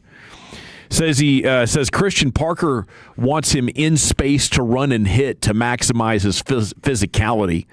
First took on some green dot responsibilities last season. Quote, there's a first time for everything, and I'm willing to do whatever it takes. He said was moving to a house in Arlington when he got the trade call. That just worked out so beautifully for him. Yeah, that's crazy. You weren't expecting it, but you were moving into a house in Arlington. So I guess that's why he got that question home, about. huh? Yeah, apparently he's a North Texas guy. Want to pay those taxes out there? Yeah, do whatever it takes. Create a little bit of a tax shelter. Said he did grow up watching the Cowboys with his family. He is excited to be able to put the jersey on for the first time, and he said he took his 30 visit back in 2023. He was alongside DeMarvion Overshone. So seems like this guy was destined to be a Cowboy, and now he's here. He's just 25 years old. Was I right that the 3-4-4-3 stuff doesn't really matter? We're good here? Yeah. I think you're good. Not to be worried about. Nah, he'll figure it out. All right, and they usually do. Like I said, they play so much. But you're right. Everybody plays so much nickel now. I mean, it's very rare. The Cowboys played somebody that was really heavy base last year. It might have been the Raiders. Super heavy base team. It's very rare you get those anymore. Do you think they're done at linebacker? This D. Winters dude? God, I hope not. The end of it? I hope not. But I'm trying to will Jordan Brooks. I don't think they're going to do that. I'm trying to make it happen. I'd love for them to get, but I don't think so. I think they're done. I mean, maybe a depth piece, an older guy, or I guess Travis Robinson. Maybe that's the guy for them. Is our UFL season over? No, not yet. I mean, that's true. They have found some hits. Maybe that's Johnson. Maybe that's your one guy left, but I don't think they're trading for a guy. I really don't. Well, there's still plenty of the Okerikes and the Bobby Wagners and the Matt Milanos. And I still think you'll get some post-June 1 guys that end up being available. Yeah. So they'll have some options. Post-June 1 guy? We always talk about that like it's a big thing, and then we never do anything. The Cowboys, they'll wait until training camp to eventually sign their. It won't be immediate, but yeah, like Clowney, they'll wait the week of yeah. They'll bring we'll be sitting in the tennis courts, and they'll be like working a guy out, that kind of thing. La'el Collins, yeah. Yeah, there are still some veteran names out there. I mean, as much as good stuff they've said about D. Winters and their pick Barham. Maybe they feel like they're good to go. Yeah. But I would say you still need to fill out the depth with credible players a little bit more. But it's probably going to be in that final round of free agency where an old guy is deciding, do I really want to go play for this amount of money or do I really just want to retire? Remember how ticked off Eric Kendricks was? Yeah. Oh, my gosh. We asked him about free agency when he goes, I'd just rather talk about something else, to be honest with you. Don't want to bring that back up. And he hung around forever last year. Then last month of the season, San Francisco signs him, and he ends up played well. Yeah. Made a game-winning play against the Eagles in the playoffs. All right, everybody's having their 2027 mock draft fun. We go to ESPN, and Jordan Reed has posted his. It's the same as the other one we did. I think it was Dane Bruglers, who had Arch Manning, Jeremiah Smith, number 2, and then Dante Moore, number 3. Also has a C.J. Carr, the quarterback from Notre Dame, in his top 5. He has him going 4th to Cleveland. With the Cowboys, he has him picking 23rd and taking Charlie Becker, wide receiver, Indiana, with the narrative being they're going to need a George Pickens replacement. So a couple of interesting things there. 23, you going higher or lower for the Cowboys 2027 first-round pick draft spot? Higher or lower? Ooh. I guess it's going to be the lower of the 2 picks, right? So lower meaning it's towards the Super Bowl area, right? Yeah. Okay. There'll probably be a second round. I'm gonna say lower. I'm gonna go lower. I think they'll be picking better. I think they'll be a better team. Well, because it could be the Green Bay pick. Well, no. The higher of the 2 picks will go to the Jets. Right. You're right. So you're looking right. at Green Bay and Dallas. Yeah. That's a good point. Yeah. I think their pick will end up. I think it's another divisional round playoff. I think their pick will be better loss. than Green Bay's. I mean, I think Green Bay is going to have the worst of the records. Okay, so They Green could Bay's miss the pick. playoffs. Okay, so Green Bay's pick technically would be better in terms of just That's draft. what I'm saying. Better. Yeah, gotcha. Green Bay's better. Yeah. But it's funny because in both those mocks, it's like pick your Indiana receiver. Yeah. It was Marsh and Brugler's mock, and it's Charlie Becker here. And if you're a Texas Longhorn fan, he's got 3 Longhorns going in the top 6 picks. Trevor Gooseby, the offensive tackle, to the Falcons at 6. Cam Coleman, their new wide receiver, to the Raiders at 5. And then you mentioned Arch, number 1. So this is a year for Texas. I mean, last year, I did think they had a regression in terms of talent on the offensive side of the ball at their skill positions. This year, not so much. They addressed that in the portal. There's not really an excuse anymore. And that Colin Simmons is a dog, too. Absolutely. So the Cowboys are saying we still want to do a long-term deal with George Pickens, but it's just like we're not buying it. We think it's a kind of a one and done with I don't GP. think they've said anything that they want to do a long-term deal with him. I mean, they've continuously said that throughout the offseason. Well, they've done it at both sides because they've said at times where they want George here for the long haul, but then you have the Stephen Jones bomb where it's like we're not even talking about negotiating with him. I think the favorite right now is that George is just playing out this franchise tag and then he goes on to somewhere else. Yeah, they've clarified they're not doing the deal now, but as far as the long term, that's where these mock drafts are heading, that this is going to be a one and done with George. And I guess I agree with that, because if you don't have the money or the desire to do a long-term deal now, why would you 12 months from now? Right. I feel like maybe with all the big contracts they've done, they're kind of saying we don't have the resources or the desire to do more top of the market contracts for players at their positions. Yeah, did you get the same feeling I did? Like Steven basically kind of showed his cards when he said, it's tough to pay 2 players that amount of money. Tapped out. And so I don't think that they really want to pay 2 receivers top of the market. Jeremy Fowler did status updates for all teams post-draft. The coaching staff is high on Shelton's ceiling. Only so few humans can play tackle in the NFL, and he's one of them, a team source said. Super athletic. Talking about the 4th-round pick, it's Blake Shelton, the tackle. The intrigue is, did Clayton Adams, identify a player? Is he going to be right? Is he a guy that can look at college players and find you a guy that in the 4th round, maybe you'd be lukewarm at best on? But if... I assume the player is going to be around in a couple of years and hopefully heading in a really good direction. But I'm kind of with Brian. Like, you take a tackle in the 4th round. I mean, you take a tackle at the end of the 1st round, and I'm thinking, dude, his warts are probably going to prevent him from being a good player. You just wasted a 1st-round pick. Take tackles in the top 15 or. Dallas seems to, when they take guys. I know with Smith is probably the exception when he's a guard, but you were thinking about him potentially as a tackle. But when they take guys in the top offensive linemen in the top half of the draft, that's their wheelhouse. Michael Irvin says he can relate to what Mike Vrabel is going through. Went on the All the Smoke podcast talking about the legend of the White House. And Leon Lett, Irvin's teammate with the Cowboys, got word back in the day that people were starting to find out about the White House, advised Irvin to shut it down, but he didn't. And a couple of weeks later, Jerry met with Mike and asked him what was going on. Jerry said, "Hey, Mike, there's stories breaking right now about some extra house y'all have called the White House." I said, "Oh, bleep. I should have shut her down. They got me on the run now," recalled the playmaker.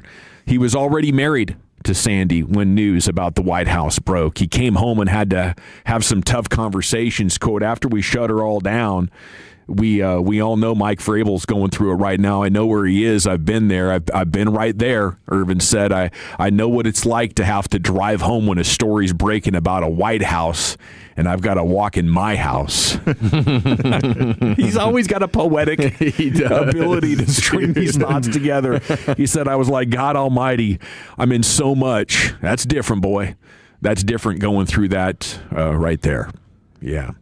And that woman is and was a saint for standing by her man. It's the worst drive home of all time. Some strong family values right there. Okay, yeah, no doubt about it. Can you imagine? No. Like the sweat? No. You're hitting that button to open up the garage, and you're like, do I just want to keep going? You're taking the scenic route home. Should I just keep going? I'm going to park it at a drive-through. We got Krusty's Corner coming up next, buddy. Where are you taking us? Yeah, I've got some good questions for my guys. We'll go to those next. Coming up Friday morning on Sean and RJ,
dealership 3 years straight, and they've got more new Chevys than anyone in their all-price sale. Silverados, Tahoes, Blazers, Malibus, Equinox, and more. Visit ClassicChevrolet.com. This is Texas. This is Classic Chevrolet. Together, let's drive, relax, and enjoy the difference. Based on new Chevrolet registrations 2023 through 2025. Thank you, Lucius. It's the G-Bag Nation here on the Fan. Time for Krusty's Corner, brought to you by Greystone Roofing. Go to greystone-roofing.com here at the King. Hey, kids! Your old pal Krusty's gonna teach you 5 new words. You're not wrong about that. From Dallas, Texas, number 55, Brian Waters. Thank you very much, Lucius. Appreciate you playing that. Thank you to Greystone. Eric, they're checking out roofs right now, aren't they? Oh, you know they are. Because of the conditions, the weather, stuff like that. All hands on deck right now. Greystone is the place to call. Yeah. Well, let's hope we don't get any more of that baseball-size hail. That's my biggest fear right there. Like you get caught and you're walking around, you get nailed in the head. Like, does that kill you? You? Get knocked out, and then you're laying on the ground, and they're just pummeling you as you're laying on the ground, crushing you. It's unrelenting. Are you okay? Yeah, I'm great. Okay. How are you? Well, I'm fine. I noticed before we got back on, we had an issue. Wolfing down a Snickers. There was an issue. Something was gross, or I don't know. We had a problem. Well, I had a half-eaten Snickers in my mouth, and the music started playing, and Lucius was doing his read. You're like, so I knew I had less than 10 seconds. So I actually had to spit out a mouthful of Snickers into my hand. Oh, okay, okay. That's why I said gross. In the name of professionalism. Hey, God bless you. I'd have just chewed it and waited, or just tried to talk chewing through. That's a pro. I was kind of hoping that. Well, I didn't see it though. Good observation on your part. I was kind of hoping that Choppy or somebody was eating one of those Oreos. So nobody touched them? I was listening this morning, hopeful. I know, me too. I was hopeful that one of them would just. Choppy's trying to do a Hail Mary weight loss thing before he goes to Utah and does some horseback riding. He's got to be under 220 pounds to ride the horse. So he's just on that horse. He's just drinking bone broth or whatever. And Hagee and Corey didn't even notice it. I asked him, I'm like, hey, did you guys try one of the Oreos? Well, Corey wouldn't touch And Corey doesn't like Oreos. Yeah. I forgot about that. But Hagee might have. Yeah. Hagee might have opened them up and touched every single one. Yeah. Oh, let me see. It's like, this one smells weird. Yeah. But this one doesn't look that moldy. I'll eat it. So, by the way, just real quick too, we got word we're at Mexican bar on Monday. Gosh, I'm so excited about. Yeah, I'm excited about that. I love Mexican. It's a home game, first of all, but it's also just one of the best places possible to go. They are awesome. Shout out to Mexican Bar Company. Come party with us in fellowship on Monday. They finally read our emails, man. We've been peppering them. Please bring us back to Mexican Bar. We heard the advertisement about it, and I was like, God, it'd be nice to go back there. And boss man walks in and goes, "You guys are at Mexican Bar on Monday." I'm like, yes, let's go. All right, this is going to be a weird. Not that these are all great or anything like that, but you got some crappy questions for us? No, I walked out of my house today without my backpack, without my computer, with all that stuff. Your scouting bag? I was running around. Doing things. My man, Zach Rowe, he gifted me a Blackstone. Like one of the cookers, like the flat. So, dude, my friend just gifted me one as well. I'm like, I'm about to dial up some smash burgers. I know. I was excited, so I had to go to Arlington. I had to go to Arlington, and then I dropped it back at the house. That's awesome. And then I hustled up here. I didn't have my backpack with all my gear and stuff, so I'm basically like kind of. You feel naked right now. Don't you live like 5 minutes away? Yeah, but it was like Dawson. I was here at like 1:30, and I was thinking if I go back and all that, so my apologies. I had everything, but I'm going to ask these guys some questions. I promise. I got some questions. Dawson, I'll ask you this question first. I'd love it. This is Cowboy, and I got a Stars question mixed in here too, but I just want to. How's that to Wolchuk? Yeah, but okay. You're gonna watch. Okay. This is my Cowboys question to you, Dawson. Yeah. How would you evaluate Christian Parker's first draft? Okay, so the cop-out and very annoying answer is you're going to have to give me 24 months, Brian. Okay? You expect me to grade this draft? I think it's awesome. Obviously, the Caleb Downs was the easy thing to do, but you had to make the decision to trade up. This is a risky, to me, next two picks. Okay. With Lawrence and Barham. Okay, and then I got a question off that, but go ahead and finish your thought. No, it's risky. Okay. Like, with Lawrence, taking an edge in the first round is risky business in general. But how good is his bend? You know, is he capable of any more than 5 or 6 sacks in his career at the top side? I don't know the answer to that.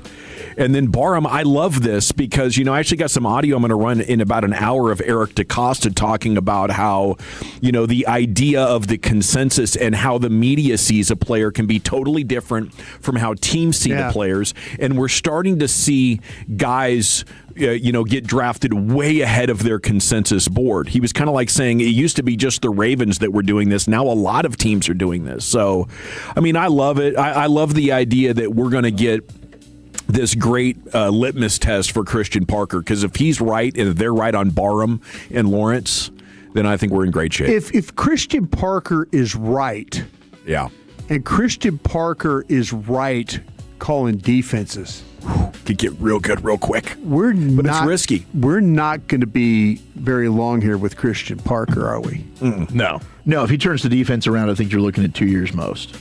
Max? Yeah. And then Scott Simons. Scott Simons would be my crystal ball prediction for your next defensive coordinator. We had a chance, me and Vach had a chance to talk to Scott Simons for a little bit before we went on air with you guys. Yeah, and he was great. You could tell he is a sharp and he's a Dallas guy. Yeah, but it's funny, he goes, but he also admitted, I'm taking a little break from coaching, coaching linebackers, kind of enjoying that. I'll be back calling defenses here soon. Yeah. He's got that kind of swagger about him. He's like, I'm just going to kind of learn the ropes a little bit, in this pro game, and then I'll be back there calling defenses. Don't worry about me.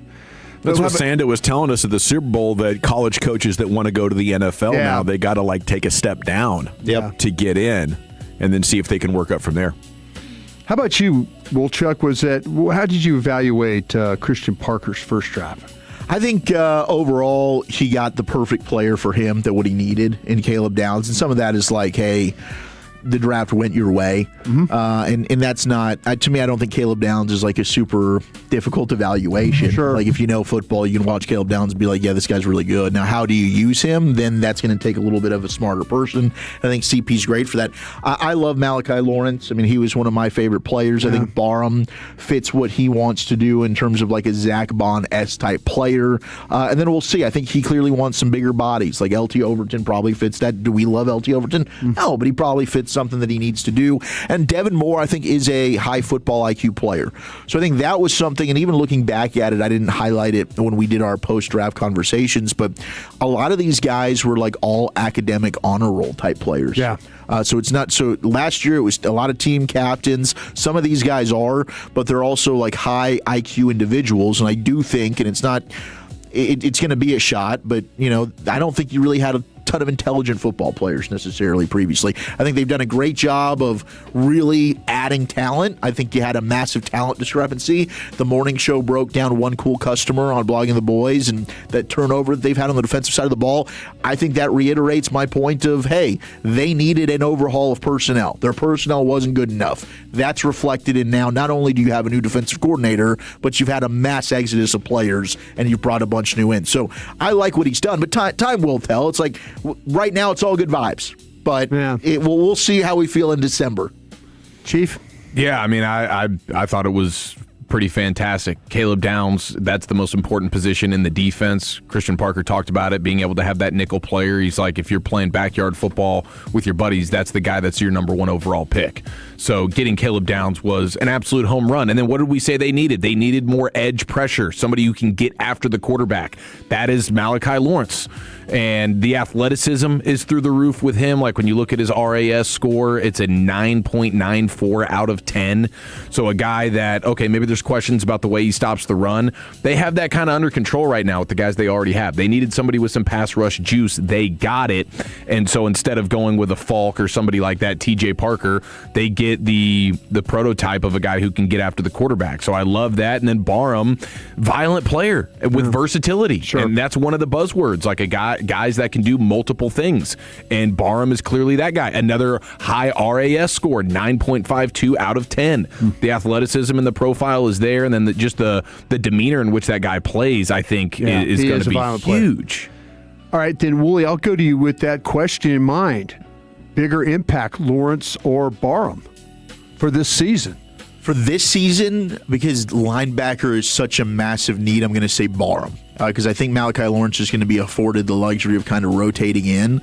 I wouldn't be surprised if Barham ends up having to play more snaps than Lawrence because of how thin the linebacker group is, and just I don't think you can project a healthy Overshown. I'd love it if it happens. I don't either. But I don't think you can project that. So I think because of that, it's not that, Lawrence was picked higher for a reason. I think Lawrence is a better player right now between the two, but I think impact year one, I'll go Barham.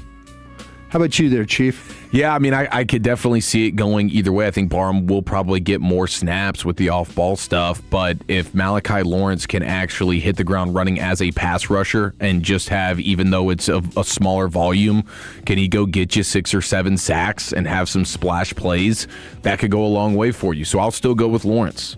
It might have been tongue-in-cheek, but Vic, a.k.a. Dick Fangio, says the Zach Bond thing. At the end of that clip, he says, luckily we were right, I think it was. I don't think that because it happened with Bond, it is going to happen with Barham. I think there's a much greater chance that Barham barely sees the field next year. Malachi Lawrence, 3 or 4 sacks. Lawrence has the bigger impact. Wow. I thought you were going to say Barham because just with the argument you made or the discussion you made or the point you made that usually rookie edges, I think I learned my lesson on this watching Donovan Ezeraku play. That, that the learning curve for some of these guys is steep no matter who you are. But so the 3 or 4 sacks is right. That's kind of average, though, right? Yeah, 3.5 sacks. 3 or 4 sacks. If you're thinking he's going to have 10, I don't think he's going to do a ton. I just think it'll probably be more than Barham. But you're saying the off-ball linebacker is easier to come into the league and be just instinctual. I'm kind of thinking that's probably going to be the case here with this particular player. All right, well, Chuck, I'll let you with this last question then. If the Stars do force a Game 7, it'll be due to this player's play. I think it's Mikko Rantanen. Yeah. I think it's your best player. I really, really do. There's a lot of guys that I could point to here. You're getting hopefully like a Michael Bunting can that give you an energy boost there, and I think he's physical. He adds some speed element to you. But I really think with all series we've been looking at, okay, where's the guy that you traded for to help get you over the hump? A guy that's supposed to be a top 10 player in the NHL. And I think it's going to, in an elimination game, you need your best player to be at his best. And I think that's going to have to be Mikko Rantanen tonight. All right, that'll do it. Good luck, Stars. Thank you, Brian. Krusty's Corner every afternoon, 3:40 here on The Fan, brought to you by our friends at Greystone Roofing. Popular outfit. Very good at what they do. Football Fix coming up next. Well, Chuck, where are you taking it? What's this all-time great? Think about the Caleb Downs impact, and is the social network about to buy an NFL team? That's next. But Tolos, I know as parents, we would all do anything to give our own kids a bright future, but some kids need a helping hand to get there. And that's why I'm here to ask you to donate your old car to Cars for Kids. Here's the deal. It is so easy. Free towing, all paperwork done, a maximum tax deduction, and a $50 gift card as a thank you. Every cent of net proceeds goes to Texans Can Academies, giving at-risk kids the education and hope that they deserve. Listen, if my kids needed help, I'd pray someone would step up. Be that someone today. Visit carsforkids.org or call 866-835-5437 and write off the car, not the kid. When your friends say, hey, did you hear? You can proudly say, I heard it on The Fan. Keeping you sports informed with some quality laughs along the way. Turn it on and leave it on. 105.3 The Fan, the Odyssey app, iHeartRadio app, and TuneIn app. This is an Odyssey Sports Minute. The Pistons avoided elimination last night, beating the Magic 116-109 in Detroit. Cade Cunningham poured in 45 points in the win, and Tobias Harris had 23 of his own. For the Magic, Paolo Banchero also had a 45-point night with 6 3-pointers, but that wasn't enough as the Pistons never trailed in the game and managed to stave off elimination for one more night. Game 6 between the Magic and the Pistons is Friday night in Orlando. I'm Adam Abdallah. This is the story of the one. As a procurement manager for a hospital system, she keeps every facility in her network stocked and ready. That's why she counts on Grainger to be her single source for thousands of products, from disinfectants to lighting, air filters, and more. And with fast, dependable delivery, Grainger helps her keep every facility stocked, safe, and running smoothly. Call 1-800-GRAINGER, click Grainger.com, or just stop by. Grainger, for the ones who get it done.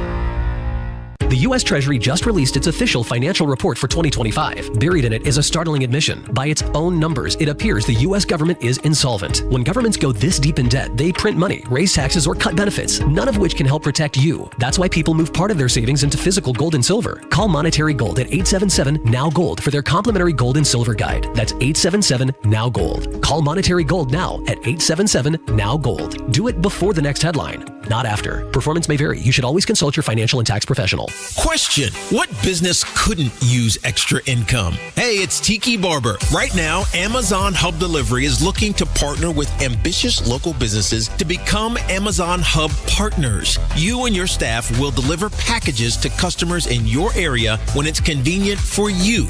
With each package delivered, your business gets paid.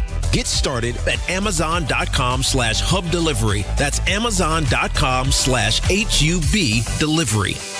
Hang with G-Bag Nation live May 4th. 105.3 The Fan is taking over the Mexican Bar Company at the District in Willow Bend, Plano. Monday, May 4th from 2 to 7. Food, drinks, and all the madness. It's a pre-Cinco de Mayo celebration. Directions and reservations at mexbars.com. The 2026 PBR World Finals Unleash the Beast returns to Fort Worth, May 7th through 10th at Cowtown Coliseum, and May 14th through 17th at Dickies Arena. Ready to beat Cowboy? Tickets at PBRWorldFinals.com. It's bowl time. It's been an active storm year in North Texas, and everywhere you go, the pitch is to replace your roof. At Blue Nail Roofing, we do a lot of roof replacements, but one of our specialties is helping homeowners keep the roof you have to save money and avoid an insurance claim. Before you go the route of replacing your roof, call us for a free second opinion inspection of your property and find out if you can save money by preserving your existing roof. Call 855-255-1975, 855-255-1975, BlueNailRoofing.com. Frankel & Frankel, over 3 decades of experience. Let's just talk about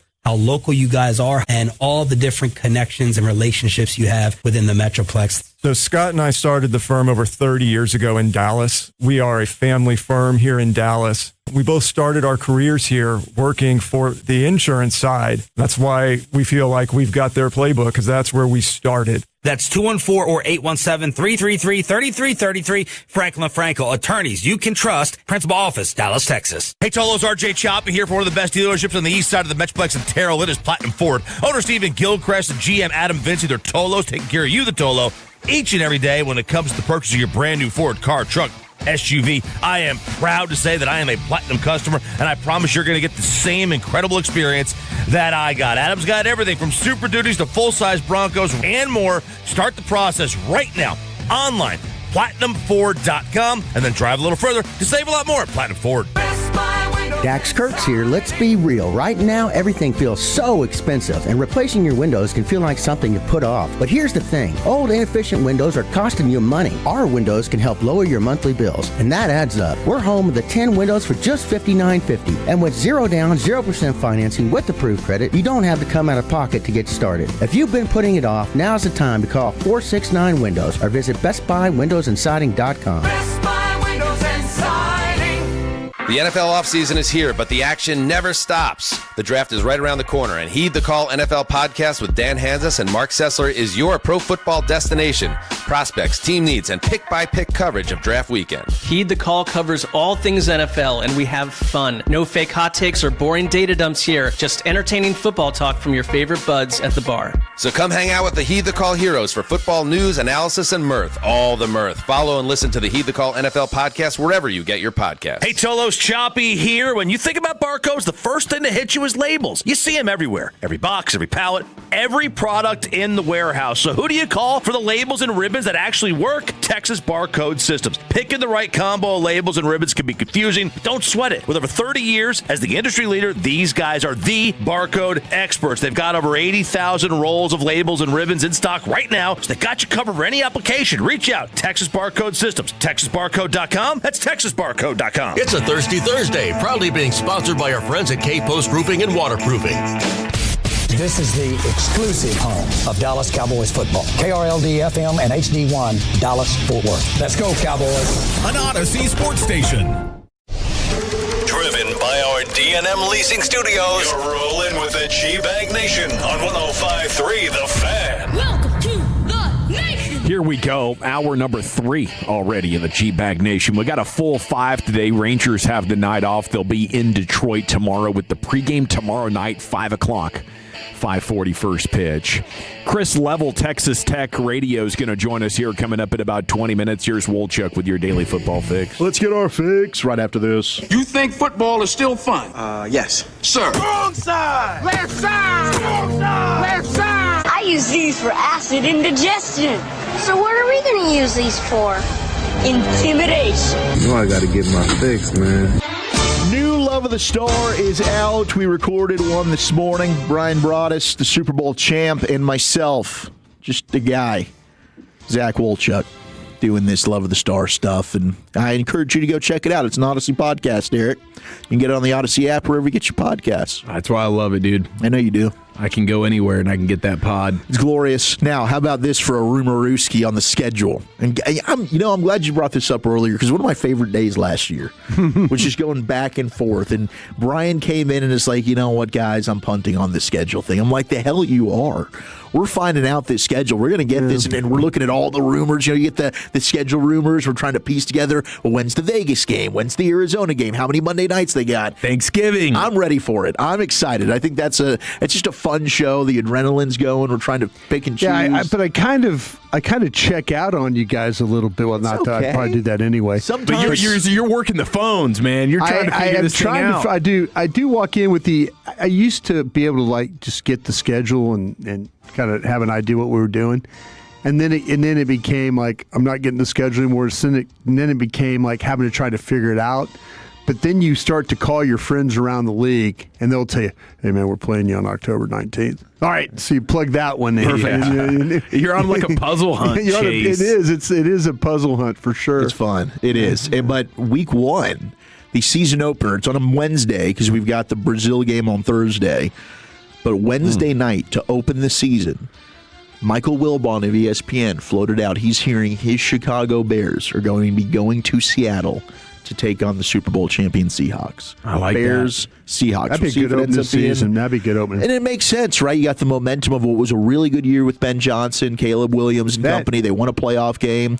Could be fun. That Rams-Bears playoff game in Chicago was awesome. It really was, dude. Yeah, so you get the Iceman versus the 12th man. Yes. Oh, battle for the East. Okay. So do we know, is he sticking with the Iceman I don't stuff know. or did he drop it? George Gervin should be pretty pissed. He was. And he's been the Iceman a long time. Forever. You got to trademark it, though. Yeah. Oh, well, now you have Drake coming in with his Iceman stuff. Oh, no. Like, there's it's an arms race now. This is getting crazy. I don't know who's going to win the Iceman war. Whoever lawyers up the best.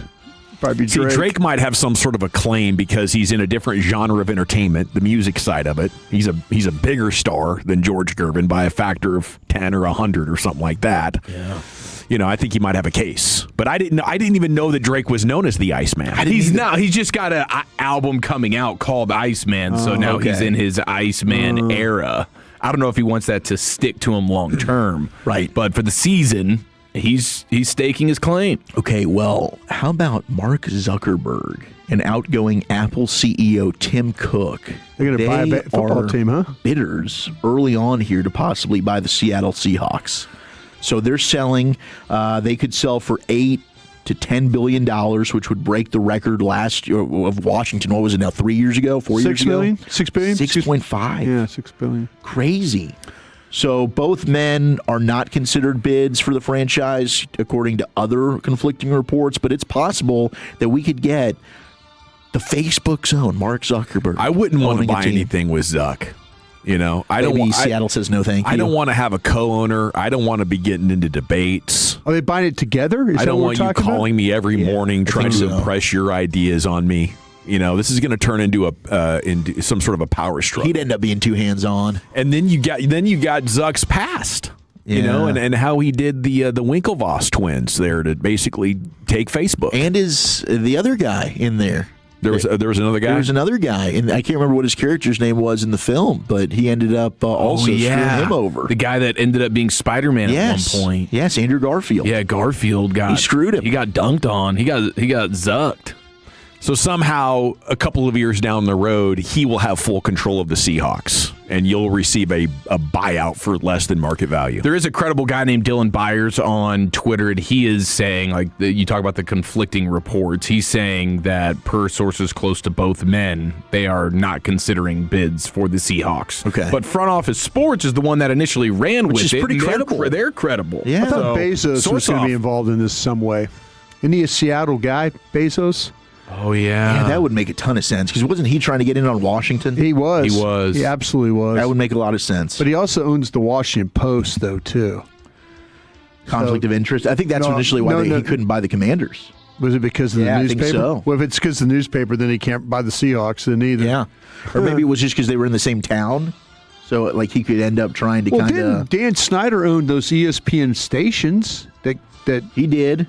I wonder if that's an interesting, because I still think the guy who owns the Angels in Anaheim, I think he owns that ESPN radio station too. Did his team broadcasts on? Yeah, they did. Yeah.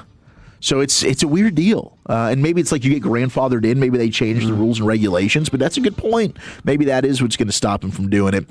Our buddy Mike Sando, he's got execs and scouts giving feedback on every team's draft for the Cowboys. One scout, or one executive, I should say, said Caleb Downs, I could not be more impressed with him. Sonny Styles in terms of the presence that brings to the room and their understanding of football. Downs is going to make a lot of plays. Lawrence has some medical concerns, more preventative than anything. And Barham is one of my favorite guys. He has a lot of things in him that could make him special. Regarding Devin Moore, he's mean. The fourth rounder, havoc player, baby. Quote, the defense was a sore spot, and they addressed a lot of pieces. Devin Moore's injury history is concerning. He will not have a long career. But if you were going to take a risk, take it with a talented guy at a premium position that gets heavily paid in the market. If you get a starter or even a third corner, it's worth it.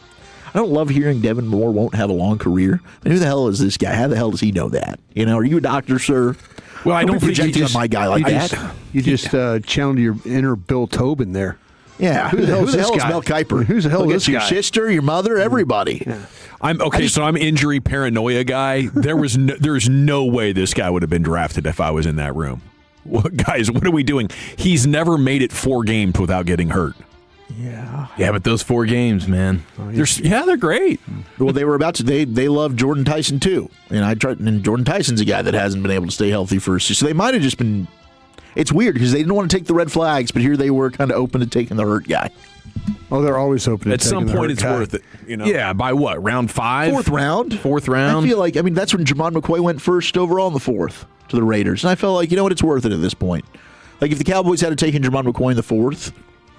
Maybe he never plays it down, but maybe you're getting the best corner in the draft. Take that tackle. You take Jamal McCoy instead of that tackle, huh? And Shelton? Oh, yeah, I definitely would have. 100% I would have. Bleacher Reports put out their top 10 NFL offenses after the draft. Are the Cowboys in the top 10? Yes. Bet your sweet ass they are. Are they in the top 5? I want to know if they're in the top 2, Wolchuk. Give me 4. 4. The Rams are 1. The Lions are 2. The Lions are 2? The Lions are 2. Really? Yeah. And they had a nice little comeback to earth season. I don't know what's happening here. Ben Johnson what leaving. What are they doing? Why are they putting the Lions at 2? Huge void. The Bills are at 3. The Jags are at 4. The Jags. And then are the Cowboys. And it says key additions. Marquez Valdez-Scantling. What? I bet you. Because they didn't add anybody on offense. There was a bunch of re-signings. He didn't make the team. Yeah, that's pretty crappy. It's true, you Bleacher Report. From that to this. Is that the worst key addition in offseason history? Yeah, a guy that's just, they've had some before. Well, our key addition, what was it, 6 years ago? It's like, Kenneth Murray. Dix. Kenneth Murray, sure. Kenneth Murray. Gosh, I was trying so hard to Kenneth Murray's going to be good. No, Wolchuk, he's not going to be good. Shut up. Jack Sanborn was the one that I was like. Yeah, we all got burnt on Sanborn. We got sacked on Sanborn. All right, one guy that I do trust is football knowledge. One of our great friends and great Cowboys, Darren Woodson, talking about Caleb Downs with Trey Wingo. Here it is. Woody, take it away. He's been with Nick Saban. They've been running intricate defenses forever, pro-style defenses there. They've been running pro-style defenses at Ohio State. He gets it. They always talk about the fact that he's like the coach on the field. That is saying something. That's saying something about the character of this young man, because this is the kind of player The Cowboys absolutely need another leader on the defensive side of the ball that they have not had for a long time. And I think it's comparable to what they have on the offensive side of the ball in Dak Prescott. Now you got a strong leader on the defensive side of the ball. Things run through him, even as a rookie. I think we're going to see this, even as a rookie, we're going to see players look to him to get them in the right defense, look to him to be in the locker room, have a level head, look to him to be a guy who's not complaining about the fact that they're practicing for an hour and a half, outside. Like, I can't tell you how many times, and my great friend, Mark Schlereth Stink, used to always say, the football players complain about every damn thing known to man. We do. And sometimes you need a guy in that locker room to say, hey, man, stop complaining. Let's go out there and get this done, right? Let's get through this practice. And I think that's the guy they just got. Gosh, I couldn't agree more. It'd been nice if he just said, well, they got a guy like me. Yeah, they did. They got a guy like me out there playing. Finally. Finally! We got Caleb Downs. Hell yes. All right, we were wondering what jersey number is Mekhi Lemon going to wear? Did it finally show up? It popped, man. Number 9. I loved what he said before the draft. Oh, about Devontae Smith? Well, this was before he knew he was going to the Eagles. 6. Yeah, because he wore 6 at USC, and so they were like, okay, so what happens if you get taken by a team and a veteran's already got your number? He's like, I'd try to throw some cash on it for sure. He didn't know how much cash he had to throw. For Devontae Smith, though, that's not happening. No, he's solidified. This isn't Kobe Durant wearing number 2, and he's never actually worn number 2 for the team. It's a different deal. You're not getting Devontae Smith's number 6, but you are getting Nick Foles' number 9. Big Nick energy, and Nick Foles apparently giving Mekhi Lemon his blessing. The two spoke. Lemon is one of the first to wear it since Nick Foles, and Nick Foles saying, hey, have at it. He's salt to the earth kind of guy. Absolutely. Yeah, this Nick Foles. Unbelievable. Just a sweetheart, just an angel. Yeah. Now, we go to the Ravens draft. Now, the Ravens took a running back out of Clemson, Adam Randall, converted wide receiver, big boy, 6'3". Looking at that pick, I'm like, okay, solid. I get it. Hey, they are always looking for running backs. Well, it ended up not being a general manager Eric DeCosta pick. In fact, it was the first time ever Steve Bisciotti, their owner, got to make this pick. Now, I don't know if this is a good thing for the Ravens, because now all of a sudden after Harbaugh's gone, here's Steve Bisciotti getting in here making picks, but here's Eric DeCosta, their GM, telling us how this unfolded. Adam Randall's an interesting pick. I think it is, you'll probably see the video at some point. It's the first draft pick that Steve Bisciotti's ever made. So, when we were down in Florida, Steve was begging for a draft pick, and he owns the team. I said, yes, Steve. And so, of course you can have a draft pick. And so we decided on our last 5th round pick. He did his research. He studied the tape, talked to people. He's got a really good relationship with the Clemson head coach. And Adam's a guy, as a former wideout, he's got a varied skill set. He does a lot of different things well. We think the best is yet to come with him as a running back. He's got really good hands. He can run routes. He's a possible kick returner, special teams guy. He's got a great body and good measurables. And we're excited to see what he can do. He's kind of a jackknife, and he's a phenomenal kid. We think one of the best makeups in this draft.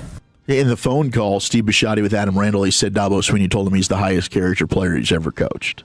But, I mean, hey, good for Steve getting in there, making a pick. But it's just kind of like, okay, you're now begging for a draft pick. He got all the praise for his amazing press conference after he fired Harbaugh. He had the answer of, like, for 1 week, he'd have still been the head coach, and now he's making picks. I don't know. We're starting to get a little Jerry. No, man. Hey, the way that the Ravens draft, they did have another great draft.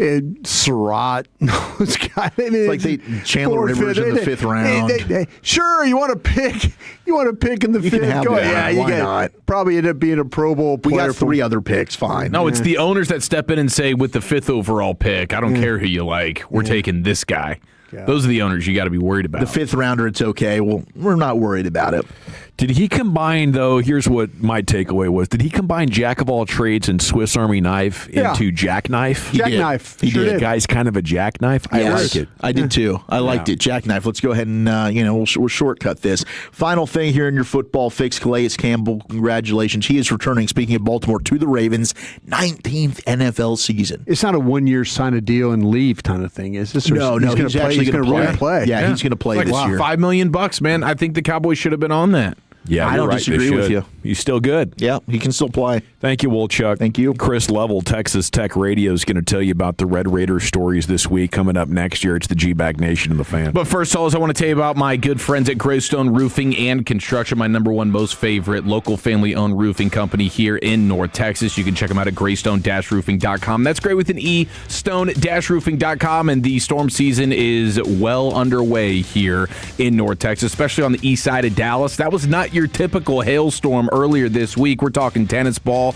to baseball size hail. And that kind of impact doesn't just ding a roof, all right? It compromises your entire home. The roofing, the gutters, windows, siding, everything. And here's the mistake people make after a storm like this. They let the first guy who knocks on their door take control of the situation. Don't do that, okay? Damage at this level requires real experience. Someone who understands full scope restoration, not just patchwork. That's why I tell people to call Greystone Roofing. You can reach them at 469-202-7205. The Vining name has been trusted in construction across North Texas for decades, and Greystone was built on that foundation. They know how to assess the damage properly, deal with the insurance the right way, and handle a project of this size from start to finish. If your home was hit, this is not the time to guess, okay? Call Greystone Roofing today, 469-202-7205, and get the right team on your side before this gets worse. Or you can check them out at greystone-roofing.com. Sean and RJ, the KNC Masterpiece, G-Bag Nation, and Fan After Dark. Live and local. Turn it on and leave it on. 105.3 The Fan and our Odyssey, iHeartRadio, and TuneIn apps. Matchbox 20 live in concert.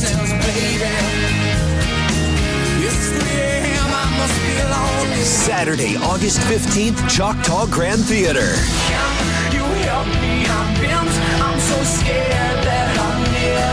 An epic night full of all their hits. You can purchase tickets at Ticketmaster.com. Matchbox 20 Live. Choctaw Casino Resort, Durant. It's home selling season, and what's the biggest mistake you can make when selling your home? Settling for less money. Not with Orchard. First, Orchard gives you cash up front to buy and move into your new home first. Then, your local Orchard agent helps you sell your home on market for top dollar. One customer said, "I went under contract within 24 hours of my home listing." Amazing! Don't settle for less. Buy before you sell and get top dollar with Orchard. Get your free home valuation at Orchard.com. Orchard.com. When it's time to replace the roof on your home or business, call Blue Nail Roofing. They'll find the damage that other roofers and the insurance companies often miss, which means you'll get a complete repair of your property and a larger claim check, too. BlueNailRoofing.com. BlueNailRoofing.com. Wind or hail, call Blue Nail. If you or anyone you care about is facing a family legal matter, call Cordell and Cordell today at 1-855-GET-LEGAL or visit CordellCordell.com to schedule your consultation. There's a lot on the line in divorce. This is Joe Cordell of Cordell & Cordell, the largest family law firm in the country, with over 35 years of helping clients navigate divorce. But being big doesn't mean less personal or less local. Our attorneys live and work in your community, and as neighbors, they understand the challenges your families face. Divorce touches all areas of your life: your home, savings, retirement, and of course, kids. So when you find yourself facing divorce, you need a partner you can count on. Visit CordellCordell.com to schedule your consultation. If you or anyone you care about is facing divorce, contact Cordell and Cordell today. With over 100,000 clients served, we understand the challenges you're facing on a personal level. Call Cordell and Cordell today at 1-855-GET-LEGAL. That's 1-855-GET-LEGAL. Dallas, Fort Worth, and St. Louis. At AutoNation, we make it easy for you to go. Right now, get 0% financing on your favorite new vehicles. You'll save thousands of dollars in interest alone. Plus, shop a wide selection of fuel-efficient vehicles available now at AutoNation. Hurry, drive the car you want today with 0% financing. Go to your nearest AutoNation now. Less stress, more go. Visit AutoNation.com for eligible vehicles. 0 APR for a limited term with approved credit. Cannot be combined with other offers. Expires end of month. My name is Whitney Allen, and I'm a widow. My husband, Ryan, died. We never thought we'd ever have to use life insurance, but the unexpected happened. With Ethos, signing up was fast and 100% online. You can get a quote in seconds, apply in minutes, and get same-day coverage. No medical exams, and you can get up to $3 million worth of coverage. I'm grateful we were prepared. Get your free quote at ethos.com/radio. That's ethos.com/radio. Paid spokesperson. Time spent on application may vary. Online health questions required. hard. If you own a small business, the pressure never lets up. Something's always coming at you. That's why business owners turn to LendSeek for funding. I don't need promises. I need options. LendSeek's AI platform showed me real funding choices. Now I can cover payroll, handle taxes, and go after growth opportunities without the daily stress. Up to $5 million with funding in as fast as 24 hours. No upfront costs. No prepayment penalties. Start ready, stay ready. LendSeek.com. LendSeek.com. Hey, Tolos, it's RJ Choppy here, and it's that time of year. Time to plan that summer golf getaway. Every year for the last 15 years, I've made the trip to Gaylord, Michigan in the middle of summer, and every year I'm like, man, this is amazing. 72 degrees in July and August. It's a great place for a guy's trip. It's the ultimate guy's trip. It's a great place to bring your lady. My wife and I have gone up there for the last few years. We absolutely love it. If you're a golfer, if you love the outdoors, if you love 70-degree weather in July and August, Gaylord, Michigan, 16 championship golf courses, all available online, GaylordGolfMecca.com. When you think mortgage, think TexasLending.com.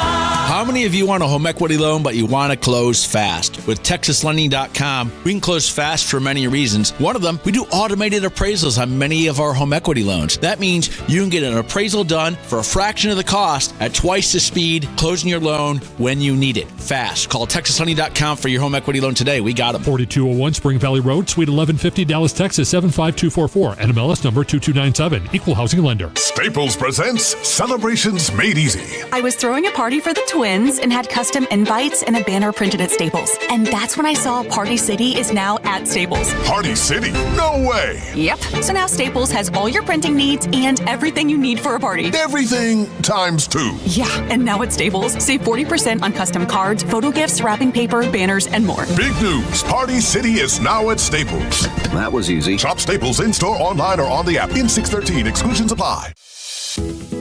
Growing a brand is hard, but reaching the right customers shouldn't be. Meet Outcomes from Viant. We've built an intelligent platform that handles the complexity of digital advertising for you. Powered by advanced AI, we help your brand show up in the right places at the right time and ensure that every dollar you spend leads to a real business result. It's smarter advertising made simple. Visit Viant.ai. It's almost summer. Do you know what your electricity bill will be when it hits triple digits and the AC doesn't stop? The rate you're on really starts to matter. And if you don't know your rate, you're probably overpaying. Traditional providers quietly raise rates. It's the whole business model. Base Power is different. Our rates guaranteed below the Texas market average now and at every renewal. So switch before summer hits. We'll cover up to $150 of your cancellation fee. See what you save. BasePowerCompany.com/thefan. That's BasePowerCompany.com/thefan.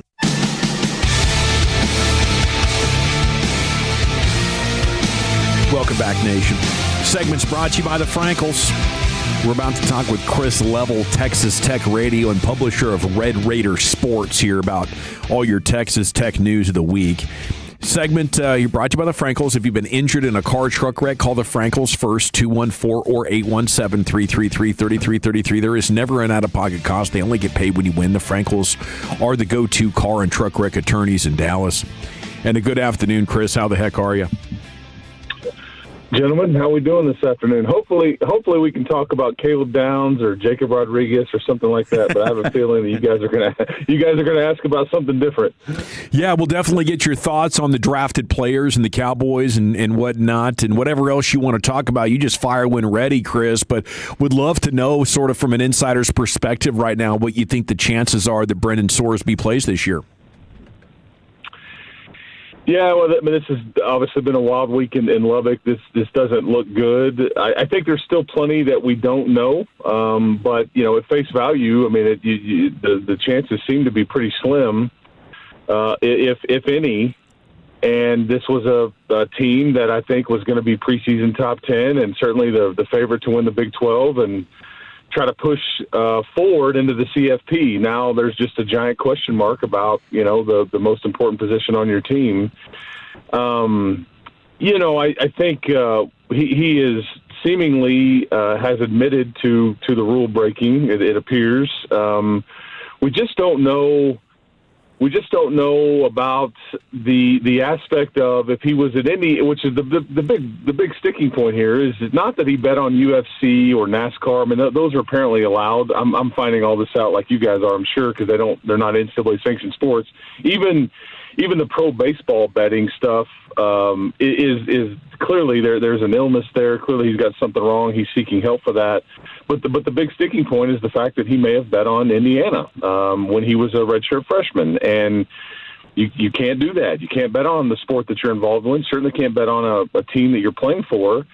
He would have, based on the calendar, he would have been underage when he was doing that. So there's just questions there. And we just don't understand the timing. I think that's the big thing that everybody's around here is wondering, like, this was like 3 or 4 years ago, and it's just now coming out, and all that. So there's lots of questions. I think there's some more probably still to come out about the dynamic. And I'm sure you guys have read that Cincinnati was apparently aware of this before their season last year. But bottom line is this is a Texas Tech problem now and a Brendan Sorsby problem now, and he's got quite a bit at stake personally and with his future, with the NFL and all the things. And certainly Texas Tech season it certainly looks a bit different now than it did.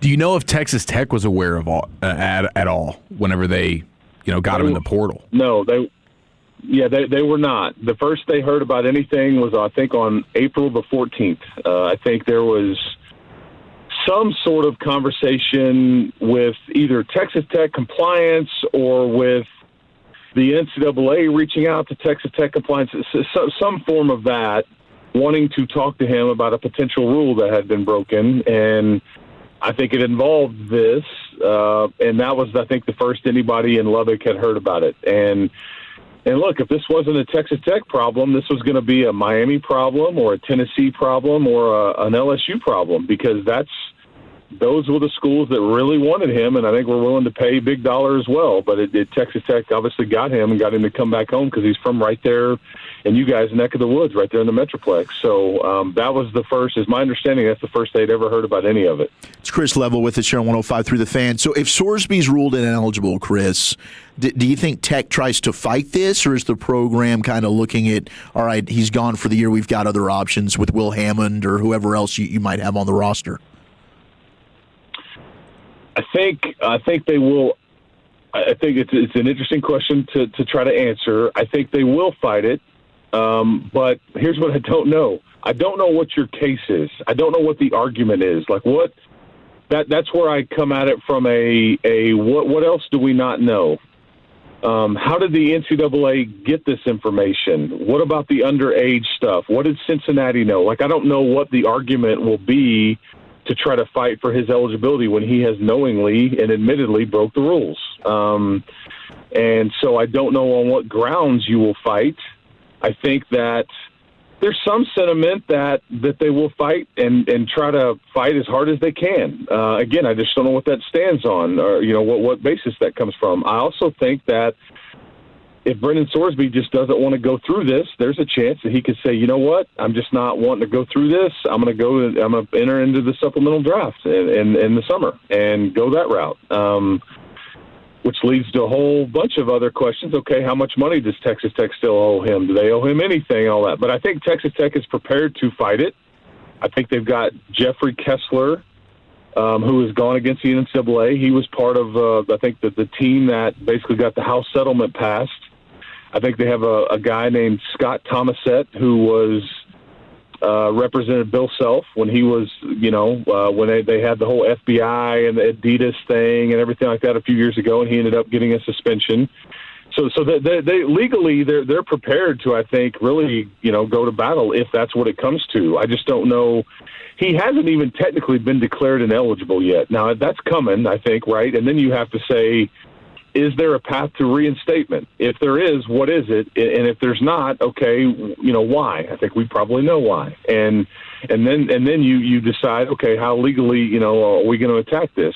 So, because it's everything from they could drag this out, go the injunction route, and try to drag it out, and maybe the court date's not even until February, March, or April of 2027. I don't. There's just all these things are on the table. Now, to answer your question about the current state, I don't think they're going to bring anybody else in here. I think they're going to go at it with a young man by the name of Kirk Francis and a guy named Lloyd Jones, who are both the kids on campus. They were operating as the backup, and then the other player in the spring with Sorsby.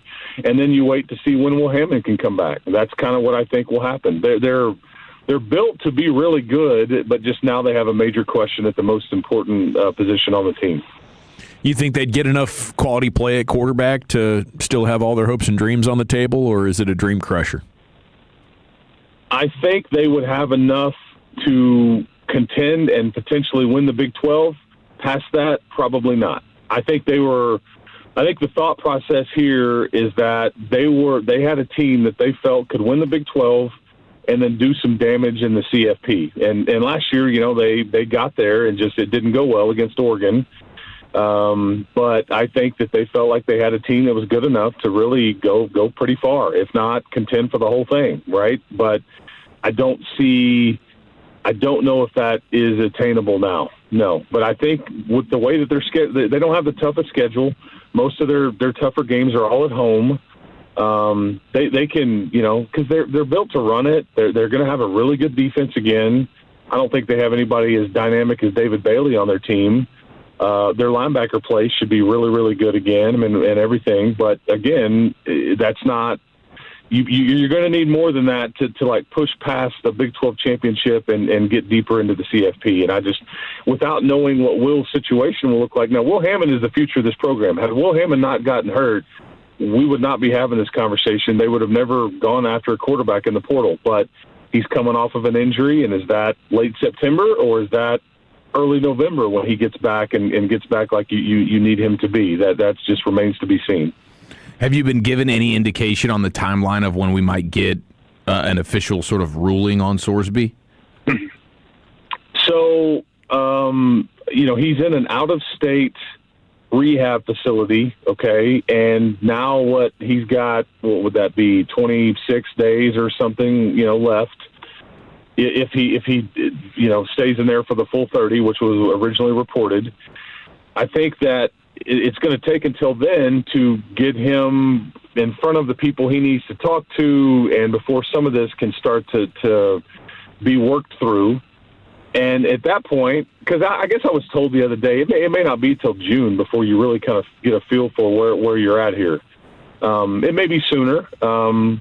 We may get, hey, he's declared ineligible. Hey, we're going to fight it. We may get some of that, but like to get an ultimate resolution, it may be the summertime. And I've wondered aloud myself, like at some point, if it drags on enough, do you continue to fight? Do you? Because I know you guys have had Joey McGuire on your show. He's a Metroplex guy. He's just a good human, and he's in a bit of a pickle here for a variety of reasons. Because who's the leader of your team? You're not really sure what you're going to do here, and you don't know when you're going to get that answer. So there's just some unknown here, and it kind of puts him in a bit of a bind. But hopefully sooner than later. But I think that's wishful thinking on everybody's part. Chris, I hope this isn't a strange question, but do you think this is a preemptive strike by him to go get the treatment with the thinking or the thought process that there might be a ruling that he needs to show that he has some remorse about what happened?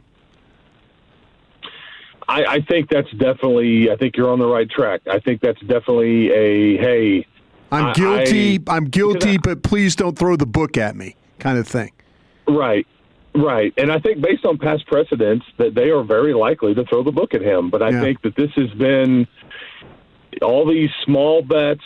20, as much as 20 a day, betting on balls and strikes. I mean, clearly there's not something right there with the individual, and he knew that this wasn't activity he was supposed to participate in as a collegiate athlete. But I think that this is something that they will, and I will say this too. I think if there ever comes to a point where they can talk about it, I think that Texas Tech is fully aware that he's going to miss some time. And again, under the best of cases of scenarios, like there's going to be some games missed. It's not a situation where like, hey, we'll get an injunction. He's going to play the whole season. I mean, no, he knowingly broke rules, and I think that at minimum you're going to deal with a suspension. But that may be again best of cases of scenarios for Texas Tech and for Brendan Sorsby. But he may pull the plug on that way before that and say, you know what, I'm just going to, because I think about, Brian, I know you're the NFL guy here. You have to think about it from the next standpoint too, from the NFL. This is probably something for his future. I want to show the NFL programs, I am trying to get this fixed. I am broken. I need help, and there's therapy, and I want to show everybody, not just NCAA, but for my future. Yeah, because he was a potential first-round draft pick next year. Absolutely, he still might be in the supplemental draft. You know, if it gets to that. So correct. Yeah, I think you're onto something. I was thinking more of like trying to save eligibility now, but the NFL stuff makes even a bigger the way it's handled. I think he's going to be the biggest loser in this thing because of what it's done to him financially. Yeah. I don't know what it looks like for him this fall, and if he misses some games or the whole thing, I mean, it's just a lot of money he's lost. And then what does it do to his potential draft status? Yeah. You know, going forward from the NFL standpoint, because they know these are investments at the next level. You know, it's an investment at the college level now, and I just don't know how they'll view that activity because you know we all remember the Calvin Ridley example, and you just can't. It's not activity you can be involved with, and can they trust you? That's really what he's got to prove, and you got to try to put a lot of toothpaste back in the tube. He didn't get involved with bookies or anything, did he, Chris? Not based on what we know. No, sir. This was all online, which, again, is so easily traceable. That's what is so confusing on what took so long. Because they make these athletes put these apps on their phone. They've got all their phones tracked. I think they can track even some financial data. And usually it trips a wire almost immediately if you try to place a wager. And if you're in a stadium or at a football facility. These are all geo-fenced facilities in the professional and college ranks, and it just raises a red flag immediately if something tries to come out of one of those buildings, or if you do it online. That's what I think there's just plenty we don't know because we don't understand why it took so long for this to get out. But I guess it's out now, and again, he's admitted to it. But, Chris, we do know that this man has an illness, and the last thing he needs right now is to be turned away in this time of need. So let's hope for the best for him. Yeah, and it's anyway. Hey, we all everything's sponsored by DraftKings and FanDuel. That's right, and the whole thing.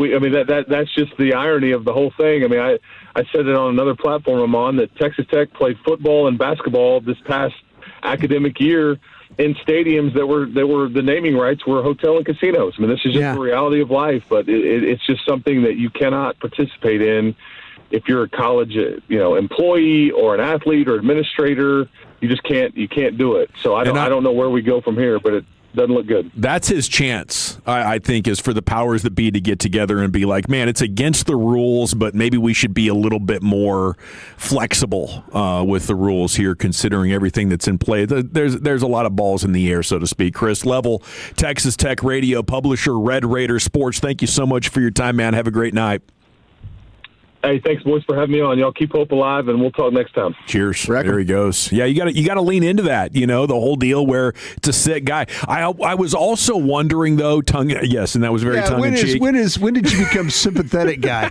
I almost apologized to Chris. I said, listen, you've been an outstanding guest. I'm really sorry that. Well, Chris was trying to play that up. My teammate here was going with that angle. Sympathetic. I'm trying. He sounded sad though. I'm trying. I don't blame him, man. I'm trying to. I know. I would get national championship I'd be sad right man. now if he'd ended up at LSU, but we'd have covered that thing up. We weren't going to let that get out. Yeah, we're smarter than that. Yeah, we'd have found a way to cover this thing up. We've done it before. Poor guy didn't even make money on this. He's losing his ass while destroying his future. Do you think he had someone play some bets for him? That's how they got around it. He probably should have. Yeah, he had like a equipment man or equipment gal or something like that. He needed an interpreter, I think. Yeah, he needed Shohei's guy. I was just wondering if he's bailing out here, maybe trying to get some protection from organized crime. You know, Like I'm turning myself into witness protection / rehab. Well, please don't be that. And that's why I asked about, if it's all online, you're swiping your debit card or your credit card, and you're making deposits of money or credit that you actually have. But once you get into it with bookies, things can get away from you real quick, and they want to threaten violence against you and your family to collect. Details on the new linebacker consensus board. Is it trash or pure gold? We'll get some on that. Football's finest coming up at 5 o'clock here at The Nation. Let's talk East Dallas Diesel, though. If you're in the market for a truck or a motor car, East Dallas Diesel is the only place that you need to look. Every single vehicle on their lot, it is custom. I'm talking the wheels, the tires, the trim. Everything is brilliant at East Dallas Diesel, and it's all whatever that you want to customize in your ride. They got every brand you can think of: Ford, Chevy, GMC, Ram, Toyota, you name it. Whether the budget's $30K or $70K, they got a truck for you that looks like $1 million.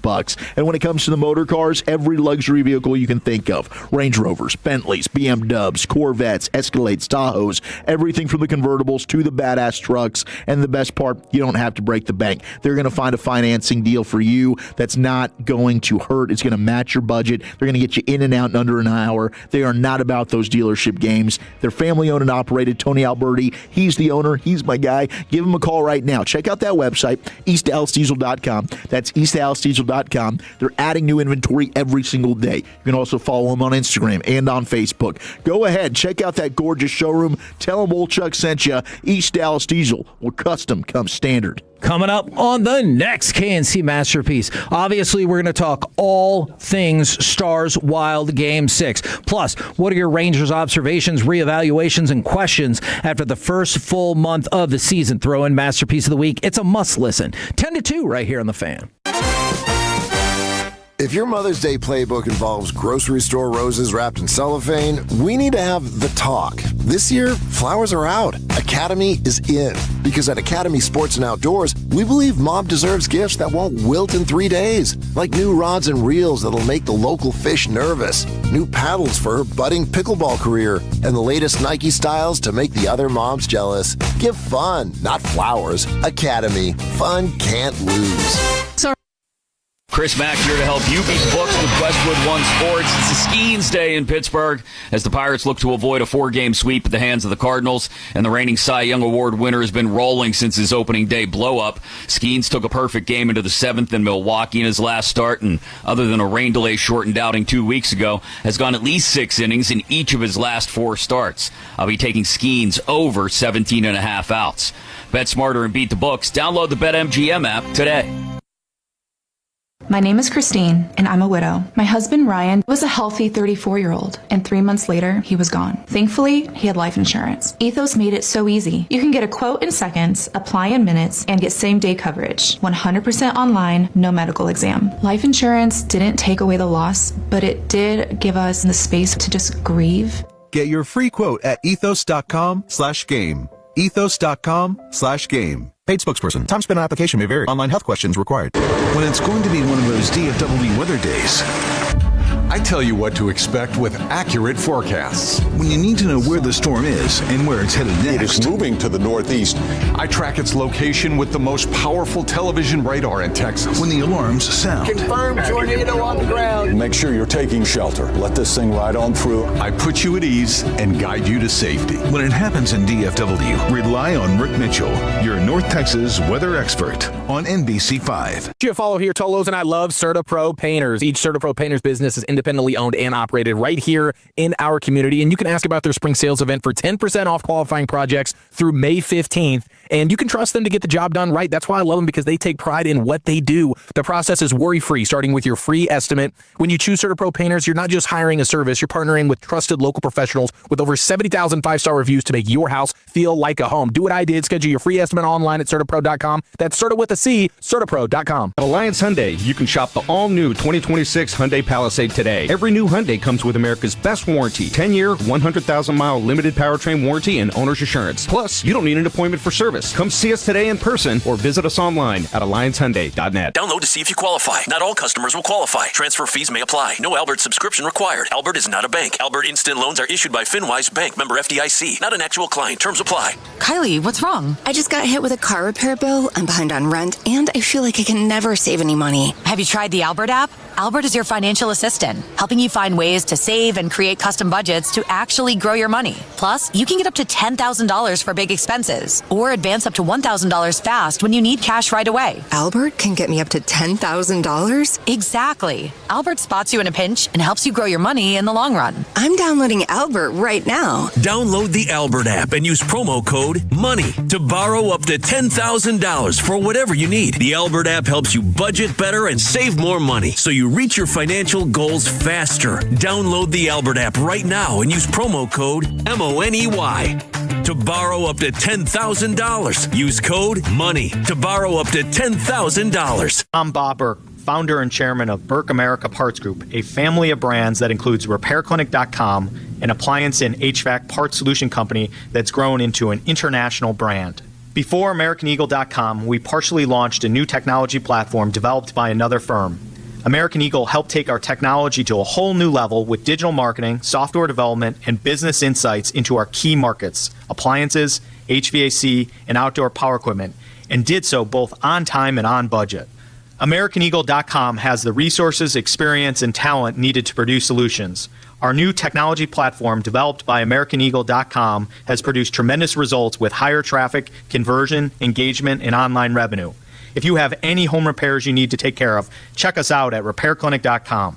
If you need a world-class website or technology project, then I would highly recommend AmericanEagle.com. Call AmericanEagle.com at 773-NETWORK. That's AmericanEagle.com, 773-NETWORK. This message is sponsored by BetterHelp, and the leading online therapy platform, BetterHelp, now accepts insurance in Texas, making therapy far more accessible for people who have previously thought it was too expensive to start. With quick coverage checks, easy online matching, and average copays around $23, this removes a major barrier and helps more people get support when they need it most. As I've discussed a lot on these airwaves, therapy has been a game changer in my adult life, and BetterHelp is the next evolution of this as the largest online therapy platform with more than 30,000 therapists and having served more than 6 million people globally with an average rating of 4.9 stars out of 5. Here's how it works. BetterHelp does the initial work for you via a short questionnaire that helps identify your needs, and with BetterHelp's 12 years of experience and industry-leading match fulfillment rate, they typically get it right. Fill out the questionnaire and check your coverage today at BetterHelp.com/KRLD.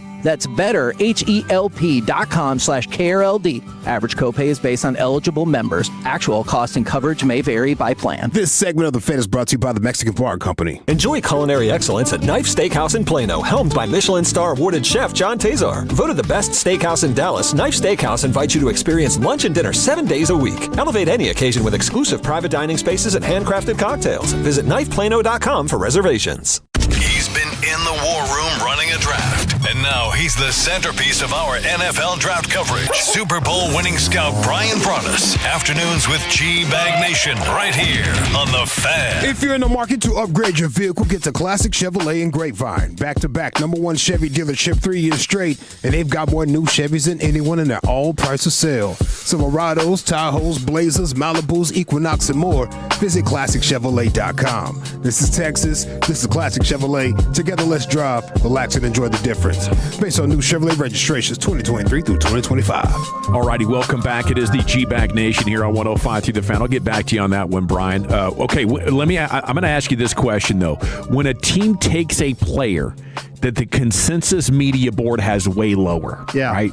It's 150, and here this guy's picked at 70. Right. Do you think, wow, that team is stupid, or do you think the media has it wrong? I think the media probably has it wrong. Now, I will say this.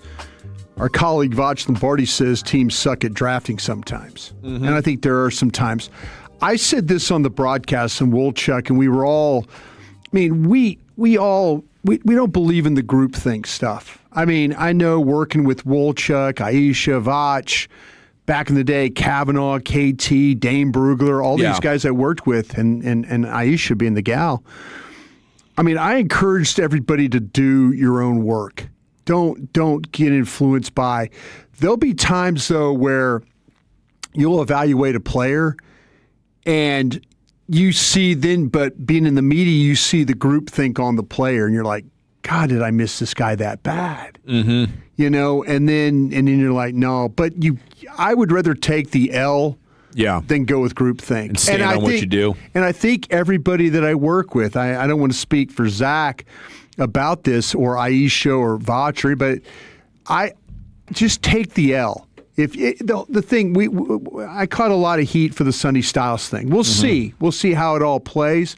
Not that I don't like Sonny Styles as a player. I just couldn't get him into where I had other players. And is that wrong? Was I trying to a bit? No, I wasn't trying to do a bit. I just, when I was watching the player, I was thinking, okay, this guy's only been playing linebacker for 2 years. There's going to be some learning curve problems here. And so that's what I do. I think the group think of it is especially in the media is really, really bad way of doing things. Just take the L or take the victory. Take the victory if you end up being right about a guy. Yeah. You know, I feel have fun with it. Yeah, I feel somewhat like relieved that, you know, and I had the whole thing about we've always talked about with Josh Allen. I talked about Josh Allen, and I'm like, guys, I really like this guy. I really like, you know, and then you give your reasons why. And if he has success, then, you know, you move on. If he doesn't, then you wear it like you wear Blake Bortles and Paxton Lynch and some others that you might have had. Here's a couple of minutes from Ravens GM Eric DeCosta on this whole deal of the media consensus board compared to how real NFL teams are putting their boards together. Here we go. Yeah, so this is a phenomenon that I find like a fascinating thing. We could probably do a whole podcast on this idea of the consensus board and things. I do think that there's this phenomenon of the consensus board. Didn't exist years ago, right? It's a newer thing. And I think over the last 3 years or so, more teams seem to be drafting the same as the Ravens. There seems to be an alignment in some ways of boards. And some of that might be based on modeling and analytics and more data being used.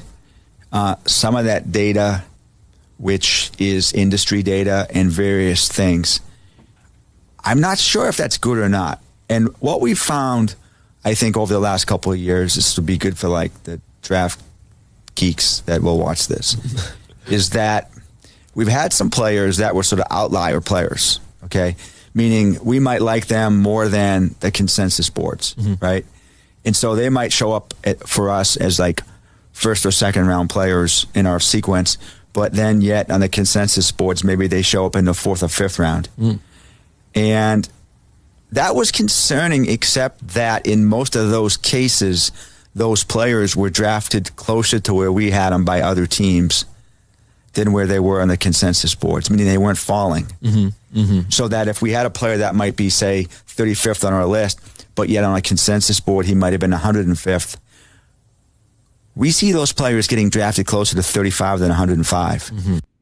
So the show's called The Lounge. Really interesting interview from Eric DeCosta, but the industry data that they're getting for teams that maybe the media is not able to access is reshaping how they're putting together their boards, and we're probably going to start noticing trends over the next couple of years that are going to reshape it again. It's a Really constant. interesting. I think there's some media people that are really good evaluators.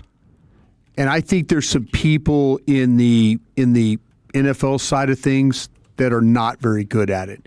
And you could tell. We had this discussion during the actual draft. I'll try and make this quick. There were a lot of teams that were drafting guys very early, like in the third round, that might have had fifth round grades. And then all of a sudden they got to the fifth round and they were starting to draft like third round players or second round players on my board. And that's where I was wondering, okay, this is where I did I miss it? Was I around early on some of these guys? But I had my fifth round, or actually my third round, I think had 8 fifth round guys on it.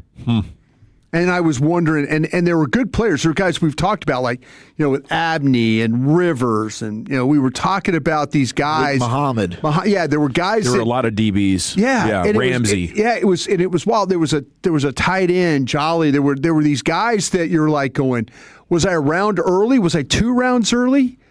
But we'll see how it plays. But I felt like that, like They took a tight end from Michigan. Who was it? Klein. And they took him in the second round. He's like a 5th round. I didn't see Klein on anybody's board. Nobody's board like in the second round. That was one of those big ones, and I feel like people that are watching the draft are like, what are these people doing? But I'm like, man, I think it requires a little bit more introspection or investigation than just a look at the consensus board. I think what you have to say is when you're doing that and you're covering and you're talking about it, you're saying, man, that might be a round early for me. You just say it that way. You don't say, well, these idiots. Yeah. I was very self-reflective of my board as it was going on. There you go. I was very much like, okay, did I find a way to miss this or what? Right on. Well, thanks for your thoughts on that. We got 3 down and 2 to go. Football's finest coming up next, Chief. Bummer news for Shador plus your stat of the day, and we hear from the Cowboys linebackers coach next in the nation. Tolo means turn it on and leave it on.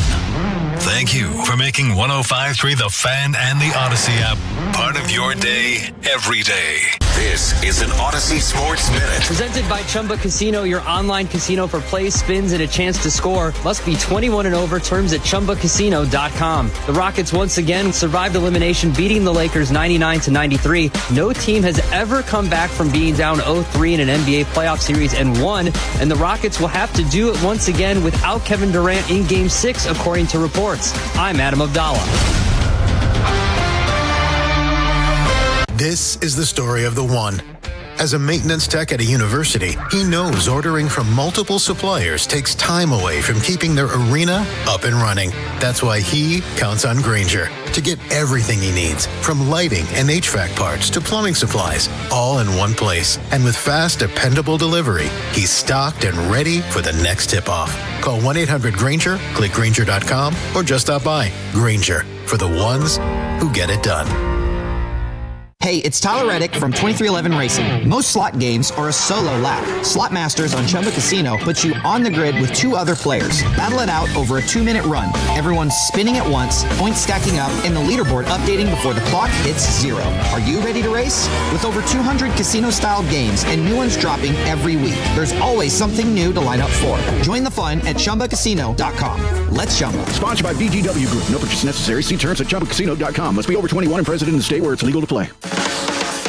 All right, Tolos, let's talk about your hair for a sec. If you're losing it and desire to have it back, then Advanced Hair Restoration has the easiest guaranteed solution for you. It is a very simple one-day treatment, and it offers life-changing results. I've seen it with my own eyes, and it's truly amazing. They put hair where you need it most, and bam, it begins to grow. Advanced Hair, they have it all. Top-rated physicians, modern technology, and best of all, you get your very own natural hair that begins regrowing the very next day. Advanced Hair even guarantees it to grow for life. So go ahead and schedule that free consultation right now at 469-599-HAIR.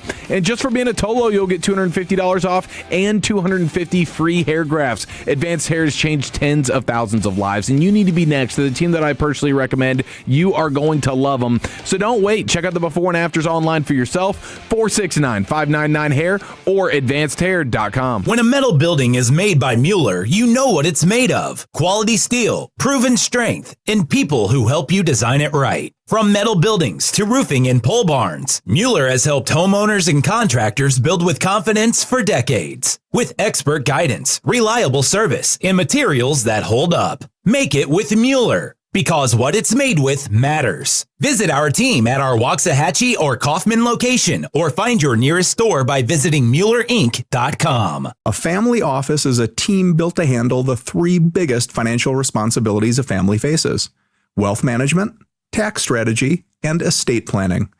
Most firms only manage your investments and refer the rest out, hoping everyone stays aligned. At Trajan, we built something different. Your wealth, tax planning, and estate planning are handled together inside one firm under one roof. There's no guessing whether your CPA, advisor, and estate attorney are truly in sync because our team works together every day on your behalf.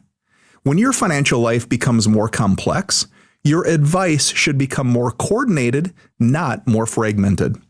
One plan, one trusted team. Call Trajan today, 855-TRAJAN-1. That's 855-TRAJAN-1. Trajan Wealth, an SEC-registered investment advisor. Additional services through Trajan Estate and Trajan Tax. Additional disclosures and accreditation at TrajanWealth.com. Texans, do you work in industries such as trucking, agriculture, or construction? Then you might be operating equipment that we want to help you upgrade or replace. The Texas Emissions Reduction Plan provides funding to help Texans upgrade or replace their old equipment and vehicles. From trucks, tractors, forklifts, school buses, and more, we have grants that can benefit you and your business. Want to be the first to know when new grants open? Sign up for email updates at texasvehiclegrants.org. That's texasvehiclegrants.org. Do you know how much your electricity bill is? And I don't mean the final amount, I mean your actual rate. If you don't know, you're not alone. But that might mean you're probably overpaying because that's how traditional electricity companies work. They quietly raise your rate and hope you don't notice. Base Power is different. Our rate is guaranteed below the Texas average. Now and at every renewal, switch before the first summer bill hits, and we'll cover up to $150 of your cancellation fee. So see how much money you can save at basepowercompany.com/thefan. That's basepowercompany.com/thefan. It's a Thirsty Thursday, proudly being sponsored by our friends at K-Post Roofing and Waterproofing. This is the exclusive home of Dallas Cowboys football. KRLD-FM and HD1, Dallas-Fort Worth. Let's go, Cowboys. An Odyssey sports station. Driven by our D&M Leasing Studios. You're rolling with the G-Bag Nation on 105.3 The Fan. Hour 4, G-Bag Nation, 105.3 The Fan, football's finest. Here's the Chief. Wow, this quarterback controversy in Cleveland. It's bringing the demons out of some people right after this. But at the end of the day, it's about taking it a day by a time. A day and a day, just continuing to do that. You cannot lose games in the NFL and still win. To win games, you have to win the game, not lose the game. It doesn't matter. He pulls another rabbit out of his head. You buying what Cleveland's selling right now? Mary Kay Cabot, Deshaun Watson has the inside track to be named QB1. They're going to give it's crazy. One more chance. I guess I do believe it, even though he had already completely fallen apart even before the scandal. And even before the 2 torn Achilles, right? Yeah. So he became horrible, then tore his Achilles, and then re-aggravated a torn Achilles. And we're talking about him coming back. Yes, I believe he's still better than Shedeur Sanders. Okay. Yeah, Benjamin Solak puts it this way. There have been 907 seasons of at least 200 passing attempts this century. Deshaun Watson's 2024 season ranks 902nd in yards per dropback. Out of 907 seasons, there's only been 5 quarterbacks with a worse yards per dropback than Deshaun Watson the last time we saw him, and he has torn his Achilles twice since then. So it has been. I got to reconsider. I mean, it is the worst contract in sports history, maybe they're just trying to say like, hey, we have to continue to pay this guy.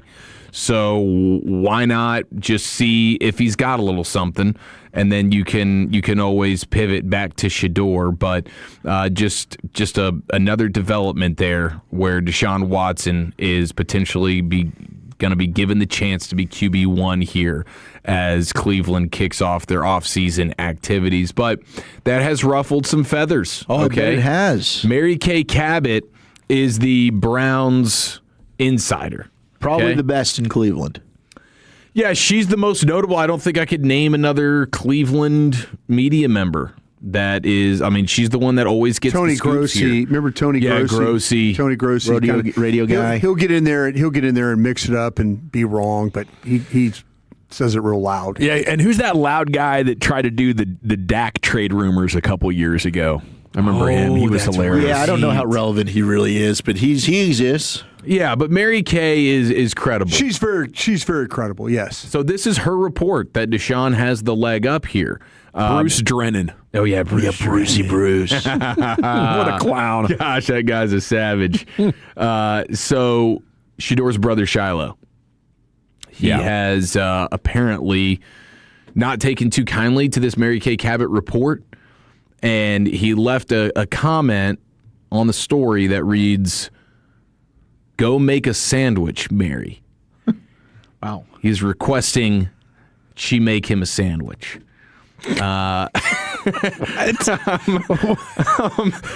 all, you don't joke around with women. Exactly. And that idea. He does have the. He's going a little bit more entertainment personality guy now, right? He's doing the streaming stuff. He knows he's done in the NFL. I hope he doesn't get canceled from being an influencer because I'm looking forward to his career. I know, man. He's throwing heat right now. Yeah. So he's got his brother's back. He does. And now he is requesting that Mary Kay Cabot potentially go make delicious sando. Is she a member of the Pro Football Writers of America Association? Yeah, she probably is. She might have been a president at one time. Journalism Hall of Famer. Yeah. He's probably going to get some heat for this one. Might be a Shiloh apology coming up. quite their Maybe his dad has. I mean, as soon as Coach Prime hear about this, it's on, bro. Yeah, his dad. You tell that gosh darn woman to make a gosh darn sandwich. You see your gosh darn phone. Yeah, let's get to that gosh darn apology. Yeah, I don't think Coach Prime's gonna appreciate that too much. No. Raised you better than that, Shiloh. But that's the emotion that a brother has for his favorite quarterback. We'll see if Shedeur can overcome Deshaun Watson. I don't think it'll be too difficult for Shedeur to be better than Deshaun. And it's not funny at all. You know, it's belittling women and their place in our world of sports. I just think my buddy Brent, his mom, we'd be playing video games and his mom would come in, as they always would. You know, you're 13 or 14 years old and she'd ask us to do something. And he would literally say, "Shut up, woman, go make us a sandwich." Oh, my God. And he was joking, right? He was joking, but it was hilarious. It was hilarious at the time. So that touched off my funny bone. Friends that did she ever backhand him? No. Did you ever have to pick your friend up off the ground? No. Or have that uncomfortable moment your friend got a whooping right in front of you? No. Seen that before. I mean, she was blessed with good insults too, so she would just fire back. It was that kind of a family. Yeah, I saw my dad one time say something to my grandmother, and she hit him with a skillet. Oh, boy. I saw it's like frisbee that thing? No, Dang. she just turned around she was there cooking eggs and just took the skillet and conked my dad in the back of the head. And my dad went straight down into the plate.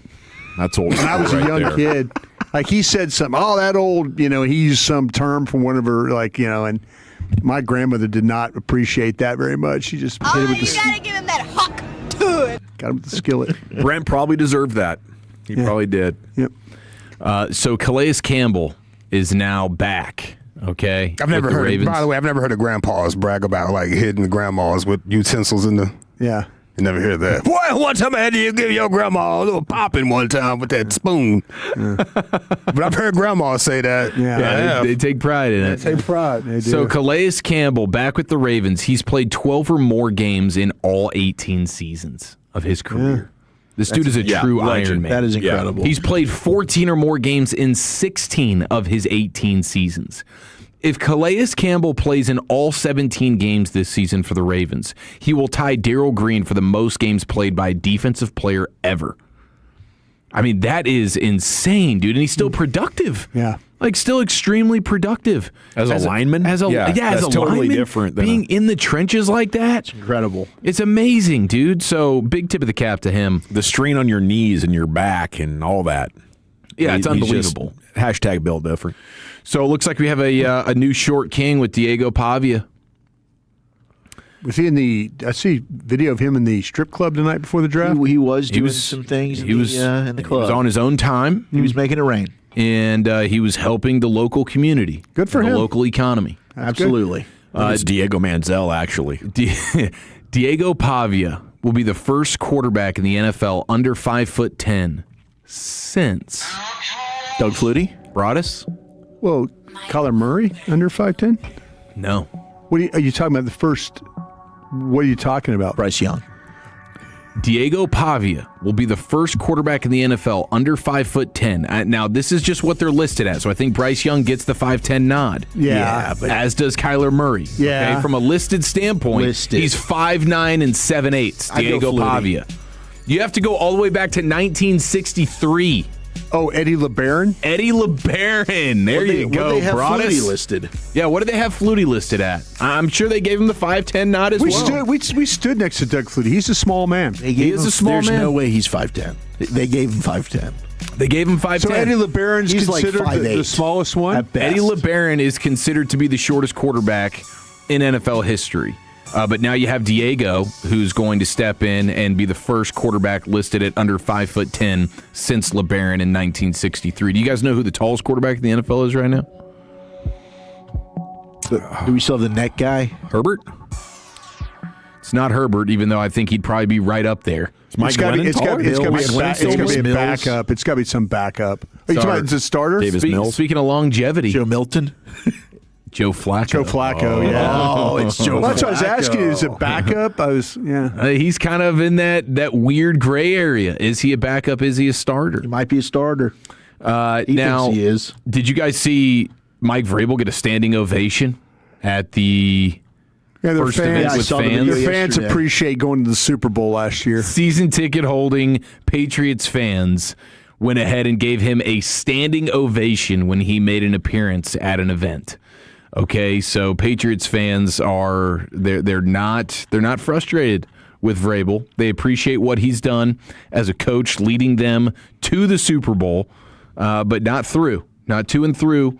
But they're fine with him, and they're going to go ahead and give him a standing ovation for making an appearance here. So that's what I'm talking about, baby. He's still in the good graces, and I'm sure Gronk was there giving him the ovation as well. But you have Dave Portnoy of Barstool saying Mike Vrabel did a Q&A with Patriots season ticket holders last night. Word on the street is he got a standing ovation when he arrived. Patriots fans aren't into gossip and tabloid fodder. Excuse me. Oh, jeez. Oh, no. Are you okay? Some oxygen? Get him some oxygen. Oxygen. Yeah. Sound like a wrong pipe. Lee, that was a wrong piper. We're into winning Super Bowls and forgiveness. Model franchise. That's the propaganda there from Dave Portnoy. There's some dude named Scott Zolak. You guys familiar with him? Yeah, he's the one that started the chant and the cheers. Yeah. Made everybody kind of stand up, like, get up for my man! Get up, let's go, guys! Okay, so he was the Scott cheers. If you remember, like at TD Tuesday, he the plays going on. He's cheering. He's like, go, go. He's one of those guys. He did that for Vrabel. Get on up, come on, guys. Yeah, it makes sense because Zolak's on the radio and he didn't want to talk about this at all as it was going down. Yeah, he was like, I liked collecting. I like collecting my paychecks, and that's another installment of him probably getting a little cheddar for hosting that event there and getting the fans all fired up. Okay, that makes a little bit more sense. So it wasn't just the season ticket holders waiting for Mike to walk in and grant him the respect of the standing ovation. This was Scott Zolak being like, "Come on, guys, please." Like at the late night shows when they're telling you, all right, now clap. No, the applause sign. And laugh and make everybody feel good here. Okay, let's close it down with hearing from Cowboys linebackers coach Scott Simons. He was the defensive coordinator at SMU. And now this is him talking with you guys on the draft show. And he's talking about the particular traits that he likes to have in his linebackers with this new scheme. First off, it's physicality. I just think it's hard to coach a guy that's willing to put his face on somebody over and over again. That's a mindset. That's an attitude, I think. So that's the number one thing is I want to see is when we look at linebackers, guys that are going to play downhill, going to be physical. And then I think you look at instincts and diagnostics next. What's their FBI? And then from there, obviously you go into the traits, right? Arm length, speed, size for the position, et cetera. We look at, pass rush ability. Where does he add value in that? That's a little bit more down the line. And then, lastly is kind of ball disruption, guys that are able to get the ball back, guys that are able to force fumbles. And then within that, in this position, I think it's really important to look at just, the overall alpha mentality. I think, all guys don't have to be the same. You can have two different linebackers on the field, but you got to have guys that have strong leadership qualities. I think much has been made about green dot, and that's kind of one of the things that that we talked about. I think these guys are a little bit more exposed now to it. It's not coming to the NFL where it's all new. So even though, you might have had, we had safeties in practice that had green dots, you know what I mean? Just because it was like, okay, if this guy and this guy goes down, who's the next best option for us in that situation? I never did it in a game. But so I think those guys are a little bit more exposed to that process in college now, which I think helps. So if we don't, quote unquote, have a green dot guy, at the end of the day, we would rather have the best football players we can on the field. And then make it work from there, and that's our job as coaches, making sure we can get them coached up to handle that extra pressure of wearing the mic and getting us lined up. Okay, that's a great explanation. What he wants. If it starts with the physicality, Jay Sean Barham makes a ton of sense, doesn't he? He does. Plays with some violence. Absolutely, he finishes very, very well. I love it. There it is. Thank you, Chief. Football's finest is in the books here for a Thursday night in the nation. Rangers are off this evening, so we're going to go all the way till 7 o'clock, then hand it off to Fred and Blake. Fan After Dark coming up 7 to 11. Rangers are going to be in Detroit tomorrow. We'll talk about what you have on TV tonight, starting in an hour and 14 minutes. It's a win or go home situation for your Dallas Stars. We'll talk about the big storylines and what they need to do to secure the dub coming up next here in the nation. I want to chat Frankels with you before we get there, though, because life's unpredictable. You never know when you or a loved one could be injured in a car or truck wreck due to somebody's negligence. If it happens to you, we highly recommend you call the Frankels. Done it a number of times over the years, and whenever I get into an accident due to somebody's negligence, they're the first folks I call. I'll give you their number right here, give it to you again before we part ways, because I want you to put it in your smartphone. Maybe it's easy to remember, 214 or 817-333-3333. The Frankels make sure you don't settle for less. The guilty party, they will try their hardest.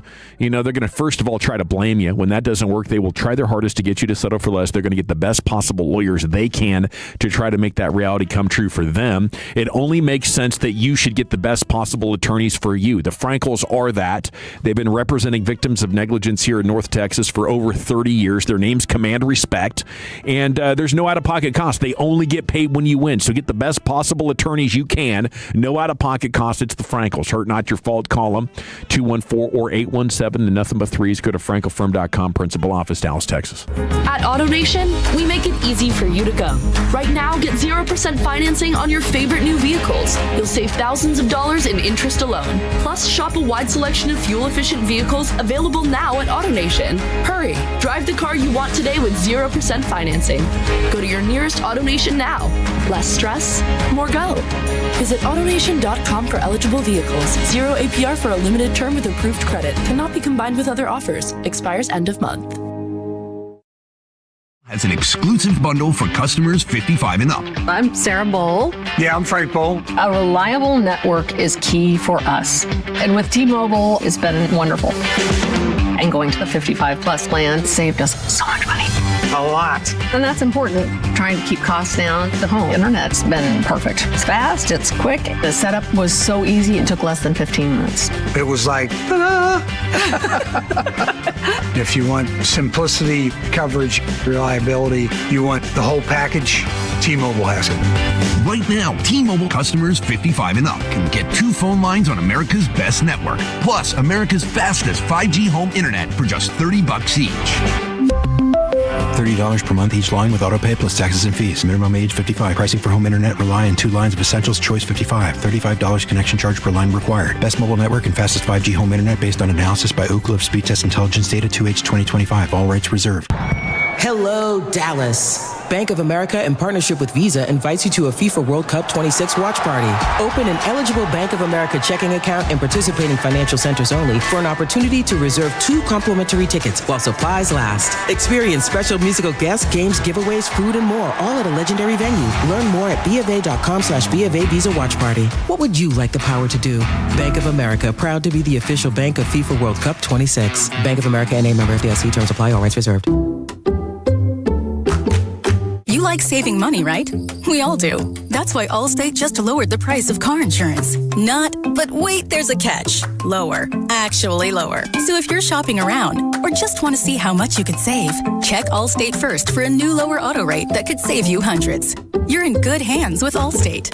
Not available in every state. Only applicable for new auto insurance business. Rates will vary by several factors, including how you purchase the policy. Potential savings vary. Allstate North American Insurance Company and Affiliates, Northbrook, Illinois. This is the story of the one. As a maintenance tech at a university, he knows ordering from multiple suppliers takes time away from keeping their arena up and running. That's why he counts on Grainger to get everything he needs, from lighting and HVAC parts to plumbing supplies, all in one place. And with fast, dependable delivery, he's stocked and ready for the next tip-off. Call 1-800-GRAINGER, click Grainger.com, or just stop by. Grainger, for the ones who get it done. Staples presents Celebrations Made Easy. I was throwing a party for the twins and had custom invites and a banner printed at Staples. And that's when I saw Party City is now at Staples. Party City? No way! Yep. So now Staples has all your printing needs and everything you need for a party. Everything times 2. Yeah, and now at Staples, save 40% on custom cards, photo gifts, wrapping paper, banners, and more. Big news! Party City is now at Staples. That was easy. Shop Staples in-store, online, or on the app. In 613, exclusions apply. It's home selling season, and what's the biggest mistake you can make when selling your home? Settling for less money. Not with Orchard. First, Orchard gives you cash up front to buy and move into your new home first. Then, your local Orchard agent helps you sell your home on market for top dollar. One customer said, I went under contract within 24 hours of my home listing. Amazing! Don't settle for less. Buy before you sell and get top dollar with Orchard. Get your free home valuation at Orchard.com. Orchard.com. Follow here, Tolos, and I am a proud CertaPro Painters customer because they really are the best in the business. Each CertaPro Painters business is independently owned and operated right here in our community. And you can ask about their spring sales event for 10% off qualifying projects through May 15th. And now's the time to complete that painting project you've been putting off. CertaPro Painters provides a free estimate quickly and at the right price. CertaPro Painters knows how important your home is to you, and now is the time to capitalize. Schedule your free estimate online, CertaPro.com. That's Certa with a C, CertaPro.com. This segment of the Fan is brought to you by Wild Fork Foods. Create your meals with Wild Fork savings that satisfy. Score incredible deals on New York strip steaks or boneless bacon wrap pork fillets. Visit any of our 9 DFW locations or wildforkfoods.com for convenient delivery. High quality meat and seafood where frozen is fresher. Wild Fork savings that satisfy. Yeah, buddy, welcome back. It is the G-Bag Nation here on 105.3 The Fan. We have the G-Bag today coming up at 5:30 and LA Live at 5:40. The Expressway is brought to you by the On-Time Experts. We're now an hour and 7 minutes away from Stars and Wild Game 6. Minnesota kind of on fire. You know, they haven't won a playoff series in a decade, so their anticipation, their urgency for this thing, you know, they're heading into this thing tonight jacked up, thinking they're about to watch the Wild not only win their first playoff series in a decade, but do it against the city that stole their North Stars 30 years ago. This is crazy. You can imagine the chaos and, you know, what they might riot tonight just from advancing to the second round, Wolchuk. They might. I mean, it's they certainly love their hockey in Minnesota. They were heartbroken when they left, the North Stars left and became the Dallas Stars. But I'd like to keep them waiting another year. And I like the line changes. It looks like, you know, Michael Bunting, Alexander Petrovic, they're going to make their playoff debuts. So you get that Bishop and Petrovic line. I think we're shuffling some things around. That top line is going to be Robertson, Johnson, Bork, Steele, Duchesne, Rantanen are going to be your second line. Then Bunting's going to slide into that third line with Ritzkovian and Ben. That could be a pretty ferocious line. That third line there with Bunting, Ritzkovian, and Ben. I like Bunting and Ritzkovian playing off each other. Beck, Fox, and Blackwell, that fourth line. But we got Foligno again. He's calling out Jamie Benn today on Minnesota radio saying this dude's he won't fight. We've tried to get him to fight several times, so we know for sure he's not trying to drop the gloves. They're trying to make the Stars captain out to be some kind of pansy. Oh, wow. So I can't imagine wanting to fight in the playoffs. Exactly. Are they talking about the regular season or something? No, this series. They've been trying to drop the mitts. Well, hopefully Jamie gives them what they want. If you find yourself tonight in a situation late where you're down, you can't do it. Or you're the up last 4-1. 30 seconds. Maybe you're up 4-1. That'd be fun. No to Smith tonight? No to Smith. You'll get Otter. Ben asked. Ben was asked, "What do the Stars need to do to score more?" He said, "Just put more pucks on net. Keep shooting. Pretty simple. You get a chance, rip it. Usually, when you do that, good things happen. Even if it doesn't go in, you get a rebound, start some chaos, and we'll try to do that a little bit more in Game 6. What will you expect Saturday if the Stars win tonight? 9 times in franchise history, the Stars have been down 3-2 and then forced a Game 7. Okay? So we're pretty good in these Game 6s. They have won that Game 7 only 3 times. So historically speaking, win tonight, you have about a 3-9 chance, a 33% chance to go ahead and win the series. Seems higher to me. Seems like if you're coming home for Game 7, I would take it at over 50%. I'm thinking there's about a 55% chance if you win tonight, you will win Game 7 on Saturday and advance to round 2. What do you think? I don't think Minnesota's scared of you coming home. I really don't. No, they're not. I think the 33% chance would seem pretty good, but I don't like maybe less. I just think Minnesota's a very confident hockey team right now. Well, they should be. They're playing better. They're absolutely playing better than you in a lot of spots. Not just a few, a lot of spots. There's the topic is Mikko Rantanen hurt. I would just say at this point, I hope so. I know, for real. I don't hate to think he's feeling great right now. No, I think he's playing through well. something serious. But I mean, we'll get the after the broken series injury. Yeah, but exactly, we get these guys are playing with a broken bone in their foot and all kinds of. I mean, these hockey players are built different, man. Yeah. All righty. Elsewhere in the world of sport, Patrick Walker wrote about, here's more from Scott Simon's interview from Draft Weekend, talking about the group of guys they have and D. Winters, who they brought in via trade. We haven't had much of an opportunity to talk about the 49ers linebacker. Says Winters was very disruptive and extremely athletic linebacker and the clear leader of the TCU defense. It's a process that's been going on for some time to try and make this happen. I've been a huge advocate for it. When you look at his 2025 production, his ability to run, his ability to cover, the multiplicity that he brings to the table and what it does to that room is really exciting for us. It feels really good. So that's quite an endorsement. Going into the draft, I would have thought, man, they got a lot of work to do. I need to spend about $25 or $30 million on linebacker. Did they drop pick number 92 on an edge and $3.2 million on a backup linebacker and fix off ball? That would be an incredibly efficient use of resources. And it's not something that on the surface I'm betting on, but every time I turn around now, I'm hearing somebody say something even better about this dude, D. Winters. Fred Warner's a big believer. Yeah. Everybody's a big believer in this guy. Duke is entering a first-of-its-kind enterprise partnership with Amazon that includes the retail giant and streaming service televising 3 marquee men's basketball games next season. Now, for 98% of you out there, you don't care, right? What's Duke? Who cares? And that's with all due respect to Hagee and Tovash and my dad. I think those are the 3 biggest Duke fans I know. John Machota will show up. To Machota. Yeah, John Machota will show up. A lot of fans out there at Duke, but this is really about all sports fans because it's just more of how Amazon and Netflix are managing. They have so much damn money. They're managing to get in here with the leagues and strike deals with them to put the games on their platform. And I don't know exactly where this is going, but starting next year, you're going to have 3 games a year, 3 Duke games every year, just be on the Amazon streaming service. And I think that's probably the easiest one to get because most people want Amazon Prime for the free shipping. Yeah. So almost everybody has that Amazon Prime, right. But not everybody. That's for sure. I think for some folks, the choice between the $30 a month for Amazon Prime or food, it's kind of down to it like that. Okay, how about 30 seconds on soccer? Would you like a trip to Vegas on your FC Dallas schedule? You might be getting it because a dude, Grant Gustafson, he's trying to snag the Vancouver Whitecaps and relocate them to Vegas. The 30-year-old billionaire, or the son of a billionaire, says this would need to be accepted by the Whitecaps owners and approved by the MLS Board of Governors, but apparently it's got some momentum to it. Apparently things from the business side aren't going exceedingly well for the Vancouver Whitecaps, and they might end up losing their soccer team. Alrighty, time now to go into the Pimp Cup, where Lucius Alexander has your G-Bag of the day. I'm so jealous of trust fund babies, bro.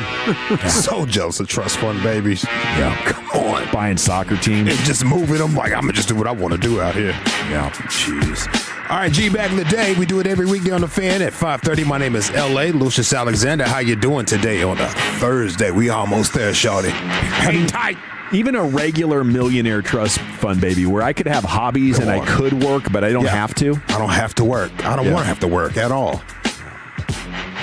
That's the thing that got me every time. Kids, think about it like this. If you had all the money in the world, what would you do? That's what you should do for a job.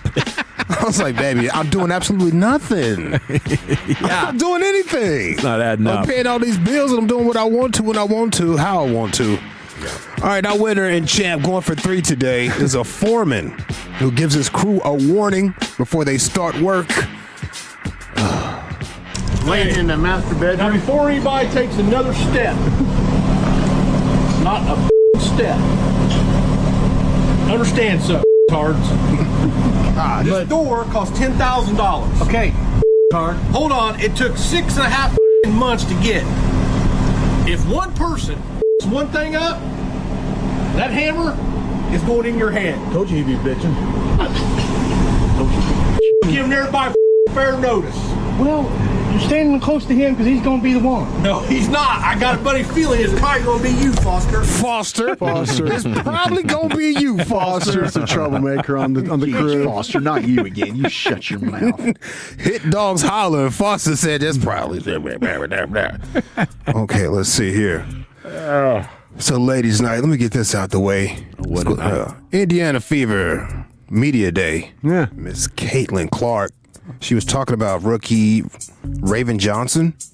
Okay. Let's see if you can catch this. I think just empowering her to use her voice and also do what she does really well. Like she's a great defender, has long arms, gets her hands all over the balls. Pause, sorry. Yeah. I'm sorry. Oops. Wow. She gets her hands all over the balls. Has long arms, gets her hands all over the balls. Pause, sorry. She apologized. Pause, sorry. Oh my God. God.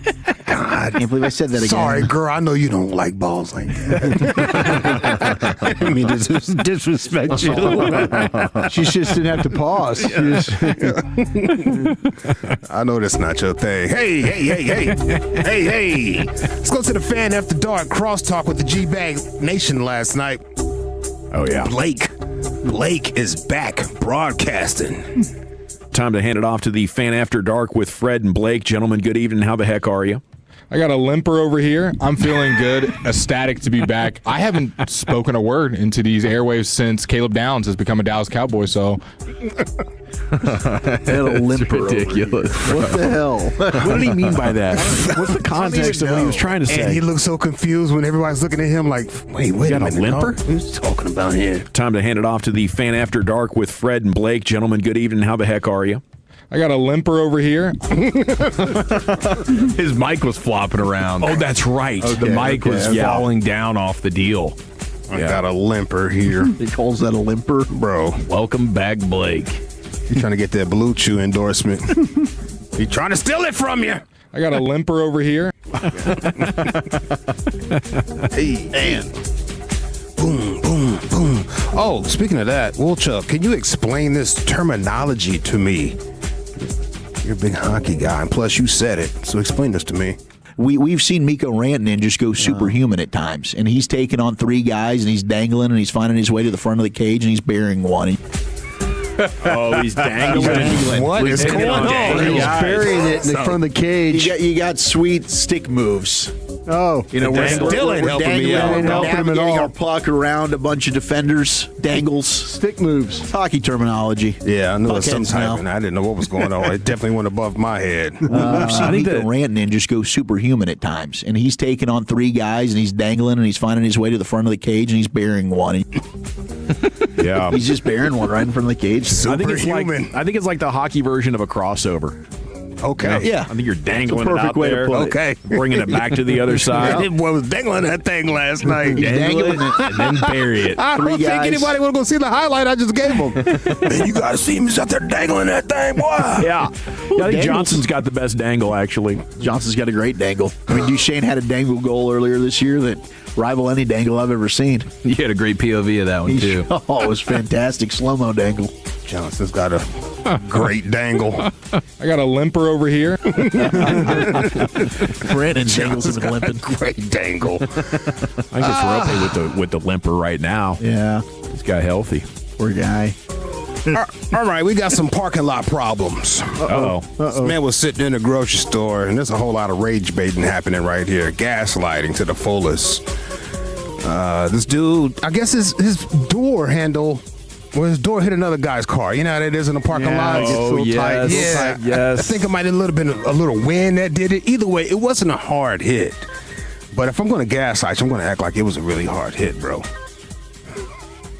House accident. You can film whatever you want to. I'm just letting you know, you slammed your door. I didn't slam my door. Open the door. I got in the car and the door. No, I'm telling you, slammed it. I was sitting in there. Didn't slam it. No, you did slam it, dude. This is slamming the door. I opened the door. Look. Open the door and let it go and hit your car. Hey, all I'm saying is there's all I'm saying is nothing there. Okay. And it was an accident. Okay, I got you. But there's no dent in my car, so it's all good. But listen, you got to be mindful of that stuff. You can't just I'm not a little kid, man. You don't talk to me like I'm a little kid. Hey, you got to be careful. I know what the I need to do. Yeah. Well, you need to control your door when you're opening it is what you need to do. I know to do that. I told you it was an accident. You saw it was an accident. Okay. Don't talk to me like I'm a little kid. Hey, you need to be careful. You need to. Well, you do. You got to be mindful. I was mindful. You need to be mindful. How you ain't mindful because you hit my car. So what? It was an accident. I told you that. Dude, I don't care, man. I don't care. You have to be mindful. It's just not cool. I know it's not cool. Nobody did that on purpose, and you know that. Okay. All right, man. All right. There's no mark on my car. Have a good day. All right. Talk to me like that, like I'm a little kid, though. Well, just be mindful. I was mindful. I told you that. Dude, you're not mindful when you open up your door. When you open the door and it hits my car. Down and hit your car. Nobody did it on purpose, and you know that. Can you actually believe this? Yeah. Can you actually believe this, dude? Yeah, I believe it. Can you believe you're about to get your ass beat? That's incredible. Don't talk to me like I'm a little kid. Just be mindful, bro. He held off for a good minute or so. I think the second mindful. Yeah, dude, that got to him. Yeah. Where it escalated. But I think I detected shake voice, and usually when you hear shake voice, the fight challenge is coming within 3 seconds. Yeah. I'm running out of words, dog. Yeah. I'm feeling threatened, bro. Yep. Here it comes. Hey, yesterday's a church day. I pray you got your blessing. Shout out to my Reverend Dr. Pastor and politician, Frederick Douglass Haynes out there at Friendship West Baptist Church. They call it the Wild Wild West. Huh? We have a church usher or Ursher. She has an announcement to make. Will you please stop balling up and falling up as though we can't even figure out what it is? It's going to be $1 just laid out in there. It's all right. It won't hurt our feelings. We had to go to Family Dollar and buy an iron. To iron out all the dollars because we can't even tell what they are. I work in the trustee ministry, and we trying to go to Golden Corral too. By the time we iron out all the dollars, everything is closed. And we don't even cook on Sunday no more. So just lay it in the plate. It's still going to be $1. Amen? Amen. Come on, y'all. Let's just get along. Come on. Amen. Help us out. Because we ushers. We ushers. Amen? We're here to serve you. Amen. And though our suits may be white, and we like to keep them white, we will help you to your seat and get on our knees and help you. But if your children eat them little nab cracks or them juicy juice, we're saying you better bring a bib with your child.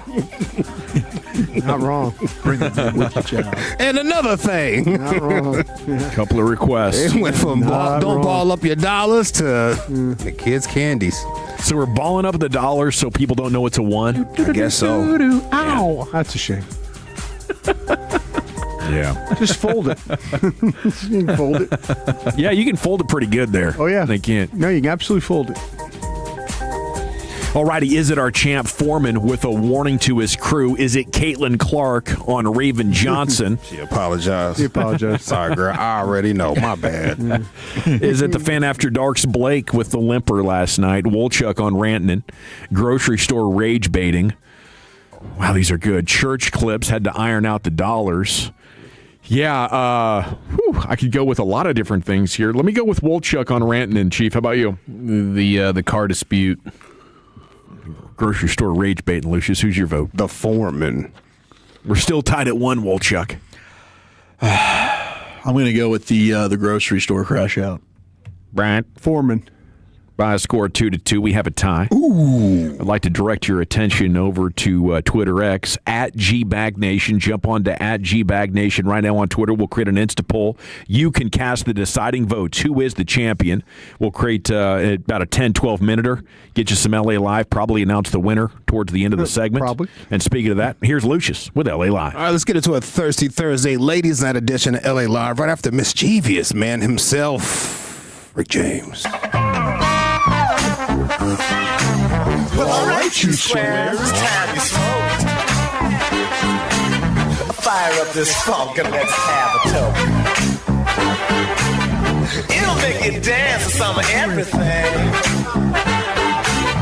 Everybody get high. I encourage men, bring up problems in your relationship, or else she's the only one complaining and we just playing defense. I don't care if you're passionate, just bring up stuff to restore balance. Anything. I'm tired of you cleaning up after me. I was gonna get it. Yeah, I was gonna get it. This is LA Live for Thursday, April 30th, 2026. It is a Thirsty Thursday ladies' night edition of LA Live. Welcome in, folks. We're gonna dance on the funk and make love on the song. And we're busting out and everyone agrees. Put your hands in the air and sing along with me. Hey, you're in a good spot if your old lady likes to keep a clean house. You're in a good spot, I'll tell you what. Because the dynamics are very weird when you got a girl that's really, really messy and you the clean one. As a man, it's really crazy. I'm telling you, the dynamics are weird. I'm telling you. Shout out to all the Tolo ladies that listen to this here station. You are appreciated. And there seems to be quite a few of y'all. This is a growing demographic. In my opinion. Appreciate that. Yeah. Shout out to y'all. And big ups to 5-time NBA All-Star John Wall. Yeah. John Wall, named the president of basketball operations at Howard University in D.C. Hey, we found out he knows ball. Yeah, he knows ball. He really does know ball. Like random guys in other leagues. Yeah. Where they went to school, what their box score says. Could be a fast riser. Yeah. He's locked in, man. He actually cares. Like he has fun following the sport. I was listening to somebody today. I forget who it was. I want to give him credit for this, but they had a guest on, and they were saying like John Wall is one of the most liked people in all the game because he's just so awesome to hang out with and talk hoop. Oh, people love John Wall. My Dougie. Yeah, people love John Wall for real.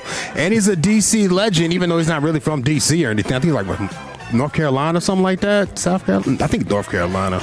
Don't get me the line about John Walsack. Yeah, he's from Raleigh. Okay, Raleigh. Yeah, shout out to Howard University. HU, you know. His role is geared towards the program's long-term strategic vision and daily executive operations like roster and recruiting. So, yeah, he knows ball enough to do that. Come in the tournament. Get ready. He'll have him in the tournament. You think so? Oh, he'll figure it out. Come on, John Wall. He'll figure it out. He'll get money, figure it out. I want to see it.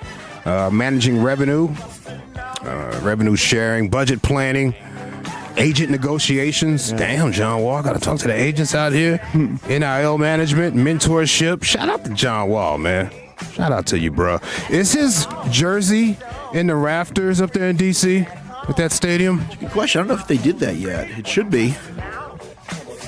I wonder. Because if so, it'd be his jersey in two different stadiums in D.C. They are going to retire his jersey in this coming season. There we go. His jersey will be in two different stadiums in D.C. If you're from D.C., you know what I'm talking about right there. That is a quality joke. Because D.C. is a gentleman's club. Its stadium is the gentleman's club in D.C., excuse me. So, yeah, he's all about that stadium. What else we got right here for you boys?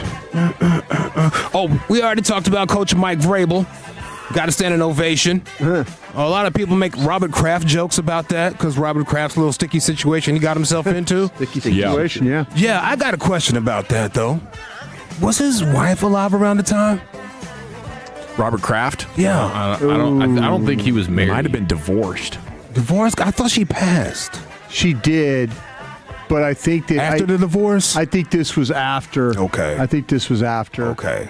Oh, yeah, she passed away in 2011. Yeah. Okay. All right. I thought there was like a widower out there. And I was like, well, you got to cut him some slack. Yeah. But no, that's not the case.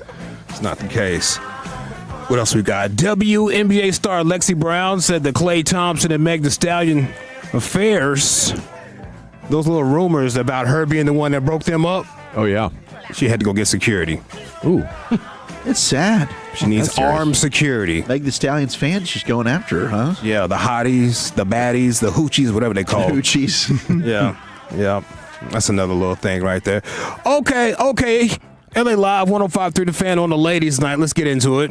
I want more women to love baseball as much as I do. I love that we finally had the females who are like part of the system and the management. I think women would make the best third base coaches. I think that's our lane, because we are really good at telling men when they should go home. That's our, you get the fuck out of here. Go home.